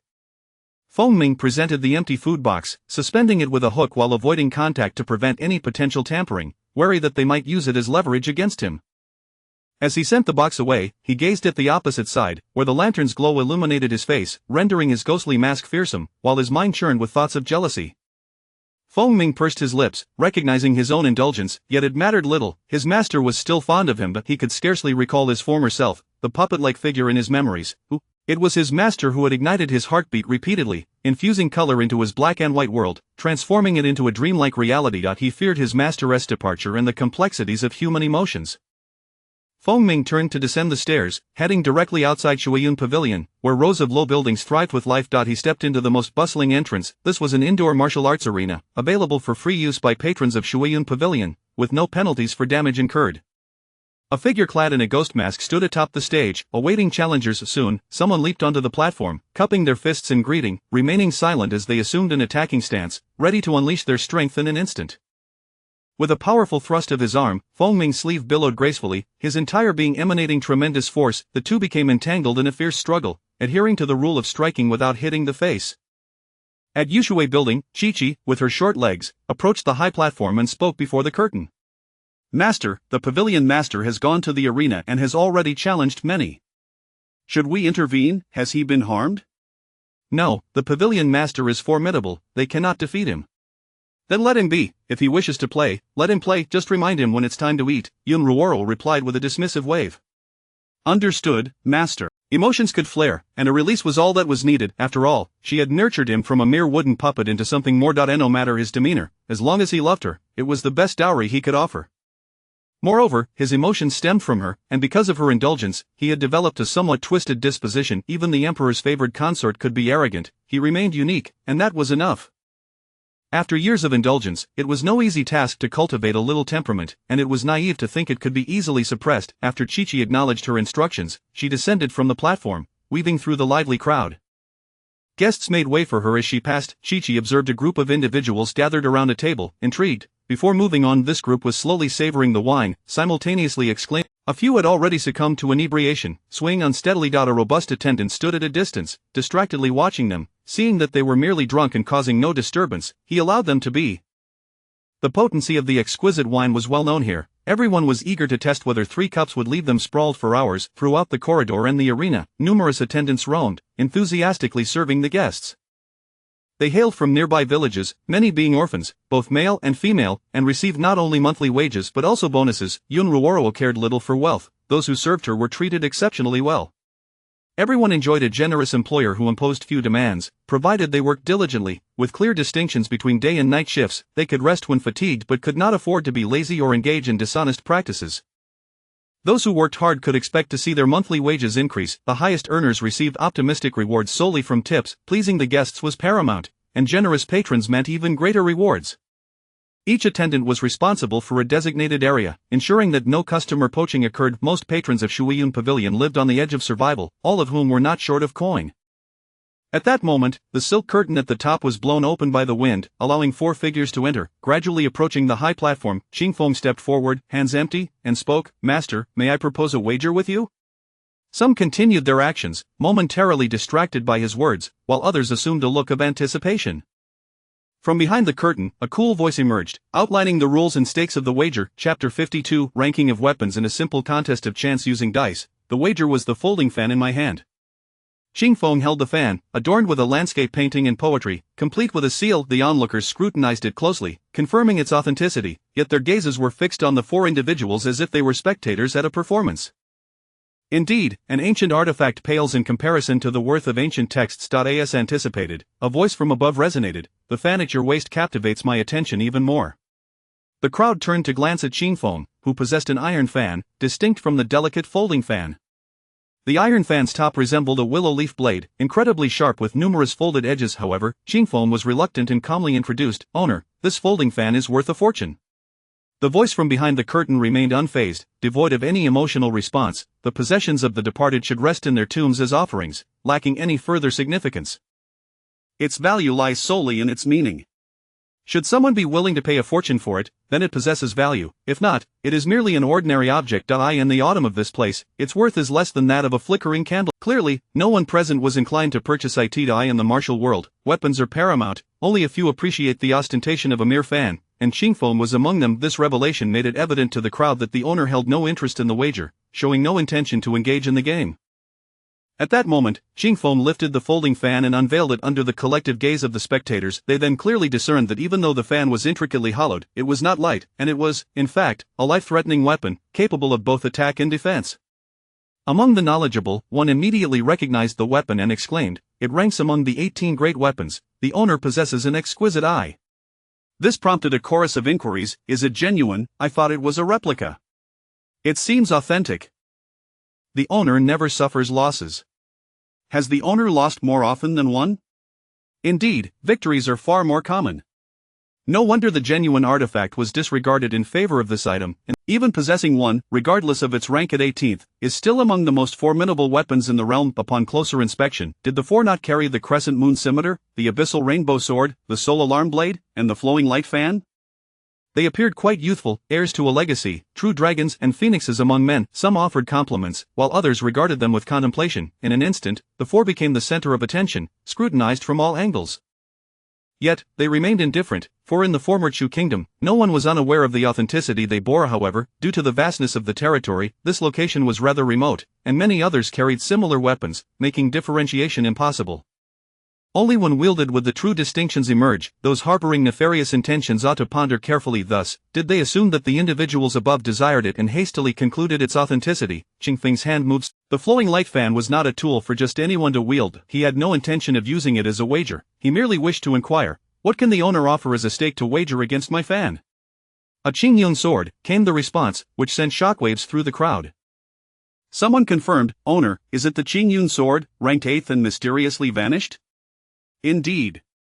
So, the Qingyun sword was in the owner's possession, with the affirmative reply from above. The gap between 18 and 8 was not vast, but the nature of the weapons could render the 8th rank inferior to the 18th. The finest weapon is the one that suits its wielder. An ill-suited weapon could lead to dire consequences with a single misstep among the four. Only Chasing Shadow showed interest. Being a swordsman, he naturally sought a superior sword, believing he could carry two. However, he refrained from acting, for gambling held risks. Small bets might entertain, but substantial wagers often lead to lost eye in another's territory. One cannot outplay the host. Qingfeng understood this principle as well. With a deft motion, he folded the flowing light fan and hung it at his waist, opting to decline the wager and stepping back. With no spectacle to behold, the crowd resumed their chatter, initially expecting a wager, only to be met with this outcome. Leaning against the curtain, Yun Ruoro rose, uninterested in engaging in a wager, particularly with these four. Irrespective of the stakes, she found the wager in their hands utterly unappealing. Had they offered weapons as stakes, she might have considered it, but evidently, both parties exercised caution, mirroring her interruption of Qingfeng's proposition. Having gambled sufficiently for the day, the guests suggested 3 casks of exquisite wine, elevating the spirits of the assembly, which was quite enough for the moment. The four observed the figure behind the curtain, who ultimately departed from the bustling Yushui Tower, as the sun set, exchanging glances with the bright moon.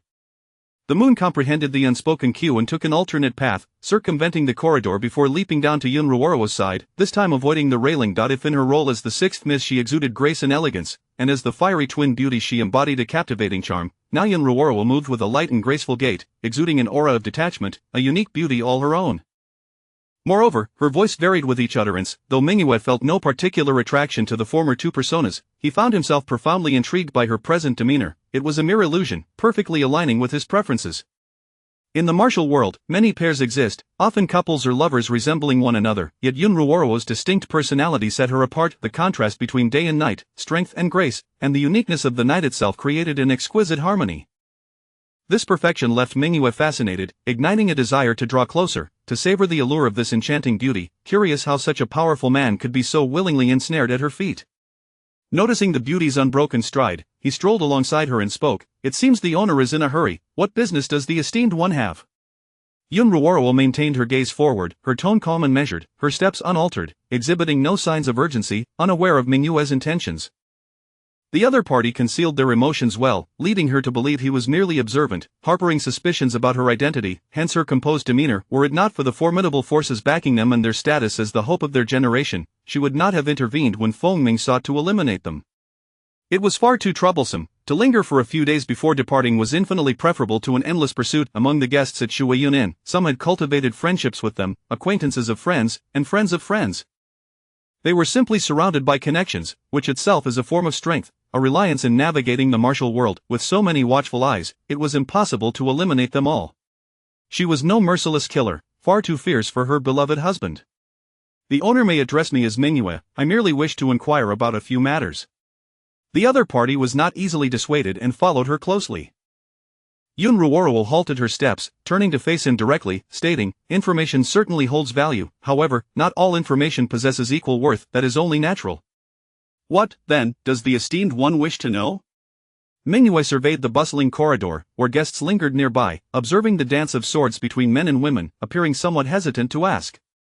Yun Ruoro leaped gracefully onto the upper corridor, leveraging her agility to ascend to the rooftop, standing with her hands clasped behind her back, facing the mountains and rivers in the glow of the setting sun. Soon, Mingyue stood beside her. Chapter 53. Conspiring in the shadows upon the rooftop, the night wind whispered softly as dark clouds gathered, obscuring the moon and deepening the darkness of the sky. Facing the steadfast figure, Mingyue inquired about his intentions. Recently, in the corners of the capital of Qi, there have been deaths among the assassins. Do you know who was responsible and for what purpose? Qi, a nation neighboring Chu, finds it arduous to enter Chu. Too many Chu citizens have perished at once, and their bodies discovered. Thus, Mingyue and her companions have come to investigate. Yun Ruoro did not respond immediately but began to haggle. What do you believe the intelligence regarding relations between nations is worth, my lord? 100 copper coins. Such stinginess. If you are so impoverished in your official capacity, you might as well come to Shuiyun Pavilion as a lackey. Very well, the master conceded. From this day forth, Mingyue shall be a lackey of Shuiyun Pavilion. Mingyue's voice carried a weight of seriousness and significance. Yun Ruoro remarked, I have never encountered such shamelessness. She merely described, yet was taken aback by the lack of hesitation in the response, displaying an utter disregard for face. Becoming a lackey of Shuiyun Pavilion would bind her to it. When difficulties arose at Shuiyun Pavilion, she would be expected to intervene. Of course, assistance would not come without reward, and as the master, she would provide generous compensation. Yun Ruoro shifted the topic directly. Since you have already gathered information, why seek me?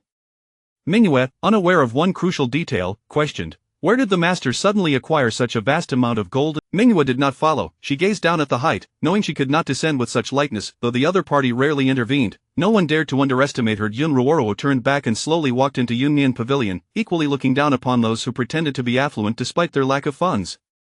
Upon reaching the third floor, she paused at a room, glancing at the figure lying on the bed. Before entering the bathroom, upon returning, she found the person on the bed, draped in a sheer garment, still lying motionless.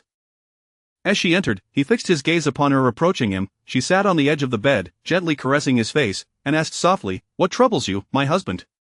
Feng Ming parted his lips, uttering a single word, pain. Yun Ruoro lifted the hem of his garment, revealing a multitude of bruises, a sight that tugged at her heartstrings. Yet she understood his intention and found it somewhat amusing. She had initially thought he sought to vent his frustrations, but instead, he had fought valiantly, enduring blows merely to elicit her sympathy. With her fair wrist, she tucked a stray hair behind her ear, leaning closer to his face and planting a tender kiss upon him. Pulling back, she whispered near his ear, Speak freely of your desires, my husband. There is no need to inflict wounds upon yourself.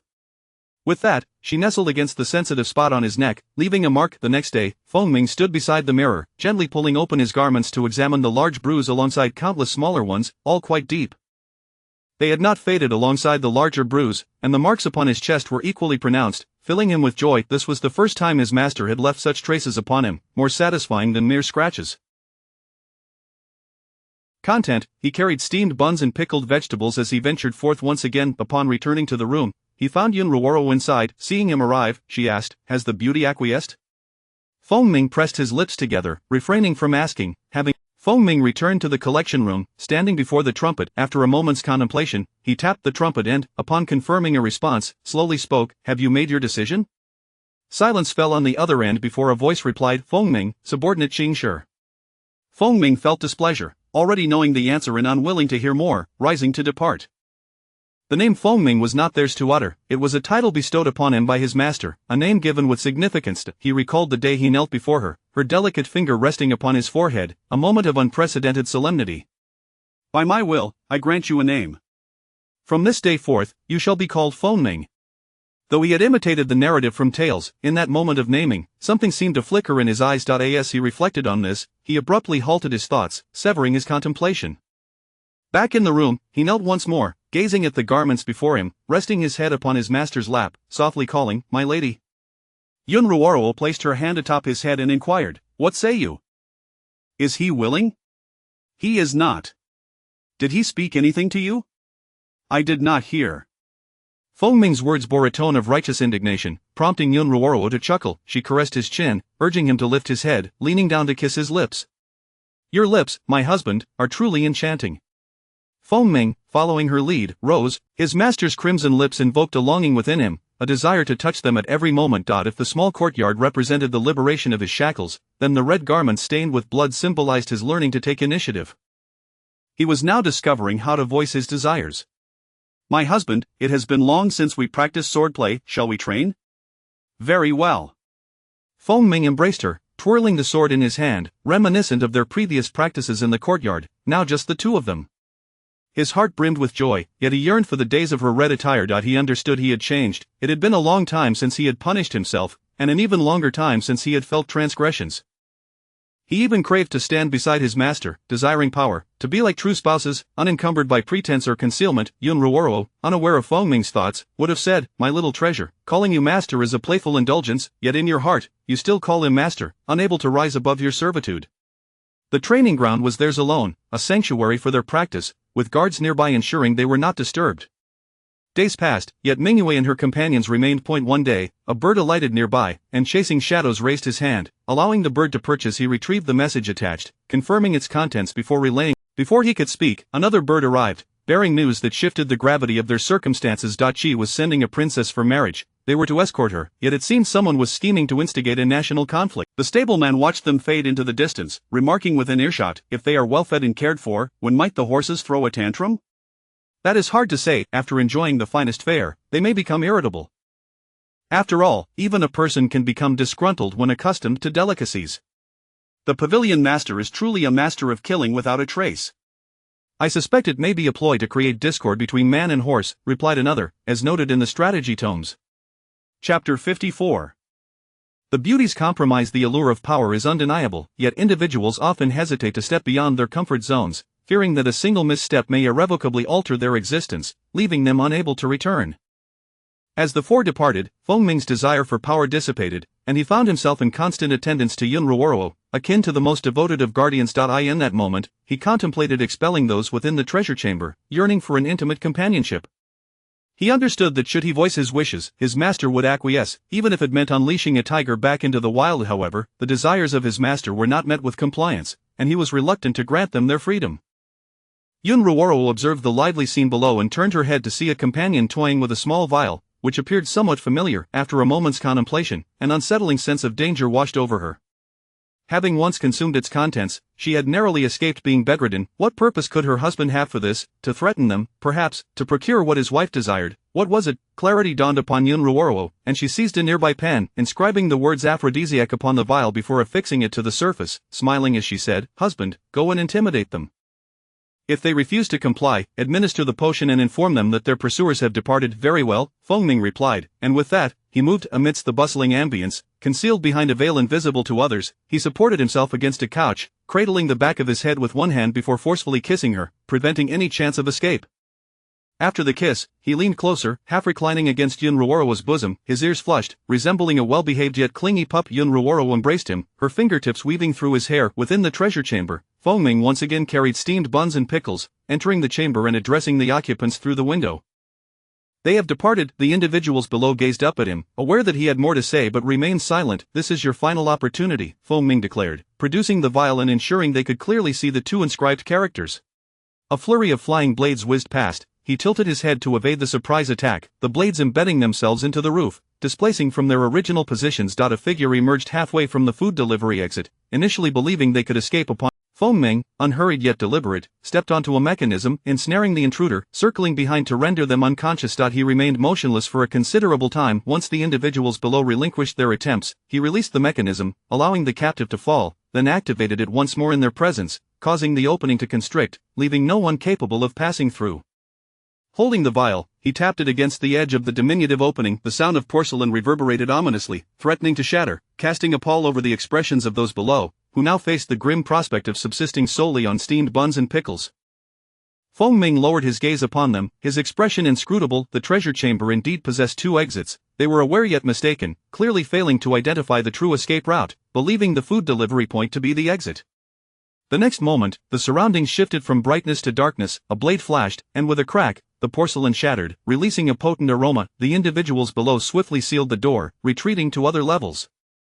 Feng Ming held his breath, closing the food passage, and swiftly departed the loft, entering the bathroom and plunging into the frigid water. Having awaited the return of her companion for an extended time, Yun Ruoro rose and returned to Yunmian Pavilion. Upon reaching the loft's entrance, she noticed the food container on the ground, the shattered porcelain vial, and the candle flame that had barely been extinguished. She did not enter but proceeded directly to the bathroom, where she beheld the damp figure emerging from the water, garments clinging to him, hair dripping wet. Though masked, his expression remained obscured, yet it was evident that he had not consumed any medicinal herbs. She extended her hand, guiding him into the room, noting his icy demeanor. Rather than teasing him, she retrieved a garment for him to change into. Once the mask was removed, confirming his complexion was normal, she took a cloth to dry his hair, uttering not a single word. Feng Ming sat in silence, his downcast gaze revealing damp lashes that appeared even more luscious, his lips pressed together like a child caught in misdeed. Yun Ruoro continued to dry his hair, cupping his face, offering a soothing kiss before she departed.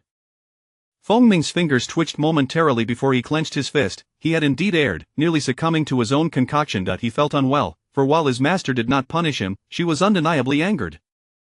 The entire afternoon passed with him seated in the room, rising once more without ascending to the loft or delivering dinner. Futile resistance deserved punishment. In the treasure chamber, Yun Zimu gazed at the steamed bun before him, his hair disheveled, clad in the attire of a shadow guard. He had never felt as disheveled as he did now. His master's garments still dripped with water, and the six of them dared not look upon their fastidious master, particularly as they stood bare-chested, their attire dripping on the other side. Without a fire, autumn garments always dried slowly over the past few days. They had scoured the area, finding no other exits. This endeavor had failed, and with no dinner delivered that night, uncertainty loomed for the morrow.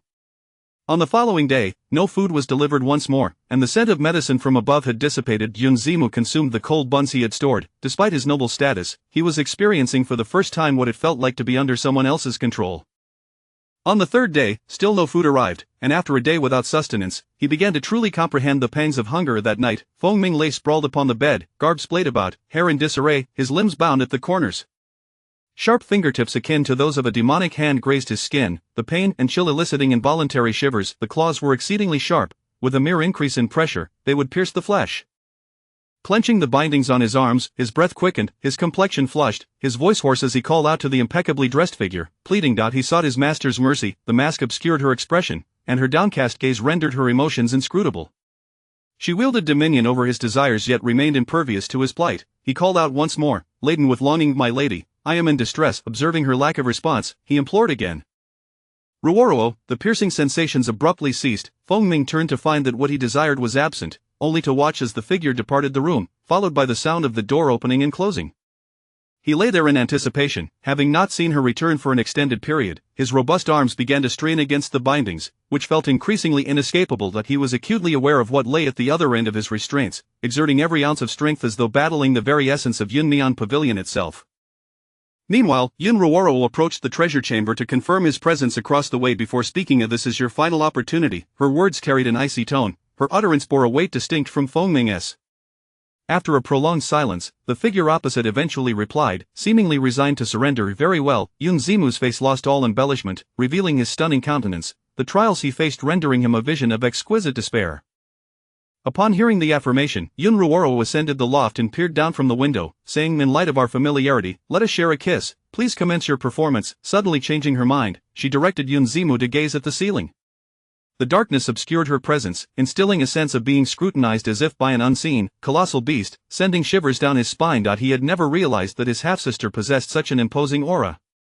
Signaling to the shadow guards, they were poised to act when they heard her voice. Ensure I can see clearly, otherwise, it will not count. Yun Zimu could only shift slightly, tilting his head and turning his face, arms resting at his sides, striving to maintain dignity rather than appear humiliated.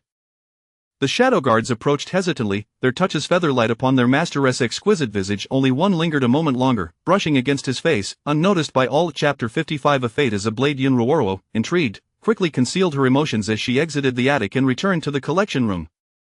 Rising to her feet, she shifted the Bagua diagram on the wall, pressing a protruding section, which caused a door to open. Yun Zimu observed as the wall began to shift, revealing a figure standing at the entrance, a ghostly visage obscured by shadows, adorned with numerous perilous trinkets, exuding an aura that suggested a readiness for confrontation.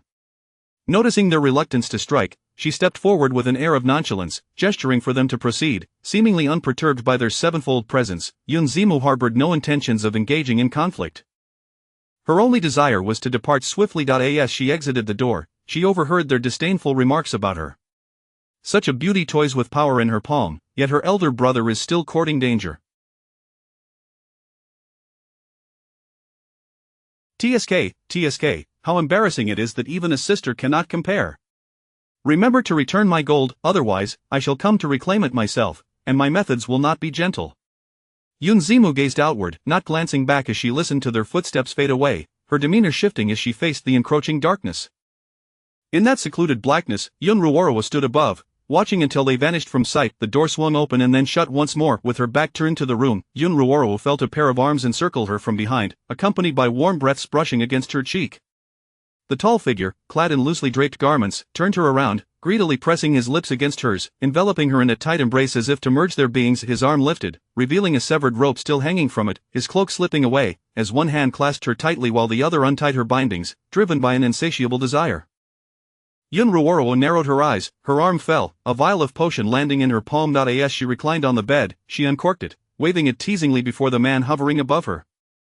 Feng Ming, caught unawares, felt his strength ebbing away, his body growing languid, yet he summoned the last vestiges of energy to lean down and kiss her red lips. Gradually lifting his head, he sought to discern his masteress' expression, but fatigue overwhelmed him, and he collapsed into her soft embrace, burying his face in her hair, rendered immobile as his eyelids grew heavy, ultimately succumbing to a deep slumber. Yun Ruoro caressed his face, sensing a lingering trace of the potion, though not excessive, just enough to ensure a restorative slumber, likely a result of their attic escapade. Upon awakening, the sun shone brightly, and Feng Ming realized that his previous night's rejection was a consequence of his own heedlessness. Whenever he took the initiative, his master had never denied him, unless he had overstepped, exhausting her to the point where she softly uttered her refusals without hindering his advances. Even during her busiest moments, she had never turned him away. He always found himself irresistibly drawn to her. This marked the first rejection, and it had now persisted for 3 days. Should he remain careless, a second rejection could loom, leading to an even longer duration of estrangement. His master was not one to show mercy for mistakes, and he sought to avoid such a punishment. On the bed, Feng Ming pressed his lips together, gripping the bedding tightly, clutching the pillow to his chest, burying his face in it, whispering in his heart, "Master." Once again, Yun Ruoro traversed the forested paths, with a companion trailing closely by her side. After a considerable distance, she felt a gentle tug on her fingers. After a cautious probe, fearing rejection, their fingers interlocked swiftly. Yu Qian, the spirited horse, galloped forth, spotting familiar faces and rushing to the edge of the fence, whinnying excitedly. "Are you enjoying yourself?" Yun Ruoro withdrew her hand from the grip, mounting her steed, sensing Yu Qian's lethargy. It was no longer the lively horse of yore. Glancing back, she saw a cluster of maras eyeing it from the fence. Feng Ming, noticing his empty hands, mounted Yu Yan and gave chase. Yu Qian remained oblivious to its surroundings, galloping away, from the carefree summer days to the onset of autumn, no longer daring to dream of the maras. Upon reaching Shuiyunjian, devoid of maras, Yu Qian finally felt at ease. Yun Ruoro dismounted and patted it, saying, "This is your master's domain." Yu Qian surveyed its splendid new home, too preoccupied to ponder, as it maneuvered around its handler, strutting proudly as if it were the master, entering the stable and finding the coziest spot to lie down blissfully. Yun Ruoro instructed the horseman, "You need not attend to it, nor confine it. If it wishes to enter Shuiyunjian, simply give the staff a heads up." "Understood, mistress," the horseman replied respectfully, leading Yu Yan into the Feng Ming's expression behind the mask was somber as he followed the retreating figure ahead. He felt disheartened. His master had been ignoring him, scarcely sparing him a glance, despite wearing her favorite attire that day. The table was set with food, one person consuming heartily while another sat with downcast eyes, mechanically picking at their meal, devoid of flavor. After finishing, he lingered, waiting for the others to disperse before cautiously approaching, bowing his head onto her lap, his voice tinged with grievance. "Has my lady grown weary of me?" He knew she had not, which emboldened his inquiry. If she truly were displeased, he would not dare to voice his concerns. Before Yun Ruoro could respond, Huang Huakai interjected, laughing heartily. "No, your lady is merely experiencing some weakness. The doctor has advised moderation." This man has failed to grasp the doctor's roundabout suggestion. How amusing. "Ha, host, you've met your match today." Yun Ruoro ignored Huang Huakai, leaning closer to speak softly. "My beloved husband is simply too charming. I am unable to withstand it and require rest." With this clarity, Feng Ming comprehended her meaning, wishing to bury his face in her lap, but fearing the mask would prick her leg, he slowly stood and walked away, uncertain of what to do next. Yun Ruoro watched him depart, her silence intended as a reminder for him not to be careless. As she could not constantly attend to his needs, she wished to avoid explanations. Words often fell short, and this silence spoke volumes. Life is fragile, fleeting. In this world, there is no resurrection, not even for the protagonist as so-called rebirth, merely a prophetic memory. Yet, it was her own fault. Despite her deeply affectionate gaze and indulgent fondness, her unpredictable aura rendered him insecure. As an outsider, she could not dispel this feeling, only concealing it as best as she could. Others might not perceive it, but he was ever present by her side. Huang Huakai observed that the target had not returned, continuing, "Host, you are impressive, leaving a vivid mark on the antagonist's life. He shall remember you for eternity." Yun Ruoro cryptically replied, "Forcing growth often results in the most tragic demise. Perhaps death was not inescapable." This world differed, as the protagonist valued blood relations, comprising intelligent individuals who lacked for nothing, fostering a decent familial atmosphere. His ascent was merely an attempt to usurp her sister's position as emperor, motivated by a belief that life was not easy for women. He would rather take the mantle himself than be embroiled in a deadly struggle. Yun Ruoro raised her hand, clutching the sharp black claw. "One cannot say for certain. You fail to comprehend humanity as flaws. I have an inkling that antagonists are easily dispatched, and I feel myself growing stronger." That is but an illusion. It would be wise not to overreach your capabilities or intellect. Do you recall the last time you could not tolerate the antagonist and ended up obliterated, your body reduced to ashes by lightning? Yun Ruoro replied, I have forgotten. Huang Huakai exclaimed, you can forget that? Impressive. Yun Ruoro retorted, you didn't see that I was merely intimidating them. The actions were all my little darling is doing. Hey, where has my little darling gone, silent as a shadow? It has gone to brew tonic for you. Truly a commendable homemaker. Very well. Huang Huakai encouraged, keep at it, this time, you stand to gain the most, which can provide you with a formidable body. Having a body meant she need not start from infancy. At her age, beginning as a bottle-fed infant was utterly repugnant. Exercise caution.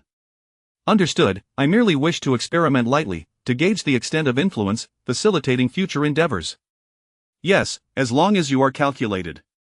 After Huang Huakai's words, it slipped away, merely appearing to remind the host not to overindulge. This secret chamber incident was merely due to the opponent's negligence. Had it been discovered as an elaborate trap designed to lull them into complacency, it would have been a deliberate act of confinement.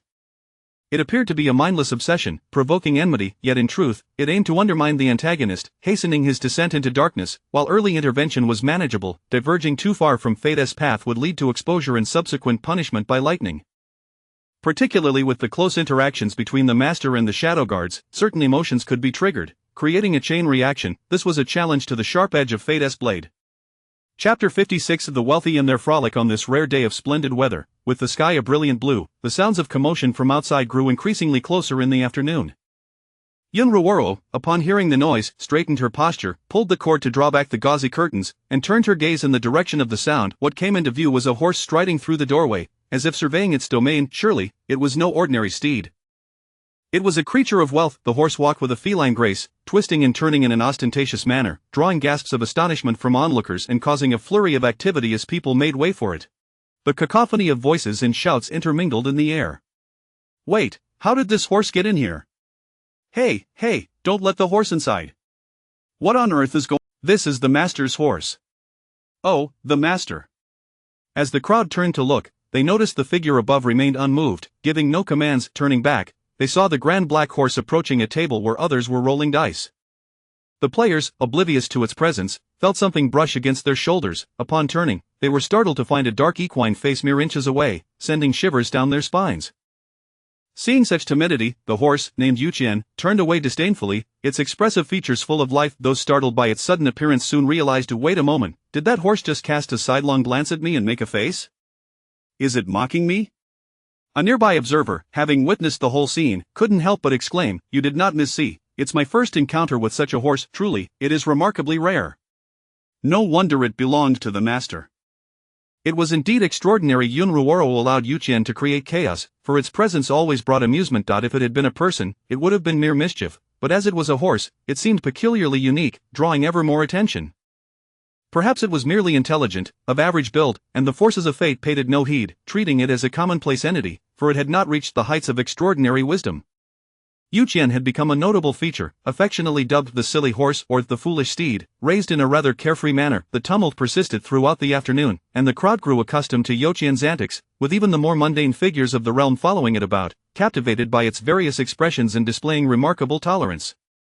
Surrounded by admirers, Yuqian plopped down at the gaming table, mimicking the act of shaking the dice, much to the delight of the spectators. Gradually, it became a horse engaged in the game, and soon, bets were being placed all around. As the house's dealer, Yuqian, with playmates to join in, shook the dice with vigor, piles of coins began to amass before it, first copper, then silver, and eventually gold. Humanity's innate curiosity drew more and more spectators, fascinated by the spectacle. When Feng Ming returned, he found Yuqian holding a carrot, awaiting the next round of betting, while a servant stood nearby, holding food for the esteemed horse. This was still food sent over at the guest's expense. He merely glanced at it, placing the meal on the table. Yun Ruoro noted the dishes were rather bland, with goji berries floating atop the soup, resembling a medicinal feast. She feigned ignorance and inquired, why is the meal so light tonight? What is this? Feng Ming looked at the dish with a composed expression and replied, it is merely seasoning.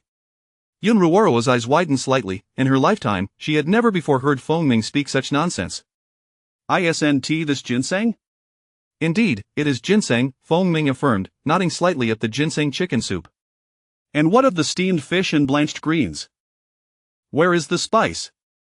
Feng Ming lowered his gaze, cautiously changing the subject. I prepared it. It may not be to your liking. Yun Ruoro picked up her chopsticks, sampling a piece and exclaiming, delicious. My husband is truly remarkable. Feng Ming, lifting his gaze to study her expression seriously, then poured soup into a bowl and placed it before her. Yun Ruoro drank heartily, watching the shadowy figure of Feng Ming, who gradually appeared more perfect. As she lifted the bowl to her lips, she suddenly asked, Dearest husband, what kind of life do you wish for? Are there things you long to do? Feng Ming pondered earnestly, and after she finished her soup and set the bowl down, he tidied up, taking a cloth to wipe her mouth. He grasped her wrist, placing his palm against his heart, leaning in closely, and softly replied, I wish to share the beauty of the world with my wife. Is there anything else you desire? Or perhaps something you wish to possess? Nothing, Feng Ming replied firmly, shaking his head. Very well then. If there is something you desire, pursue it. If there is something you wish to do, do it. You may also share it with me, and I shall accompany you. Agreed. As the liveliness dissipated, only the lanterns hung above continued to glow, their colorful ribbons fluttering in the breeze. Yun Ruoro nestled comfortably in the embrace of her handsome husband and drifted into a peaceful slumber. Feng Ming held her closely, doing nothing but listening to her gentle breaths as he succumbed to sleep himself. The following day, the meal remained light, this time prepared by the cook, still delightful in its simplicity. Feng Ming recognized his culinary skills were lacking and did not press the matter. He merely wished for his master to eat well, and since she had dined, it ought to be even more delicious. His master deserved the very best. Yu Chen ascended the stairs once more, having been thoroughly groomed and smelling fresh, adorned with a new accessory. The guest from the previous day, who had purchased horse feed, now lounged beside it, their arms draped over each other's shoulders, nearly sharing a drink together. Others speculated that he might be tipsy, for he was indeed a known drunkard, and they merely regarded it as entertainment. Yun Ruoro watched from above until the inebriated guest fully lowered his guard and decided to share his fine wine with Yu Chen. Thus, a drunken man and a drunken horse were born. The intoxicated guest led the inebriated horse, swaying precariously as they ascended to the third floor, slipping numerous times on the stairs and struggling to coordinate their limbs in their climb.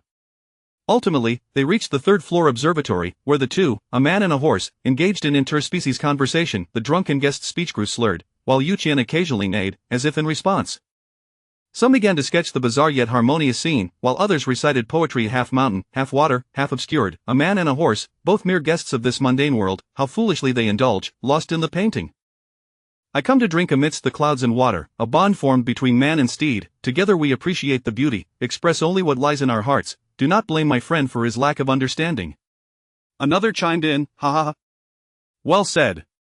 Laughter and merriment filled the third floor, where the man and horse had already succumbed to sleep. If not for the incongruity of the scene, one might mistake it for a wandering swordsman and his steed. Upon awakening from his stupor, the swordsman descended to the second floor, bowing respectfully and speaking, Master, I have an ungracious request. May I take the horse with me to roam the world?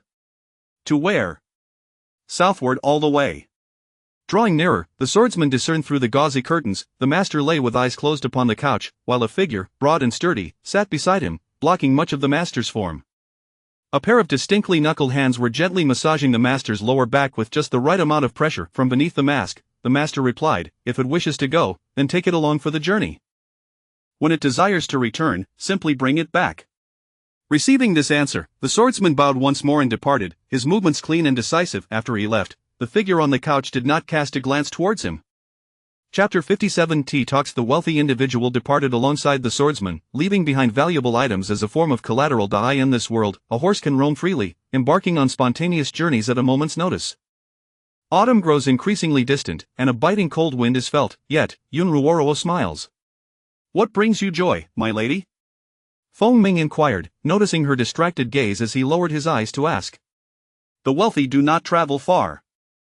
They are quite delicate. With winter approaching, the chill will temper their temperaments, reminding one of how challenging it is to manage a clever horse. Upon hearing this, Feng Ming understood that his master was. Human hearts are the most inscrutable of things. Although the items used as collateral hold significant value in the marketplace, here, wealth is beyond measure. I am not concerned for the wealthy. Should anyone dare to mistreat it, they must weigh their actions carefully. A fleeting coldness flickered in Yun Ruoro's eyes. If the wealthy were to be deceived, let it learn a lesson, for not many would consume horse meat. In this world, horses are as vital as swords. It serves as a reminder to some that the wealthy is a horse that follows those who treat it well, dispelling any last doubts. Otherwise, it would not agree to frolic about heedlessly. As winter swiftly approached, Yun Ruoro studied the figures in the ledger, ultimately concluding that she had incurred losses. "Husband, we have suffered a loss," she lamented. "Then let us earn it back," he replied. "There is no need for that. We shall wait until everything is depleted to speak of it. Once it is all gone, I will seek the one who took my gold. Besides, the beauty will return my gold." With a dismissive wave of her hand, Yun Ruoro felt that she was not cut out for business, spending lavishly. Fengming poured her a cup of hot tea and quietly awaited her, jotting down other matters before handing them to the person in charge. Upon returning, he found that his master had already retired to bed. Just as he intended to lie beside her as usual, he was ushered to a side room. "Husband, let us sleep apart for now." Alone in the side room, Fengming found himself sleepless, realizing how arduous it was to sleep alone. The following day, Yun Ruoro sensed that her precious one appeared unwell, wearing a mask that obscured his face. She reached out to touch his cheek and inquired, "Did you not sleep well last night?" Fengming pursed his lips, a hint of grievance in his voice. "I did not sleep well." "Then rest a bit longer. I shall attend to the winter provisions." After speaking, Yun Ruoro calmly withdrew her hand and descended the stairs, leaving Fengming in silence. Standing still in his place, Yun Ruoro busied herself with the task of storing supplies to meet the demands of winter at Shuiyun Inn. Observing the spicy pickled vegetables, sauerkraut, stored grains, and fine wines, she meticulously calculated her inventory. With a diet consisting of light fare, her attention had shifted to other matters, and she shared separate quarters with Fengming. When alone, Fengming's gaze grew increasingly dim. Beside Yun Ruoro, he found himself lost in admiration of her busy profile and silhouette. When noticed, his eyes would sparkle; when ignored, they would dull, much like a resilient firefly. Days passed, and Fengming no longer felt the intensity of love, only the gentle glances from his master when she acknowledged him. "Fengming, I must focus on my health. You must be obedient." He could not fathom why things had suddenly changed. Though comforted by her words, the sense of distance felt as if they had never been intimate. "Master," Fengming knelt beside the chair, calling out anxiously once more. Yun Ruoro, as always, held a pen in hand, turning to gaze at him with gentle curiosity. "What is it?" Fengming's hands tightened beneath his sleeves, nervously speaking. "Master, it has been half a month." They had been sleeping apart for half a month, during which not even a kiss had been shared. Yun Ruoro, suddenly enlightened, exclaimed, "Ah, it has been half a month." Indeed, Fengming gazed at her contemplative face, awaiting a proactive gesture or a clear hint from her eyes. Yet, Yun Ruoro did not respond as he had hoped, remarking, "It has been half a month, and I am still not finished with my tasks.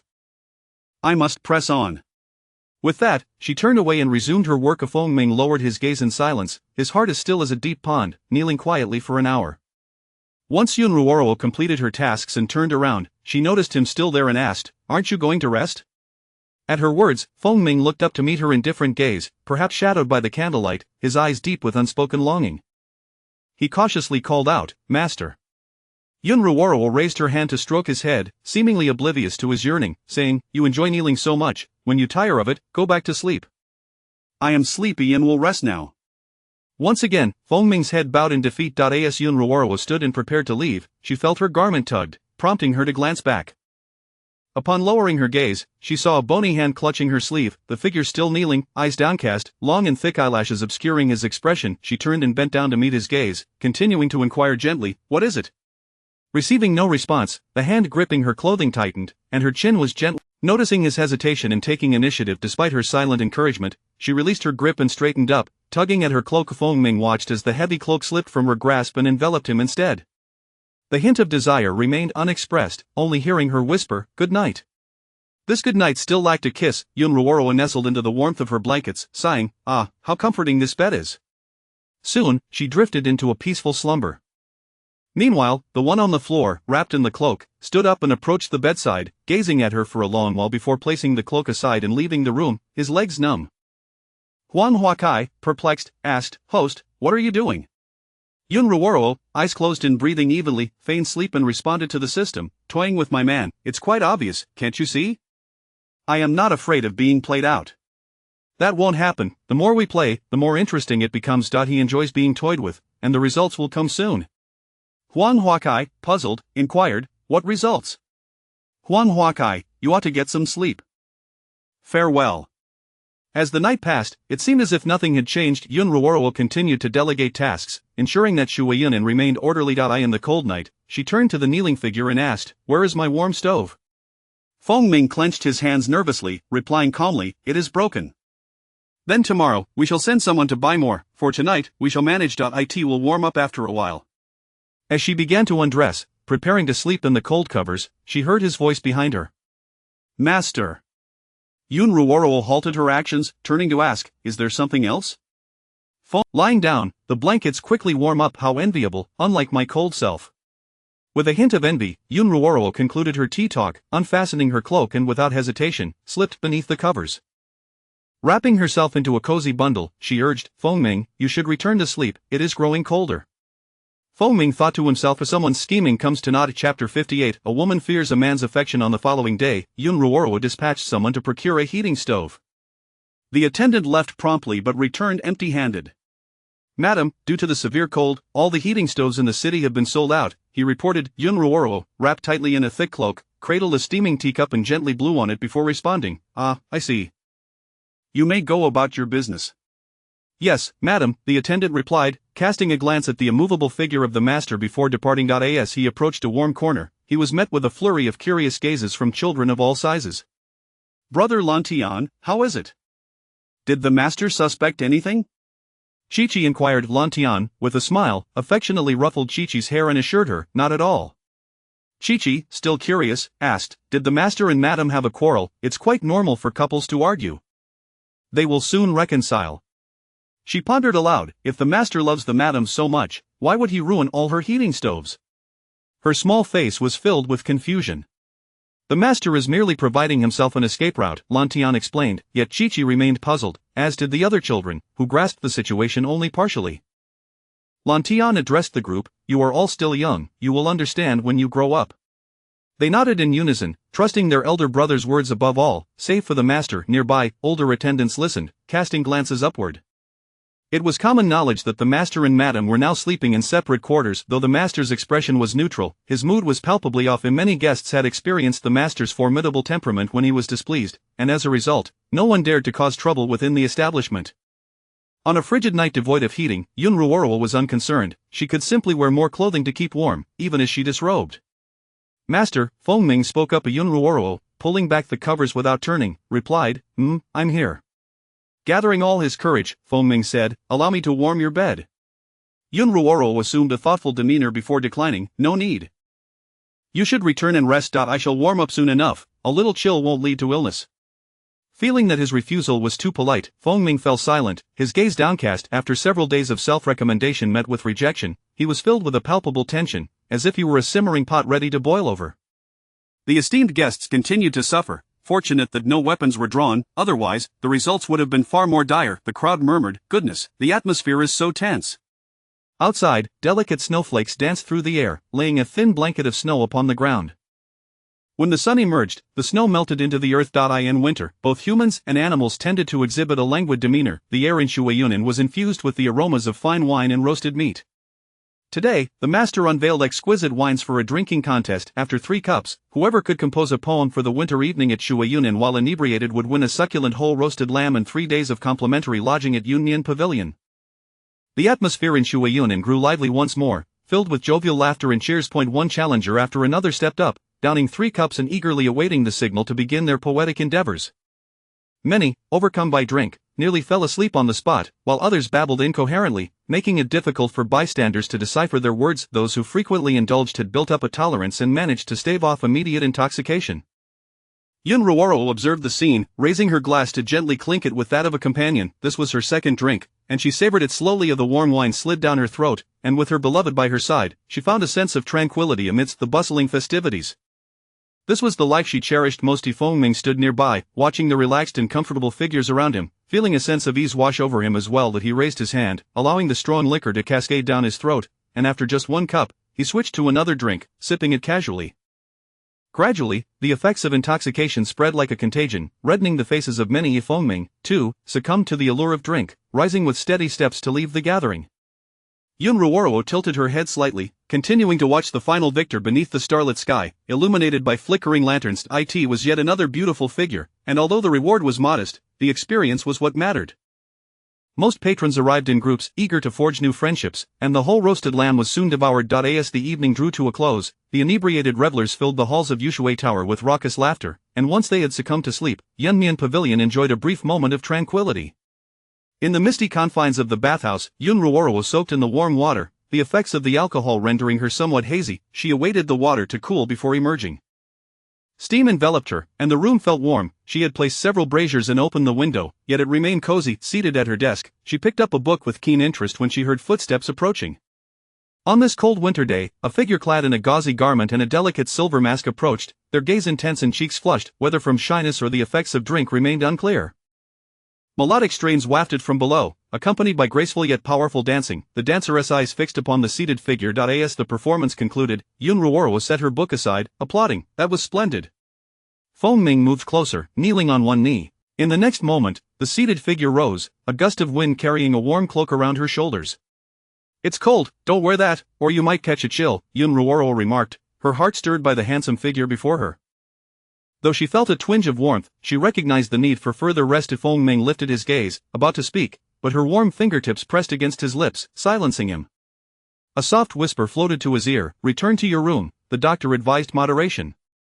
He pursed his lips, contemplating the month that had almost passed since they had been apart. The braziers in the room had been removed, leaving only one. The tall figure, draped in a cloak, had half a leg exposed to the cold air, which rendered it icy, while the warmth of the cloak made his defined fingers tense. Back in his room, he buried his handsome face within the folds of the cloak, gently rubbing against the soft fur, his dark eyes revealing a profound depth. He found himself perplexed by his master's emotions. Having faced another refusal, he was at a loss for what to do. He abhorred this punishment and wondered what actions might allow him to remain in the room. On the following day, Feng Ming began to observe those around him more keenly. He studied the pairs of men and women, noting their behaviors and the ways they endeavored to please their partners. As he watched, a flicker of envy ignited within him, admiring how the men expressed their feelings, sharing amusing tales that brought joy to those nearby. After a while, he stood up and exited Shui Yunan. On the desk, a vase held a fresh bouquet of wintersweet, adding a splash of color to the otherwise simple room. That night, a pale fingertip brushed against a flower, tracing along the curve of the chin. Feng Ming received a kiss, affirming that he was not mistaken in his affections. His long, slender fingers rested against his lips, yearning for the warmth that lingered there. One kiss was simply insufficient to quell his desire. Another day passed, and Feng Ming ventured into the city on errands. He chanced upon a couple purchasing hairpins and paused to observe before stepping into the shop. Lantian felt a twinge of confusion, questioning why the master was not the one buying the hairpin, and why the madam and master had not reconciled, though they did not seem to be at odds. The master was not one for conversation, and Lantian dared not inquire further, choosing instead to follow silently. After the hairpin was purchased, Lantian spotted it adorning the madam's head the following day, yet their relationship remained distant. The master continued to bestow gifts. Today it was a purse, tomorrow a slap, each adorning the madam, yet he was still cast out from her chamber. Should one ask Lantian how he knew, it was because he often saw the master standing atop the roof at night, a solitary figure cloaked in desolation. In previous nights, the master would have gone downstairs to fetch warm water, not stood upon the rooftop to brave the cold wind. "The master is quite pitiful," Chi-Chi voiced her thoughts, her small frame already grasping much of the situation. "But they do not appear to be quarreling," she added. "Brother, do you know why?" Lantian observed the master during this period, sensing an ominous aura. "Indeed, I find it daunting to pass by the master's side. There is an unsettling feeling, as though I might err, causing me to instinctively stare at my feet," he confessed, nervously rubbing his neck. "Is this the aura of menace?" "It must be. Being near the master makes one feel even colder, and I can't help but shiver. I dare not breathe too deeply," another child chimed in. "Brother, you must assist the master," they urged, directing their gazes towards their elder sibling. Lantian remained silent, uncertain himself, yet he could not admit his ignorance. As the eldest, he could only respond, "I shall give it a try." With that, he too felt a sense of bewilderment. Though he was not a child, he lacked understanding of matters of the heart and could only discreetly seek counsel from other patrons. Fortunately, his discernment served him well, and from a patient individual, he gleaned a nugget of wisdom. Be shameless. One cannot simply be driven away, one must be persistent. Lantian did not relay this advice directly to the master but instead spoke where the master could hear, hiding behind a pillar. "Chi-Chi, as a girl, they enjoy when men exhibit a bit of boldness. As the saying goes, a woman fears a man's pursuit. When gifts are offered, a refusal may simply be a facade. What they truly desire is for the man to be bold and assertive, to win the heart of the fair maiden." "Brother, who is this?" A patron, Lantian remarked, as he observed the tall figure departing, casting a knowing wink at his clever younger sister. Chi-Chi tilted her head, watching as the figure receded into the distance. Chapter 59 A Game of Deceit. Nightfall. Yun Ruoro had once again indulged in libations with Fengming. Departing rather early upon returning to her chamber after a refreshing bath, she gradually approached the bedside, gazing at the figure nestled within the blankets. Fengming, what are you doing? She inquired. Warming the bed, Fengming replied with utmost seriousness, his body impeccably clean and lying straight, revealing only his head, exuding an air of awaiting judgment. Yun Ruoro observed the dreamy look in his eyes, her gaze drifting down to his slightly chilly hand, and casually remarked, "Is it warm enough?" Not yet. Fengming thought to himself that claiming it was warm would surely result in being shooed to the adjacent room. Thus, he kept his eyes shut, fabricating a response, for he could not leave the cocoon of warmth at that moment. Casting a glance at the garments nearby, Yun Ruoro feigned urgency, negotiating, "But it's rather cold outside. I wish to sleep, perhaps we should let it be for today, and you can warm the bed earlier tomorrow." The next moment, a corner of the blanket was lifted by a large hand, the invitation implicit. The occupant of the bed remained silent, eyes closed in anticipation, seemingly resolved to linger in slumber. Fengming's hand beneath the covers clenched into a fist. After a prolonged pause, soft rustling sounds emerged, followed by the sensation of someone burrowing into his embrace. "Fengming, does warming the bed require undressing?" she asked. He tightened his hold, opening his eyes to respond earnestly, "It does, for it warms faster." "Indeed, it is quite warm," Yun Ruoro replied, yet made no further movements. In her intoxicated haze, she nestled against his chest, closing her eyes, devoid of any other actions. Unlike before, when she had been somewhat unruly, she now exhibited an unexpected docility, leaving Fengming somewhat disconcerted. Gathering his courage, he chose to ignore his mistress's subtle hints to hasten her departure, feigning ignorance, unwilling to miss an opportunity should she succumb to slumber. He released his embrace, lowering his head, inching closer with a tentative approach. Though he had never faced rejection before, an unsettling sense of potential rejection loomed now. Finally, summoning determination, he pressed his lips against hers. Sure enough, in the next instant, two hands pushed against his chest, applying pressure. Fearing he would be cast aside, he tightened his embrace, deepening the kiss, compelling her to tilt her head back, ultimately controlling the back of her head. Yun Ruoro, already slightly dazed from the wine, felt even more disoriented with his kiss. Once he finally released her, she attempted to speak, only to be silenced once again. The one kissing her appeared to be avoiding any words he did not wish to hear that might slip from her slightly parted lips. Sensing his grip loosening, Fengming quickly stripped her bare, then rolled over, one hand wandering while the other restrained her hand that had sought to push him away. Only after achieving his aim did he grant her the chance to speak. At that moment, a myriad of emotions surged within him. He held her tightly, fearful of being cast aside, convinced that his mistress could very well take such action. He kissed her neck, drawing near to her ear, his heated breath cascading over her skin, exuding a wild vulnerability while simultaneously exhibiting dominance. His tall stature and the contrast of broad shoulders with a narrow waist were manifestly advantageous. "I crave you, my mistress. I am in torment. You have become a vision of perfection, having flourished under my care. This past month has only served to enhance your allure, rendering you irresistibly soft to the touch. My mistress, Fengming, does not wish to indulge in mere fantasies." The following 2 days did not revert to the past. He was neither proactive nor was he sent away. Fengming seemed to have grasped the merits of audacity, complying with the warming of the bed, and even lying down in her presence, feigning that he had just settled in, awaiting her to join him in his heated embrace.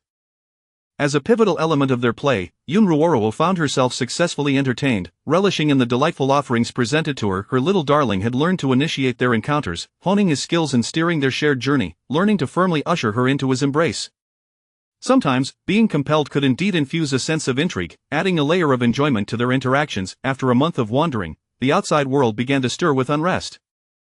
Chi-Chi, dashing in with her short legs, breathlessly exclaimed, "Master, a great bear has been sighted in the woods, not far from Shuyunjian, and it is pursuing someone." Upon hearing this, Fengming rose swiftly, retrieving his bow and arrows from the wall. Yun Ruoro remained still, propping her head upon her hand, lost in thought. Shuyunjian lay on the outskirts of the mountains, nestled within a vast forest that separated 4 nations, teeming with a myriad of flora and fauna. The beasts of this world were formidable, possessing both speed and strength, making it uncertain whether an ordinary warrior could prevail in a one-on-one confrontation. However, with so many guards at Shuyunjian, a single blade could easily dispatch any threat. She was concerned that winter had not yet arrived. If it were merely a wild boar, it would be manageable, but the presence of a great bear near the forest's edge was far more troubling. As the outside grew calm, the slain bear was carried into the kitchen, its skin marred and riddled with wounds, yet not entirely intact. Yun Ruoro took a glance, pondering what it had consumed to grow so large. Its limbs, when on all fours, nearly reached 3 meters. It bore scars, remnants of a recent conflict with humans. In winter, the beasts grew more ferocious, based on the forest intelligence provided by the wanderers. If this bear had recently wandered from the depths of the woods, her thoughts were interrupted as she noticed a hoofprint nearby, the distinctive pattern unmistakable. Yuan Qian. That foolish horse had ventured northward. What a delightful surprise, yet, according to her calculations, something felt amiss. They should have traveled much farther unless they had lost their way. Yuan Qian had always wandered aimlessly, content to go wherever it pleased, and it appeared this time was no different. Striding purposefully outside, she waved at Chi-Chi, who approached her. Chi-Chi, who was the bear pursuing? Unfamiliar with his name, Chi-Chi replied, Master, it was an official wielding dual curved blades, currently at the physician's. Understood. You may return to your duties. Yun Ruoro did not turn her attention to the one being pursued by the bear. Instead, she exited Shuyanjian and headed toward the northern forest, until a figure appeared, the wind rustling through his garments, his hair tousled, standing before her. You need not concern yourself with others. Even if Shuyanjian were to be destroyed, it matters not if Fengming, I have told you, you are of the utmost importance to me, nothing is more significant than your life. The last statement was the one she truly wished to convey. Fengming recognized that his mistress had come seeking him, warmth blossoming in his heart as he responded, very well. Yun Ruoro turned and made her way back to Shuyanjian. If only there were divine beings in this world, granting him the freedom to roam without fear, she could appear at his side in an instant should peril arise. Alas, there were no such entities, thus binding her abilities. The realm of ordinary mortals was unkind to her, confining her strength. As these thoughts crossed her mind, a familiar cacophony of hooves echoed, accompanied by the unmistakable sound of whinnying.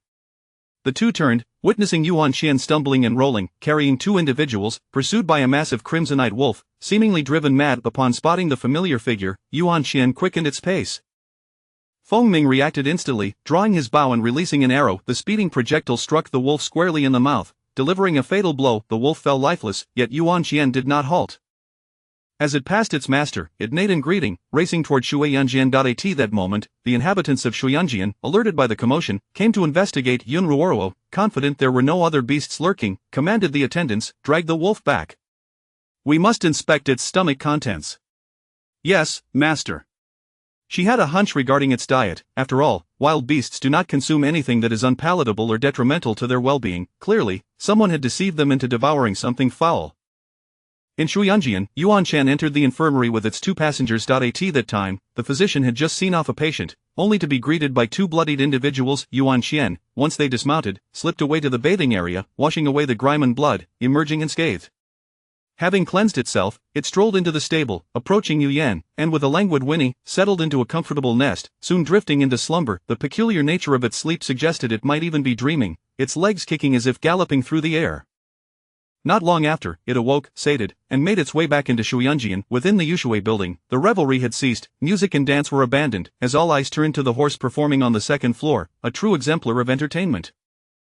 Initially kneeling to invite an attendant to mount its back, it commenced its routine. The gathered crowd was perplexed. What is this supposed to be? Who knows, we shall see. How did the horse get in here? The guests wondered, their confusion palpable, until someone clarified, this is the Master's horse. It promises to be amusing, just watch. Yuan Qian began its act, strutting onto the stage with a leisurely gait, bobbing its head as it walked. The spectators found its antics delightful, erupting into laughter. How entertaining. I've never seen a horse move like this before. Indeed, it even does a catwalk. Poor attendant, you're about to be tossed off. It leaped playfully in place, evoking further amusement. At that moment, Yuan Qian seemed to spot someone, tilting its head and neck in a mocking greeting. The audience speculated on the nature of its performance. Last time, it looked down upon us like this, they chuckled, but now, it's exuding pure disdain, evidently displeased with something. The object of its disdain, Mingyue, felt a pang of annoyance, her wound throbbing with irritation. Yuan Qian continued its display, taking a few steps forward before turning back, limited by the confines of the venue, seemingly mocking the empty air beside it. Before long, it became alert, glancing around as if sensing something, and began to dart around the stage, nearly dislodging its rider in a flurry of panic. Yet, the attendant had already been precariously balanced, the performance carrying on. As the audience began to grasp the essence of the act, they watched with rapt attention, captivated by Yuan Qian's portrayal of its recent escapades. The patrons savored their drinks, occasionally applauding, thoroughly entertained. How fascinating, truly a remarkable sight, they mused. In their lifetimes, they had encountered many peculiarities, but this spirited horse was a first. The performance was vivid and extraordinary, drawing accolades from the crowd. The inhabitants of Shuyanjian watched as if witnessing a silent film, engrossed in their speculation, the atmosphere buzzing with excitement from day to night. Yun Ruoro observed from above, piecing together the narrative.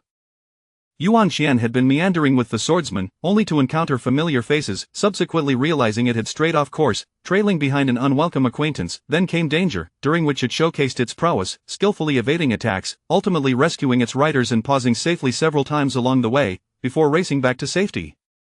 The portrayal was so lifelike and captivating that it garnered significant praise, with patrons even bestowing gratuities. In summary, Yuan Xian's fame had only grown. Once the performance concluded, Chi-Chi approached the elevated platform and whispered a few words into Yun Ruoro's ear. She rose and followed Chi-Chi as they departed. Meanwhile, Feng Ming remained behind, contemplating the possibility of sending her to guard the borders. The infirmary at Shuyanjian was staffed by physicians summoned by Yun Ruoro, strategically distanced from the city to avoid inconvenience, equipped with nearly comprehensive facilities, including a relay station. At that moment, a man and a woman lay within. The man was unconscious, sprawled on the floor, while the woman had regained consciousness, lying weakly on the sickbed, bandaged and gazing anxiously at the man in a state of unconsciousness. Chapter 60. Does the master truly remain indifferent? Yun Ruoro, for the first time, pondered the appearance of a wealthy swordsman who had been abducted, merely noting that he was rather handsome. She then turned her gaze to the woman beside her, who bore traces of foreign blood, her features striking and three-dimensional, exuding a blend of allure and grandeur. She had confirmed her suspicions and inquired, "Are you from the state of Yen?" Upon hearing the question, the princess of Yen turned her head to see a woman donning a ghostly mask, her long hair elegantly tied up, clad in a brocade robe adorned with gold-trimmed patterns, accentuating her perfect figure. She stood tall at the entrance like a resolute general prepared for battle. In a feeble voice, she replied, "Yes." The dialect of Yen was unfamiliar to the locals, hence she spoke in the dialect of Chu, which bore some resemblance to the language of Zhao. Regardless of the language, Yun Ruoro could comprehend it and, using the tone of Chu, asked, "I hear you seek me?" The Yen princess attempted to rise but found herself unable. Instead, she spoke in awkward Chu, "I beseech the master to save him. I am willing to serve as a humble servant." Yun Ruoro saw the two of them covered in blood and was unaware of the gravity of the injuries. She turned to the physician and inquired, "Is his condition grave?" The physician, a bearded elder in his 50s, responded, "Master, he has been wounded by a wolf and struck. Although I managed to staunch the bleeding in time, the wound on his back has exposed bone. My medical skills are modest, and I have done all I can. He must be taken to the city. Master, he cannot endure any jostling and must be transported by carriage. Additionally, we must hurry, the time for entry is drawing near." This statement was contradictory. The physician implied that there was little hope left. Although his skills were average, he had done what was necessary.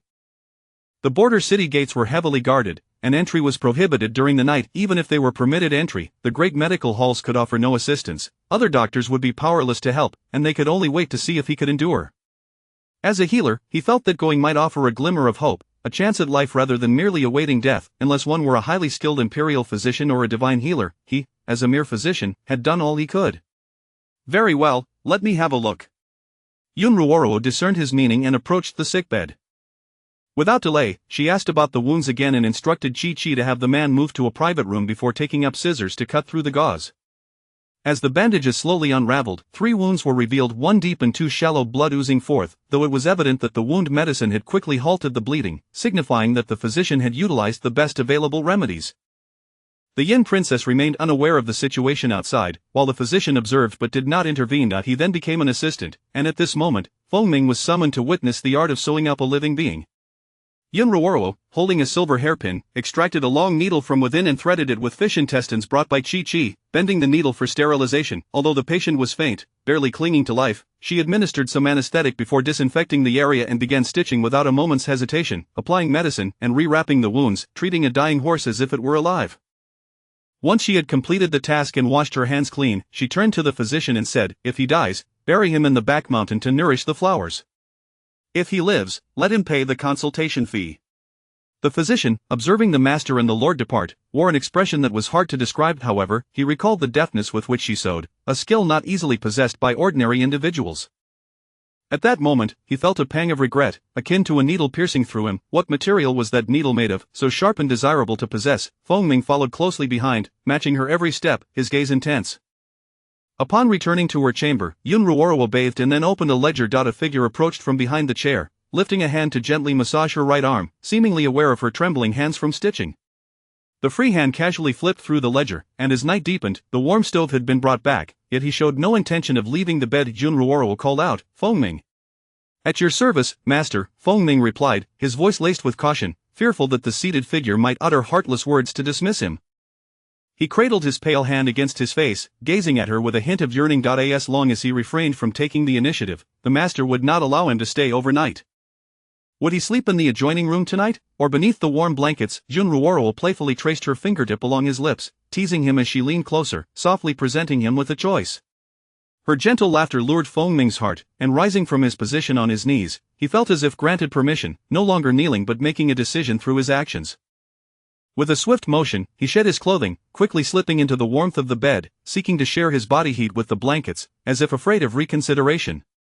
As he awaited the blankets to warm, his garments lay scattered, and his soft form nestled into the comforting space. He turned to kneel within the covers, urgently pressing his lips against hers, greedily kissing, their slightly differing strands of hair entwined as a cold breeze crept beneath the covers.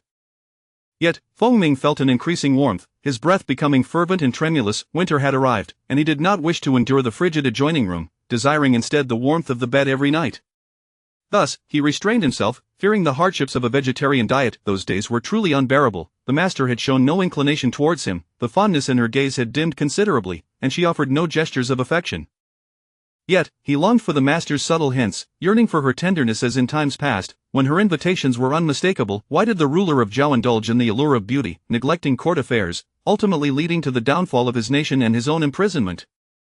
Fengming resonated with this folly, recognizing the masteress' irresistible charm that ensnared him, causing him to forget his own status. Since the day he ascended the masteress' bed, he was not merely a shadowy protector but also a favored companion, bringing joy to her life. Such indulgence had only bred greater greed within him, wishing to have the one he cherished beneath him. "Master," Fengming nurtured a peculiar possessiveness. "Does the master truly remain indifferent to him?" As dawn slowly broke, the figure beneath the covers clutched a handkerchief, tossing it into a basin of warm water before gracefully donning his garments and draping a cloak over his shoulders. He approached the bedside, smoothing the blankets for the one nestled within, tidying the disheveled hair before quietly exiting the room and entering the training grounds. In the stillness of the early morning, the cloak was cast aside, and he wielded his weapon, honing his physique. Fengming felt his chest softening in moments of relaxation. As the master most enjoyed the warmth of his presence, when she reached for him, he would tense, transforming into a rigid form, which she also found delightful. Fengming moved his shoulders, sensing he could train further, needing to wipe his face as well, both for appearances and to ensure his posture was perfect, hoping to capture the masteress' attention and avoid disdain.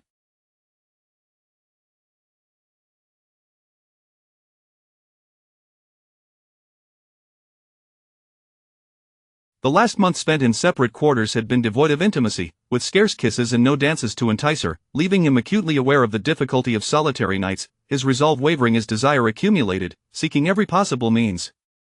Having learned to take the initiative, he had also mastered the art of climbing into the masteress' bed without her explicit invitation. As long as she did not directly command him to leave, he would remain. In other words, he ensured that she could not voice a refusal, believing that a bolder approach might solidify his place. Outside, delicate snowflakes began to fall, while inside, he continued to sweat, exhaling warmth, his body enveloped in steam as he relentlessly trained. Only when others arrived did he take his leave, tidying up before glancing at the patient in the medical hall to ascertain his condition, whether he lived or died. If deceased, he would be taken to plant flowers. If alive, he would be reminded of his consultation fee. Ultimately, the man lingered between life and death, and Fengming walked away, devoid of emotion. He entered the kitchen and soon emerged bearing a basin of steaming water. Kneeling at the bedside, he quietly awaited the masteress' awakening. After she washed and had breakfast, he refrained from following her. The bright moon had not yet set, and he could not afford to be too intimate with the master. Simultaneously, he needed to maintain small differences in habits to avoid suspicion. Just then, wrapped in a scarf, he leaned against a corner of the warm Imperial Water Pavilion, arms crossed, half his face obscured as he closed his eyes to rest. Chapter 61. With the failure of the hunt during the winter months, the people tend to avoid wandering aimlessly and prefer to dwell briefly in one location. The Disobey Tower, in the chill of winter, bustles with activity, filled with songs and dances.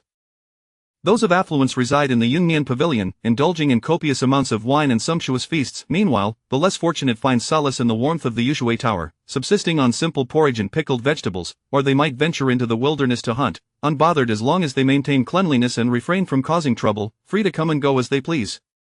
The injured Mingyue arrived at the medical hall, not expecting to find the princess he sought among his companions. Both he and the princess were wounded and unable to leave, as the winter carrier pigeons were reluctant to travel, rendering communication sparse.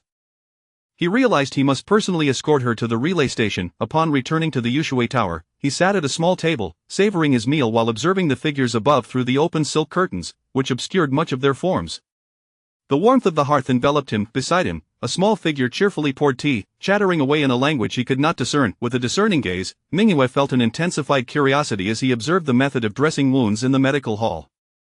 The technique was intriguing, not merely the suturing of wounds, which many physicians could accomplish, but rather the extraordinary needlework, both skillful and surpassing ordinary methods in precision, something he had never witnessed before. Suddenly, a wave of murderous intent washed over him, prompting him to withdraw his gaze and seek the source of the hostility. Shadows flitted by, eluding identification. He pondered whether it was an enemy, feeling isolated and injured. A confrontation would undoubtedly put him in peril, though he felt somewhat secure within the confines of the Ushui Tower for the moment. In a corner, Fengming opened his eyes once more, gazing upward with a gentle expression, content merely to observe his master, who was sipping hot tea, oblivious to the happenings below. The man had been watching his master intently, devoid of the usual predatory gaze, which irked Fengming. Someone was spying on his master. Suppressing his murderous intent, Fengming stood, adjusted his collar to obscure half of his face, and exited the Ushui pavilion, making his way to the medical hall. He retrieved a vial of wound medicine, adding a pinch of some substance before returning it to its place. When Mingyue returned for a change of dressings, he initially sensed nothing amiss. After a while, however, something felt off. He picked up the vial, inhaling its strong medicinal scent. Unable to detect anything unusual, his wariness prompted him to hand the tainted medicine to the physician, insisting on a fresh vial for his treatment. The physician, after receiving the altered medicine, sniffed it and found it devoid of any discernible odor. He then tasted it, the slight numbing sensation striking his sensitive palate. In an instant, he comprehended what the pavilion master had done. He had added a trace of precious Sichuan pepper powder to the medicine, a minuscule amount that would have a negligible effect, merely delaying healing and causing pain and swelling. The physician had not anticipated that the pavilion master was capable of such underhandedness. Silently, he exchanged the tainted vial for an untainted one for the patient. Mingyue still felt that something was amiss, but the physician's demeanor, the physician stroked his beard, waiting for the patient to depart before quietly remixing the tainted medicine to further reduce the detectable substance while maintaining its original efficacy. At this moment, medical ethics were of little consequence. He had never been a reputable physician to begin with. As more individuals gathered in the Ushui Tower, they formed a collective, some raising their cups toward the figures above. Should a beast appear, they would swiftly take action. The crowd remained oblivious, lost in merriment, and when they had had their fill, they would disperse to other locales. Mingyue watched his friends leave, lightly coughing as he touched his wound and then his feverish forehead, realizing his injury had become inflamed and was accompanied by a fever. He gazed at the figure wielding a bow, treading carefully through the thin snow, murmuring to himself, "This is not a good sign." He had intended to follow the retreating figure, but his body would not allow it, compelling him to turn back to the medical hall. He remained unaware that his injury was becoming increasingly futile to treat. Unless he departed from the Ushui Tower, Yunruoro wandered through the wilderness, a figure pursuing her from behind. Fengming took her hand, his warm palm enveloping her delicate fingers, and slowed his pace to inquire, "What does my dear wife wish to hunt? Let us see who is unfortunate enough to cross our path." Yunruoro was inclined to a spontaneous feast. In the winter forest, many creatures donned thick pelts, hiding in their burrows. After walking for a while, they encountered nary a single animal. The vicinity of the Ushui Tower had been thoroughly hunted, and with martial artists pursuing game, the animals had retreated far from human presence, rendering them increasingly scarce. A rustling in the underbrush prompted them to halt at a distance. A white figure swayed its tail, seemingly searching for food. With its back turned, they could not discern its identity. Yunruoro drew her bow, waiting until the white figure emerged from the thicket. It was a fox, its coat as white as snow, with eyes that appeared rimmed in eyeliner, accentuating its lively beauty. It raised its head slightly, glancing around and sniffing the air. Due to the distance and the cover of the underbrush, it seemed unaware of any imminent danger. Yunruoro had no intention of shooting the fox, for its meat was not particularly desirable, nor was its fur worth the effort. Just as she was about to lower her bow, a large hand encircled her waist, shifting her aside. Their long-term cooperation allowed her bow to pivot naturally, resulting in an arrow being loosed, striking an indistinct object with a thud, embedding itself in the tree trunk. Meanwhile, a white figure darted away, and when it landed on another tree, they realized it was a monkey, its light-colored fur somewhat long, blending seamlessly with the snow-laden branches. The two of them exchanged glances, grinning as they mockingly yelled, "Ooh, ah," Yunruoro remarked, "Little creature, your cries are alarmingly loud." Upon hearing the thud, the distant white fox merely flinched, its ears twitching before it swiftly fled, vanishing from sight. They observed the monkey for a while, noting it did not leave but instead leapt back to the previous tree, retrieving the plant that had been struck by the arrow and stuffing it into its mouth. The two paid it no mind and continued deeper into the forest, catching sight of the monkey following them from the periphery. Whenever Yunruoro spotted a target, she would throw something at it. The first was food, followed by a snowball. As she tossed the snowball, it had no effect on her, while Fengming deftly deflected the projectiles with his sword, and after several attempts, she had already lost interest in further snacking. Retrieving her bow, she glanced at the monkey, then reached into the side of Fengming's waist, extracting a pouch from within. She took out a paper-wrapped pastry, enticingly holding it out to the monkey, saying, "Would you like to try this?" The monkey, observing from a distance, studied the offering with curiosity. Although it did not appear cautious, it did not approach. Only when Yunruoro took a bite of the pastry, exclaiming how delicious it was, did the monkey seem tempted, swallowing hard as it noticed the weapon was now secured on the tall figure's back. Cautiously, it inched closer, ultimately snatching a piece and savoring it with delight. "Oh my, what is this? It's exquisite." The monkey, having discovered the flavor, became unreserved, grabbing more and stuffing its cheeks until the two human figures faded from sight. Later, as it nibbled on the root plants, those lacked flavor, until it heard human voices, causing its eyes to brighten. Not far from the Yushui Tower, a monkey appeared, specializing in pilfering food. It moved with astonishing speed, appearing and disappearing at will, snatching bags and rummaging through them, only taking food and disregarding everything else. The workers, initially oblivious to the theft, soon realized something was amiss when items began to vanish from the kitchen, indicating they had work to attend to. Chapter 62. The daily life of the keeper. Yunruoro, aware of the presence of a thief, remained unperturbed by the theft of a few pastries, lured down the mountain. It was merely a monkey, one that could easily be sustained, yet she paid it no mind, finding amusement in observing the crowd searching for the mischievous creature, adding a touch of mirth to the winter day. She merely commanded that no harm come to it, thereby rendering the situation all the more entertaining. Her indifference mirrored that of Fengming, who, in these past few days, had been languidly resting at the medical quarters, unable to present himself before his master. He had finally displayed a modicum of benevolence, opting for a standard remedy. Truth be told, he had harbored thoughts of ending the man's life, yet the ensuing complications and the specter of relentless retaliation deterred him. The other party had entrusted someone with a message. The person coming to retrieve him was nearing, and he sought to avoid detection. Indeed, on the seventh day, a contingent of officials arrived, placing the frail individual onto a carriage as they escorted the Princess of Yen away. With the departure of the loathsome figure, peace was restored, and Fengming resumed his position atop the high platform, warming his master's small hands behind the veil. In the medical quarters, Shiyu awakened from his 7-day slumber that afternoon. Upon regaining consciousness, he glanced around, seemingly unable to spot the individual he yearned to see. Fengming was the second person he encountered. In his weakened state, he clasped his hands in gratitude, uttering, "Thank you, esteemed lord, for saving my life." Fengming replied coldly from beneath his mask, "You should express your gratitude to the building's master."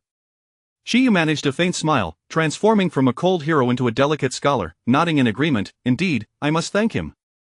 As husband and wife are one, I shall first extend my gratitude to you, esteemed lord, and once I am healed, I will personally thank the building's master." Upon hearing the term husband and wife, Fengming felt a stirring in his heart, his demeanor softening slightly as he departed with two simple words. "Remember to pay," Shiyu called after the departing figure, raising his voice a notch.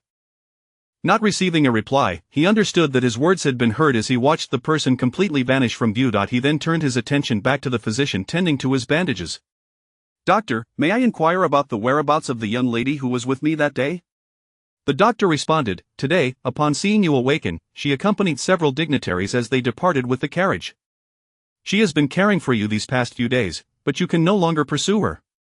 The physician reminded him, fully aware of the bonds that often tie lovers together, living or dying for each other, and how many had sought refuge in the healing hands of the medical establishment. Moreover, the Grand Medical Hall frequently received various injuries, especially near the forest, where wild beasts posed a significant threat. He had witnessed several patients arriving for treatment at Shuiyun Pavilion. It was the enhanced wound ointment that had delayed Shiyu's departure, otherwise, he would have left the very next day. Understanding this sentiment, Shiyu attempted to move slightly while lying down, feeling the sharp pain in his back, realizing the severity of his injuries. Pursuing her now would be futile, and he might very well perish on the way. However, now that he was awake, he could convey a message of the physician. Observing the patient's calm demeanor, proceeded to change the bandages, confirming the healing status of the wounds. Before Chiyu could inquire further, the doctor spoke. The building's master has stitched your wounds. They are merely swollen and not festering, which is a positive sign. Stitched? Chiyu thought he had misheard, and upon realizing his own movement was too vigorous, he refrained from further motion. Indeed, he was advised not to overreact, for any strain could prolong the healing process. Chiyu understood he had not been mistaken. He was aware that his injuries were multiple rather than singular and pondered how they had been stitched. Suddenly, a noise outside drew his attention, and he furrowed his brow, just in time to see the door being pushed open, a horse's face peeking inside, prompting a faint smile to cross his features. Brother Ma, you have arrived. The cold wind rushed in, chilling the room as a horse named Qian squeezed through the entrance, skillfully shutting the door behind it, indicating it was not its first visit. Dressed in a large floral coat, complete with light coverings, its high ponytail swayed, eliciting expressions of bemusement from onlookers. Qian, here to visit the patient, noticed him awake and greeted him with a pouted expression, filling the room with its imposing presence. The doctor, having nothing else to occupy his time, took an interest in the equine visitor, remarking, "The keeper has come daily to check if you have awakened." Keeper, what on earth is that? Chiyu replied, perplexed. Ma Shi, the keeper, is what the building's master has designated. Everyone refers to it as such. After a few days apart, Brother Ma has taken on the role of keeper. Impressive. Qian nodded in agreement, feigning comprehension of the exchange, although it only grasped 2 words, recognizing they were referring to it. Yet, it understood its master's words, leaving it puzzled as to why, but quickly dismissing the thought. Having concluded its visit with the patient, Qian made its way into the Shuiyun pavilion. A white figure crouched atop the roof, observing each of Qian's movements, enviously watching it enjoy an abundance of food. Today, Qian began its playful antics, mimicking human behavior. It learned to collect tuition fees, standing beside a barrel, awaiting patrons to retrieve their coin purses. The sound of clashing objects echoed as it stubbornly bit the top of the barrel, targeting the individuals fumbling for money. The onlookers, who had previously pretended to be disinterested, could no longer contain their laughter. Ha! Do you still wish to deceive the keeper? It knows the value of money. We told you, those 2 silver stones will not fool it. The keeper is truly remarkable. The patrons, merely jesting, once again reached into their coin pouches, this time producing a small amount of silver and tossing it into the barrel. They understood that flattering the keeper would ensure it bore no grudges. Indeed, Qian accepted the coins, set down the barrel, and began to prance alongside the individuals on the platform, causing those beneath to erupt in laughter. Qian brought joy to the patrons, with some even attempting to imitate Chiyu's demeanor, hoping to lure it into play, yet none succeeded. One person tugged at the collar around Qian's neck, dramatically pointing to the sky. "Keeper, come wander the world with me." Qian took a step back. "If you wish to ascend to the heavens, do so on your own. Do not drag me along." The crowd continued their playful attempts, but the biting cold deterred the horse from leaving Shuiyun Pavilion, as it preferred to remain within the confines of the stables, the medical quarters, and the Shuiyun Pavilion in a predictable routine. As the spectators began to wager on who could coax Qian out of Shuiyun Pavilion, some resorted to trickery, while others feigned the presence of enticing treasures outside, attempting to pique Qian's curiosity, yet it remained steadfastly rooted. Some pulled, others pushed. Initially, Qian relished the game, but soon enough, it grew irritated, delivering a swift kick to one of the persistent individuals. The person, taken aback yet prepared, quickly dodged, resulting in yet another patient being added to the medical quarters. The injured party bore no resentment, as his wounds were minor, and the situation had sparked a wager among the onlookers regarding who could provoke the keeper. Having kicked one individual, Qian realized its safety and grew increasingly brazen, taking a seat on the back of another, demonstrating the true meaning of a bucking bronco, employing various methods to unseat its rider. Once the rider was thrown off, it signaled to others to mount, enticing them onto its back to continue the wild ride like a wild stallion. Qian would throw off its passengers without ever trampling them. The crowd found delight in the spectacle, eagerly joining the fray. "You are all so idle, being played with by a horse." Indeed, they were all too idle, craving a change of pace, and the entertainment was simply delightful. Qian thought, "I shan't follow you, my master has warned me, you merely wish to deceive me and feast upon roasted horse." Chapter 63. The incarnation of a rogue. Chiyu healed remarkably quickly. Subsequently, he lured away the wealthy individual, as his horse had vanished before arriving at Shuiyun Pavilion. Prior to leaving, he placed a bet and made a handsome profit. The wealthy man, clad in a coat and wearing a hood that revealed only his ears, eyes, and the muzzle of his horse, found himself riding on a mere thin layer of snow on the ground. As he was ridden and then returned, the onlookers couldn't help but murmur in astonishment, subsequently reaching for their coin purses. Upon dismounting, Chiyu was immediately surrounded by curious onlookers who inquired, "How did you persuade it to comply?" Indeed, we exhausted every method, yet it refused to leave Shuiyun Pavilion. I cannot say, Shiyu replied, accepting the winnings and returning to Yushui Tower, where he placed the consultation fee in Chi-Chi's hands and cupped his fists towards the two individuals above. I am eternally grateful, esteemed Tower Master, for your life-saving grace. I shall repay this kindness in the future. Having said this, he turned to depart, genuinely unaware that he had merely treated the creature as if it were human, engaging in simple and comprehensible conversation.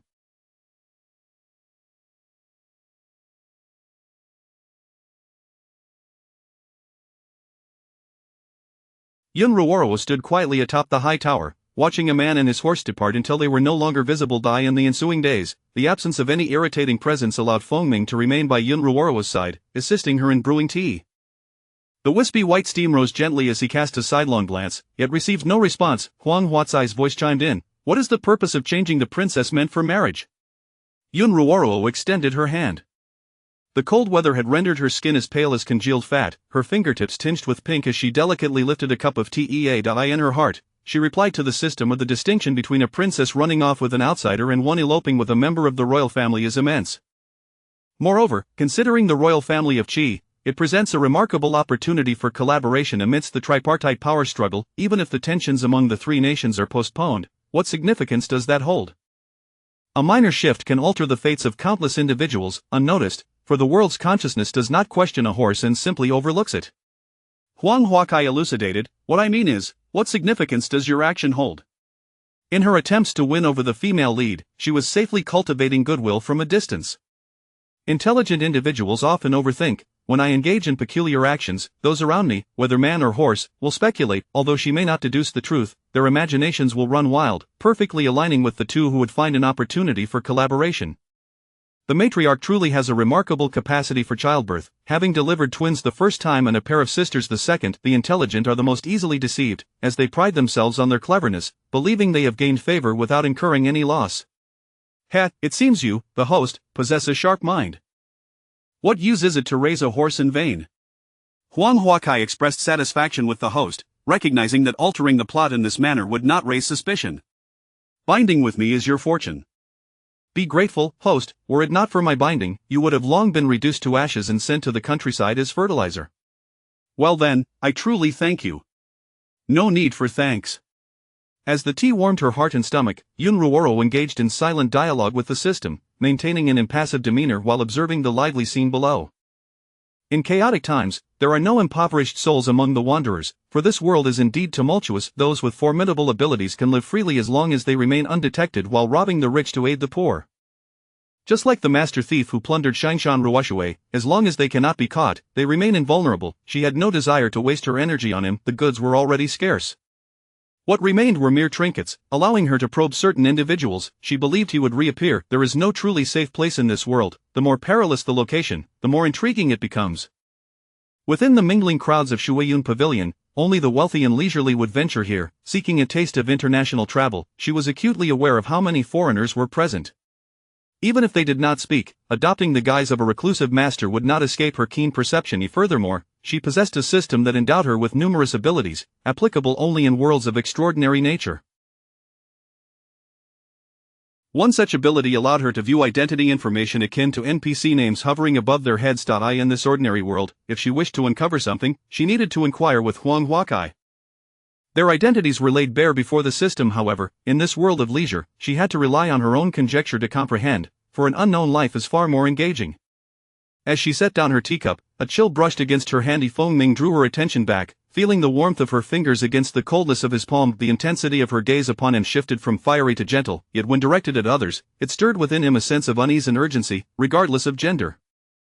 He could discern her keen interest in them, particularly one individual. That person was remarkably handsome. Suddenly, Fengming felt an intense curiosity about her intentions, the feeling of being kept in the dark filling him with trepidation. He yearned to engage in open conversation with others, yet his large hand remained enveloping her smaller one, reluctant to let go, as he cast a sidelong glance at the throngs below. Yun Ruoro withdrew her gaze to observe his profile. He seemed to harbor intentions of discreetly burying someone in the mountains behind. The surge of jealousy ignited within her, causing a smile to grace her lips as she leaned closer to his ear and whispered softly, "My dear." Feng Ming felt the warmth of her breath against his ear as they shared hushed words in the presence of countless onlookers, her delicate voice brushing against his heart like a feather. Just as he was about to respond, her lips playfully grazed his earlobe, catching him completely off guard. The suddenness of the attack rendered his body rigid, his heartbeat racing, and his face flushed, as if he were about to emit steam. Yun Ruoro continued her playful teasing. "My dear, you have such a thin skin, a mere kiss makes you blush." "It was not merely a kiss," Feng Ming mumbled, lowering his head, his ear thoroughly reddened from her warm breath. He felt uneasy as he gazed at his own hands, unsure of why he felt compelled to retort. In truth, she had been toying with his earlobe for quite some time. Had they not been turned to the side, those below might have assumed they were merely whispering sweet nothings, when in fact, he had been nibbled upon. Observing his demeanor, Yun Ruoro leaned against him, remarking, "My dear, you were so daring before. Why does it seem you've transformed into an entirely different person simply by changing your attire? Is it due to the absence of loose garments?" "No," came his reply. "Then what is it?" she pressed. "What is it?" Feng Ming's thoughts were systematically dismissed.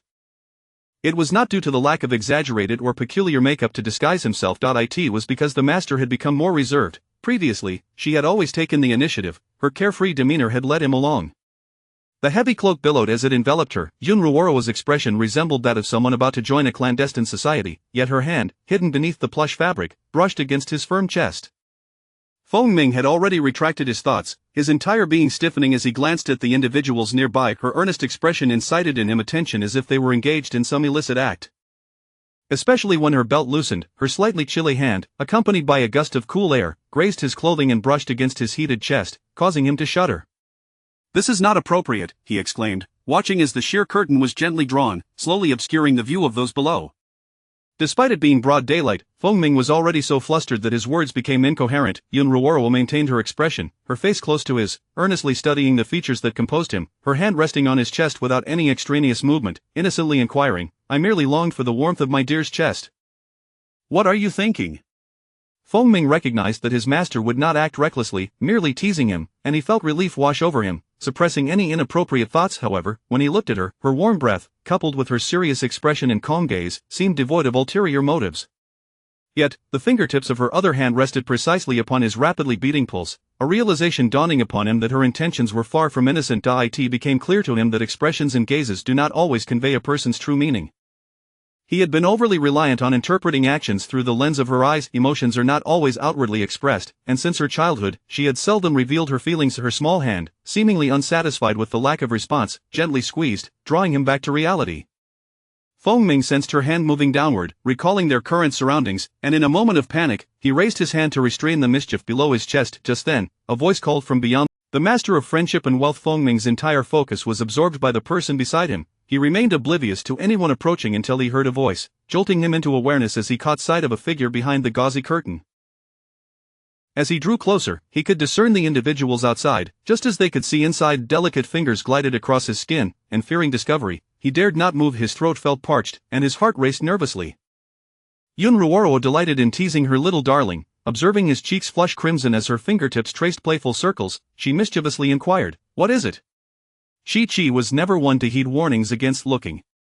From the outset in the water cloud pavilion, she held her head high, her back straight, and her gaze unwavering. Thus, she noticed the close proximity of the building master and the pavilion master, perceiving only their camaraderie without further contemplation. She replied, "The master has brought someone back." "Who did he bring?" It was evident that if it were the same individual as before, Chi would not have described it in such a manner. It was the swordsman who had been kicked by the pavilion master on a rainy day, and Chi recognized him. She noted the mole on his pulse, which had not been concealed despite his change of attire. Others seemed unaware of his identity, as he was with the physician. Chi understood he was a wanted criminal and spoke in a hushed tone. Feeling it insufficient, she leaned directly into the curtain. Feng Ming froze, and if not for the mask concealing his face, the deep crimson hue betraying his embarrassment would have been apparent to all. At that moment, all he wished for was to flee, yet escape was impossible. He felt a desperate urge to burrow into the ground, and then he sensed the person in his embrace stir. Yun Ruoro withdrew her hand, about to sit upright, but just before revealing her partially open attire, she was drawn back into his embrace. She did not resist, melting against Feng Ming, and as she prepared to reach out playfully, a large hand seized hers, and she regarded his chin with a mischievous smile. Feng Ming struggled to regain his composure and spoke heavily on her behalf. "We shall proceed shortly." His words attracted attention, and as he shifted, his flushed ears were still visible. Chi-Chi, still quite young, looked curiously at the bashful pavilion master, her small head filled with large question marks. She mused, the building master merely leans against the pavilion master's embrace, and he becomes this shy. It seems everyone was right, the pavilion master is indeed enamored with the building master, and it appears they have reconciled. With such thoughts, Chi-Chi withdrew her head and departed. Once Feng Ming could no longer see her figure, he hastily released his hold, adjusted his attire, and opened the window behind him, then shut it again, his clothing in disarray as he fled in a panic. With her support gone, Yun Ruoro propped herself on the couch. Her smile faded quickly as she regained her composure and stood up. The wealthy one had returned. Having been away for a few days, he brought back not one, but two familiar faces. One was a person who had nearly been struck by lightning and had been injured, his identity the leader of the Martial Arts Alliance. The other, a beautiful proprietress, was the daughter of the former leader of the Martial Arts Alliance, a sight to behold. Considering these two identities, the new leader had defeated the old leader and acquired resources, while simultaneously capturing the attention of the latter's daughter, paving the way for a potential union. The former leader, having lost, succumbed to old injuries, transforming into a near-fatal enemy. The beautiful woman, now devoid of protection, became the object of envy for countless individuals and fled on her own. Martial artists, disinclined to be governed, lived freely and recklessly, hailing from all corners of the land, unconcerned with national boundaries, only differentiating between strength and weakness. Thus, this martial arts leader was swifter than an emperor in uniting the martial world. What the court most dreaded was this very outcome. They secretly wished to undermine the martial arts leader, allowing chaos and conflict to persist, believing that as long as the martial world remained unsettled, they would be less likely to encounter issues. The role of the martial arts leader was perilous, and the two could easily script a saga of 300 episodes filled with melodrama. How, then, did they manage to leave the city? Or was it that they had lured the wealthy one out? Yun Ruoro regretted not witnessing the performance of the wealthy one sooner. Observing that the two posed no threat of revealing their identities, she headed straight for the stable. The wealthy one was asleep again, resting soundly, seemingly lost in dreams, his hooves still stirring. Then, he flicked his ears, inhaling deeply as if catching a scent, before opening his large eyes, still tinged with the confusion of awakening. Once fully alert, his bright eyes turned to see his owner outside the enclosure, and he attempted to rise. However, having eaten his fill, he lay back down, squirming restlessly before finally managing to crawl upright, nudging his head forward. Yun Ruoro reached out to pat him, then lifted his head to examine the necklace around his neck, which now sported a metallic pendant that swayed gently. Releasing her grip, she picked it up for a closer inspection. It bore a single character Chi. The Chi Kingdom's pass, a dainty token hanging from a horse's neck, crafted from dark iron, featured the exclusive insignia of a horse on both sides, with the wealthy one tilting its head and grinning, raising a hoof. This was not merely significant. The pass was essential for verifying identity at checkpoints, and it would be no simple task to exchange for another horse. How intriguing, no wonder the two rode him. With this pass, they could navigate without hindrance, a delightful surprise indeed. Once again, the conflicts between the martial world and the kingdom were postponed. Two matters could alter many circumstances, yet the inevitable conclusion would remain unchanged. Unless she intervened, nothing would alter, and should she forcefully intrude, she would once more experience the devastating consequences of obliteration. Yun Ruoro released the token, having done well to consider why the wealthy one would willingly bear them. Upon hearing the inquiry, the wealthy one, understanding the lengthy sentence clearly, began to perform. The horse pranced playfully, tossing its mane with flair, then blinked. In an instant, Yun Ruoro grasped the implication. "Who would have thought you had a penchant for beauties? I thought you favored little Maras." The wealthy one lifted its head, indicating, "I adore them all." "Very well, just be cautious while playing outside with those you fancy. If you encounter danger and cannot fend it off, abandon them and flee. Should anyone bully you, inform me, and I shall seek vengeance on your behalf." The black horse nodded vigorously. Yun Ruoro chose not to elaborate further and turned to leave. The wealthy one, noticing his owner departing, opened the stable door and gracefully followed behind, glancing at the slightly plump, attractive one as they exited the stable. As they passed by the crowd, the wealthy one tossed its sleek, black mane and cast a flirtatious glance, leaving onlookers in a state of astonishment. Who has the master learned from this time? Is it not obvious? It is the beauty, ha ha ha. Indeed, that little hoof's movements are truly enchanting. It is no wonder it belongs to the master. Ha! The wealthy one trotted along, laughter trailing in its wake, a defining characteristic of its presence. One individual laughed heartily, pointing at the horse, and asked his companion, "Ha! Is this the horse you spoke of? Its ears are perked up, and that expression is rather peculiar. It resembles a donkey." Don't be absurd, the companion exclaimed, retreating behind the speaker in alarm. The wealthy one, initially casting flirtatious glances, halted upon hearing someone laugh loudly and mockingly call it a donkey. It pivoted, hooves pounding the ground as it swiftly closed the distance, its brown eyes gleaming with intelligence, now filled with wrath, as it pressed its face against the individual's. Look me in the eye, you wretch. The person, restrained by the individual behind, saw their smile vanish, unable to escape, forced into a face-to-face encounter with the horse. They tilted their head in vain to evade, yet any attempt at resistance was swiftly quelled. Do not move. If you resist, it will engage you in combat. If you flee, it will pursue you until exhaustion. Quickly apologize to the master.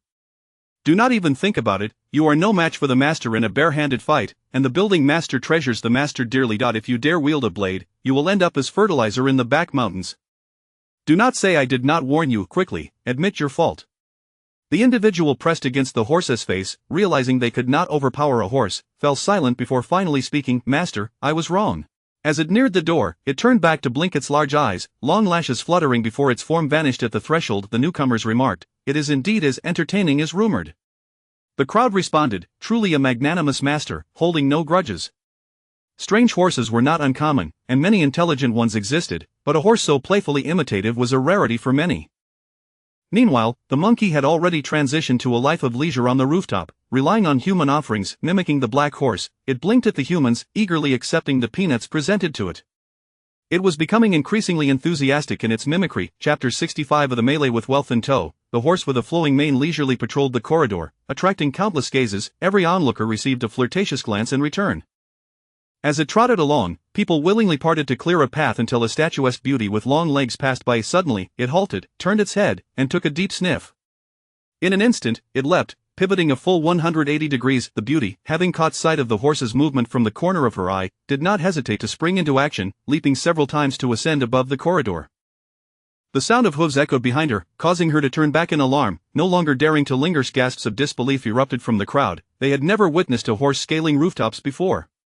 Now I understand why the master insisted on sturdy construction when building Shuiyun Pavilion. Look, the horse is on the roof, and it's chasing after that beauty, but why is it pursuing her? Who knows? Heads poked out from both upstairs and downstairs, all eyes fixated on the roof. Despite its robust structure, several spots bore the marks of the horse's powerful leaps and the occasional slip, though it had been cautious, aware to tread only on the most solid surfaces. The monkey, observing the scene, quickly shifted to the side of its territory, locking eyes with the black horse for the first time. Captivated by its colorful coat, the horse momentarily appeared bewildered, unsure of what this peculiar creature was, momentarily forgetting its pursuit until it shifted its gaze away.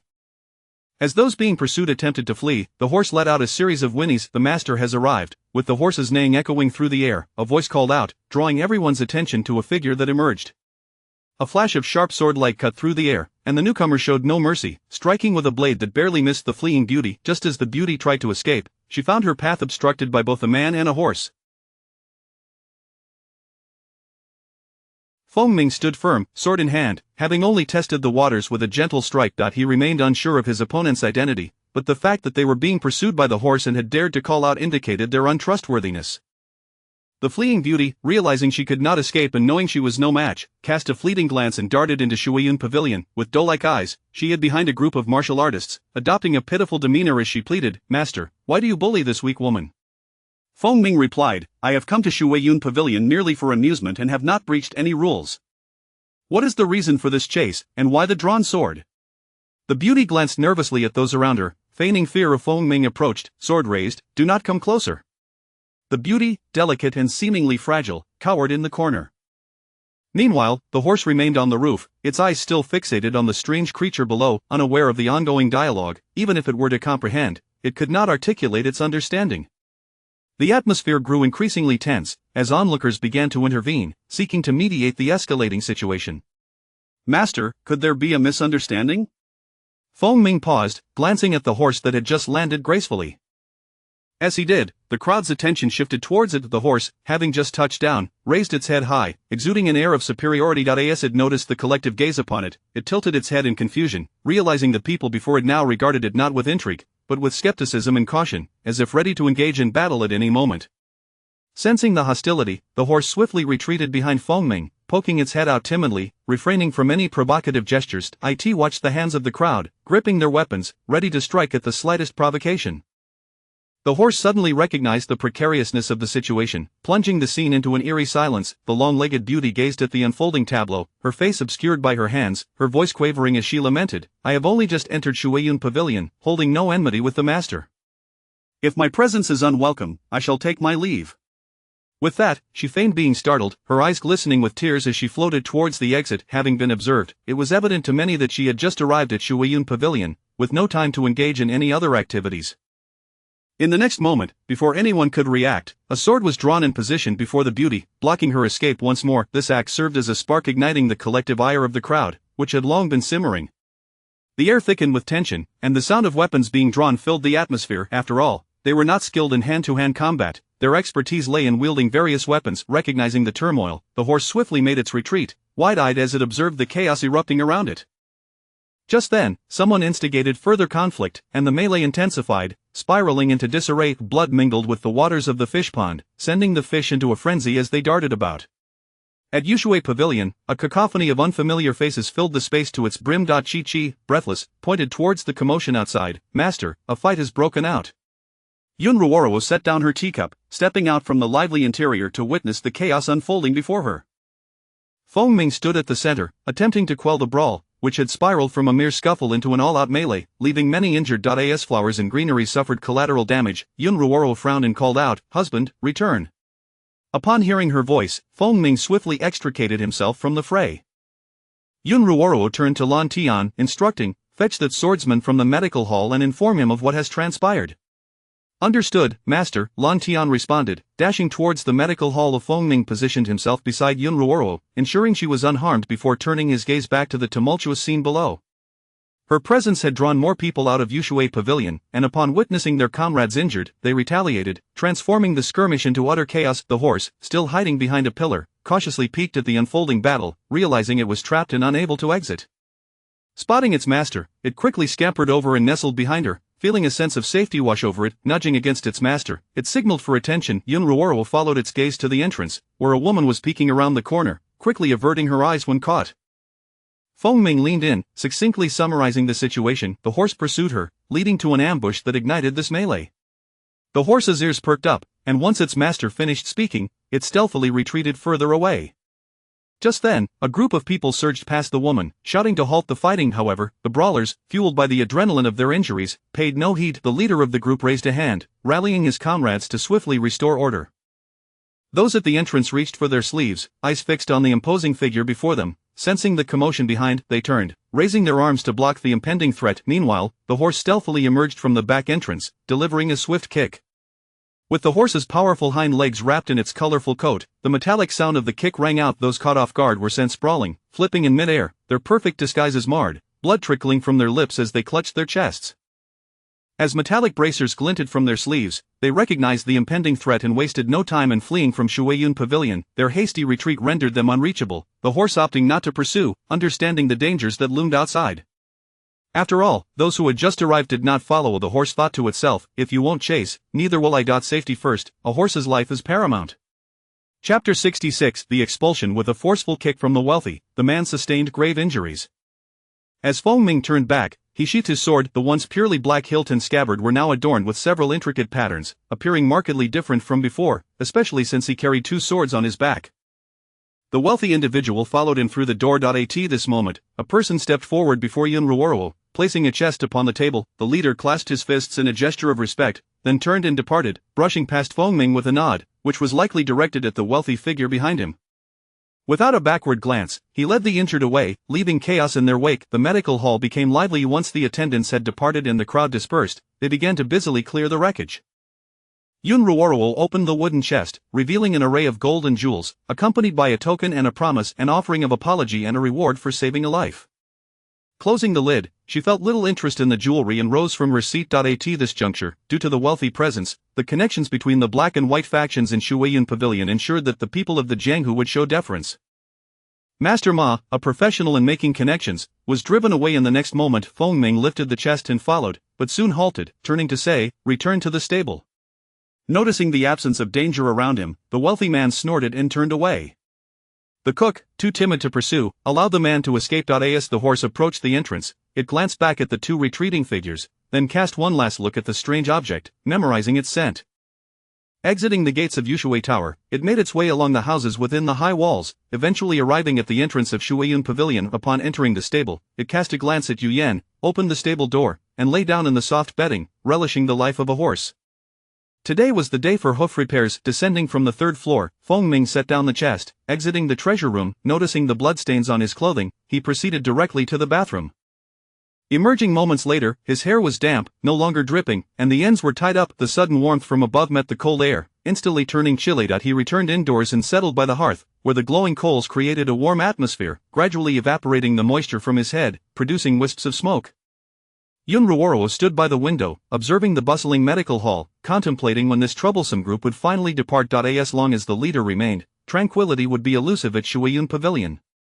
The identity of the fleeing person was something she did not inquire about with Huang Huakai. Such trivial matters were hardly worth consulting the system. Despite her injuries, the speed of escape was remarkable, especially for someone whom the wealthy man remembered. Few could boast such an ability, particularly one who had undergone disguise. The manner in which they walked was somewhat exaggerated, not resembling that of a woman. Such exceptional skills in disguise resembled those of a master thief, typically a solitary figure, yet now entangled in the conflicts of the martial world. They seemed unlike Yun Ziqing. The waters were becoming murkier, with increasingly frequent overt and covert struggles, making the situation all the more intriguing. The courtyard had been meticulously cleaned, with the damaged areas set aside for repair the following day. Lan Tian made a trip to the city, soon returning with craftsmen to mend the broken railings and shattered flooring of Shuiyun Pavilion. Meanwhile, the vegetation in the flowerbed was replaced, as attendants ventured to the forest's edge to dig up new plants for replanting. In a day, Shuiyun Pavilion returned to its former state, with the leader announcing that no further disturbances were tolerated. The cause of death for those who perished had been identified, and the suspects were being systematically eliminated.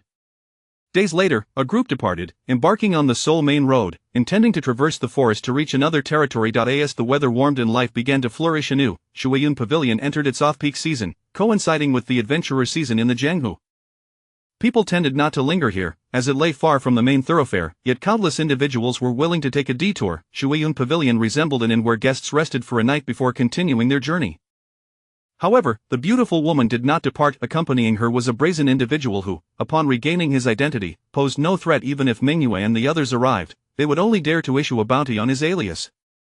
Yun Ruoro observed that the beauty had become even more enchanting, the two now inseparable after 3 years, their appearances suggesting they had endured much together. They watched the lively wealthy man, seemingly plotting something.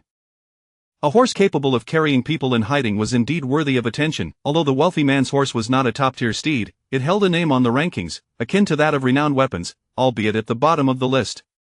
The mightiest horse belonged to a general of the Chu kingdom, excelling in speed, endurance, and strength, and it had shown remarkable intelligence, having accompanied its master into battle without sustaining any injuries. In recent days, guests at Shuiyun Pavilion had been unusually scarce, which was not entirely unexpected. Yun Ruoro rested her chin on her hand, feeling a tinge of boredom, and beckoned to Chi-Chi. Chi-Chi, with her short legs, climbed the stairs, relishing the feeling of being needed by the innkeeper. Besides delivering messages, she had little to occupy her time. The innkeeper, feeling disinterested, decided to invite some beauties to dance or perform. Meanwhile, Feng Ming, seated nearby, was whittling a piece of wood into the shape of a hairpin, meticulously carving intricate patterns. Hearing the conversation about boredom, he paused, setting down his tools to refill the teacup. Yun Ruoro turned, wrapping her arms around his strong arm and said, "Husband, I wish to see fireworks." "Very well, I shall arrange it," Feng Ming replied, placing the teapot down before departing. He sheathed a dagger back onto her person, took a sword from the table, and exited Yushui Pavilion, mounting Yu Yan as he rode into the city. As he gazed upon the festive decorations, he suddenly realized the new year had arrived, and another year was drawing to a close. He felt a fleeting sense of how swiftly time passed. These past years had flown by in an instant. The tranquility of Shuiyun Pavilion was shattered the next day, as lanterns were hung and the staff gathered to enjoy a sumptuous New Year's Eve feast. At night, fireworks illuminated Shuiyun Pavilion, their resounding explosions driving away the beasts descending from the mountains, akin to dispersing the Nian beast. The wild creatures sought additional sustenance, but Yun Ruoro offered them no opportunities. The crucial moments had yet to unfold. Only a series of minor events had transpired. The princess and alliance had not perished, thus averting a national war, and the cause of the former martial arts leader's death had yet to be revealed, leaving the situation unclear. The emperor had not committed any egregious acts, and his empress would retain him until their child grew older, ready to assume the identity of the next piece on the chessboard. The specific timing would not be long, as the child was growing increasingly unlike him, unless they transformed into a chubby little one, in which case all would be lost. All was delayed due to a single horse. The butterfly effect was indeed fascinating. Yun Ruoro gazed at the fireworks, her eyes sparkling with similar brilliance. If this isn't suspicious, then I shall indulge in a grand scheme. Huang Huakai inquired, host, do you intend to assist the female lead? Without hesitation, Yun Ruoro resolutely rejected the notion in her heart, absolutely not. I plan to reclaim my husband, the losses are becoming too great. Huang Huakai scoffed, TCH, I thought you had the courage to confront matters head-on. That is not possible, I must accompany my little treasure. If I were to venture to the capital now, I might lose everything in an instant. Yun Ruoro had no intention of going, remotely increasing affection had already reached its limit, and attempting to alter the plot was tantamount to interference. The primary focus of this life was not the mission but to be with her little treasure, to play with him at her will, to tease and coax him, which was far more enjoyable. Huang Huakai employed a provoking tactic, saying, host, think of the momentum you had when you defeated the antagonist last time, why so timid now? I am simply enjoying life. Isn't this a straightforward task? I am enjoying life. Alright, take your time. Yun Ruoro was entirely unfazed by this, declaring that enjoyment was paramount, and during her break, even if she had to work, it would depend on her mood. Chapter 67 Summoned It while Fengming was diligently polishing his weapon, Yun Ruoro rested her chin on her hand, gazing at him, when a sudden epiphany struck her. My dear husband, she proposed, let us host an auction to sell the treasures in our vault. Fengming paused his task, hesitating as he recalled the couple's exchanges. Ultimately, he refrained from agreeing outright, instead inquiring, where does my wife wish to go? It was evident he understood that his mistress could not remain in one place for long without becoming bored, prompting her to embark on whimsical ventures. In the past, he had followed her, later, he accompanied her, and now he wished to be prepared to journey alongside her. After a moment's contemplation, Yun Ruoro replied, to seek out the beauty and demand repayment. She promised to return what she owed, yet has not delivered such deceit. Yun Zimu interjected, you made that claim, I did not agree. Yun Ruoro sighed, if I cannot locate the vendor of poison, I shall yearn for the beauty's establishment, where one could procure anything. If she fails to repay me, I shall ensure she experiences the indignation of a debt collector. Where might that be? Fengming pondered, concerned whether his mistress intended to venture into perilous territory. Who knows? Do you have any insight, my dear husband? Yun Ruoro feigned ignorance, her expression one of delightful exasperation. Fengming sheathed his sword, declaring, I shall seek her out. He was aware of who the beauty was. Only a select few could elicit such a title from his mistress, and only one owed her money, but where could she be found? He glanced towards the Yushui Tower, bustling with people, and among them were familiar faces. If he could apprehend that individual, he could alleviate his mistress's worries. As he opened the door, a shadow flitted away. Yun Ruoro, leaning alluringly, observed the figure with the sword striding towards the threshold, striking a captivating pose. With an exaggerated tone, she called, are you truly leaving now, my dear husband? The subtlety of her plea rendered everything else inconsequential. Fengming hesitated, the door he had just opened closing once more as he secured the latch, his gaze fixed on the figure upon the bed. His eyes deepened in contemplation as he approached the bedside, placing the sword on the nightstand before climbing onto the bed, all movements fluid and seamless. Fengming was willing to be summoned by his mistress at her whim, to come and go as she pleased. As dawn broke, the occupant of the bed awakened, carefully extricating herself from the embrace of another, dressing, and tucking the covers neatly. She gazed at the sleeping visage for a long moment before turning away and grasping the sword in her hand, skillfully exiting the room. Standing in the corridor on the third floor, he beheld the rising light illuminating the sky, its beams resembling a guiding hand. He glanced back at the closed door, now bathed in sunlight, before turning to descend the stairs, step by step, towards the training ground. At the training arena, someone had arrived early, wielding a sharp blade with palpable energy, their visage obscured. The only visible feature was their eyes, tranquil as a still pond, glimmering with an icy luminescence. The sword they brandished halted mid-air, the force of their swing creating ripples in the air, the blade gradually being retracted to their side. With a penetrating gaze, they addressed the newcomer, Xingshi. Fengming approached steadily, standing opposite him, and without preamble, he demanded, Xingyi, where is my mistress's gold? Xingyi replied coldly, I do not know. The Yun family possessed countless shadow guards, ranked in the order of red, orange, yellow, green, blue, indigo, and violet, with 9 members each. The latest cohort was violet, and Xing had already been considered an old subordinate of the mistress. Selection meant becoming an inseparable shadow guard by the mistress's side, capable of accepting her assignments, while those not chosen would be relegated to perilous tasks. Simultaneously, the mistress had to prove herself to earn her selection, yet Fengming was the 10th, the one left behind, ultimately being easily intercepted by Yun Ruorua. Receiving no answer, he pressed with a second inquiry, "Where is your master?" "Cannot divulge," came the terse response. Those 4 words drew forth blades, and the confrontation escalated, both pairs of icy eyes brimming with lethal intent. The two exchanged blows, their weapons and fists clashing hundreds of times within a short span. Surprise flickered in Qing Yi's eyes. As the most formidable of the Qing ranks, he found himself unable to best the 10th. He was aware that Qing Shi had grown stronger but had not anticipated such extraordinary progress.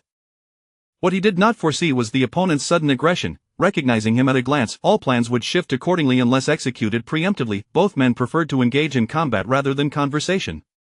Whatever the matter, they would simply battle until one emerged victorious. Fengming's new techniques were all taught by Yun Ruorua, effectively bridging their disparity, leaving neither able to gain the upper hand. At that moment, an individual entered the doorway, disrupting the equilibrium. The two combatants ceased, stepping back to create distance. Yun Ruorua leaned against the doorframe, raising a hand to shield her face as she stifled a yawn. Lowering her hand lazily, she declared, "Go inform your master to clean himself up and wait." Fengming, Qing Yi. Her words bore a threat, laden with ambiguous intent, leaving Qing Yi with an odd expression. Noticing his lack of response, Yun Ruorua traced the fur on her cloak, casting her gaze downwards as she coolly remarked, "If you do not depart, I shall ensure you remain here, tending to the flowers in the back mountain." Qing Yi remained unmoved. Fengming tightened his grip on the sword, poised for action, awaiting the command. Those who remained would dig pits in the back mountain, sowing seeds, perfectly timed for the coming spring. They simply needed to dig a little deeper to avoid being unearthed by wild beasts. The mistress inquired about the high monk's divination, curious about the consequences. Yun Ruorua cradled the hearth with both hands, her fingertips tracing the intricate patterns upon it, and spoke serenely of the legitimate daughters are 3. The number 3 is the ultimate. The floating clouds must coalesce to harness the power of thunder. Qing Yi stood in stunned silence, unable to fathom what he had just heard or the implications it held. The Yun family had 3 legitimate daughters. Aside from Yun Ziqing, the other 2 were shrouded in mystery, often veiled and rarely seen. Yet they were not the mistress herself. As twins, they were destined to resist confinement within the boudoir, and no one knew their whereabouts. The gathering of floating clouds signified the fragmented powers of the Yun family, while thunder represented the highest authority. Having never been involved in affairs, only a shadow guard's illegitimate daughter could utter such words, leaving all others unable to decipher their meaning. Qing Yi recognized that the mistress's inquiry was merely a test. At that moment, he understood that the person before him was the strategist, capable of propelling 3 individuals to the pinnacle of power through her singular effort. To possess a Yun family daughter was to hold dominion over the world. Ambition was never lacking. Everyone desired the realm of the 4 great nations, surrounded by countless smaller states, had maintained relative peace until the Zhao kingdom's downfall disrupted the balance. Had he not been shadowing her, he would not have discerned that the high monk's divination suggested that the Yun family daughter would seize the world. A mere word's difference had left him entirely unscathed. Chapter 68 is indeed terrifying. Qing Yi asked what he needed to, yet he departed, reluctant to become mere fertilizer for the flowers in the back mountains. Qing Shi, he could no longer contend with, especially not the enigmatic 6th miss, whose presence instilled a sense of danger. A person under one's very nose can often be the least understood. The auction at Shui Yunjian commenced, featuring weapons from the Jianghu rankings. As all things revived with the warming weather, the world began to flourish. Life blossomed anew, and a brief peace ensued among the 3 kingdoms, resulting in countless carriages converging upon Shui Yunjian. Multitudes ventured out, drawn by the allure of spring, creating an atmosphere of unparalleled festivity. Yun Ruorua did not participate in the auction, leaving the management to the steward of Yushwadong. This was a test. Overseeing Shui Yunjian was not a daunting task. With the Chu state's token in the front and the Wulin leader in the rear, both formidable forces provided ample protection. Should one neglect their duties, they would find themselves in the back mountains, becoming mere fertilizer. It was common knowledge how to choose, especially since the steward's bond was still in her possession.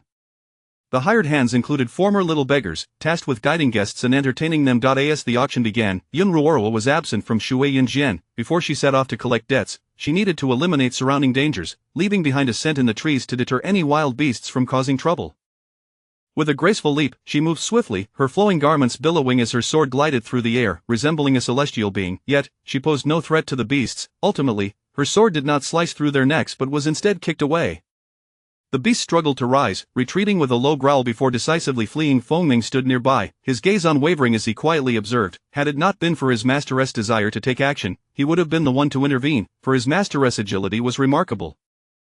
That kick, when it struck him, imparted merely a force without pain or injury. The beast, upon receiving the kick, collided with a massive tree trunk, causing the entire tree to tremble as if it might snap at any moment. The disparity between the two was stark. It became evident just how gentle she was with herself. Yun Ruoro twirled her wrist, smoothly sheathing her sword. Ultimately, she spared their lives, merely driving them deeper into the mountains. Upon returning to Fengming, she suggested, "My dear, let us make some friends. In life, one ought to possess a few kindred spirits." "Madam," Fengming called, wishing to refuse. He did not seek close friends, for having a master was sufficient. Besides, his master had never made friends. He was merely a shadow guard, devoid of need for companions. It was she who ought to befriend others. Yun Ruoro, understanding his thoughts, took his hand and gazed at him with sincerity, saying, "The friends you make will also be my friends. I am not fond of making friends, yet I wish to. You will help me, one to you?" Fengming found himself ensnared in her words, and beneath her eager gaze, his heart softened, responding gently, "How many friends does my lady desire?" 10 or 8 would not be too few. Fengming fell silent. Yun Ruoro, with a shift in her words, boldly declared, "Let us start with 1. "Very well," Fengming replied swiftly, as if genuinely apprehensive about the prospect of acquiring 10 or 8 friends. "My dear is truly wonderful," Yun Ruoro smiled, her eyes crescent-shaped. Their fingers intertwined. She led him on a leisurely stroll through the forest. Fengming observed their clasped hands, unaware of the scheming expression on her face. Upon returning to Shuiyin, he gazed at the jovial crowd, attempting to comprehend the essence of friendship. What was the proper way to befriend others? What qualities constituted a friend? He felt as though he were peering from his own world, observing the lives of others, even attempting to draw closer and integrate, yet due to his identity, he remained a mere bystander. Meanwhile, Yun Ruoro disregarded everything, having already assumed the role of a carefree overseer, unconcerned with either Shuiyin or the matter of making friends. She silently engaged a piece of wood, ensuring it did not confine itself within its own realm. Huang Huakai languidly remarked, "Isn't the current state quite satisfactory? Why must we alter it?" At that moment, Fengming sat calmly at the edge of the crowd, yet he exuded a sense of helplessness. Yun Ruoro withdrew her gaze, ascending to the rooftop, gazing at the mountains and rivers, the vibrant world, softly stating, "The world is not merely black and white, life is so splendid. I hope that one day, he will actively seek joy." Huang Huakai retorted, "Oh, do not speak so grandly. You clearly enjoy him being around you daily. What is the purpose of diverting his attention?" Yun Ruoro remained silent for a long while before revealing her true reasoning. "I am preventing unforeseen events. Should the day come when we are exposed and must flee, at least his world will retain its colors, surrounded by friends for comfort, rather than becoming a mere shell of existence." Huang Huakai felt the likelihood of such a scenario was slim, considering the host's extreme restraint. Yet even the slightest possibility could materialize. Ultimately, it remarked, "Host, you too possess such fears." Yun Ruoro lowered her gaze, slowly turning to meet the eyes of an approaching individual, answering within her heart, "I am but human. Affection is often accompanied by unease. If he resides in my heart, I will make plans for him. If he is unwilling to confront the harshness of the world, I will not force him to endure. Death is a form of liberation, whereas life can be a constraint. I wish for him to act according to his desires." Yet, the person before her possessed nothing but her, devoid of choice. Should he lose her, he would be left with only confusion and anguish. He could not relinquish her. Yun Ruoro longed for a day when the rootless deadwood might flourish, verdantly thriving, untouched by any footfall, spreading its branches and leaves to face the world alone. The wind rustled the fallen leaves, weaving between the two, their garments seeming to swim in the breeze, creating sinuous arcs, as a question floated through the air. "My dear, have you made any friends?" Since the inception of Shuiyin, the eager patrons had nearly all been met with his dismissive blows. Coupled with his taciturn nature, those who approached him were often seeking confrontation, leaving him without a single companion to share a drink. The conclusion was simple and yet, confronted with the anticipatory gleam in their eyes, Fengming ultimately refrained from uttering the two words, "None." "In search." Upon hearing these two words, Yun Ruoro's smile blossomed genuinely, illuminating her face as if she were responding to herself. "How wonderful, my dear, you are prudent when making friends. One must seek those of good character, for misplaced trust can yield a price worse than death." As she spoke, she turned her head, once again gazing upon the picturesque scenery, seemingly immersed in memories, her entire being suffused with sorrow. Puzzled, Fengming could not fathom what troubled her, yet his heart tightened unexpectedly. Without hesitation, he raised his hand and embraced her, dispelling the unwelcome sensation that had arisen. After a while, a muffled sound emanated from his chest. "My dear, one should seek to befriend someone truly admirable. If you deem them suitable and they agree, that suffices." Very well. Yun Ruoro set her standards for Fengming's friendships quite low. Were it her responsibility, it would be a different matter altogether. Within Shui Yunjian, countless eyes observed the two in their embrace, intrigued, speculating on their conversation, as if witnessing the parting of lovers. When the two finally parted, some averted their gazes, while others sparkled with anticipation. A veiled lady had already wrung her handkerchief in distress. They were bound by the constraints of their era, and everything within Shui Yunjian seemed too audacious for them. This group of young masters and ladies, under the guise of springtime revelry, had surreptitiously arrived, a testament to their unwillingness to be confined. Feng had attempted to forge friendships for quite some time, yet to no avail. Nevertheless, he did not relent, continuously searching, much like branches sprouting from wood, cautiously probing the uncharted territory of human nature. Numerous new faces emerged, engaging animatedly with friends, ultimately achieving some form of mutual understanding, their eyes brimming with interest. Chapter 69. A lesson from the past. Feng once again found himself seated at the Yushui Tower, observing as he often did. The space above him was empty, with the windows wide open, and people gathered in small clusters, leaving him to his solitary company. Those around him took care to avoid his vicinity, seemingly wary that proximity would be perceived as provocation, potentially resulting in violence. They valued their pride. Only the newcomers, unacquainted with the unspoken rules, dared to challenge him, only to end up nursing their wounds at the local clinic. Today, however, appeared to be different. A striking beauty glided through the crowd and paused at his table, inquiring, "May I have a word with the esteemed master?" Feng cast a fleeting glance at her before lowering his gaze to continue toying with his cup. The beauty was undeterred by his indifference and pressed on, "Do you not wish to know how to please a woman?" His grip on the cup faltered momentarily. She possessed a clarity in her eyes that suggested no ulterior motives, yet she persisted, "Women are the best at discerning what other women desire." She spoke little more, observing his subtle gesture as she gracefully took a seat, her crimson lips curving into a gentle smile as she averted her gaze, delicately tucking a loose strand of hair behind her ear, exuding an air of seductive charm. A few onlookers in the distance noted her audacity. After merely a few exchanges, she had settled in, prompting some to silently drink their wine while others wore amused expressions. Just as she was about to say something, she reached out to touch the hand of the master as he poured tea. Her fingertips grazed his, but he instinctively evaded her touch, the motion as swift as a blade unsheathed, laden with unspoken menace. Fearing a potential scene, the spectators rose in unison, but the beauty remained composed, uttering something that coaxed the master's sword back into its sheath, allowing them to retake their seats. "You performed admirably. The owner will be pleased," she remarked, her tone laced with subtle approval. Feng's expression soured. The near encounter had unsettled him, and he had reacted with the readiness to strike, his temper simmering. The beauty elegantly lifted her teacup, continuing with an explanation. "A woman possesses a sense of possessiveness. She cannot abide her beloved man being entangled with others, yet, dear master, you have erred. Should the owner witness this, it will surely incite her ire." "What error?" Feng's demeanor remained icy, though his sword was once again sheathed. He sat upright, contemplating that in days gone by, he would have departed rather than await an answer here. The beauty sipped her tea, setting the cup down as she leaned against the table, revealing an alluring posture. Noticing him lean back, she glanced out the window. To an outside observer, it would have appeared that she had indeed touched him moments ago. She had forewarned him, yet she continued with an inscrutable expression, "What if the owner sees?" Feng swiftly turned his head, recognizing a familiar silhouette, his expression shifting to one of confusion as he promptly rose. Simultaneously, those beside him stood, casting one last remark as they retreated. "You are in trouble, master. It was ill-advised to allow an ambiguous woman to sit opposite you, displaying such ambiguous intimacy. The owner will undoubtedly feel jealous. Jealousy is but a manifestation of affection." Before the beauty could elaborate, the figure before her had already dashed away, prompting her to return to her original position, raising her hands in a gesture of surrender. "You have lost. Pay up." With a coin purse in hand, she watched the departing duo with a sly smile before turning back to her companions, proposing, "Shall we wager once more?" Intrigued, they inquired, "What shall we bet on?" "Let us wager that I can deceive the master a second time. Whatever I say, he will comply." "Are you not afraid of inciting his wrath? He is not one to show mercy." "Well then, shall we bet or not?" The group unanimously agreed, "Let us wager."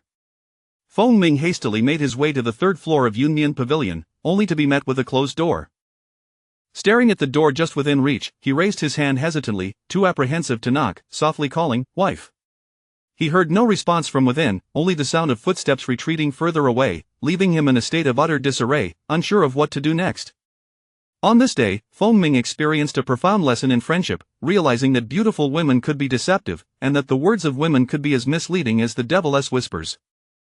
The world was rife with ill-intentioned individuals. He stood there, bewildered, until the candlelight extinguished, and still, there was no reply. Turning away, he made his way back to Ushuaia Tower. In his mind, he envisioned eliminating the source of his troubles, transporting the remains to the back mountains to plant flowers, thereby erasing all traces of the incident. At Ushuaia Tower, a cacophony erupted, yet the wielder of the sword found no target. Having failed in his intended violence, he was instead persuaded back to Yunnian Pavilion, where he cleaned himself up before surreptitiously slipping into bed. However, he was soon kicked out of the covers, only to crawl back in, only to be kicked out again. This cycle repeated several times until he finally held her in his arms, expressing his grievances. "Wife, she did not touch me. She claimed she could make you happy. She deceived me. I have no desire for friends." "You would be unhappy," he added, his tone laced with confusion and grievance, fearing misunderstanding that he was a locked chest of emotions, ultimately transforming his frustration into a fierce resolve. Fengming will kill her. He genuinely intended to carry out the deed. His initial overt attack had failed due to her defenses. As a shadow guard, he excelled in stealthy assaults, leaving no survivors. He released the one in his embrace, rose to sit upright, sword in hand, only to have his wrist seized before he could stand. Instantly, he relinquished the sword and lay back down. "I believe in you," Yunruoro whispered softly. The little darling spoke with surprising depth. It seemed this individual, having failed in one attempt at friendship, was prepared to silence anyone who stood in her way until success was achieved. Truly, she was a master of social connections, with all survivors counted as her friends. In the corridor, the beauty observed the figure that had slipped through the window. After a long pause, she raised her hands to her companions, declaring, "A wager is a wager." The others, thoroughly impressed, promptly began to part with their money. "Shall we wager again?" the beauty inquired. They waved their hands in refusal. "No, no." One of them remarked, "What is the point of wagering on the master?" One mention of the owner, and it's a guaranteed deception. If we are to wager, let us wager on the owner instead, shall we? As night deepened, the beauty glanced at the sky and floated away, politely declining the proposal. The following day, Fengming took a different seat. He recalled his master's desire for companionship and remembered that throughout her life, she had indeed been devoid of friends. While others enjoyed casual acquaintances, she had none. As a shadow guard, it was natural for him to have no friends, but it was rare for his master to seek companionship, and he resolved to fulfill this modest wish. At that moment, the beauty passed by inadvertently, noticing the towering figure rising to leave, appearing to evade her presence. Intrigued, she deliberately strolled past. One solitary figure was not enough. She beckoned various types of beauties to stroll alongside her, discovering that if they exceeded a certain distance, the master would remain indifferent. Yet, as soon as she drew near, he would turn and walk away, offering neither glance nor emotion. Devoid of hesitation. That day, the beauty, with a mischievous glint, stood where he could see her, embracing a beauty and planting a kiss upon her lips, then casting a glance toward the owner with appreciation and scrutiny. Upon turning back, she noticed the master's cup had fallen, his entire demeanor frozen in shock. The sight of two beauties kissing held a significant impact on Fengming, momentarily blinding him to the deeper implications of their actions. This was nothing new. He had witnessed his master instruct a shadow guard to kiss the eldest son before. Realizing that in matters of affection, gender held no significance, regaining his composure, he dismissed the sight from his mind. However, when the two beauties concluded their whispered conversation and parted ways, the beauty approached the advancing figure. Fengming abruptly stood, sending the small tea table toppling over as he hurriedly approached. Yunruoro, hearing the clatter of the table, turned just in time to see a tall figure shield her, lifting her gaze to catch a glimpse of the swaying dark locks, a testament to its owner's urgency. As she turned her head, she noticed the sword hanging at his side was tightly gripped, while the beauty approaching had already departed. Fengming's icy gaze, laden with murderous intent, watched as the figure retreated. His master had never been cautious around women and was unwilling to allow them to tarnish her purity. When he turned back to regard the person behind him, his expression softened. He took her hand, leading her away from the turmoil and back to their chamber. A sense of vigilance arose within him. At this moment, it mattered not whether they were male or female. His master belonged to Fengming, no one could taint her. Chapter 70 of The Temptation of Punishment. Wealthy and leisurely, one strolled about, cautiously approaching the peculiar creature perched upon the railing, concealed behind a nearby column. It appeared to be hiding rather effectively, yet a significant portion of its body remained exposed as it tilted its head to surreptitiously observe the strange being.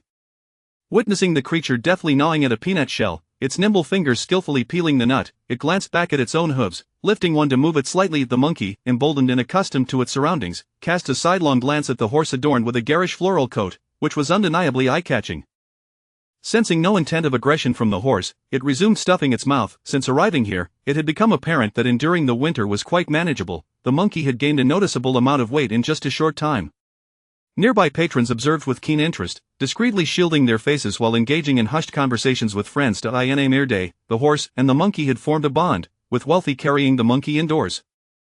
Despite the oddity of the pairing, onlookers had grown accustomed to it, for the monkey posed no threat to humans. Junruoro spotted the familiar monkey but refrained from commenting, content to keep Wealthy company, as she always delighted in playing with unfamiliar animals.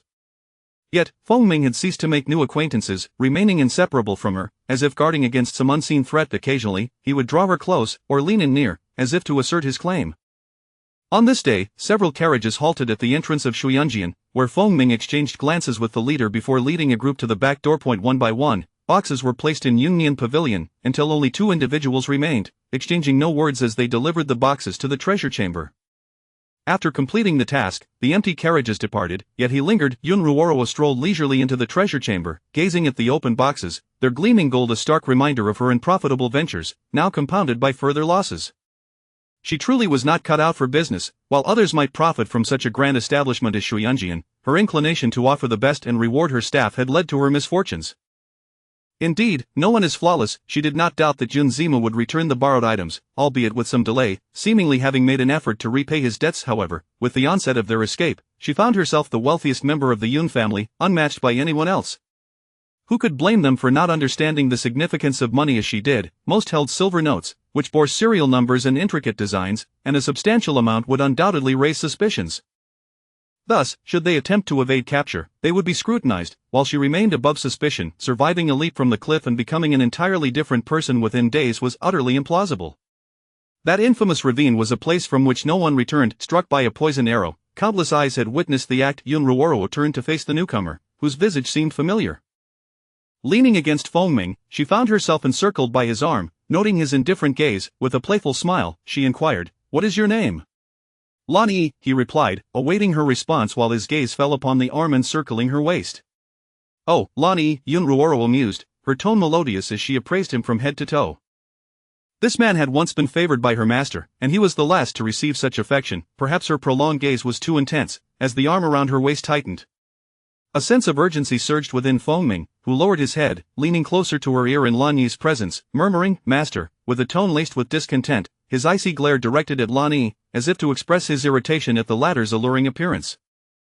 This was the first time the master had gazed so intently at a man, and with such earnestness. Junruoro raised her hand, guiding it along his arm to clasp his fingers in a soothing gesture, asking, "Why do you not leave?" Lani turned and departed. Junruoro, observing his retreating figure, had not intended to dismiss him. The carriage had already left, not even leaving a single horse behind, yet he had misconstrued her intentions. In the next moment, she was compelled to turn, a kiss laden with unease descending upon her, revealing that the misunderstanding was a standard feature of a shadow guard's role. Once her lips were free, she solemnly declared, "Fengming, we are a perfect match. I swear, in this lifetime, I shall love only Fengming, and be with Fengming alone. Otherwise, may thunder strike me." Fengming silenced her vow with a kiss, his heart racing with fervor. An impulsive urge surged within him to create distance, yet he blurted out, "Master can only belong to Fengming." Finally, the thoughts he had harbored were vocalized, as he enveloped her tightly in his embrace, feeling her waist constricted, as if confirming the answer to his unasked question. Junruoro nestled against his chest, his firm yet gentle muscles providing a comforting presence. However, she soon sensed something amiss and attempted to withdraw from his embrace, but it was too late.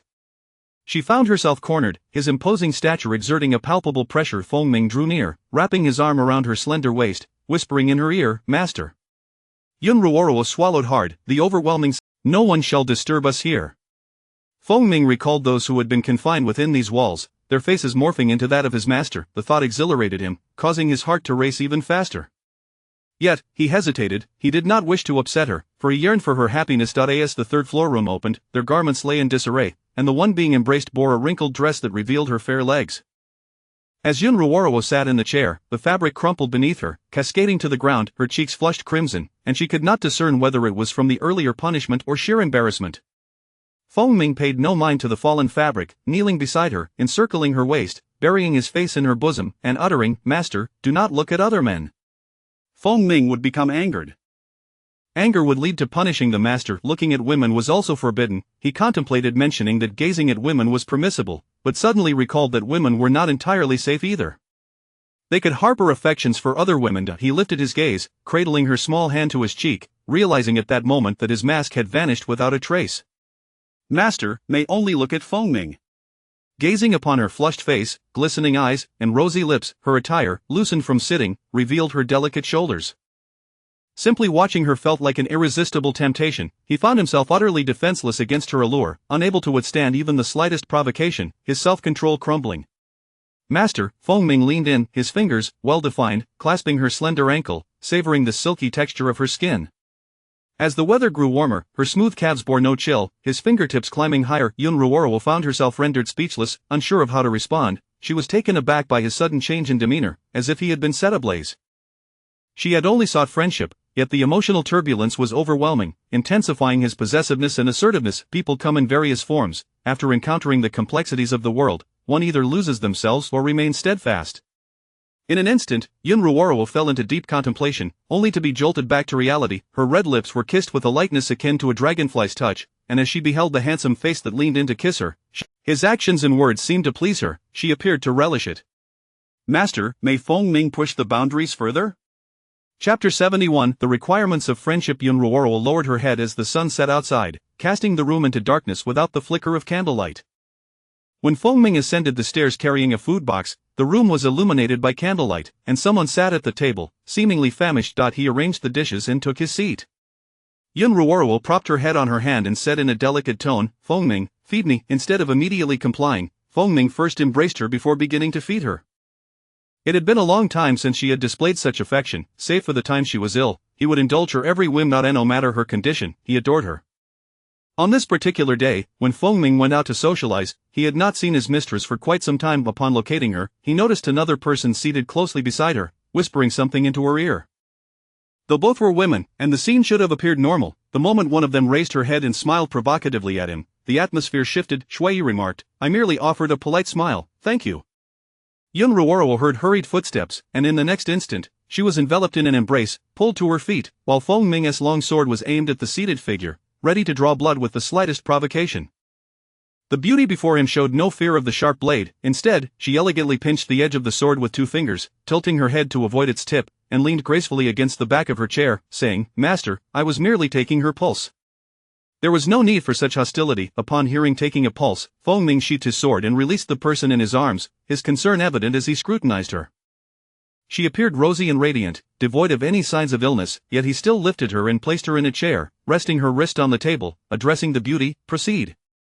To him, anyone capable of diagnosing her was someone worthy of her trust. The beauty raised her hand once more, resting it on Yun Ruoro's pulse, while teasingly asking, is he the childhood husband you spoke of? Yes, Shui, is that person over there your wife? Yun Ruoro nodded, initially failing to recognize her, as it had been quite a while since their last encounter. She glanced towards a group of lovely women nearby. Shui inquired, which one do you think it is? The one with the graceful posture, adorned with a jade hairpin. What is her name? I wish to remember. Call her O. After all these years, your intuition remains as sharp as ever. The two engaged in light conversation. Feng Ming increasingly felt that something was amiss. It was clear that the two were acquainted, but what troubled him was their demeanor, reminiscent of friends. His mistress had deceived him. She claimed she had no friends. As Yun Ruoro continued chatting, she turned to the person beside her, keenly sensing a shift in his mood, and asked, What troubles you, my husband? Your deceit pains me, Feng Ming replied, unwilling to speak in front of others, yet driven by an inexplicable desire to assert his place in her heart. What have I deceived you about? Yun Ruoro questioned, puzzled, wondering if he had realized her feelings for him. You said you had no friends, Feng Ming stated flatly. Shui interjected at this moment, explaining, your wife indeed has no friends. She is my savior. I still recall when she told me, to be my friend, first, you must spin 100 times, then walk in a straight line. Feng Ming remained silent. Shui reminisced, to this day, I have yet to succeed. That was her simplest requirement. When I encountered suitors, she would say, if you wish to marry me, you must ride the clouds. So, can you ride the clouds? Feng Ming remained nonchalant. Shui glanced knowingly at the man beside her and remarked, your husband is unaware of how many good deeds you have done behind his back. Indeed, when discussing good deeds, Yun Ruoro had saved countless individuals. She, before the onlookers, extended her slender fingers and replied, he is preoccupied with martial arts. When he doesn't accompany me, I venture out to play on my own. At that moment, Feng Ming felt a pang of regret. What had he missed? Suddenly, Shui changed the topic. I heard your husband was completely drained. Will you not retrieve him? Yun Ruoro hinted, in a short while, I shall still be in seclusion. Besides, it's merely pocket money. Shui raised an eyebrow. So, you mean to say you're only playing with a group of people? I shan't ask how long you intend to remain in seclusion. I simply wish to know where you still have it hidden. May I borrow a little? Yun Ruoro withdrew her arm, feigning surprise. Are you not the heir of a divine physician? How could you be without funds? Shui lamented. I have yet to encounter a patient who pleases my eye. That's simple enough. Just analyze it. If they please your eye, then they are a patient.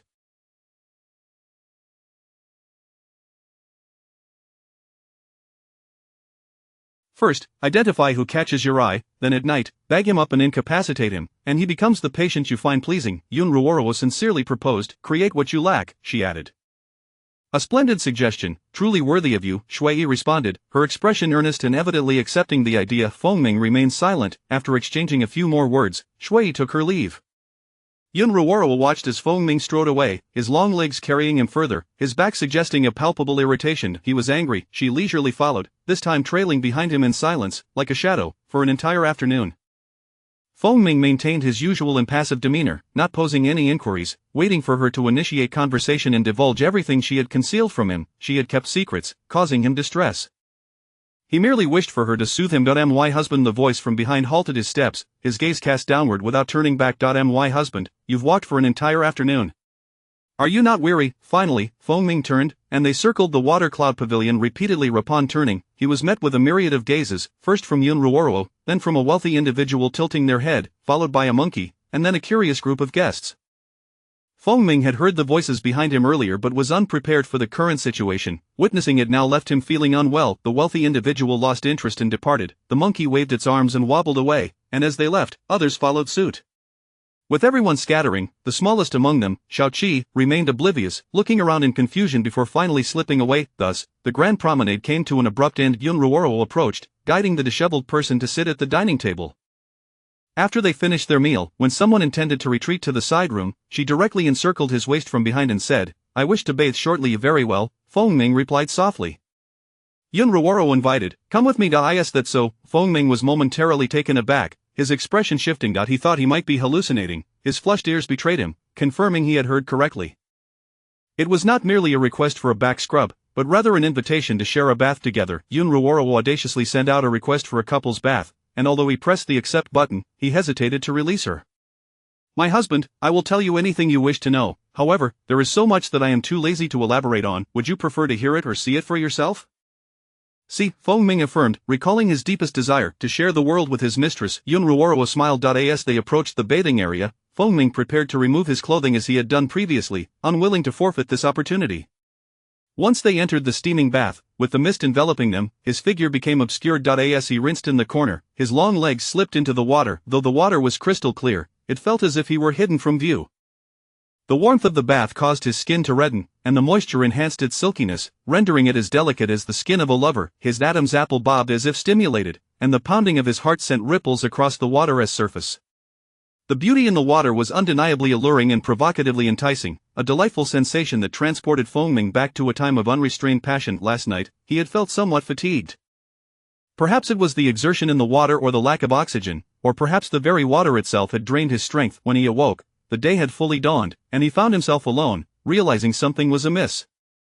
Chapter 72. The left foot stepping on the right foot to ascend to heaven. Due to the high expectations of his master and his lack of friends, Fengming held no demands of himself, nor did he seek companionship.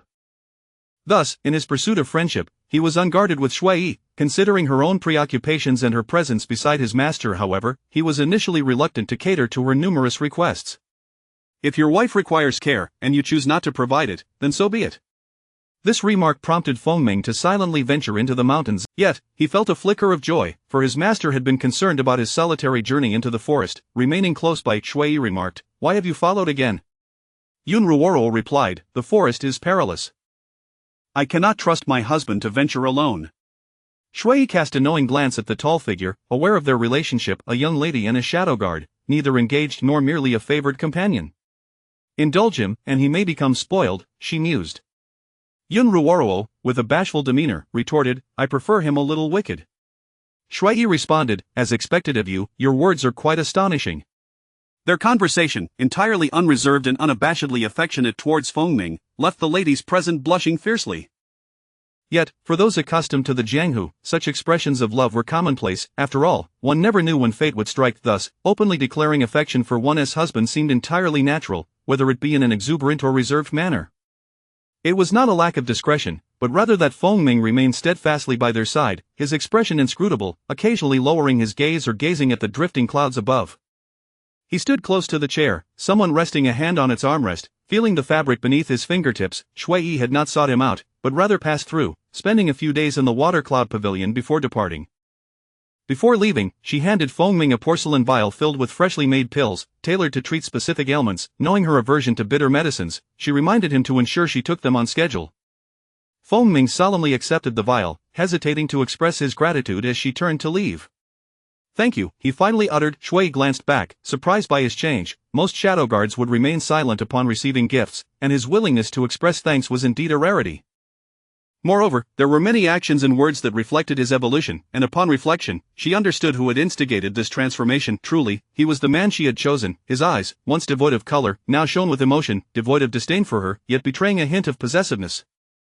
Though clumsily concealed, it revealed his concern. This was not merely a subordinate's regard for his master, but rather a husband's affection for his wife, suggesting an acceptance of his role. Just as her preference for women was not recognized by society, her existence proved that all things have their reason. Everything was predicated on strength. When one possesses power, all actions are validated. Indeed, no one dared to challenge her openly now. Awe took her hand, gazing at her smile, and inquired, "What brings you joy?" "Being with you brings me immense happiness," Shui Yi replied earnestly, intertwining their fingers as they departed from the water cloud pavilion. As Yun Ruoro watched the retreating figures, she turned her gaze to the birds soaring in the sky before they vanished from view. She harbored a dislike for farewells and attachments, perceiving them as constraints, yet now she found herself seeking such bonds. A cup of water was presented before her, accompanied by a pill divided into several segments, seemingly too large, as if fearing she might choke. Feng Ming observed as he raised his palm, his lips brushing against his hand to swallow the medicine. He brought the water to her ruby lips, watching as it slid down her porcelain neck. "It's bitter," Yun Ruoro frowned this time. Feng Ming refrained from tasting, fearing it would diminish the medicine's efficacy. He retrieved another pill, sealing the vial tightly, but then prepared a special honey candy, sweetened and coated in syrup, ensuring she consumed one after each dose. Recalling a near-disfiguring incident while foraging for wild honey, Feng Ming approached with caution, having not faced a bee sting since. With the medicinal regimen, Yun Ruoro's meals became more subdued. Although Feng Ming initially intended to sleep in the adjacent room, he found himself unable to leave, ultimately cradling her in his embrace, voluntarily adopting a vegetarian lifestyle. Unable to resist, he pressed his lips against her crimson ones before withdrawing, leaving the room only to return and hold the sleeping figure. Succumbing to slumber once more or awakening before dawn, he gently released her, rising carefully to practice his physical regimen, opting not to wield a sword as he awaited her awakening, practicing the lover's sword. Life in the water cloud pavilion was tranquil, with various figures fleetingly passing through, under the watchful eye of the Martial Arts Alliance, ensuring peace prevailed. This rendered it unnecessary for Yun Ruoro to exert herself to quell any disturbances. She quietly observed her precious one, noting his burgeoning sociability as he engaged with others. Though minimally, he was no longer a taciturn presence. It was merely her observation. Once her gaze shifted, he would become immersed once more, responding only when others initiated conversation. It was as if he was striving to impress her. If one were to liken this to reading on behalf of another, the knowledge gained would ultimately belong to oneself. The acquisition was what mattered, regardless of the means. A month after Shui Yi's departure, a figure concealed behind the railing locked eyes with an approaching person. Yun Ruoro halted, saying, "Next time, I shall oil the railing. One by one, they seek to tread upon it. I'll send them all sliding down, landing in a heap." Yet, despite her jest, her tone remained familiar, contrasting with the newcomer's demeanor. The person remained perched on the railing, a picture of despair. "Master, you have caused me great suffering. Xingyi, pray tell, how have I deceived you?" "You deceived me in matters of the heart." "When did that occur?" "I was unaware." "You told me in childhood, if I stepped on my left foot with my right, we would become sworn siblings. I questioned if such a feat were possible, and do you recall your response?" "I do not." Chenghi's delicate features stiffened, turning away with a huff, embodying a child's sulk. "Then can you step on your left foot with your right now?" Chenghi retorted, "How could that be possible?" Yun Ruoro, with an air of knowing, replied, "It seems your heart is not sincere." Chenghi was visibly disheartened, exclaiming, "My heart is sincere, what nonsense! This is not a matter of prayer." Yun Ruoro continued on her way. Hey, wait, you speak of sincerity, yet you ought to demonstrate it. If you cannot, I shall know you have deceived me. Ah, you have wounded my fragile heart. Xing He hurriedly pursued, chattering incessantly. Just then, Feng Ming returned from hunting, noting with ire that in his absence, someone was attempting to encroach upon his master. Gripping his sword tightly, he cast the prey aside, approaching with a darkened expression while unsheathing his weapon. The sword seemed to declare, "I am famished." The companion, bewildered, observed his outstretched hand, frozen midair, glanced at the fallen prey, and then at the figure of the pavilion master. Retracting his hand in confusion, he scratched his head and departed with the slain game, having seen nothing of the assassination scene. Chapter 73 is filled with mockery. As Feng Mingyue drew nearer, the sounds around him grew louder. Gradually, he retracted his long sword, and as he approached, he extended his hand when the other party neared his master. In a daze, Xing He felt a tightening at the back of his collar. Turning to see a figure, his awareness sharpened slightly, but irritation flooded in. "Who are you?" Feng Ming offered no reply.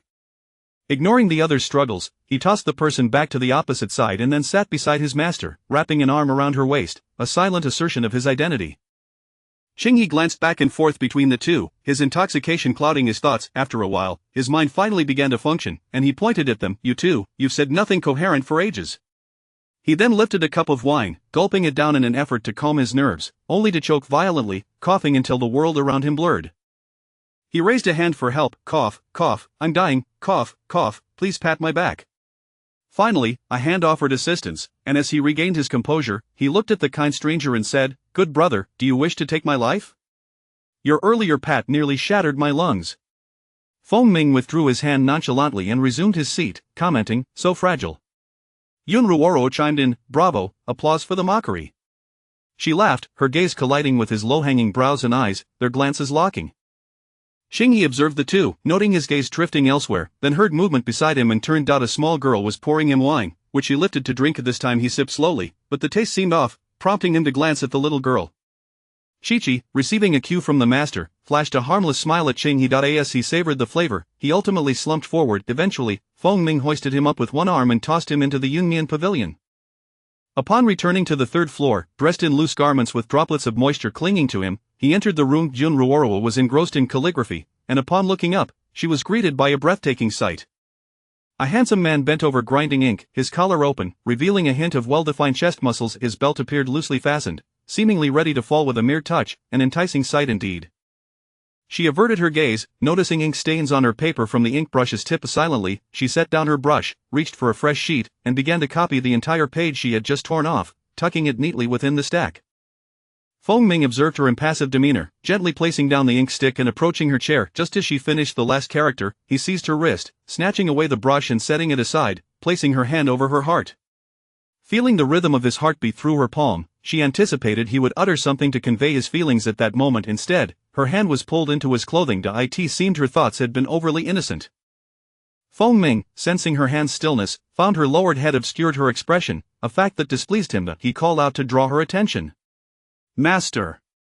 Yun Ruoro lifted her gaze, yet before she could inquire, his handsome face loomed larger, and she instinctively wrapped her arms around his neck in response, being lifted from her chair. Who was he to draw so near? Only Feng Ming should be beside the master. "Master, master, the medicine has been consumed." Yun Ruoro awoke, the word master echoing in her mind, to an almost brainwashing extent.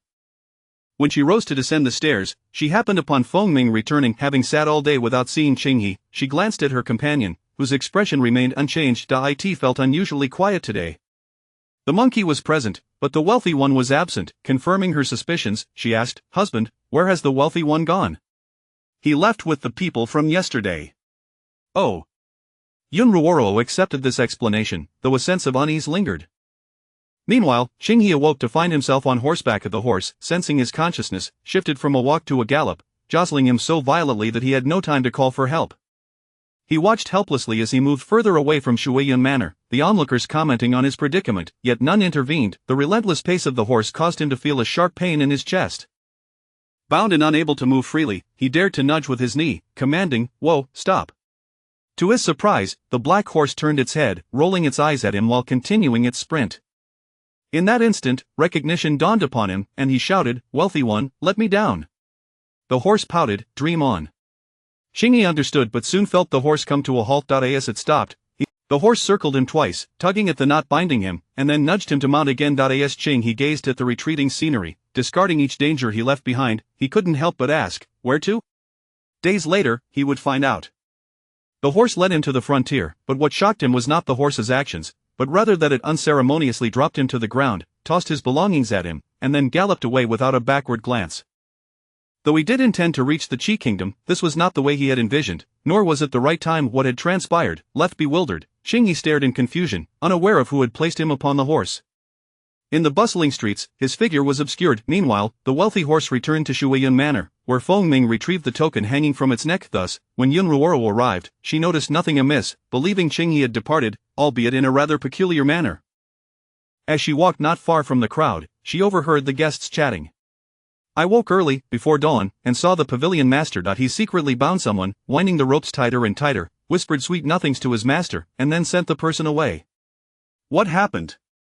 I know, that person was chatting with the master, and upon seeing that, the pavilion master grew jealous, turned around, and bound him to send him off. Laughter erupted, the crowd bending over in mirth. Yun Ruoro merely sought to confirm safety, and upon seeing the wealthy horse nod, she refrained from blaming Feng Ming. However, as she ascended the stairs, she took a washboard with her. Sitting in front of him, she asked softly, Feng Ming, do you realize where you went wrong? I do not know. Kneeling before her, Feng Ming lowered his head in response, this time without knee pads. The pain in his knees sharpened his awareness, his heartbeat racing, each breath heavier than the last. The forest is perilous, and being bound restricts your responses in danger. Feng Ming felt the ache in his knees, his body rigid, fingers clenched at his sides. In a calm tone, he remarked, he could break free.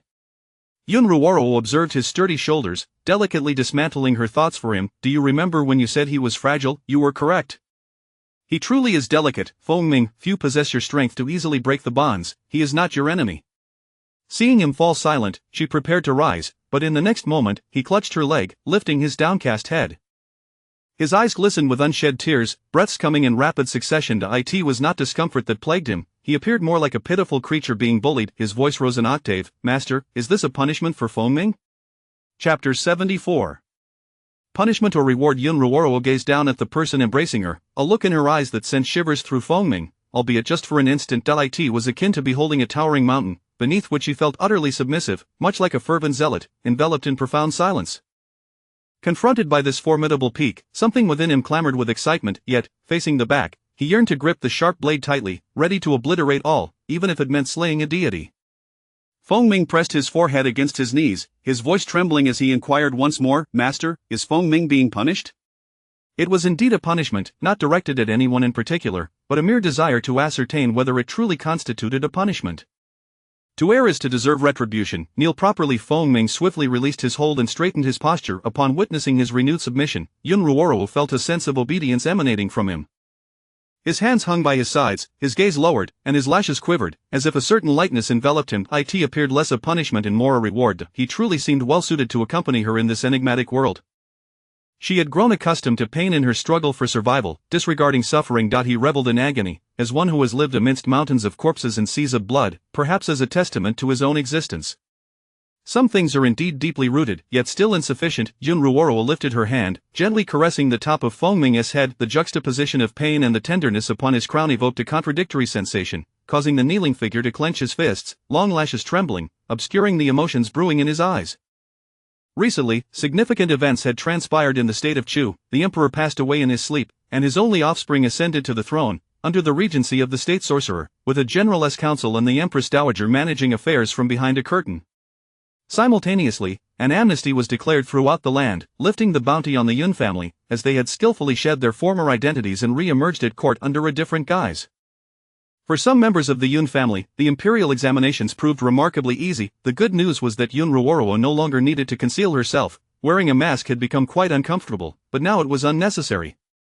Likewise, Feng Ming also removed his mask, taking a little time to make friends, and this time his surroundings buzzed with activity. Countless gazes were fixed upon him, yet he remained composed, never revealing his intentions, which deterred anyone from approaching. Should he express a desire for companionship, many a man and woman would surely flock to him. However, others perceived any advance as a provocation, leading to inevitable conflict. Yun Ruoro observed the vacuum of space surrounding him. It seemed that forging friendships was a formidable task, unless someone dared to break the ice. Those who could enter this realm were typically accompanied. She beckoned to the petite figure nearby, Chi-Chi. Chi-Chi scampered over, her short legs moving swiftly, leaning in to listen before nodding. The two engaged in hushed conversation above, while below, Feng Ming remained watchful until he saw Chi-Chi carrying something up, at which point he diverted his gaze. He paid little mind, yet the following day, he continued to occupy his usual position, scrutinizing everyone around him. Simultaneously, he exposed himself to all. As Chi-Chi navigated through the crowd, she went unnoticed, but upon taking a seat beside the leader, she instantly attracted countless gazes. In her sweet, innocent voice, Chi-Chi inquired, "Master, may I be your friend?"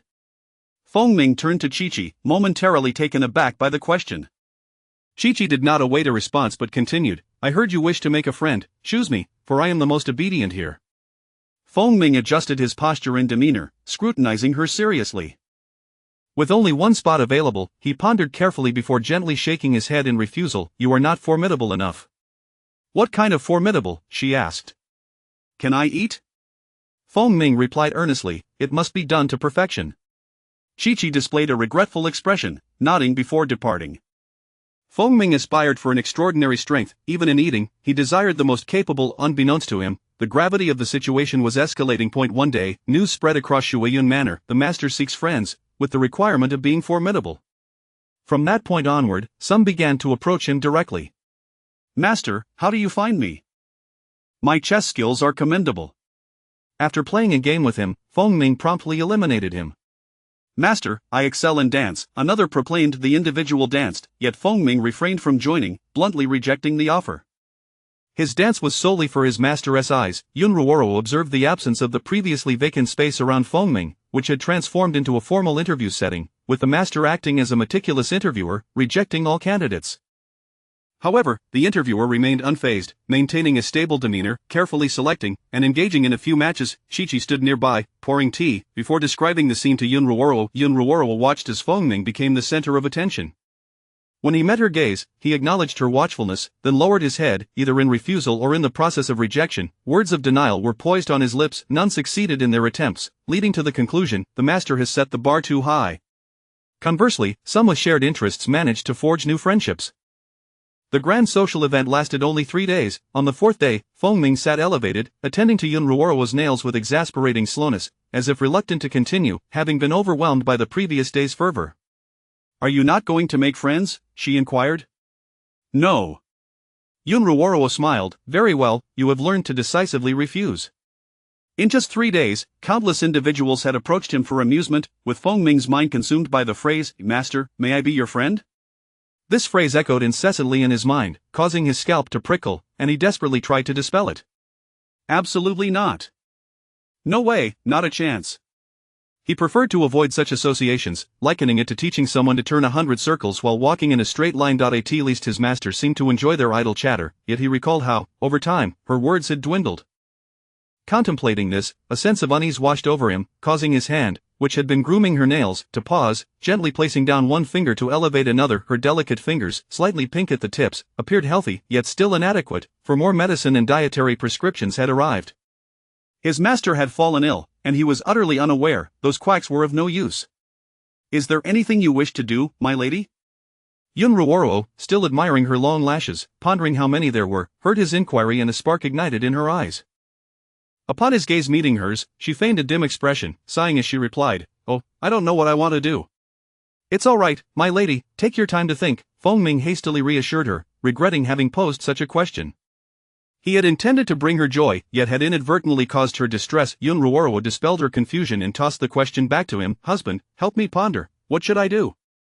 "Certainly." Yun Ruoro smiled. She was far from confused. Shuiyun Manor was precisely what she desired. She sat quietly at her elevated position, observing the lively atmosphere below, the myriad of shifting expressions, all quite amusing. Otherwise, why would she remain here? Why would she invest in Shuiyun Manor if not for her own benefit? Regardless of other motivations, she was now engaged in what she loved, including him. She was unwilling to be coerced into anything. Everything was at her discretion, including consuming the life-extinguishing medicine. This temporary body felt like a game to her, flitting between life and death. All else was mere pretense. With Feng Ming, it was genuine play. It was entirely normal that he did not understand her, for she had never articulated her inner thoughts. Others' intentions could be guessed, yet she was unpredictable, her actions and thoughts diverging, leaving no one capable of deciphering her. The rapid changes in the person before her were indeed a positive sign. Chapter 75 Gift a graceful and elegant beauty, fanning herself, observed the Lord who was merely passing by, and suddenly halted in her tracks to approach him. Concealing her face behind the fan, she exclaimed in surprise, "Does the Lord wish to befriend a humble girl?" Feng Ming replied, "I seek no friendships." "Then what brings the Lord here?" The beauty glanced upwards at the lord of the building, as she could hardly believe that he would disregard such a stunning figure. "Pray tell, how might I bring joy to my lady?" Feng Ming locked eyes with the person before him, unwilling to miss a single word. The beauty, confirming her understanding of his purpose, gently waved her fan and turned her gaze back to the figure above. The Lord sat silently, surveying the scene below, his gaze sweeping past the screens to discern the entirety of the Yushui pavilion. He would occasionally linger there for a day or merely a moment, day after day. Upon noticing the Lord's quiet anticipation, the beauty teased with a smile, "You are truly sincere, my lord." "I merely wish to inquire one question." Feng Ming prompted, "Pray, ask away. When did you and the Lord first meet?" "Since childhood." "So it was a case of childhood sweethearts." The beauty pondered for a moment, then thoughtfully suggested, "It is simple enough. One could attempt to recall their fondest memories from youth, yet, it is even simpler for the Lord to directly inquire with the lord of the building, although the latter would lose its significance." Feng Ming rose and clasped his fists in gratitude, "Thank you." The beauty inclined her head, watching him depart. When she left the Yushui pavilion to settle her bill, the innkeeper waived her subsequent charges. Feng Ming had learned the ways of the world and was earnestly trying to apply them for the first time. In the courtyard of Shuyanjian, he stood beneath a grand tree, gazing at its branches for a long while before taking hold of a rope and leaping upwards. Yun Ruoro was pulled by the hand to the tree's base, where a swing awaited, feeling soft and covered in leather, seemingly waterproof. As she was pushed high, her skirt and hair danced in the breeze, with no one to disturb them beneath the tree. They unwittingly drew countless pairs of eyes, captivated by the beautiful scene, a picturesque backdrop adorned by the beauty of the two. While people knew how to conceal themselves, animals did not. A curious creature scurried over, yearning to join in on the swing, having not experienced one in ages. Alas, this swing was beyond its capacity, unable to support its current form. Once Yun Ruoro dismounted, a monkey was next to take its place, swaying precariously on the swing until it was pushed by the wealthy observer. Once it grasped the technique, it soared higher and higher, its joyous cries resonating throughout Shuyanjian. Feng Ming turned to observe the duo on the swing, focused intently, and thought to himself that he must have succeeded, yet, something felt amiss, as if he had failed. Onlookers remarked, "The monkey has learned to mimic humans." Hence the moniker, Human Mimic 2. The first being a horse. In the days that followed, Feng Ming ceased his socializing at the Yushui pavilion, instead seeking amusement throughout the city. While attending to matters, he chanced upon a clay figurine and watched a vendor craft a pair. He personally wove a pendant, adorned with gold and tassels, and in the morning, dressed her, allowing it to dangle elegantly by her side. Cascading down, Yun Ruoro lifted it to admire, a smile gracing her lips as she remarked, "It is quite beautiful." Seeing her smile brought joy to Feng Ming's heart. He knew his lady cherished gold. Were it not for the distance from Yunqing and his reluctance to part from her side, he would have long since retrieved the treasures he had lost. If they had been closer, a mere word would have compelled him to traverse to the ends of the earth to reclaim them, yet now, he would decline such a venture. He did not wish to embark on a long journey only to return, finding someone audaciously clinging to her side, eager to accompany him, lest someone take advantage of the situation. His lady removed her mask, drawing the attention of many, a sight he did not relish. How he wished to conceal her from prying eyes. Within the third-floor room, the furnishings multiplied, and Yun Ruoro's fingers glided over various trinkets, revealing the care invested in each one. She turned, wrapping her arms around his waist, nestling into his sturdy embrace, and gazed up at him, saying, "My dear husband has gifted me so many things, yet I have given him nothing in return." "You have already given so much," Feng Ming replied, observing their attire, adorned with garments and ornaments all purchased by her, yet she claimed to have given nothing. "That does not count." "That is not a gift," he countered, lowering his head to gently kiss her crimson lips. "I desire only you, Ruoro." Feng Ming held an affection for Yun Ruoro, a love that thrived. He had a penchant for sweet talk, but this was sincere. He feigned an oath, only to have Yun Ruoro grasp his raised hand, intertwining their fingers, standing on tiptoe to share a lingering kiss, before finally declaring, when would he be fully healed? The medicine was finished. Would more be sent? Once a day was truly insufficient. Yun Ruoro once more found herself at the Yushui pavilion, while Feng Ming expended considerable energy, seeking reasons to quell the eager hearts around him, suppressing their inappropriate thoughts. At night, he dried his hair, recalling the tangled mess of before. Back then, his hair dried easily, but now it was styled high, which his lady preferred. Contemplating this, he opened the door, only to be met with a flash of red, promptly closing it again, leaning against the door, his heart racing. The figure on the bed lay there, causing his breath to quicken, his body ablaze, throat parched. For a fleeting moment, he forgot about his legs, swallowing hard as if rooted to the spot. The only fabric adorning the bed's occupant was a single red silk, entwined from her ankle up, exposing half her skin, culminating in a bow upon her raised wrist. Feng Ming pulled out a handkerchief, raising it to cover his nose. Unable to withstand such a provocative sight, he found himself bleeding from the nose. Once he managed to clean himself, he cautiously approached, his heart pounding like a drum. His fingers ventured beneath the red cloth, encircling her leg. It was not as constricting as he had imagined, merely leaving a mark from the movement, akin to a dagger that had not been bound for ages. His voice emerged hoarse and dry. "Ruoro? Feng Ming, do you like your gift?" "Indeed." Those two words acted as a switch, unleashing a torrent of silk that entwined them like a red thread. Yun Ruoro became a gift herself, nearly dismantled in the process, resulting in the unexpected consequence of her pregnancy shortly thereafter. Feng Ming, upon hearing the physician's words, found his mind blank, the world fading from him, his vision and hearing seemingly impaired. Yun Ruoro gazed at the unconscious figure, raising her hands to catch him, gently laying him on the bed. The physician, witnessing this scene, gripped his beard tightly, pulling out 2 strands in haste, quickly intervening. "The Lord's first 3 months are perilous. A moment of excitement has caused this." "Understood." Once the physician departed, Yun Ruoro removed the shoes from the figure on the bed, covering his abdomen with a blanket, quietly observing him. The long-absent Daylily spoke up. "Host, did you not say you would not have children? 1 child would be no trouble. As long as you are happy." She knew that this body was the only one capable of bearing children. Once she reshaped her form, she would no longer be able to conceive. Thus, she chose this moment to select a partner, for children are among life's greatest trials for a couple. Now, Feng Ming was prepared to embrace fatherhood. Life is filled with many significant trials, and one must endeavor to face them. Not every endeavor can be achieved, but for those that can, why not give them a try? Chapter 76. He made his master pregnant. Yun Ruoro no longer guarded the water pavilion. She had undergone yet another transformation. "Husband, I crave jujubes, fresh and succulent." Feng Ming, riding with the vigor of wealth, darted through the misty clouds and discovered a ripe jujube tree, ascending it with a swiftness that rivaled a monkey's leap. With keen eyes and swift hands, he snapped off a branch and galloped back. The little monkey, witnessing this audacious act within its territory, was left dumbstruck. Someone was pilfering its fruit. The real issue, however, was the multitude of monkeys observing, which was quite the embarrassment. In a fit of fury, it hurled a jujube at the audacious thief, yet it missed entirely. Nonetheless, its intent was clear. It turned to chastise the other monkeys with a resounding slap. The monkey thought to itself, "What is it to me? Go find that human."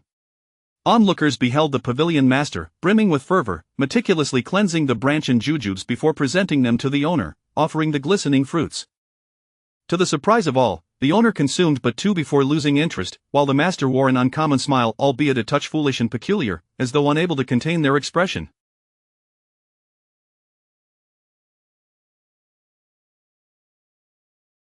During Yun Ruoro's pregnancy, it wasn't long before she experienced her menstrual cycle. At that time, Feng Ming, lacking understanding, found himself bewildered as to why it had not arrived.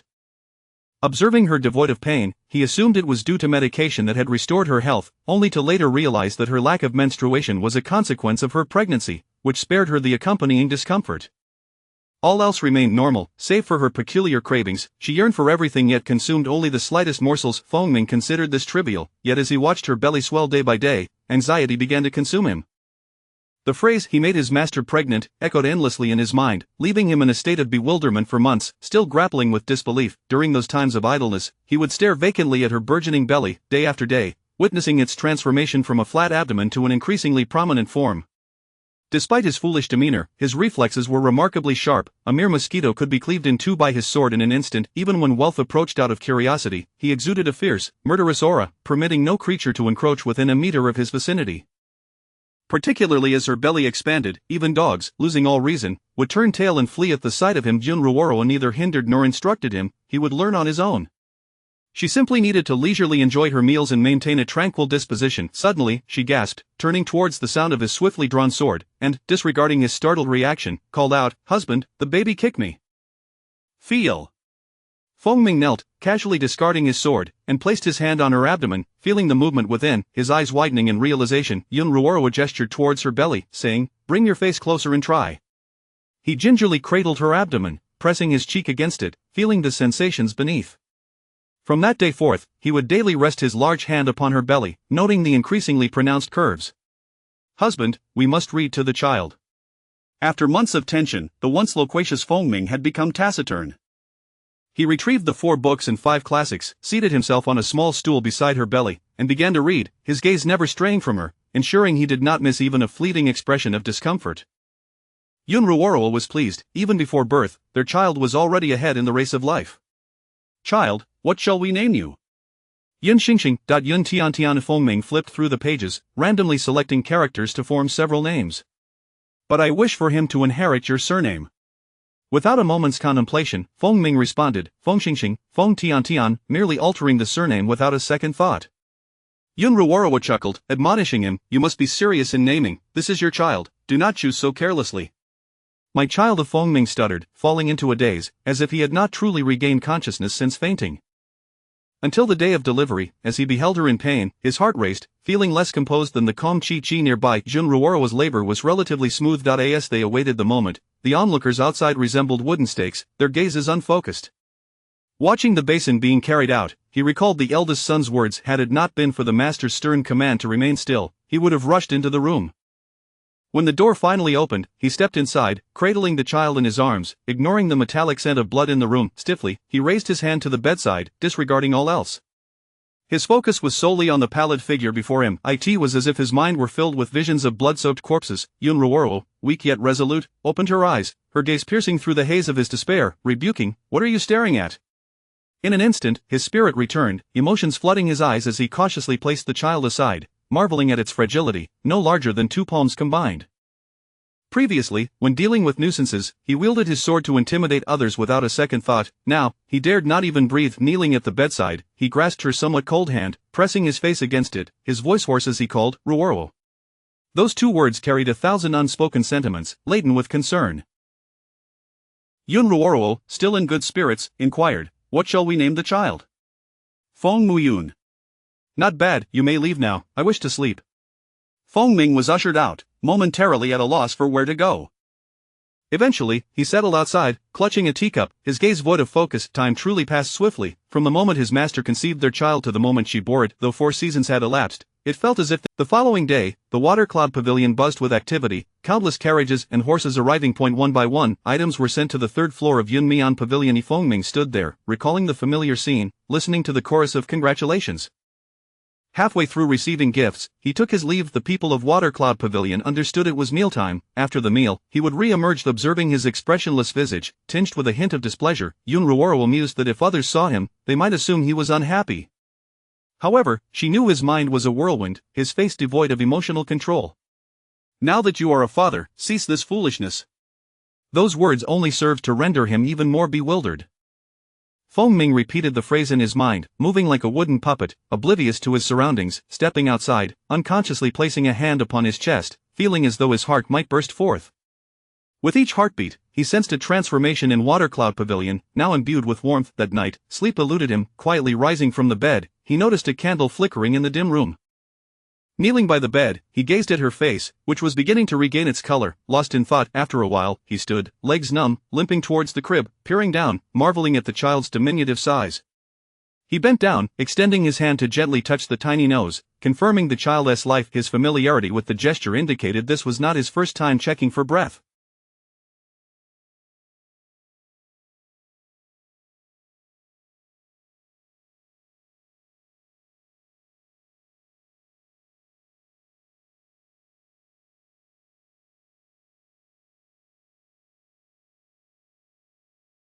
The child was so small, the breaths barely discernible, covered by a small blanket. The rise and fall of the chest was imperceptible, leaving him deeply concerned. Chapter 77. The husband is requested to leave. As a full month passed, Yun Ruoro's complexion had taken on a rosy hue. Feng Ming, who had been rising multiple times each night, bore a hint of weariness, although he appeared significantly better than before thanks to experience, and the fact that the child, apart from the essentials of eating, drinking, and relieving itself, was remarkably well behaved. Parenting had become far less troublesome. On the occasion of the child's full moon celebration, many guests once again flocked to Shuiyun Pavilion. This time, it was not mere servants delivering gifts, but a multitude of faces that left the guests in awe. Yun Ruoruo cast her gaze towards the boisterous Qinghe from a distance. Qinghe beamed widely, revealing a radiant smile, and with an arm draped around a companion's shoulder, declared, "Brother-in-law, I've heard you lack friends. What do you think of me? Though I call you brother-in-law, we can still be friends." Feng Ming sidestepped the throng, who followed closely behind, their chatter incessant. "Brother-in-law, let me tell you, I'm quite the jack of all trades.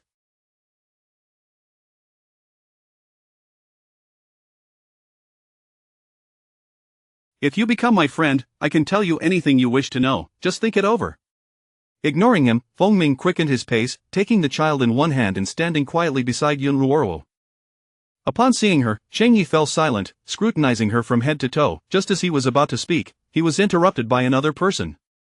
"Miss, did you just call her sister? Are you stepping on your own feet while aiming for the heavens?"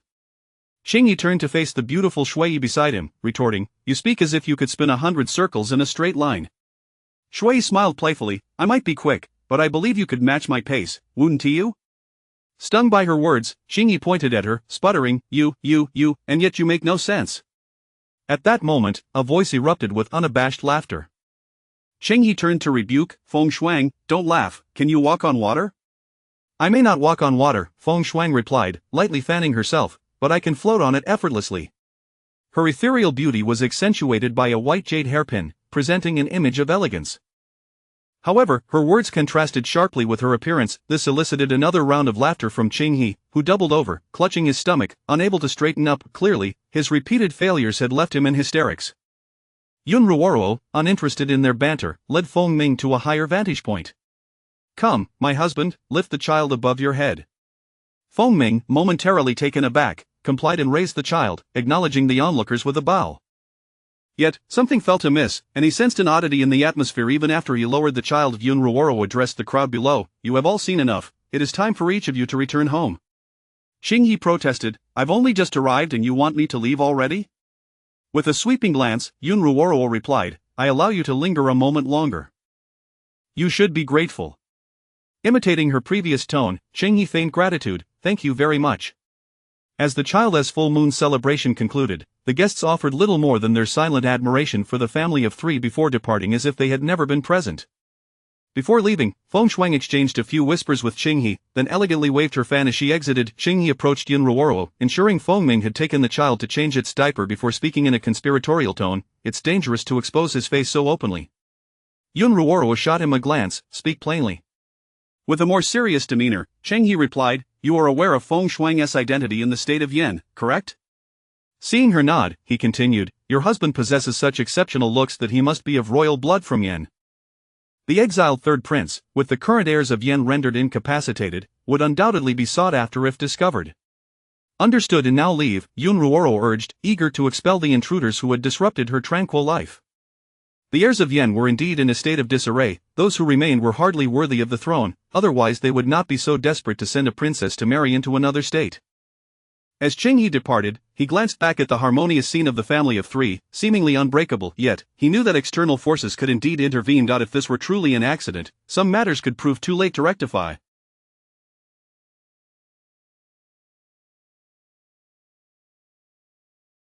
The Princess of Yen was known for her gratitude. Although she did not attend in person, her confidants had come alongside Qiyu. Initially indifferent to the act of lifting the child, it had drawn her attention, and upon recognizing the face, she discreetly approached, confirming her suspicions before leaving. Moreover, this was no mere coincidence. Soon, someone discreetly approached Feng Ming, who evidently refused their entreaties, hence he did not divulge the encounter to Yun Ruoruo. After his rejection, no further disturbances ensued. The child, now 5 months old, was chubby and fair, resembling Feng Ming, and was placed in a nearby room under the watchful eye of Chi-Chi. Having once lived as a beggar, Chi-Chi never slept deeply. Any sound would rouse her, and she had volunteered for the task, having little else to occupy her time. Throughout Yun Ruoruo's pregnancy, Feng Ming had not touched her. When she returned from washing, he finally embraced her. Feeling her soft body and inhaling the scent of milk, he found himself tempted, yet he had restrained himself until the physician declared her fully recovered. Initially gentle, he ensured her rosy cheeks bore no signs of discomfort before surrendering to his desires. Nighttime was his realm. Apart from feeding the child, he remained quietly observant, his gaze calm and tender. When the child reached 6 months, Fengming vanished. In his search for the missing person, he too disappeared. Upon awakening, Yun Ruoro found herself alone in an empty room. Host, it has arrived. Be cautious, why does it always stir trouble? Now that the child was born, the father should be earning a living for the family. After a moment, Huang Huakai remarked, it has left again. I wondered why you were nursing the child. It seems your scant maternal love is at play. Yun Ruoro surveyed the vacant room and inquired, how is the little one? He has been fed the supreme forgetfulness elixir. Its effects last at least 3 years. Although it has made you forget, it ensures the safety of your child amidst the unfamiliarity surrounding you. Yun Ruoro nodded in satisfaction, confident that Fengming, with his upright character, would instinctively protect their child, despite his lack of emotional attachment. Speaking of which, while others depicted the heroine as a strong figure seeking her child as father, you are quite the opposite, callous and ungrateful, leaving your husband and child to pursue your own pleasures. This is called maternity leave.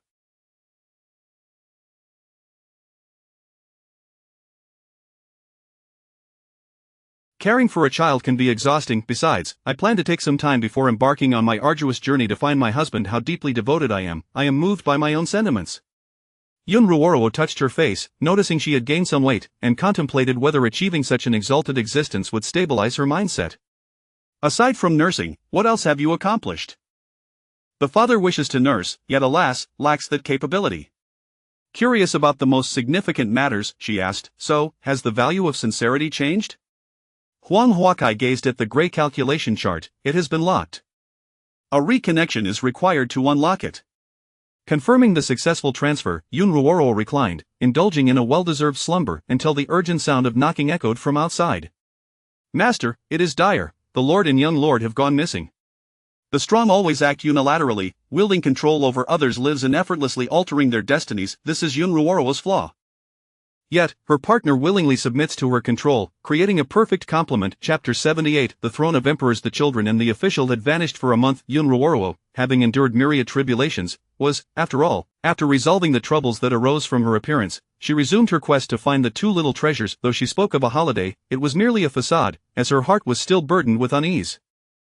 After much time had passed, she successfully transformed herself into an ordinary palace maid, dutifully standing guard beside the 2 children. Her time was plentiful, and she had adversaries in the system, not guardians against the heavenly path. Otherwise, the system would not be so intent on gaining strength should danger arise. She could find herself trapped for a century, unable to overcome the amnesia that would ensue, rendering her life unbearable. While she remained within her comfort zone, it was clear that such a state could not sustain her indefinitely. In the next life, he would no longer be himself, and she had no desire for the intricate entanglements of countless lifetimes. He might fall in love with her once more, yet she could no longer love the altered version of him. Ultimately, her affections were faint. She would only ever love one person, and that individual had perished, vanishing from the world and transforming into another. When Fengming was brought back by the Yun family, it was amidst a pile of corpses, entangled in a case of family extermination. The Yun family believed him to be the orphan of that family. In truth, the real orphan lay buried beneath the earth. He had initially been a mere puppet, but now she guided him step by step towards empowerment, allowing him to partake in his own life. The protagonist's circle was fraught with calamity, and while she concealed her true treasures, she often stumbled upon individuals who would pave the way for Fengming. Following the villains would render him a mere puppet, one that would not resist. Yet, in her company, he learned a great deal. When a slave grasps the reins of life, will he undergo transformation? It was a test of humanity. Fengming was exceedingly busy. The old emperor of Yen was nearing his end, and there was so much he needed to learn. During this time, he garnered the support of several ministers. After all, it was a stroke of luck, but minor troubles began to surface. Everything was progressing too smoothly, and those around him exhibited inexplicable loyalty. The former crown princess, Yun Qinmeng, observed his complex expression. He had already lost his chance at the position of heir apparent due to the former crown prince's incapacitation, for an emperor could not be a cripple. Yet deep within, a fleeting thought of the former crown princess's visage lingered. There seemed to be a person who bore a slight resemblance, a mere hint. As Fengming gazed upon his child, comparing the small face to that of the former crown princess only deepened his reverie, as if he were peering through to another person, unable to discern even a silhouette. The palace attendants noticed his distraction and called out, "Your Highness, the Emperor summons you." Fengming strode forth, passing by a maid sweeping the floor. He paused, glanced at her face, then averted his gaze and continued on. Yun Ruoro watched his retreating figure, lazily sweeping the floor, as the leaves still clung tightly to the branches. In this season, the 4th son of the Yun family, one of the legitimate heirs, was sidelined due to the crown prince's downfall. Although she did not eliminate the villain, she had assumed their responsibilities, taking over most of the personnel, and the opportunity lay before her as clear as day. At that moment, the palace bells tolled thrice in mourning. The transition of emperors did not deter Yun Ruoro from her routine. She swept diligently, adhering to the rules, and steadily advanced in rank from the crown prince's palace. She swept to the emperor's palace, which was even grander and had assigned her new attendants.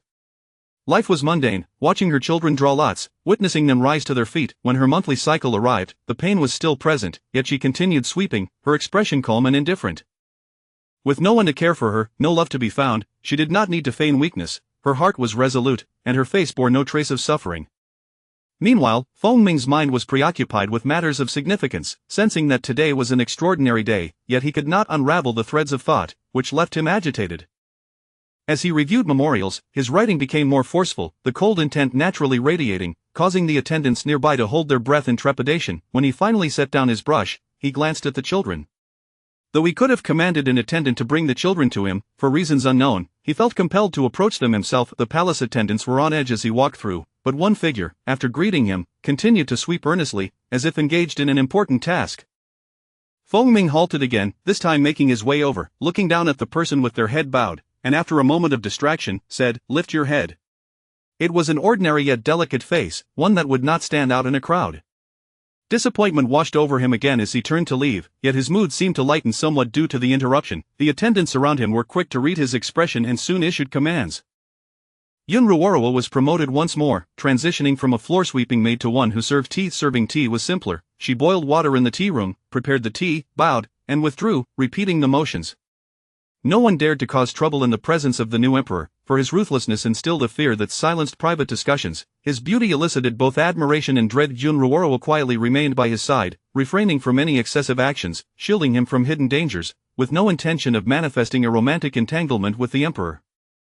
The former Feng Ming had been but a block of wood, relegated to the role of a shadow guard. Now, he was emotionally detached yet undeniably human. This position could lead to disorientation. Both men and women yearned for it, seeking the power that came with it, desiring the conveniences it afforded, and once acquired, they were loath to relinquish it. Such desires were commonplace among mortals, but she harbored none. The position of emperor was no different from sitting amidst the clouds, gazing down upon the masses. As night fell, Yun Ruoro lowered her brow, changing the tea before taking her leave. Within the closed doors, a figure knelt before the desk. He was the shadow guard of each emperor, loyal to none but to whoever occupied the throne. "Your Majesty, the person has vanished without a trace." According to the staff from Shuiyun Pavilion, that individual is searching for you. After leaving Shuiyun Pavilion, they entered the forest on the borders of the Chu Kingdom and lost all track of them.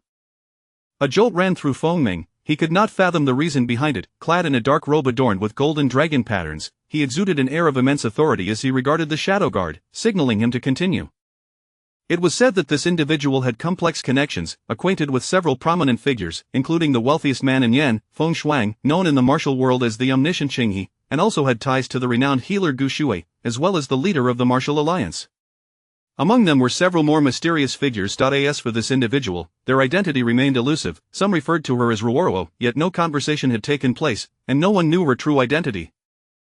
Feng Ming waved his hand, instructing them to continue the search. When he awoke, others informed him that someone had kidnapped his child. In pursuit, he encountered danger, sustaining a head injury that caused him to lose part of his memory. He was a prince of Yen, lost to the world, and due to the urgency of the situation, he was sent directly back to the palace, while simultaneously searching for his wife, only to discover she had already departed. His memories were muddled. He had forgotten much, unable to comprehend all they had recounted, with the clearest memories being those of what he learned after returning, though he could not recall even a fragment.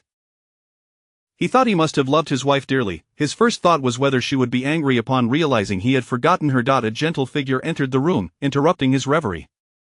He glanced at the freshly brewed tea, not sparing the person a single glance, as the steam wafted forth, carrying a barely perceptible peculiar scent. Sensing the aroma, his gaze turned frigid. An expensive teacup was flung from his hand, shattering against the doorframe with a resounding crash, the spiced tea spilling across the floor. "Take her away, Your Majesty." "Forgive me." The tea-serving maid was silenced and dragged away. The shards on the ground were swiftly cleared, and soon the palace fell into silence. Feng Ming, having lost interest in reviewing memorials, rose and exited the palace, meandering through the corridors until he finally stopped in the imperial garden, gazing up at the starry sky.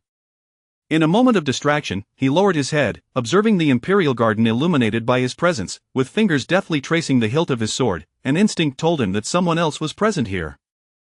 An assassin. Chapter 79. Covert protection. Yun Ruoro cautiously concealed herself within the Imperial Garden, garbed in dark attire, blending seamlessly into the shadows. Unexpectedly, her little darling, with an erratic schedule, chose to visit the garden under the veil of night. After a painstaking wait for others to depart, she dragged a sack containing an assassin through the darkness, weaving countless circles to evade the patrols, until she arrived at a secluded corner of the palace wall. The soft chirping of a bird echoed from just beyond the wall. She deftly pushed the sack through a dog hole, then restored the area, ensuring the sack was discreetly taken away for disposal. With a satisfied clap of her hands, she swiftly turned and returned to her quarters. The following day, as she prepared to commence her duties, she was informed of a shift change from day to night. What?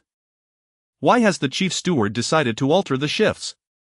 Lin Gonggang, a eunuch close to the emperor, heard the palace maid refer to him as chief steward and was not angered.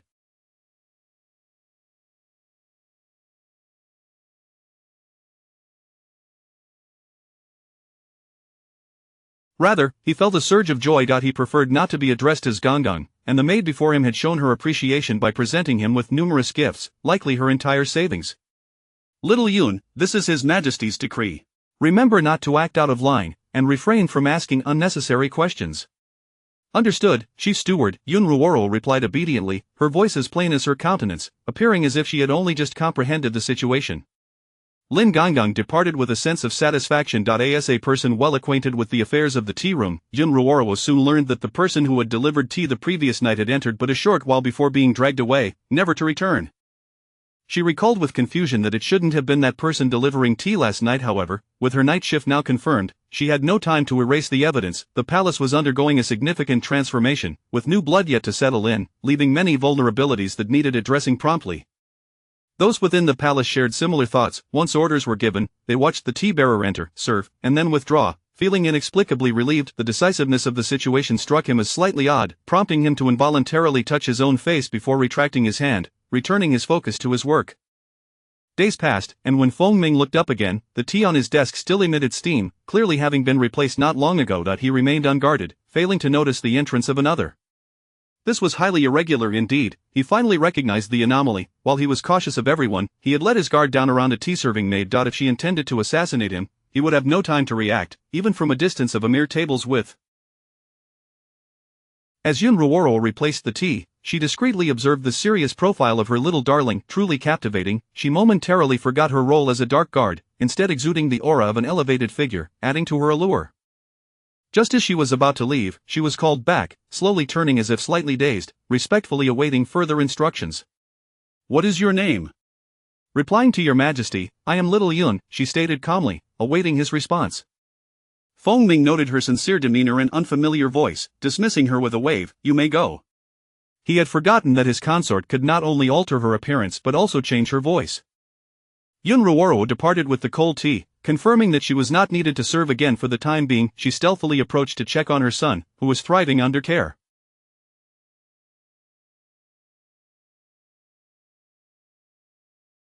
The emperor, cold and ruthless, demanded respect, and one in such a position should never exhibit indecision. Within the palace, a teacup was hurled to the ground, shattering and echoing the fury of its thrower.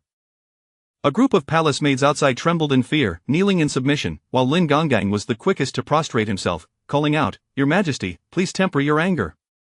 He paid no heed to the broken cup, clearly aware that His Majesty was vexed over a memorial, and he understood the reason why. The treasury was depleted, food supplies were scarce, and the harshness of winter loomed, all combining to create a headache. Withdraw, Feng Ming pondered, suddenly a spark of insight illuminating his eyes.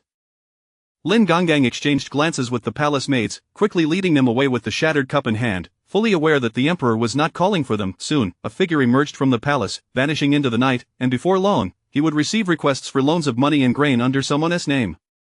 He could not recall but knew how to leverage his consort's connections to extract funds from others, certain they would oblige. That was a matter for another time. This moment, Feng Ming reached for tea, only to find his hand grasping at emptiness, recalling that he had just shattered the cup.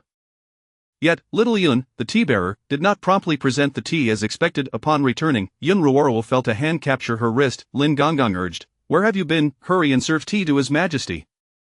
In the dimness of night, the tea room held but one person, as the other maids were few.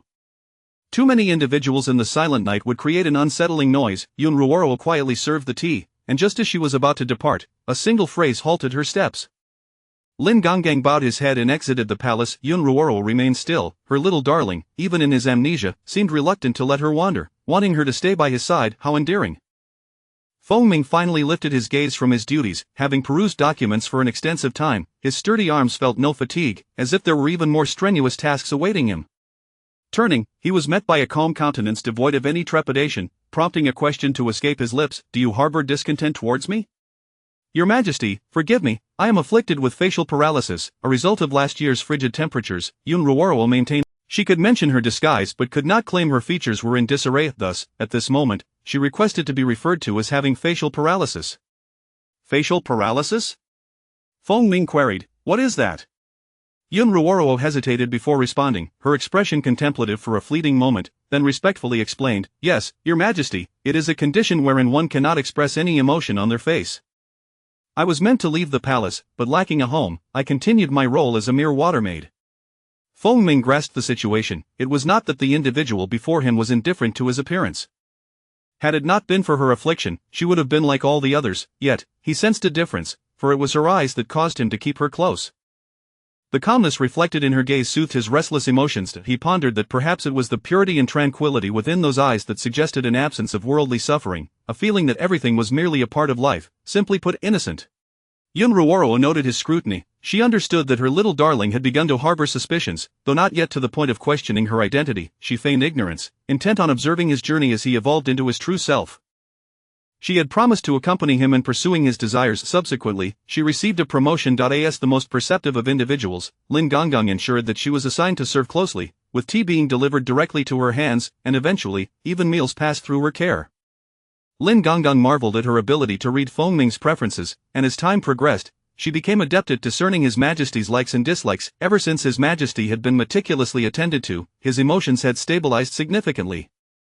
That was the effect of the forgetfulness pill. Intelligent individuals often fail to recall significant matters, memories provoked headaches, and preventing recollection made anyone irritable. Feng Ming had already shown considerable restraint in shattering the cup.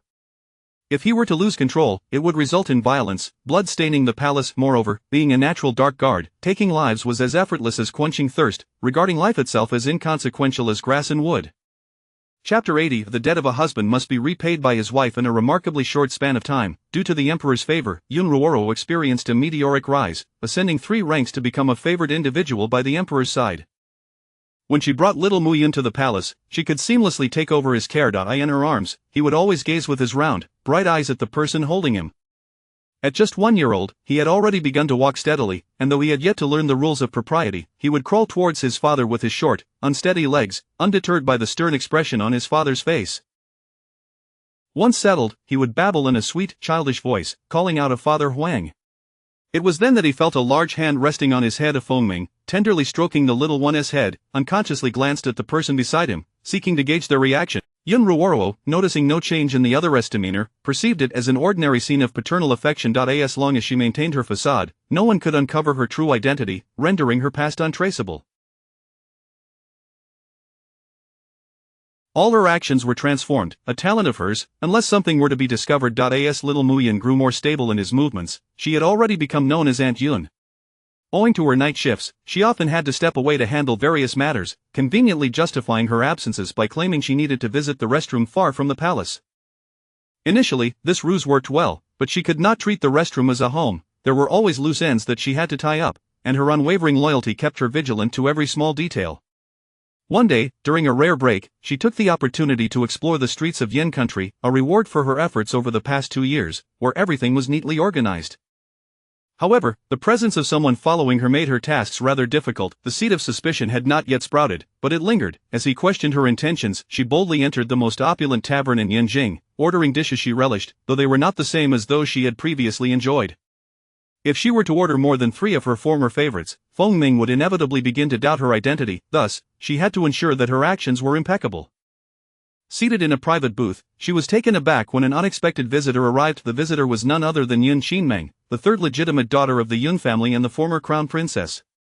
Her audacity in coming uninvited left Yun Ruoro with no choice but to maintain her composure. After all, the former crown prince had merely lost his position and was not stripped of his identity, as he remained physically capable despite his demotion.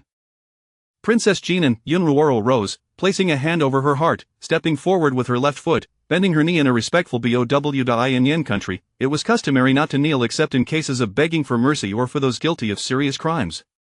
Her curtsy was impeccable, yet the other party showed no inclination for her to rise, nor could they possibly recognize her. Yun Qinmeng surveyed her for a moment, as if suddenly recalling something. She said apologetically, "Aunt Yun, please rise. I was merely curious to see the favored person beside His Majesty, and I forgot myself. There is no need for such grand gestures. Please, have a seat." "Thank you, Princess." Yun Ruoro could not refute, and after sitting down, she submitted to being scrutinized. The beauty exuded charm and could do no wrong. As a princess, she still enjoyed the freedom to roam, not confined to the inner chambers of the royal residence, which was a clear sign of her favor.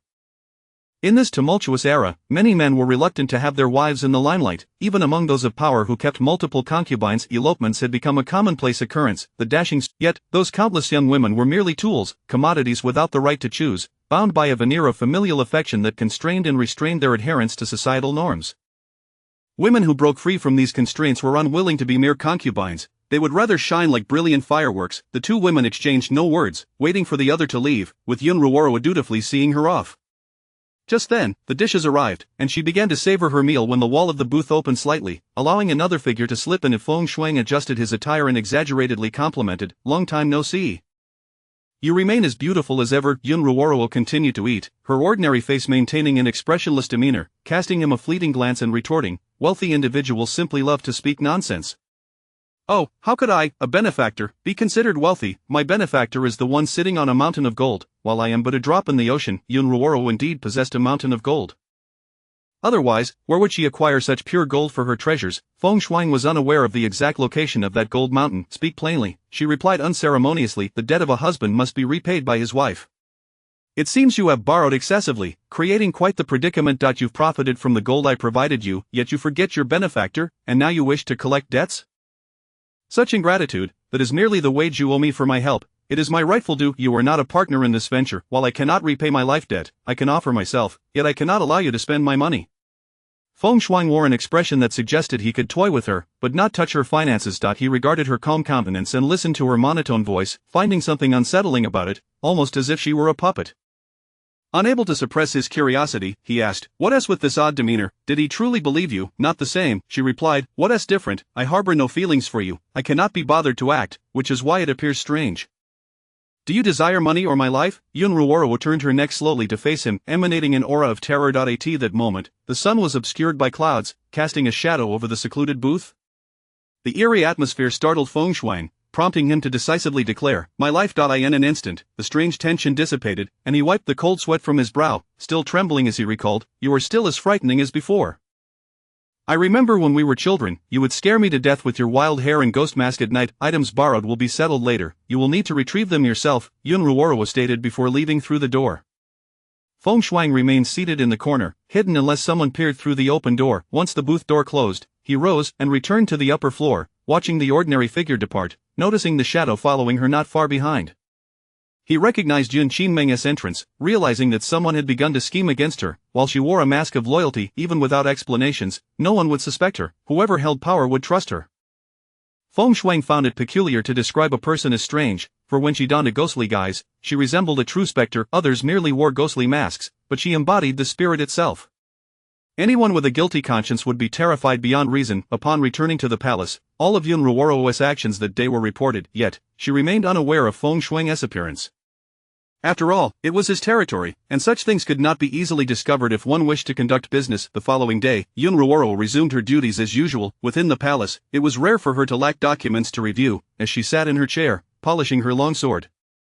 She remained composed, refilling tea and lamp oil, ensuring the spacious hall was bright, leaving no corner shrouded in darkness. With her presence, eunuch Lin also began to change shifts. Out of the corner of her eye, she once again caught sight of the documents awaiting her attention.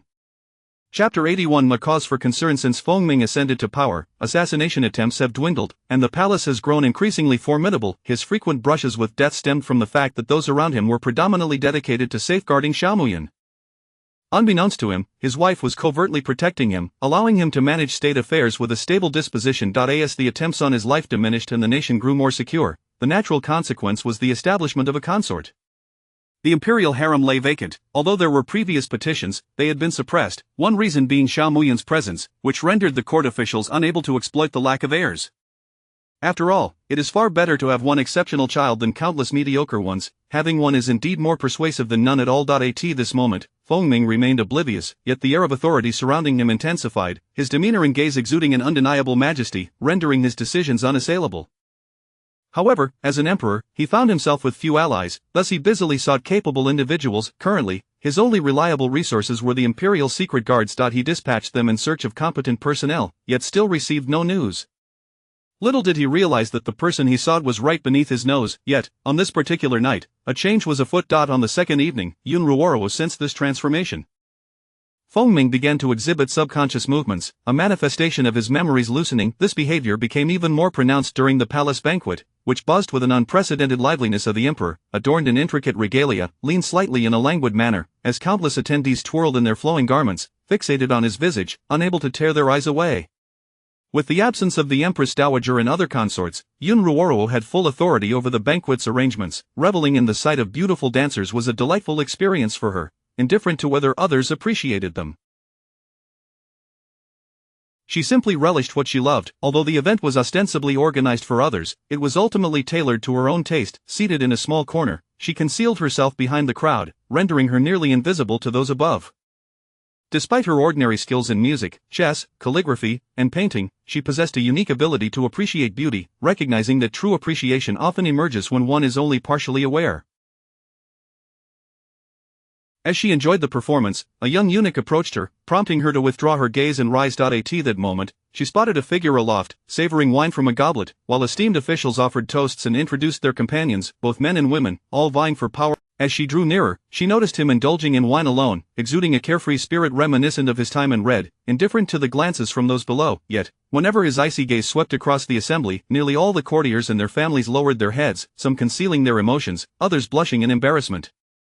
Having consumed a bit too much, Yun Ruoro was summoned to persuade him to drink less. As others hesitated, she was brought forth. She softly called out, her tone laced with concern, "Your Majesty, excessive drinking is detrimental to your health." Fengming paused momentarily, continuing to drink at his own pace, finishing one cup before neglecting to refill it himself. He tilted the goblet toward her, the implication unmistakable. The empty vessel was replenished, and he raised it to his lips once more. Although the wine was exquisite, its potency was mild, enabling him to consume countless cups and still walk a straight line as the banquet concluded. Yun Ruoro escorted him back, instructing the palace attendants to clean up the aftermath, while someone nearby served her tea. At this juncture, she needed only to speak, effectively assuming the role of an internal affairs officer. It was a remarkable tale of personal advancement, a young maid's rise within the ranks. Her progress relied entirely on her superior's attention and the chief steward's consideration. As for Fengming's identity, it hinged on fortunate coincidences. Regarding her direct elder brother, he was likely entangled in a forced affection, as his inclinations were not entirely straightforward. Thus, she found herself cast in the role of the hidden antagonist. "Yungu, what is the matter? His Highness has fallen ill and is reluctant to take his medicine. Ensure everything is tidied up accordingly. Those who are not on duty tomorrow shall take their posts," Yun Ruoro instructed. Already moving away, she then inquired of those nearby, "Why is this only being mentioned now?" "This morning, he caught a chill and consulted the imperial physician, but His Highness refuses to take the medicine," the maid replied while keeping pace with her. Though their strides were identical, a sense of being perpetually outpaced lingered in the air. When the inebriated Fengming arrived at the prince's chamber, he found his personal female attendant nonchalantly wielding a spoon brimming with medicine. She was then intercepted by Xiaomuyun, who, despite the bitterness, swallowed it down, eagerly awaiting the next spoonful, ultimately rewarded with finely chopped sweet dates. It was Xiaomuyun's first taste of sweet dates, and the sweetness caused his eyes to squint with delight. Observing him consume it safely, Yun Ruoro turned to feign surprise at his arrival, hastily performing her bow. "Your Majesty, may you be well." "Do not bow," Fengming waved his hand, waiting for Xiaomuyun to rinse his mouth and obediently fall asleep before he rose to depart. Yun Ruoro followed closely behind, and as they exited, the prince's palace began to buzz with activity. Some tidied up, while others entertained Xiaomuyun with stories, weaving tales and anecdotes for his enjoyment. Clearly, Xiao Muyun relished the bedtime stories, even though he did not fully comprehend them. Like Yun Ruoro, he enjoyed the surrounding commotion, quietly absorbing it all due to his tender age. There were night watchmen, divided into pairs, allowed to engage in hushed conversations, with the sole requirement of staying awake, all while under the protection of hidden guards. Every item was meticulously scrutinized, leaving virtually no room for danger. The emperor understood that some would not wish for his child to survive. Without the child, he would be compelled to take a consort, a prospect he vehemently opposed, both physically and mentally. Fortunately, this time, Muyun had merely caught a chill and fallen ill, rather than having been harmed by someone else. As the procession of lanterns traversed the corridor, an unexpected disarray ensued. Yun Ruoro gasped as she witnessed a figure topple down. She and Eunuch Lin, walking behind, instinctively caught the falling individual. Eunuch Lin, unable to grasp the person, momentarily questioned the speed of the person beside him, realizing it was likely due to her constant attention to the emperor's movements. Yun Ruoro felt a flicker of anxiety, clutching her chest, but upon sensing her heartbeat return to normal, she calmed herself as the guards swiftly transported the individual to the chambers, and the imperial physician arrived in short order, quickly determining it was merely a false alarm. His Majesty is simply intoxicated. Yun Ruoro assisted the sleeping figure in removing their shoes and outer garments, covering them with a blanket before stepping out and asking Eunuch Lin, Chief Steward, did His Majesty not drink very little? How could he be inebriated? Eunuch Lin replied, upon returning to the palace, His Majesty requested the fine wine brought back from Shuiyun Pavilion. After 1 cup, the renowned wine from Shuiyun Pavilion is said to intoxicate after 3 cups. Eunuch Lin wore an expression of resignation as he quietly remarked, if he could be persuaded, he would not be His Majesty. It seemed that tomorrow, the emperor would be unable to attend the morning court. After exchanging a few more words, Eunuch Lin took his leave, and Yun Ruoro remained to keep watch. Since it was not a normal slumber, she cast a glance back after a short while, maintaining her composure. Her behavior appeared perfectly normal in the eyes of the hidden guards. The figure on the bed enjoyed an unusually long slumber, a rare occurrence for him. When Feng Ming awoke, the sun had already risen, and he inquired of Eunuch Lin about the. Upon learning that Xiao Yun had caught him, a flicker of uncertainty crossed his eyes. He recalled a fleeting moment of clarity just before he collapsed. He felt an inexplicable familiarity, as though he had nearly pulled the person behind him into an embrace, a primal impulse rising within him. In that fleeting moment of doubt, he issued commands, yet the intelligence he received was rather mundane. Nevertheless, the seeds of curiosity had begun to sprout. Chapter 82 Temptation. Yun Ruoro discerned that a palace maid had approached her under the pretext of familiarity, yet she exhibited little reaction, maintaining her composure. The newcomer was a Mingwei, masquerading as a palace maid, tasked with safeguarding His Majesty while simultaneously surveilling those around her. She had become the subject of suspicion. As an emperor, he required no justification for his doubts, perhaps aiming to avoid alarming the snake or refraining from taking direct action against her. The extent to which the effects of the medicine had waned remained uncertain. On this particular day, she discovered her quarters had been tampered with. As a specialist in concealment, she was confident that whatever she sought to hide would remain undiscovered, especially since her adversary was pressed for time and had only conducted a cursory inspection. However, when scrutinized by the individual in the elevated position, and subjected to continuous observation, she realized her cover had been compromised. After careful reflection, she could not ascertain where she had faltered until a palace maid presented her with incense powder and cosmetics. The towering figure passing by seemed to recognize the items as belonging to a young lady, even commenting on them. Yun Ruoro's expression soured. It was indeed time to don a disguise. Clad in palace attire and styled according to protocol, she could only respond affirmatively. Watching the figure vanish, she chuckled inwardly, finally grasping the source of her exposure. It was the fragrance. Attempting to mask her natural scent, it was implausible for a single room to harbor such a potent aroma, particularly where her belongings were kept, or it would be even stronger. Clearly, he had an adept nose among his subordinates. The very scent she held was its nemesis. Should she use it, her original fragrance would betray her. The moment she drew near, he would sense a familiar aura, but it would not deepen. Conversely, if she refrained from using it, it would imply guilt, for even a loyal subject's words would carry weight with him. The emperor's doubts could be assuaged through coercive measures or severe interrogation. Yet, he had not considered that there existed only one possibility. He sought amusement, eager to uncover the truth of her affiliations or her true identity. Seated before the mirror, Yun Ruoro's gaze flickered as her hand reached for the retrieved items. Night fell. The individual at the desk once more immersed himself in writing. The slight rustling beside him failed to divert his attention until thirst compelled him to lower his gaze to the teacup. As he sipped, he lifted his eyes to meet the gaze of a figure standing to his right, inhaling sharply as tea went down the wrong way, turning his head to splutter it out. Regaining his composure, he regarded the tea-bearer with a momentary expression of incredulity. He merely noted her pallor, yet the round blush on her cheeks and her vividly colored lips were perplexing. Combined with her expressionless visage, her fair complexion rendered her akin to a paper doll in the dim light of night. Yun Ruoro, feeling the weight of his gaze, stiffened and feigned a smile to convey friendliness.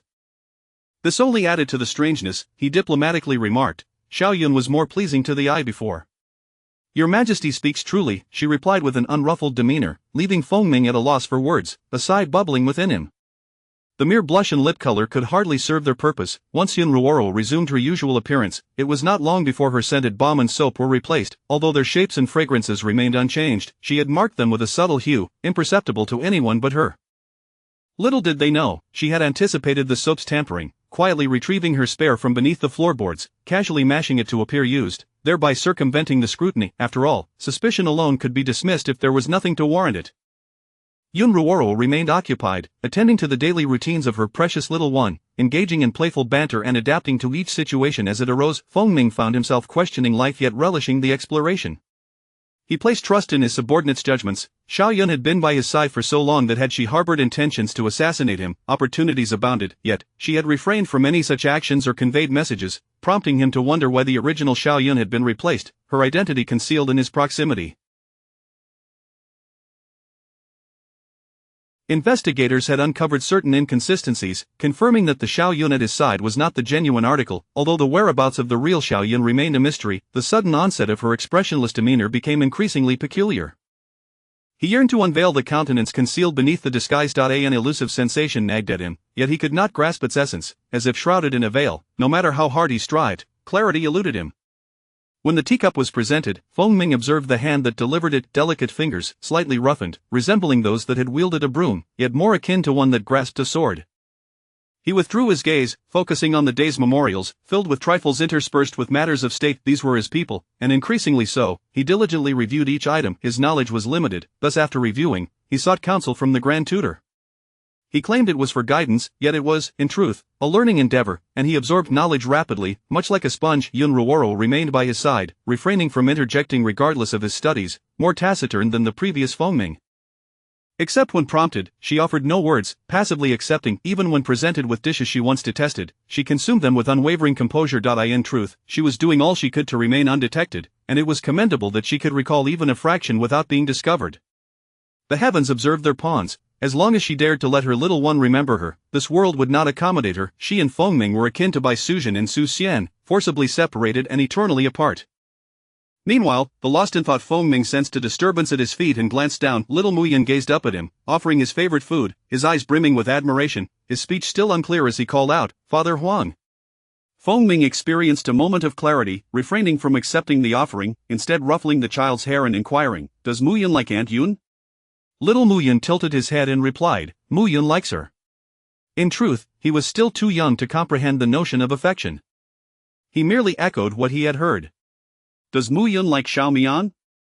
Xiaomian was Muyan's personal maid. Little Muyan turned to glance at her, then nodded his small head, his voice sweetly declaring, "Muyan likes her."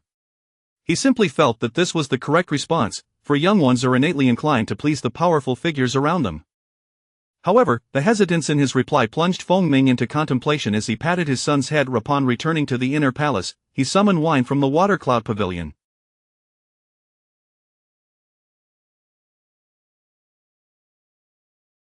When Yun Ruoro commenced her duties, she was greeted by the familiar scent of wine. Upon entering, a certain individual was already swaying, alone and unattended. Before she could offer a word of caution, it was too late.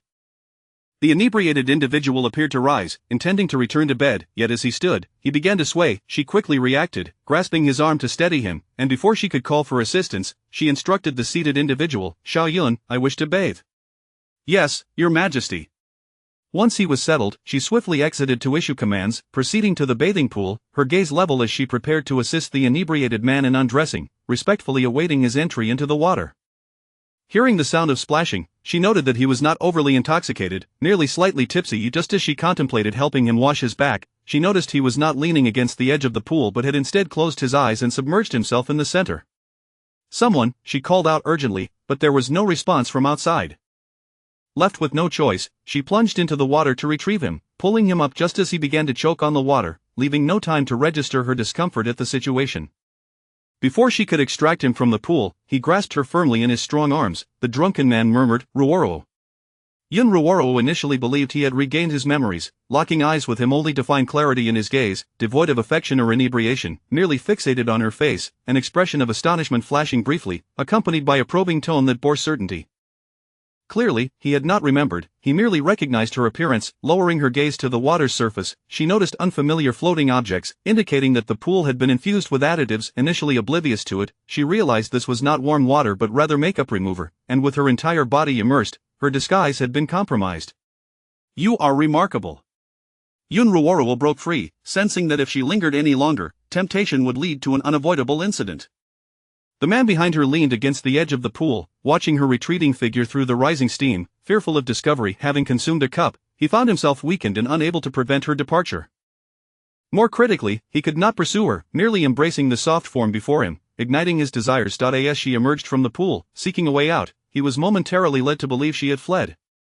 Yet upon returning to his chambers, she entered, pressing him down onto a chair, and began to dry his hair. At last, he beheld her true beauty, surpassing the depictions he had seen. Observing the furrowed brow on her face, she interrupted, "Do not dwell on the past, you will remember in due time." Feng Ming reined in his thoughts, alleviating his headache, and continued to gaze at the individual before him, calling out, "Ruoro." Having heard, she replied, "If there is something to say, speak." "There is nothing."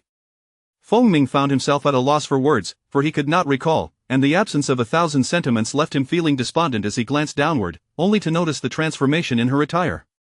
He remembered the previous Xia Yun, whose form was not this. Thus, it was evident that she had altered not only her visage but also her figure. Yun Ruoro, sensing his scrutiny, retorted, "What are you staring at?" His probing had inadvertently dismantled her meticulous efforts. She had prepared for everyone but him, only to be caught off guard by his unexpected inquiry. Feng Ming turned his gaze elsewhere, feeling a hint of frustration, unable to muster any anger. Sensing his body was beyond his control, instinctively complying as he queried, "Why do you not acknowledge me? I am here with you, engaging in the things you wish to do. My absence causes others to be more cautious." Hearing her words, Feng Ming's heart skipped a beat. Her beauty surpassed the paintings, more vivid and real. The wife he had forgotten had always been by his side, just as the intelligence reports had indicated. The landlord advised the pavilion master to pursue whatever he wished, assuring him she would always accompany him. She had kept her promise. He had forgotten her, yet she bore no resentment. Suppressing the urge to embrace the figure before him, he waited for her to depart. Lying on the bed, he anticipated a sleepless night, yet he awoke free of nightmares, as if a heavy stone had been lifted, revitalizing him entirely. He soon comprehended that her choice to remain unacknowledged was for his benefit. Once they recognized one another, he would experience a sense of lethargy in all his endeavors. Feng Ming regarded the ordinary tea-bearer, her face unchanged yet feeling remarkably different. Previously, he had never paid heed to a woman's appearance or form. Now he found himself drawn to her, her waist, undeniably extraordinary. Simultaneously, her gaze had shifted. No longer was it placid, as she would roll her eyes at him in secret whenever he scrutinized her without regard, a silent message that seemed to say, "What are you staring at? Haven't you seen a beauty before?" It was somewhat endearing, though it appeared she was indeed angered. In solitude, he sought to draw near, yet she would evade him, her eyes conveying a clear warning, "Do not touch." He was scorned. As the emperor, he faced disdain, for she cared not for his status. Had she desired it, she could have easily revealed her identity and taken her place as his empress. Indeed, he yearned for her to become his empress. He did not deny that their harmonious interactions brought him comfort, and her appearance and form captivated him. All individuals desire the finest, and as an emperor, he was entitled to the best. Furthermore, among the multitude of women, his heart remained steadfastly loyal to her alone. He felt aversion towards others, and despite their efforts to feign sincerity, he perceived their ulterior motives with a single glance. He found himself wishing for her to harbor ambitions for him. Chapter 83 of Fatty Destroys Everything. Lord Lin observed that the emperor had been acting peculiarly of late. Though his complexion appeared poor, he did not seem displeased.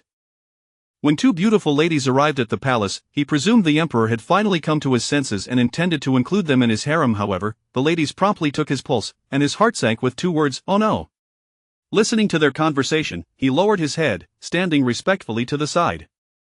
Amnesia, such a plot would not even be dared in a story. Shui felt the pulse and, upon hearing the words of the person opposite her, wore an expression that suggested disbelief. Her companion, a Wu, chided, "I told you there were rumors recently, yet you dismissed them as impossible."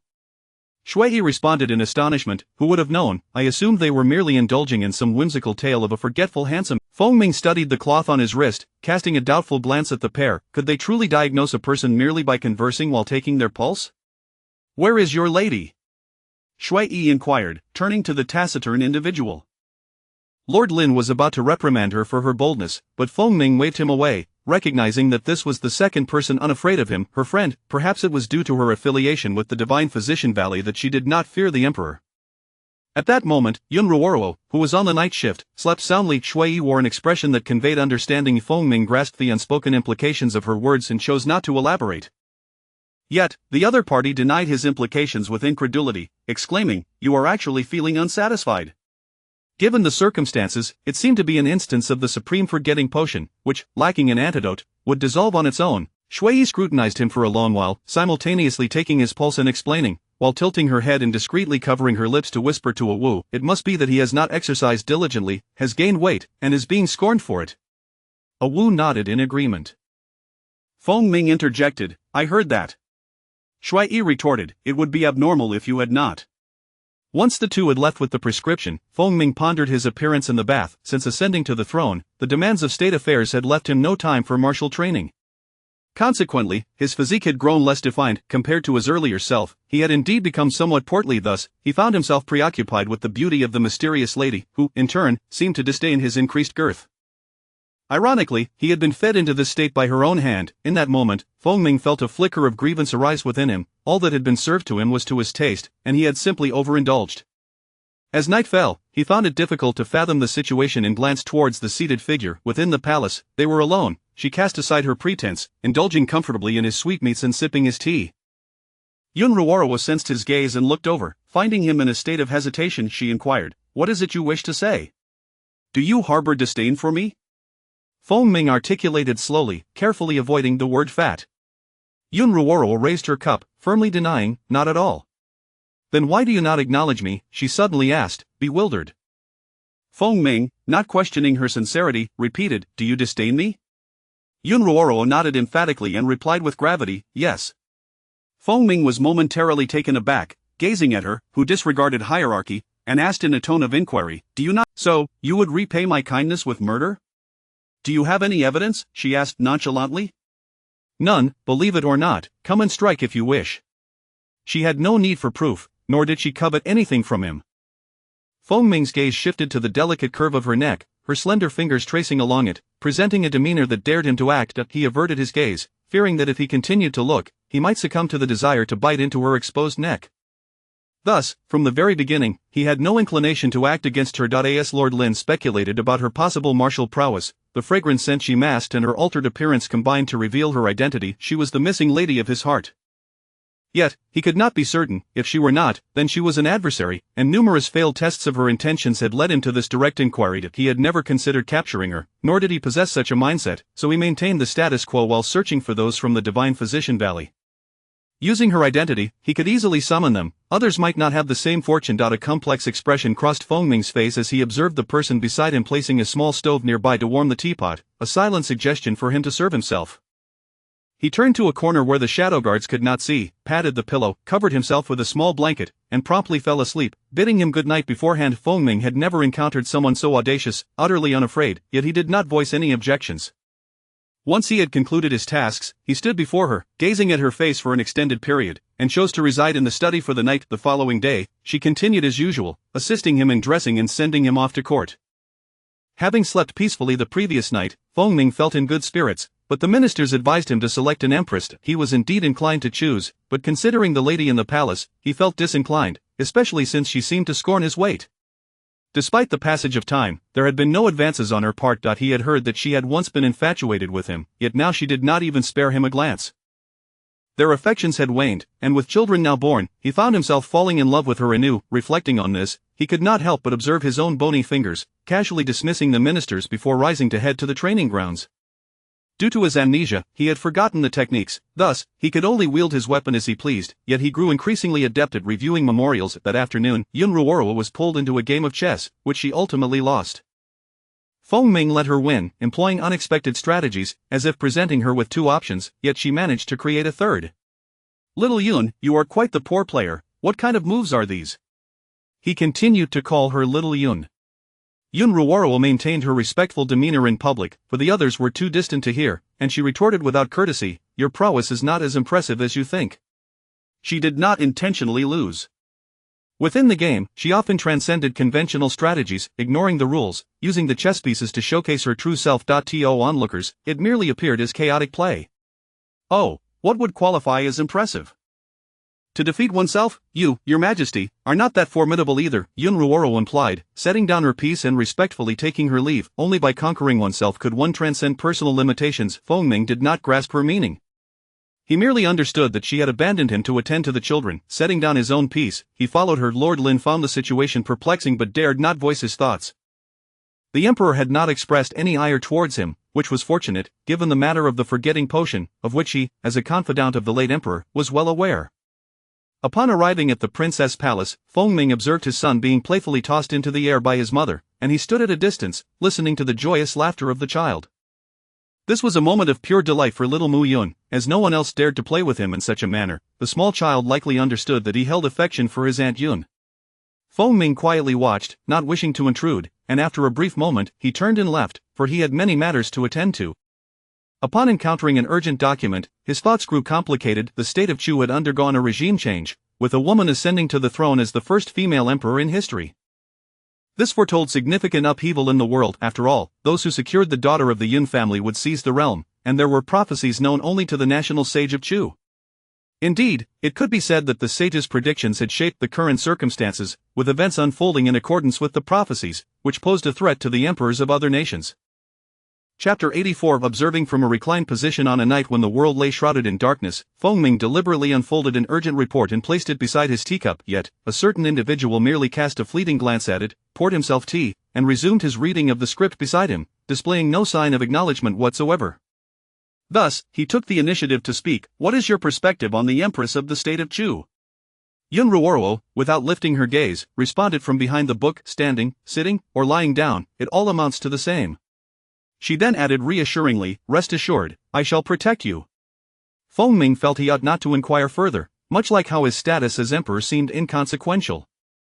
For reasons unknown, her impudent demeanor did not incite his anger in the slightest. Indeed, he found it peculiar yet somehow entirely natural that such thoughts crossed his mind without any surge of indignation within him.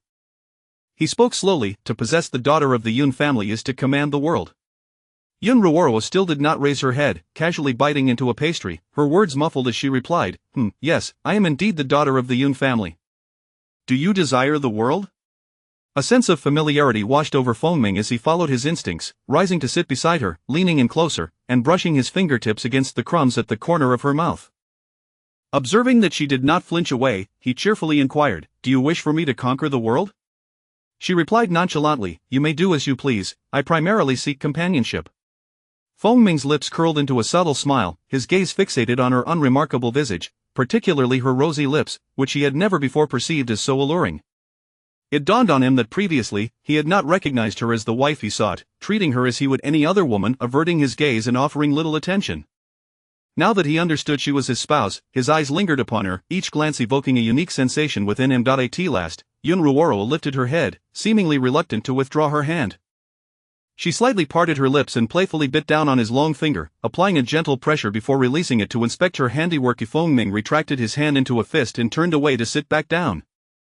Once he was escorted to the bath, he did not solicit her assistance, and she exited in search of a late-night snack. As he soaked in the tub, he raised his hand to examine the bite mark, his heart racing at the memory. When she had bitten him moments before, he had nearly stifled a groan, suppressing the sound with great effort. He could hardly fathom the delight of being nibbled by those small lips upon his chest.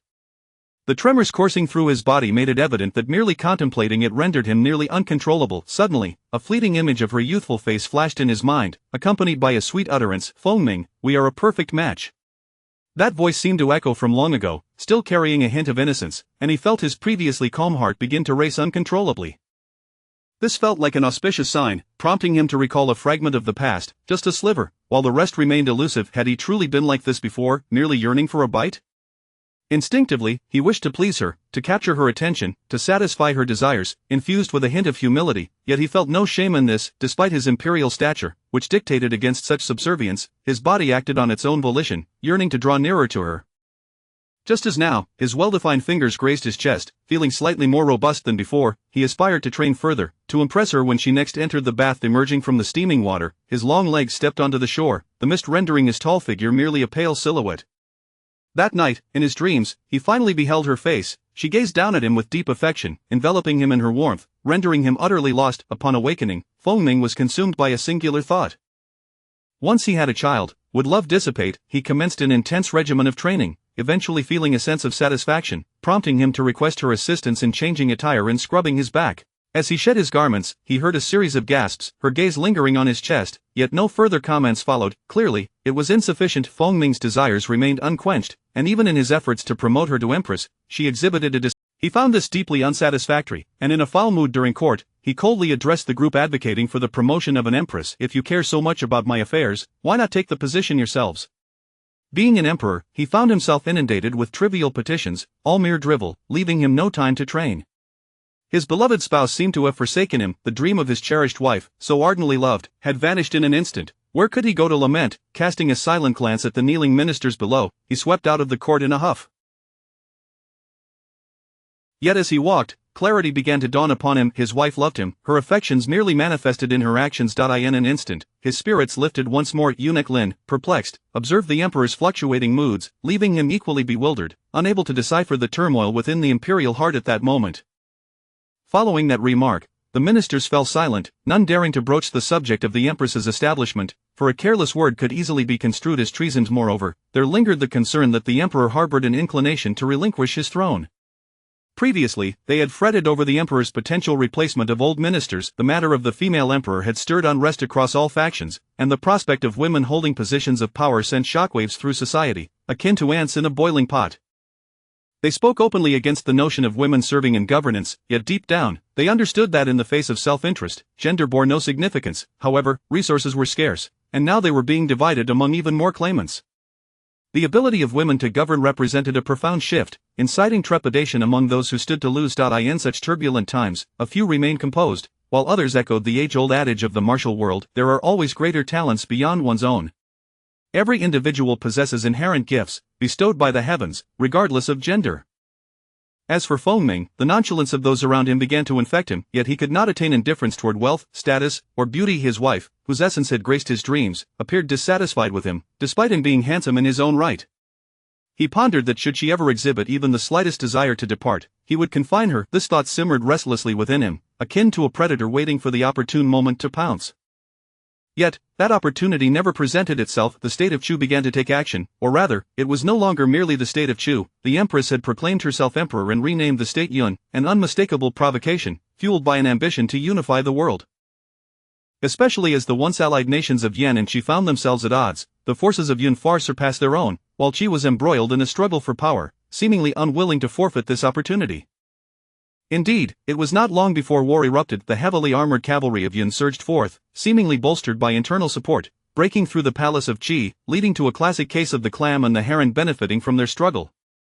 When Qi fell, Feng Ming seized the chance to claim a significant portion of its territory. However, he had not anticipated that the general of Yun would remain relentless, shifting the focus of war toward Yan. The emperor, unperturbed by romantic entanglements, turned his back on the small hand of Mu Yun as he personally led his forces into battle. Arriving at the border, his memories of martial arts had largely returned, allowing him to match the general of Yun, stabilizing the conflict. As his recollections became clearer, he sensed a growing dominance within him. Men are inherently driven by ambition, including Feng Ming, who fought for his family, his power, and ultimately, for survival.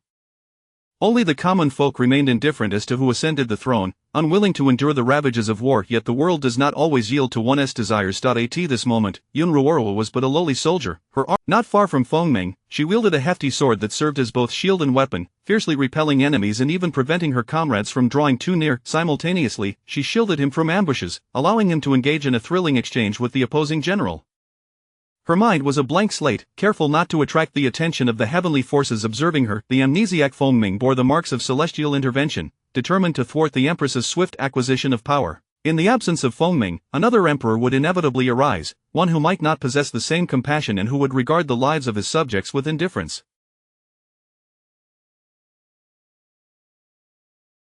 Countless souls prayed to the heavens for the safe return of those fighting in the ranks. In the eyes of the cosmic order, all life amounted to little more than ephemeral beings, yet they were all sustenance for its sustenance. Huang Huakai cautiously observed, ensuring the safety of the host, yet failed to recall the hostess' identity, instead reminiscing about the techniques once learned. This is the narrative, a life intervened. To put it poetically, it is fate; to state it harshly, it is puppetry. Moreover, the puppets remain blissfully unaware of their true nature, often only realizing their plight after failure, succumbing to despair and lamenting the injustices of fate, withering away only to meet a tragic end. Those of stronger disposition, having lost everything, except defeat, leaving themselves a path to live out the remainder of their lives in obscurity, the roles were designated from the outset: who would be the hero, who the villain. The hero may triumph, yet it will not herald an everlasting peace. It is bound to be the beginning of another chaotic chapter. The war raged on for months, and as winter approached, a temporary truce was established, not for any other reason than to conserve resources, allowing the populace to survive the bitter cold. Neither emperor was a tyrant, and in an instant, an eerie peace was reached. During those months, Yun Ruoro made her first appearance in Feng Ming's tent, revealing to him that she had not been in the capital but had been by his side all along. The little Yun from the capital was indeed the true essence of her, yet this place was perilous. He gently urged her to leave. Do you not care for our son? If so, I shall take my leave. Yun Ruoro feigned departure, and to his surprise, she did not linger, genuinely preparing to leave. In a moment of urgency, he embraced her from behind, instinctively wishing to keep her there, unwilling to let her go. She, so quick to depart, seemed devoid of empathy, yet, as he held the one he had longed for, he found it impossible to relinquish his grasp. Amidst the swirling snow, they turned within the confines of the tent, enveloping each other once more. Both were cocooned in their cloaks, warmth enveloping them like a tender embrace. Chapter 85.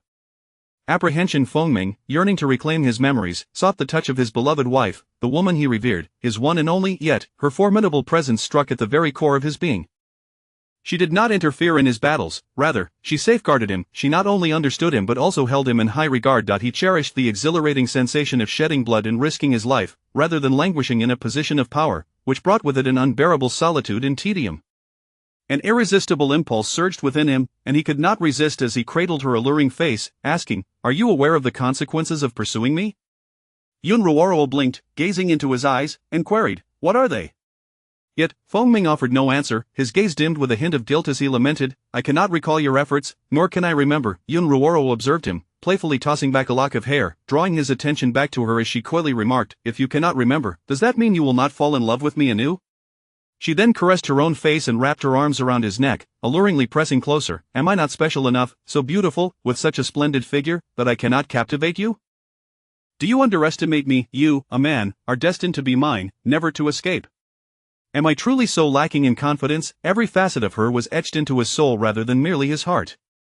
She possessed an enduring charm and allure, always maintaining a sense of freshness, skillfully understanding and captivating his heart, determined to possess his unchanging devotion. "I am here to protect you, not to keep you from achieving your goals. I confess, I fear your amnesia might lead you to forget me and seek another," she admitted. "You have repeatedly urged me to safeguard myself, yet I constantly stray down the paths of others, despite having declared that you are my utmost priority." Feng Ming listened intently, his eyes brightening with each word, imbued with confidence and certainty, devoid of fear. Behind it lay her concern for him, her frustration, yet she remained steadfastly by his side. Ultimately, he lowered his head and kissed her, pressing his lips against those he had long yearned for. This kiss, a response of surrender, disregarded the outside patrols as they became lost in the depths of thick furs and blankets. Again and again, he finally comprehended why he held no interest in other women, why his body remained unwaveringly loyal to her. It was because he had once experienced such beauty that union sent shivers through his very soul. He let out a low growl, akin to a beast, forcefully conquering the stronghold. His adversaries could match him in skill but faltered in the face of their primal instincts.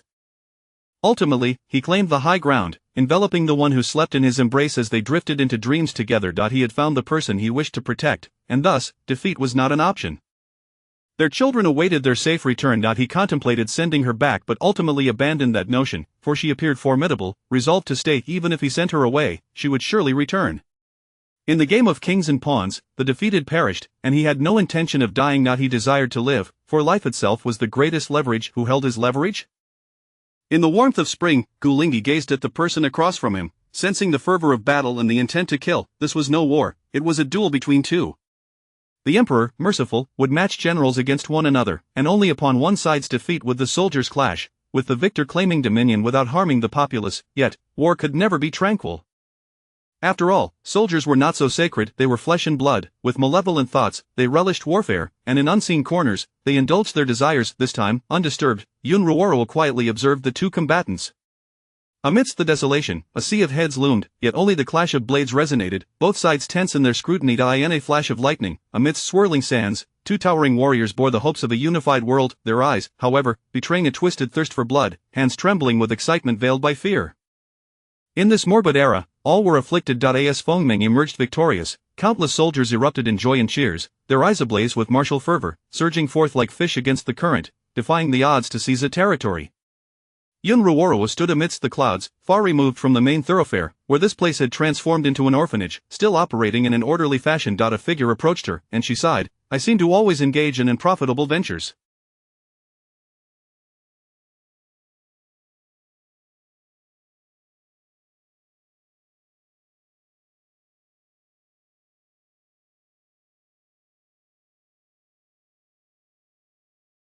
It appears I must explore a different business.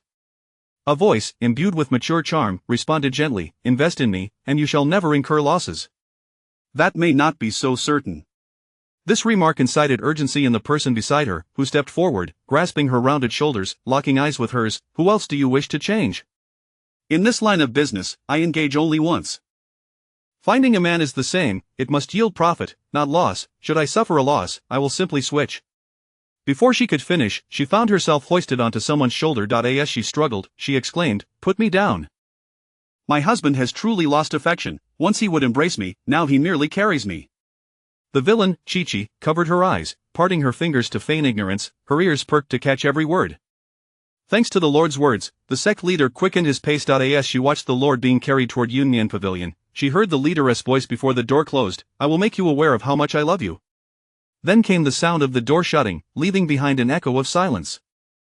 The third floor boasted the best soundproofing, no one could hear, and the situation could invoke embarrassment. War would not cease, just as human desires were insatiable, eternally yearning for more. Yet, one must not succumb to greed. One cannot choose both fish and bear's paw, for there lies no strength to slay the bear of the enemy. Having healed, rallied from their setbacks, an unparalleled talent unmatched by any other, for innate gifts often overshadow hard work. The towering figure remained spirited, yet grew increasingly cold, his gaze and actions betraying a deeper obsession for Yun Ruoro, each day akin to the last. Yet, such fervor would only amplify his failures. Retreating was inevitable. In the game of kings and pawns, blades aimed at his face, Yun Ruoro finally stepped forth, raising her hand to block the blade, calmly confronting her foe. At that moment, the enemy had expended much energy, enough for her to stand firm against them. In an instant, all thoughts of escape faded, as life still pulsed within them. The wind carried the scent of blood, the breath of death entwined with vibrant life, akin to the scythe of the grim reaper. Poised to reap, a Fengming collapsed, clutching his wound, his chest heaving, blood trickling from his lips, his gaze fixed solely on the imposing figure, armor as steadfast as a fortress. "Does my husband desire the world?" A muffled feminine voice emerged from the armor. This question, posed casually as if discussing mundane matters, suggested the world was merely a date fruit, as if her responsive desire would grant him access to it. Yet, Fengming was lost in thought. What use was the world, a never-ending stream of documents to peruse, an unbolted prison, stifling him from being himself? The world belonged to all. They did not wish for his defeat, for should he fall, the world would transform, and they may find themselves without a place. He had exerted all his efforts, yet if he failed, it would matter not. Yun Ruoro offered everyone a choice, to let blood stain the earth or to merely go through the motions. She sought to end the conflict swiftly, to diminish the extinguishing of lives. This was her solitary line of defense. Gu Lingyi slowly withdrew his blade, blood obscuring its luster, yet the sharp edge surged forth once more. In the next moment, a clash resonated as the tip of a sword met the blade. He stared in shock, his eyes widening, pupils constricted. Yun Ruoro, having trained countless times, exerted her utmost strength to hold the sword against the blade, creating a stunning effect that halted the assault and sowed doubt in the enemy's minds. Her expression remained composed, her voice as calm as a conversation. "Has my husband made up his mind?" Fengming seemed to finally come to his senses, gazing at her silhouette, muttering as he shook his head, "No more." He looked at the figure in armor, "No more. I want only my wife, only our children." He renounced everything, he craved not power, nor anything else, only them. "Very well." Yun Ruoro gradually retracted her sword, the adversary also lowering their guard, confirming the blade bore no nick. "I shall trade a mountain of gold to quell all strife. Do not speak of royal land, only I know the true worth of gold." She surveyed her surroundings intently, using her greatest treasure to safeguard all. Gu Lingyi remained silent. With the dual blades of the crescent moon, he flicked away the blood droplets, declaring, "Not enough." His gaze held no interest in the Lord. An image of someone occupied his heart, and he was willing to fight for her. The other three stood guard, preventing any escape. Then add provisions to the plan. Not enough. Yun Ruoro interjected, "Do you wish to die?" "Your tongue is too loose. If you speak again, I shall ruin your mouth." Mingyue fell silent. Seeing his compliance, Yun Ruoro turned, casting a regretful glance at Gu Lingyi's neck. So close, had her husband expressed a desire, she could have claimed his head, providing a legitimate reason for her actions without detection. Moreover, she could usurp the female emperor and unify the world, for increased grain yield was the most crucial means of winning the people's hearts. Though regret filled her heart, her lips once again spoke, "With so much land and so many people, surely there will not be enough to eat. Recently, I have acquired excellent methods for boosting grain yield. Should crops fail, then we shall resort to war." Gu Lingyi's knife hung at his side as he replied in a deep voice, "Agreed." The other party's consent was evident. The previous attack had instilled trepidation in the weary adversaries. Yun Ruoro sheathed her sword, turning her back to the enemy, bending down to lift the injured person in a princess carry. The former emperor blushed crimson in plain view yet did not struggle, resting instead against the armor. The crowd parted to create a path. As the two grew increasingly distant, a small figure emerged, clutching her mother's leg, uttering something before releasing the hem of her garment, being picked up by another. The family of three ventured further away. One must act on their desires promptly. After all, one may discover they are still quite young. Chapter 86. Observing the world. A family of three resembled drift bottles tethered together, having once again assumed new identities. Little Muyan sported two adorable buns atop her head, garnering unanimous praise from those around her. "The newcomer is truly charming. Has she been promised to anyone?" they inquired. Little Muyan explained, "I am still young, and besides, I am a boy." The villagers responded in disbelief, "Ah? How can a boy wear girl-esque hairstyles?" Little Muyan reiterated, "Why not? Beauty knows no gender. A girl can wear a boy's hairstyle just as well." Some retorted, "That is unacceptable." Little Muyan gazed at the adults and declared, "What is unacceptable? We all have long hair, it looks good, and the desire to be beautiful is inherent in everyone." An elderly man with a bristled beard frowned, "Nonsense." Little Muyan raised her chin defiantly, "Humph, your words hold no more weight than a feather." The elder chastised, "You show no respect for your elders. You must have read your books in a dog's belly." Unfazed, Little Muyan retorted, "You are the one who has read them in a dog's belly. Respect should be given to those who are truly worthy of it, and you clearly are not. Look at uncle and aunt, they would never say such things. They only find it disagreeable, not unacceptable. I have not consumed your rice, so why should you reprimand me?" You, the elder stammered. Little Muyan, in her innocent manner, confidently asked, "Did I strike a nerve? Children often lack understanding. I apologize on behalf of the young. Please do not hold it against us. When words do not align, it is best to part ways." With that, she mimicked adult-like politeness, her demeanor shifting, and then she turned to see a group of wide-eyed children, casting a glance before walking away.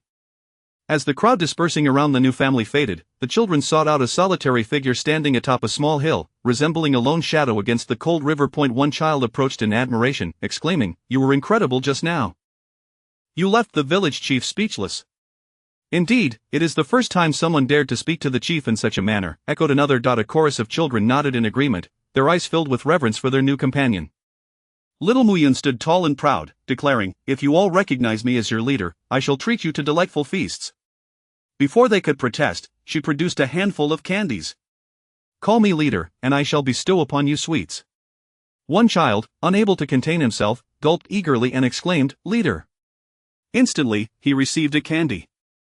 In this remote mountain village, sweets were a rare treasure, and these were special milk candies, their sweet aroma wafting through the air. One by one, the children called out. The child, quick-witted, called out once more, "Leader." Another coin appeared in his hand. The eyes of the other children widened with each coin added to their collection. Yun Ruoro and Fengming appeared ordinary in both dress and demeanor, yet Little Muyan retained her original appearance, having inherited the best traits from her parents, her beauty transcending gender. As Yun Ruoro passed by, she observed a throng of children eagerly calling her son leader. She made no effort to intervene, allowing him to gather his followers while she and Fengming headed toward the barren fields. Increasing grain production is not merely talk, it was a method she had devised with the assistance of the Divine Physician Valley, and as benefactors, they were more than willing to help, being enthusiasts of botanical research. With the formula delivered, she took her husband and child along, allowing the emperor and prince, who had yet to regain their memories, to experience farming, a practice that had persisted for many years, exposing them to true poverty and hardship. Clearly, they harbored no grievances, at least they received provisions and were not concerned about sustenance. It was merely an opportunity to experience farming and observe the world, not to endure suffering. Seeking hardship was not a sign of madness. While the couple cultivated the land, little Muyin approached, donning a sun hat, and took up a small hoe with practiced ease, clearly not her first attempt, and even engaged in casual conversation. "Mother, I have won over the children of this mountain village. According to their sentiments, aside from a few stubborn traditionalists, there are no significant issues. We can reside here with relative peace of mind." "Well done, my son," praised Yun Ruorowi. Fengming, however, simply observed, a gentle smile gracing his face as he continued to cultivate. From emperor to farmer, he felt no regret. He had experienced both, and the throne held little significance compared to the fervor of battle. Little Muyin continued, "They are indeed quite obstinate. They cannot tolerate even a hairstyle change. If they were to learn that father and mother had not wed, they would surely be up in arms, perhaps even dragging you to the river for punishment." "I heard they recently did just that." Fengming paused upon hearing that they had not wed, momentarily taken aback, as it was the first time he learned from his son that he and his wife had not been married. A complex mix of emotions swirled within him. How could he not know that he had not wed his wife? Yun Ruorowi showed no reaction, merely asking her son, what was the reason for this? "I heard it was due to a slippery road after rain. While passing by, they heard cries for help. In attempting to rescue someone, a solitary man and woman were trapped for an entire day. The woman had a fiancé, and thus rumors began to circulate about their relationship. They both insisted it was unjust. Something feels amiss." Little Muyin pondered, what feels wrong? Their lives are not for the villagers to dictate, not even for father and mother. Yun Ruorowi was pleased with her son's reasoning. In this remote mountain village, devoid of outside interference, it resembled a small nation where a singular voice could easily dictate the fate of an individual. The family of three was a variable, yet none dared to offend them. When the trio wielded their swords, their martial prowess became known to all. Now, no one dared to offend them, for the heavens are high and the emperor distant. They were but ordinary individuals without weapons. Their home stood apart from the village, yet during their farming endeavors, they traversed through it, and the villagers dared not gossip openly, for there was little to discuss. Only the children regarded little Muyin with even brighter eyes, as she spent her days digging soil before teaching a group of children to read, asking for no reward, instead offering combat training as payment. She took on the role of a strict tutor in this remote mountainous region, where literacy was scarce, and scholars were always held in high esteem. The village chief, still seething from being bested in their previous encounter, could not let it go, continually seeking trouble only to be rebuffed by little Muyin. Yun Ruorowi chose not to involve herself, and Fengming paid no mind, his thoughts consumed by the realization that he and his wife had not wed. He pondered whether it was too late to have a wedding now. He then suggested, "My dear wife, let us marry." Yun Ruorowi neither agreed nor declined, simply stating, "Let us discuss it once your memory returns." He found himself unable to argue, wishing desperately to recall his past, yet unaware of how long that might take. In this manner, the family of three led the life of ordinary people. The strong may choose their existence, and human hearts are intricate. In a family capable of effortlessly hunting beasts, no one dared harbor ill thoughts.